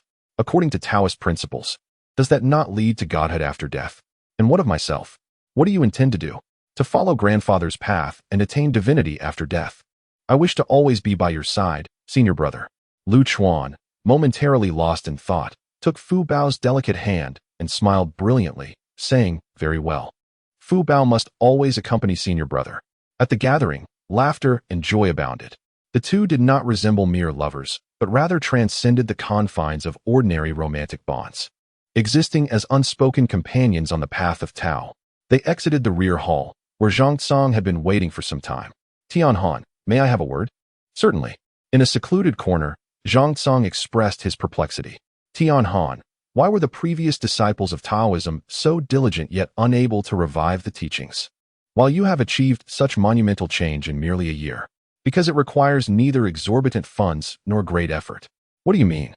"To believe in the alchemist requires the crafting of elixirs. To follow Taoism merely demands faith. The threshold for Taoism is high," Zhuangzi sang after his wife's death. "A level of comprehension not possessed by ordinary mortals. Conversely, the threshold for Taoism is low. Ordinary believers need only to believe, with a higher level requiring insight and intellect." "But can Taoism truly grant immortality?" Zhang Tsang, having practiced the arts of transcendence himself, could not be unaware that achieving divinity after death was but a jest. Lu Chuan chuckled oddly as he walked away, his voice echoing from afar. "In truth, most people are aware they will not attain immortality. It is simply human nature to fear death." As night fell, the group feasted beneath the bamboo grove. Lu Chuan occupied the seat of honor, with Prince Fusu by his side. The waters flowed gently as guests reveled in merriment. For the first time, Fusu, usually downcast, wore a smile. As the eldest son, he was less favored than Hu Hai and had faced his father's reprimands multiple times, leading him to a sense of despondency. This place is splendid, suitable for retreat, Fusu remarked, setting down his wine cup, savoring the taste of the fruit wine. Wei-Jin has a room available for you at any time. As the music played, the gathering harmonized in song. Laughter and joy echoed as if reaching the mountains below. After the feast, Prince Fusu approached Lu Chuan. I implore you to teach me. Teach you what? My father harbors doubts about me, and my brothers are ever watchful. My days are numbered. Why not relinquish your ambitions? Relinquish? Can I truly abandon my aspirations? If you fear death, it may be wiser to retreat into the mountains. If you wish to contend, you must possess a resolute determination to break norms. It is about seizing opportunities. Some individuals are not as omnipotent as you might imagine. The Qin emperor was a monarch forged through the tumult of wind and rain, disfavoring the gentle and timid Fusu. The emperor delayed in appointing an heir, partly believing in his own potential for longevity, and partly as a means to assess his sons. A disciple of Confucianism may potentially overturn the legalist regime upon ascending the throne. However, certain policies cannot simply be altered for immediate improvement. They might lead to a swift demise instead. Candidly speaking, Lu Chuan does not regard Fu Su as a capable sovereign, nor does he believe that Fu Su's rise would instigate any significant change. A formidable ruler may feign benevolence, yet such kindness cannot be genuine. The legalists are akin to ravenous wolves, poised to devour their master at any moment. With great determination, young Master Fu Su gazed at Lu Chuan, inquiring about his own resolution. What is your grand ambition, Tianhan? As a man of valor, why do you not aspire to achieve greatness? Lu Chuan approached the precipice, surveying the vast expanse of mountains and land. Achievements hold little importance. I merely wish to live life in a manner I find pleasing. A century of fame, a millennium of dominance, and eternal renown pale in comparison to that. Young Master Fu Su stood in silence for a moment. Under the bright moon of the Qin era, snow began to fall gently from the heavens, blanketing Xianyang in a shimmering white. Within the halls of the imperial palace, Lu Chuan sheltered beneath an eave, brushing off the delicate snowflakes before entering the building to seek out other texts. He meticulously recorded various ancient treasures, rare materials, and myths, one by one. At that moment, a figure emerged nearby. It was Su Fu. Are you no longer observing the flames of Zhurong? Su Fu chuckled. Having mastered my divine abilities, what need is there for further observation? Lu Chuan replied, placing down his bamboo slips. Su Fu's expression darkened as he retorted, Ah, what a splendid Taoism you practice. Yet it has presented me with numerous obstacles. However, what of it? My powers shall soon culminate, heralding the downfall of Taoism. Lu Chuan remained silent, locking eyes with Su Fu. In their casual conversation, neither concealed their murderous intent. After exchanging these words, Su Fu departed, refraining from sending further assassins. When the opportune moment arose, he intended to join forces with the sun deity to eliminate Lu Chuan. Lu Chuan stood resolute, aware that a monumental showdown was inevitable in Xianyang. So be it. After years of hidden cultivation, how can I not test my skills against you? He thought, setting aside his bamboo slips to continue his search for methods of weapon forging. In addition to the azurite square pupil technique, Zhurong's authentic fire also encompassed two celestial arts. In the subsequent days, Lu Chuan devoted himself to his practice. Within the alchemical chamber, the Taoist with azure eyes consumed the southern Ming's departing fire, devouring flames, and then expelling them in a rhythmic cycle. Gradually, he honed his fire absorption technique. Zheng did not improve. Instead, he leaned towards the pursuit of immortality. Su Fu, leveraging Zheng's resources, expended vast materials to cultivate the unique inner energy bestowed by the Fusang divine tree, steadily increasing his prowess. Perhaps the costs of seeking the elixir were exorbitant, prompting him to explore alternative paths, or perhaps Su Fu was whispering deceit in the background. On one such day, Zheng summoned Lu Chuan to the rear palace. Standing beside Zheng was Su Fu, who wore a look of smug satisfaction. Lu Chuan, however, fixed his gaze upon the Fusang divine tree and the ancient incorruptible corpse. What a remarkable treasure, far surpassing the yellow turban warrior's seal. It seems Su Fu and his associates have indeed amassed extraordinary artifacts. Lu Chuan, how can you prove that your quest for immortality is genuine, and not a deception against the sovereign? Since immortals exist, Why not alleviate the king's burdens by seeking the elixir of life? Su Fu's voice resonated powerfully. Chapter 73. The Beauty in Decline. The hero in white hair Su Fu is, after all, a master of yin and yang, an astute individual who seeks celestial arts in the depths of desolation. This statement conceals a lethal intent, precisely identifying the flaws within Taoist theory.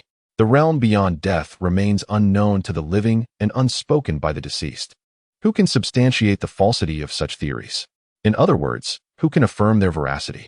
Ying aspired for immortality, yet he was not a fool blinded by the allure of eternal life. How could someone of his intellect be deceived by mere illusions? Su Fu urged Lu Chuan to prove his transcendence after death, and the next step was to induce Lu Chuan to communicate through dreams. Even if this individual managed to dupe Ying with mere tricks, how could he justify failing to seek the elixir for the emperor? As long as Lu Chuan could be lured overseas, both strategies could be employed to eliminate the Taoist threat to the yin and yang sect. Ying gazed at Lu Chuan in silence, his thoughts inscrutable. His demeanor reflected the subtle machinations of an emperor. Every action required his ministers to interpret. A lack of overt expression from the sovereign meant that should a minister succeed, it would be attributed to the emperor's sagacity and foresight over 5 centuries. Conversely, if they faltered, the blame would rest squarely on the minister's shoulders. Furthermore, there was the need for balance. Years spent in search of immortality had incurred expenses so great that even Ying felt the strain. He aimed to orchestrate a rivalry between two obviously incompatible individuals while exploring other avenues to longevity. Outside the Qin palace, soldiers stood vigilant, and masters lay in concealment. In the past, ministers confronted such formidable power with either trepidation or defiance, ultimately becoming pawns in the emperor's game. Unfortunately, Lu Chuan did not take the bait. He continued to gaze upon the sacred Fusang tree and the ancient, incorruptible corpse. The 3-legged black crow within the Fusang tree. Could it be the essence of the primordial golden crow? The incorruptible corpse might be the remains of an ancient deity, possessing immense research value. Upon achieving a breakthrough to the realm of the true immortal, the capacity of his sleeve universe expanded to 5 cubic meters, ample enough to accommodate the golden crow and the corpse, though not the entire Fusang tree. His current spiritual sense extended 20 zhang, and the range of his Xionyuan step was equally vast. With over a year of cultivation, he could flicker 4 times at minimum. Should negotiations falter, he could employ the Xionyuan step in conjunction with lightness skills to escape the Xianyang palace, then utilize the 8 steeds to make a swift getaway. Your Majesty, may I examine the divine artifact in detail? Without awaiting Ying's response, Lu Chuan strode toward the area reachable by his sleeve universe, expressing admiration. The so-called machinations of emperors are mere performances of mortals manipulating mortals, dancing within established rules. Confronted with Lu Chuan's feigned ignorance, Ying's imperial demeanor faltered, and in a low voice, he demanded, Lu Chuan, why do you not respond? If immortals exist, why do they not appear before me? If you possess knowledge of their methods, why do you not seek the elixir of eternal life for me? The majesty of the emperor thundered with wrath, his divine authority unpredictable. Should anyone transcend the rules, they would be like a gentle breeze caressing the mountaintops, or the bright moon illuminating the great river.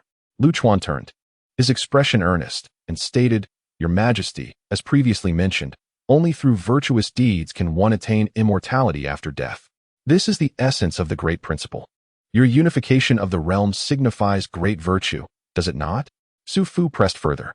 Indeed, yet unifying the realm is a prerequisite for great virtue, not the conclusion. Unification aims for peace throughout the land. Lu Chuan met Ying's gaze directly, speaking candidly. He too desired a steady and enduring path.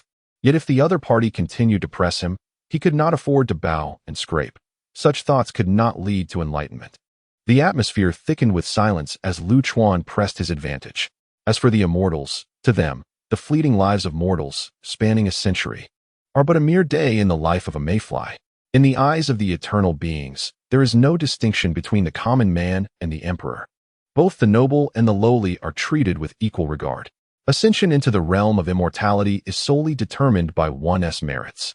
Boldly uttering such sentiments, Ying was engulfed in fury, a tempest brewing within him, as he struggled to contain his anger. How many years had it been since anyone dared to speak to him in such a manner? The words pierced through him. for he had commanded 1,000,000 laborers to toil, leading to untold suffering, all in the name of unifying the realm. I have unified the world. My achievements rival those of the 3 sovereigns and the 5 emperors. Can you not dutifully comply with your obligations? Is it merely a matter of a few lives lost? I am the emperor.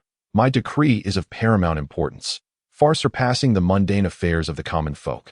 Yet Lu Chuan claimed that there was no difference between an emperor and a humble farmer. Such a statement was a blatant affront to his dignity. Come forth, commanded Zheng, as soldiers streamed in. At this moment, Lu Chuan found an unexpected calm, seemingly having discovered a means to engage with this questing emperor. Of course, these were not his own words. Several years prior, his esteemed master, Zheng had fallen gravely ill, intending to serve the sea and return his soul to Penglai. That very night, he dreamt of his master departing upon a whale, proclaiming himself an immortal and imparting the teachings of merit. Stop! You all shall await orders. A tempest of emotions surged within Zheng as he gestured for Su Fu and the generals to exit. With the palace doors sealed, he momentarily forgot the prior incident and turned his gaze upon Lu Chuan. These words may hold truth. This revelation unearthed the deepest secret within him, a truth now partially unveiled by Lu Chuan. He perceived more clearly than Lu Chuan had in his dream. He had witnessed it with his own eyes. It turned out that the ascendant was indeed Zheng. I stake my life on this. Zheng regarded Lu Chuan for an extended moment, before finally waving his hand and declaring, I pardon you for your insolence. As for the pursuit of immortality through merits, such as vanquishing the Xiongnu and subduing the Baiwei, these are national policies that cannot be forsaken. Matters of state are beyond my understanding. Yet I shall suspend the collection of divine tributes from the various palaces and regions. Earlier in the year, Zheng had commanded the 36 prefectures to gather auspicious signs from the immortals. After a moment's reflection, he agreed to cancel this decree, perhaps finding it somewhat absurd. However, he did not expel Su Fu, but rather continued his quest for immortality, refraining from any further expansion of efforts. Zheng still retained a glimmer of hope. Ascending to divinity after death seemed less appealing than achieving immortality in life. He intended to appoint Lu Chuan as a minor official, but Lu Chuan gracefully declined, citing adherence to ancestral customs. Yet there are other ways to accumulate merit. Indeed, we could construct an altar and maintain a perpetual lamp to pray for your Majesty's blessings. But will this require the labor of the people? No, just a single lamp will suffice. This frugal approach greatly pleased Zheng, who remarked, You may draw from the treasury as you see fit, just inform Zhao Gao. Henceforth, you will pray for me at the Zhangtai Palace. Lu Chuan accepted with a nod, as this plan aligned perfectly with his intentions. He discreetly cast a glance at the Fusang divine tree and the ancient incorruptible corpse. The practitioners of Yinyang lacked the understanding to utilize them. In time, they would belong to him. A steady flow of resources, slowly but surely, would allow him to carve out his own path. As for the materials needed to forge the Zhurong furnace, they could likely be found in the storerooms. In summary, the next few years would be crucial for advancing his Taoist practices. You may go now. Lu Chuan pushed open the palace gate and strode out. Su Fu could hardly believe it, and the generals were filled with admiration.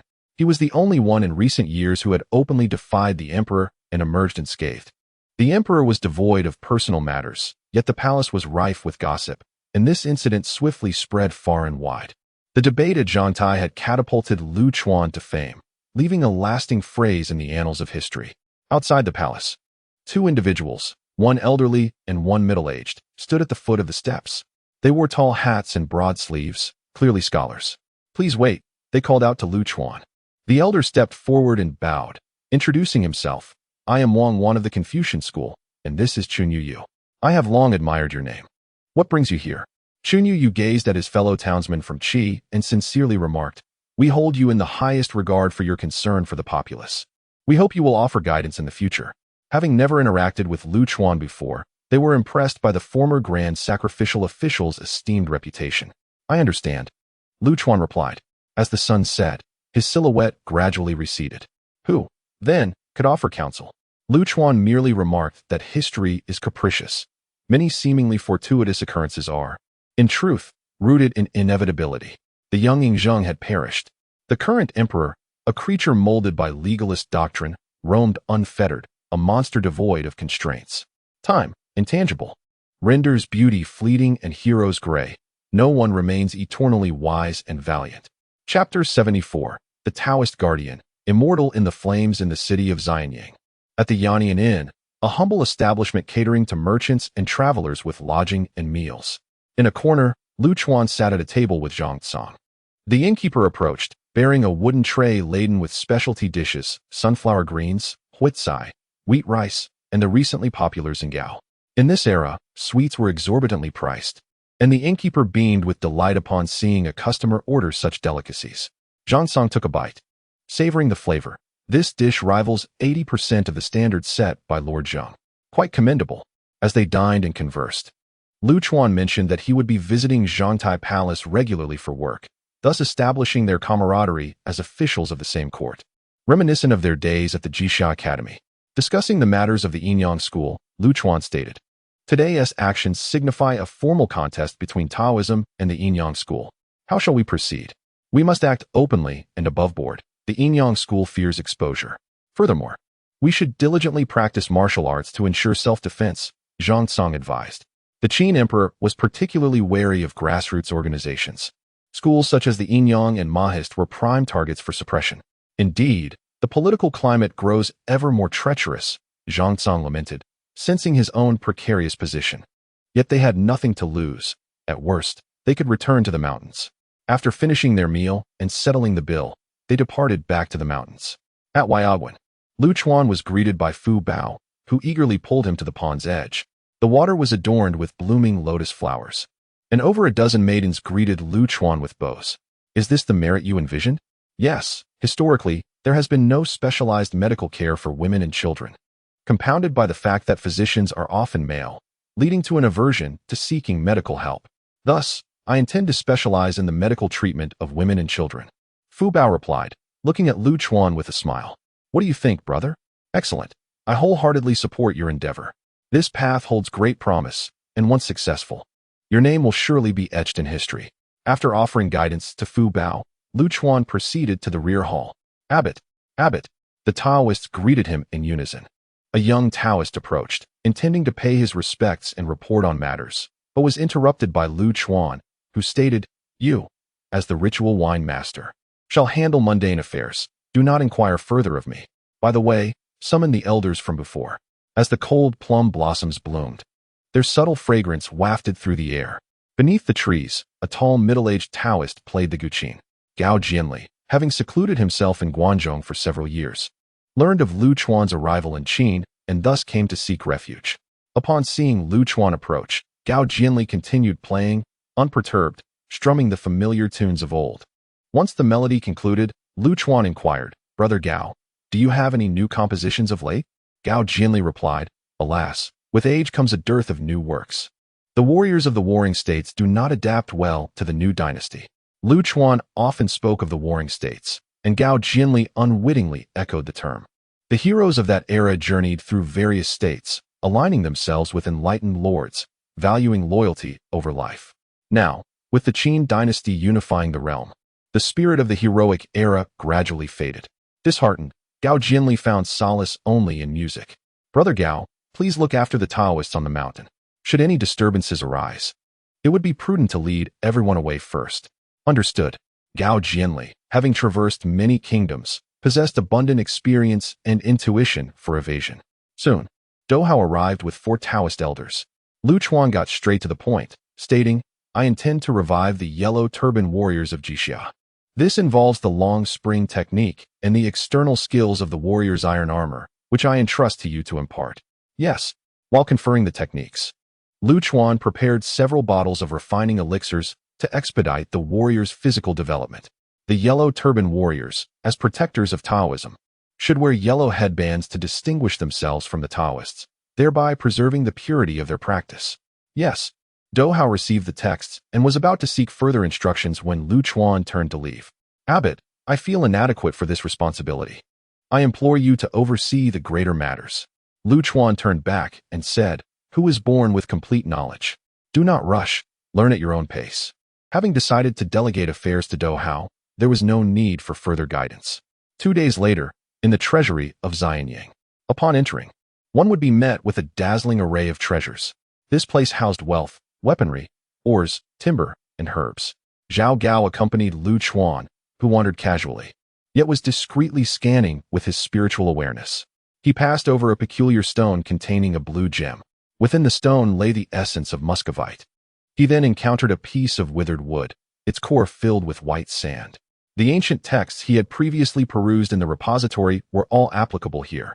These primordial curiosities still possessed medicinal properties, yet the current era lacked the true qi to refine them. The Yin-Yang school might have special applications for certain materials, but ultimately, they remained unusable. Lu Chuan then discovered a piece of meteorite iron. "Sir, may I entrust this to others to be forged into a furnace shape? It is palm-sized and quite intricate." Having said this, Lu Chuan produced a design he had prepared in advance. This furnace consists of two parts, one for the Taoist temple and the other for the Zhangtai palace. It is straightforward. The Mo family can craft it. 3 days later, the iron furnace was delivered. The Taoist transformed his eyes to a vivid green, with flames of the southern Ming emerging from his brow, which he let fall into the cauldron. Through his spiritual awareness, he gradually absorbed the flames into his being. This was the practice of fire absorption. During this process, his true qi and spiritual awareness were stimulated, leading to an increase in his cultivation. While cultivating, Lu Chuan ground the materials he had obtained that day into powder, mixing it with the qi-enhancing elixir before consumption. In an instant, the speed of the nebula's expansion subtly accelerated, marking the path of cultivation's growth. As the training concluded, an iron furnace was conjured from within his sleeve. The furnace, palm-sized, bore intricate symbols of birds and insects, crafted by his own hands. Supporting the bronze furnace, he opened his mystical eye. Within his gaze, a cerulean copper coin rotated, releasing tendrils of southern Ming fire. The searing heat transformed the chamber into a veritable furnace. Fortunately, the stone structure of the abbot's room prevented any risk of fire. In the dim chamber, the azure-eyed immortal held a black iron furnace adorned with blue patterns, a sight both enigmatic and ineffable. With a command, flames erupted from the furnace, dancing in accordance with his thoughts, sometimes morphing into fire dragons, at other times into flying birds. Swirling around him, Lu Chuan directed the flames, placing a portion within the bronze furnace in the corner before stepping back further. With a precise hand gesture, he channeled his divine consciousness through the Zhurong fire furnace to sense the flames at the other end. The flames soared, radiating a brilliant blue light. As the immortal cradled the furnace, untouched by the flames, resembling a deity amidst the fire. Suddenly, the immortal vanished, reappearing with the bronze furnace as the flames surged at the other end. Possessing the ability to control fire and wood, and equipped with this Zhurong fire escape, he could traverse great distances with ease. In essence, should Lu Chuan embark on a distant journey, he could preemptively send forth a flicker of flame, allowing him to communicate through the iron furnace and relocate to the flame's origin in times of peril. In the chapter of Zhangtai Palace, an amber golden crow resided within the bronze divine tree, beneath which sat a jade-like ancient corpse with azure eyes. The divine entity was separated by an iron barrier. While Lu Chuan observed with his divine consciousness, contemplating methods of refinement. Nearby, a lamp furnace lit with a mermaid's oil served as a long-lasting blessing lamp established by the Taoists for the Qin emperor. Outside the hall, the guards stood vigilant. Impenetrable as ever, Su Fu appeared unexpectedly, accompanied by a dwarf, evidently a member of the Yin-Yang school from his attire. Lu Chuan cast a sidelong glance, but chose to disregard them. The two stood opposed, exuding an aura of lethal intent, yet managed to maintain their respective dignities. How splendid it is indeed. The ancient relics of gods and demons truly inspire yearning. Su Fu stood with hands clasped behind his back, his white hair and brows lending him an ethereal presence. It was upon witnessing this artifact that Su Fu resolutely embarked on the quest for immortality, willing to pay the price of suffering and devastation. The path to immortality is paved with bones, indeed. Life is fleeting, akin to morning dew, dissipating into mere memories. Only through eternal life can one witness the splendor of existence. Lu Chuan echoed this sentiment. An existence of 180 years is not particularly long. The chasm to the modern era is immeasurable, necessitating further exploration. After a moment of silence, Su Fu remarked, "Heavenly Han, I did not foresee you possessing a means of evasion." He referred to the previous incident in the hall, where he intended to use Ying Zheng's hand to enact violence. "I have matters to attend to. and you may not be so fortunate next time. Su Fu refrained from further attempts to recruit Lu Chuan. With the establishment of Taoism, he had resolved to eliminate his adversaries, laying a trap, waiting for the opportune moment. Lu Chuan remained unfazed by the threat, raising his index finger. Su Fengchang, please maintain silence. Do not disturb my refinement of this artifact. Laughter ensued as they gazed at the Fusang divine tree, one in admiration, the other in the throes of refinement. Chapter 75. Cultivating the Art of Qi, guarding the corpse of past lives by the banks of the Wei River at the Xiaofu. This area was a cluster of workshops, a site for the royal management of private estates. Please relay the message. Scholar Lu Chuan has come to visit. A Taoist priest dismounted from his carriage, and an official hastened to report. Shortly thereafter, a young nobleman clad in black arrived with his entourage. Sir, you seem quite occupied with your affairs. How do you find the time to visit me? Fusu replied with a gentle smile. I am here to seek Gongsun Li, the metallurgist.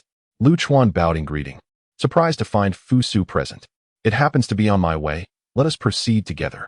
Fusu led the way ahead. Sir, I must express my gratitude for your counsel to the emperor. Only you possess the ability to sway him, Fusu remarked. I harbor no ulterior motives. Lu Chuan replied sincerely. This statement held truth, as Zheng was particularly sensitive to power dynamics, intended to be lenient towards individuals like Lu Chuan, who were solely devoted to the Tao and refrained from extravagance. As they approached the workshop, a wave of heat greeted them. Bare-chested convicts, under the direction of the artisans, were busy smelting bronze or forging tools. The state of Qin placed great emphasis on craftsmanship, with strict regulations governing each step. Even the slightest misstep could result in severe penalties. Nearby, various assorted objects cluttered another workshop, where a robust elder gestured animatedly, discussing something unknown. Master, Doctor, Lu Chuan has come to visit. Fusu introduced Lu Chuan to Gongsun Li, the head artisan of the workshop. Oh, is he the Taoist priest everyone speaks of? Gongsun Li inquired, casting a glance at Lu Chuan, who had recently gained considerable notoriety. The Mahis school advocated for transparency regarding spirits, but held little regard for those who sought elixirs or immortality. What brings you to seek an old man like me? Gongsun Li asked. I wish to commission 2 items from the artisans, Lu Chuan explained, briefly outlining his desire for the creation of a plow and paper. Upon hearing Lu Chuan's request, Gongsun Li was taken aback and pointed towards a corner of the workshop. Is this what you seek? Lu Chuan approached to examine it. It was a type of iron plow, and Gongsun Li also produced a sheet of coarse yellow paper. This is hemp paper, Gongsun Li stated, pride evident in his professional demeanor. Even though Qi's grand scholar Bo Gu was knowledgeable, he paled in comparison to their expertise. Indeed, Lu Chuan mused as he stroked the rough paper, realizing that paper had already existed during the Warring States period. This revelation sparked new thoughts within him. Did technology transform the world, or was it demand that birthed technology? Or perhaps it was a harmonious interplay of both. The invention of paper was undoubtedly linked to the emergence of a multitude of scholars and their need for a medium of written expression. While bamboo slips and wooden tablets adequately met the needs of the scholarly class, paper merely served as a more convenient alternative. Noticing the glimmer of enthusiasm in Gongsun Li's eyes, Lu Chuan smiled warmly, not feeling offended but rather appreciating the engineer's passion for technology. Sir, the 2 items I have brought are superior to what you possess, Lu Chuan declared, revealing a silk manuscript depicting designs for a novel plow and grass paper. The former promised greater efficiency, while the latter reduced costs. Gongsun Li examined the designs for a moment, suddenly enlightened. Excellent. This plow surpasses the previous iron version. And this paper is simple to produce. You shall certainly benefit the populace. This is not my concern. I merely heard of it occasionally, Lu Chuan demurred, wishing to remain anonymous. Accomplishments need not bear my name. It suffices that this craft serves the world. You are truly magnanimous, Gongsun Li replied earnestly, bowing in respect. I have merely contributed a set of blueprints, a modest offering at best. The true transformation of the world rests with the artisans of the Mahis school. Lu Chuan exchanged pleasantries with Gongsun Li before departing with Fusu. Once outside, Fusu remarked to Lu Chuan, such trivial matters should be entrusted to the artisans. You are a man of great affairs and should not involve yourself in the minutiae. Scholars often possess a far-reaching perspective. If these are not significant matters, then what truly constitutes importance? The 2 proceeded on foot, flanked by the boundless expanse of the Guanzhong Plain. Winter had retreated, the ice had melted, and the earth was brimming with vitality. It was the 31st year of Emperor Qin Shi Huang, and Lu Chuan, at 28, felt the swift passage of time. Approaching the cusp of 30, farmers toiled in the fields, their brows glistening under the sun's fervent rays. Taoist priests had arrived in the village, ringing gongs and sounding horns to bid farewell to the departed. Lu Chuan disseminated the essence of thoughts on death, not as a promise of immortality for the deceased, but as a means of offering solace to the living. The notion of ascendance after death may be a mere fabrication. The true significance of religion lies in confronting the permanence of mortality. This year will surely yield a bountiful harvest, Fusu declared. Indeed, came Lu Chuan's affirmation. As the sun dipped below the western mountains, the evening glow painted the sky. The weighty chronicles of history reveal much, yet in the present, one often perceives only the ordinary. Lu Chuan, a figure of the future, was also a man of his time, practicing the art of cultivating qi while guarding the remains of his past lives. As night fell and the sun sank behind the verdant hills, the mountains remained steadfast, witnessing the passage of countless sunsets. On this vast land, everyone is but a transient. Some strive relentlessly, yearning to grasp the elusive legends. Lu Chuan was no exception, nor was Yingzheng. Within the grand hall, Yingzheng sat before a black dragon screen. The dragon's eyes, once sharp, seemed to have clouded with the passage of time. Yingzheng appeared haggard, afflicted by a persistent cough. His inner vigor was waning, and he was no longer the great master he once was. Yet, given his stature, even an ordinary individual would have elite guardians to protect him. What truly terrified Yingzheng was the specter of aging, the thought that the omnipotent emperor might become as frail as a common man. He refused to accept such a fate, having swept across the realms and unified the empire. How could such monumental achievements be relinquished to the ravages of time? The first emperor would not be easily defeated by the hands of time. Summoned Su Fu. Shortly thereafter, a young man with white hair and brows approached to pay his respects. Your Majesty, my patience is limited. You have dispatched agents to sea repeatedly in search of resources. Yet where is the elixir of immortality? Su Fu, trembling with fear, bowed deeply. I am but an inept servant. The immortal mountains are elusive and require more time. I grant you another chance. Begone. Thank you for your mercy, Your Majesty. Yingzheng could only place his trust in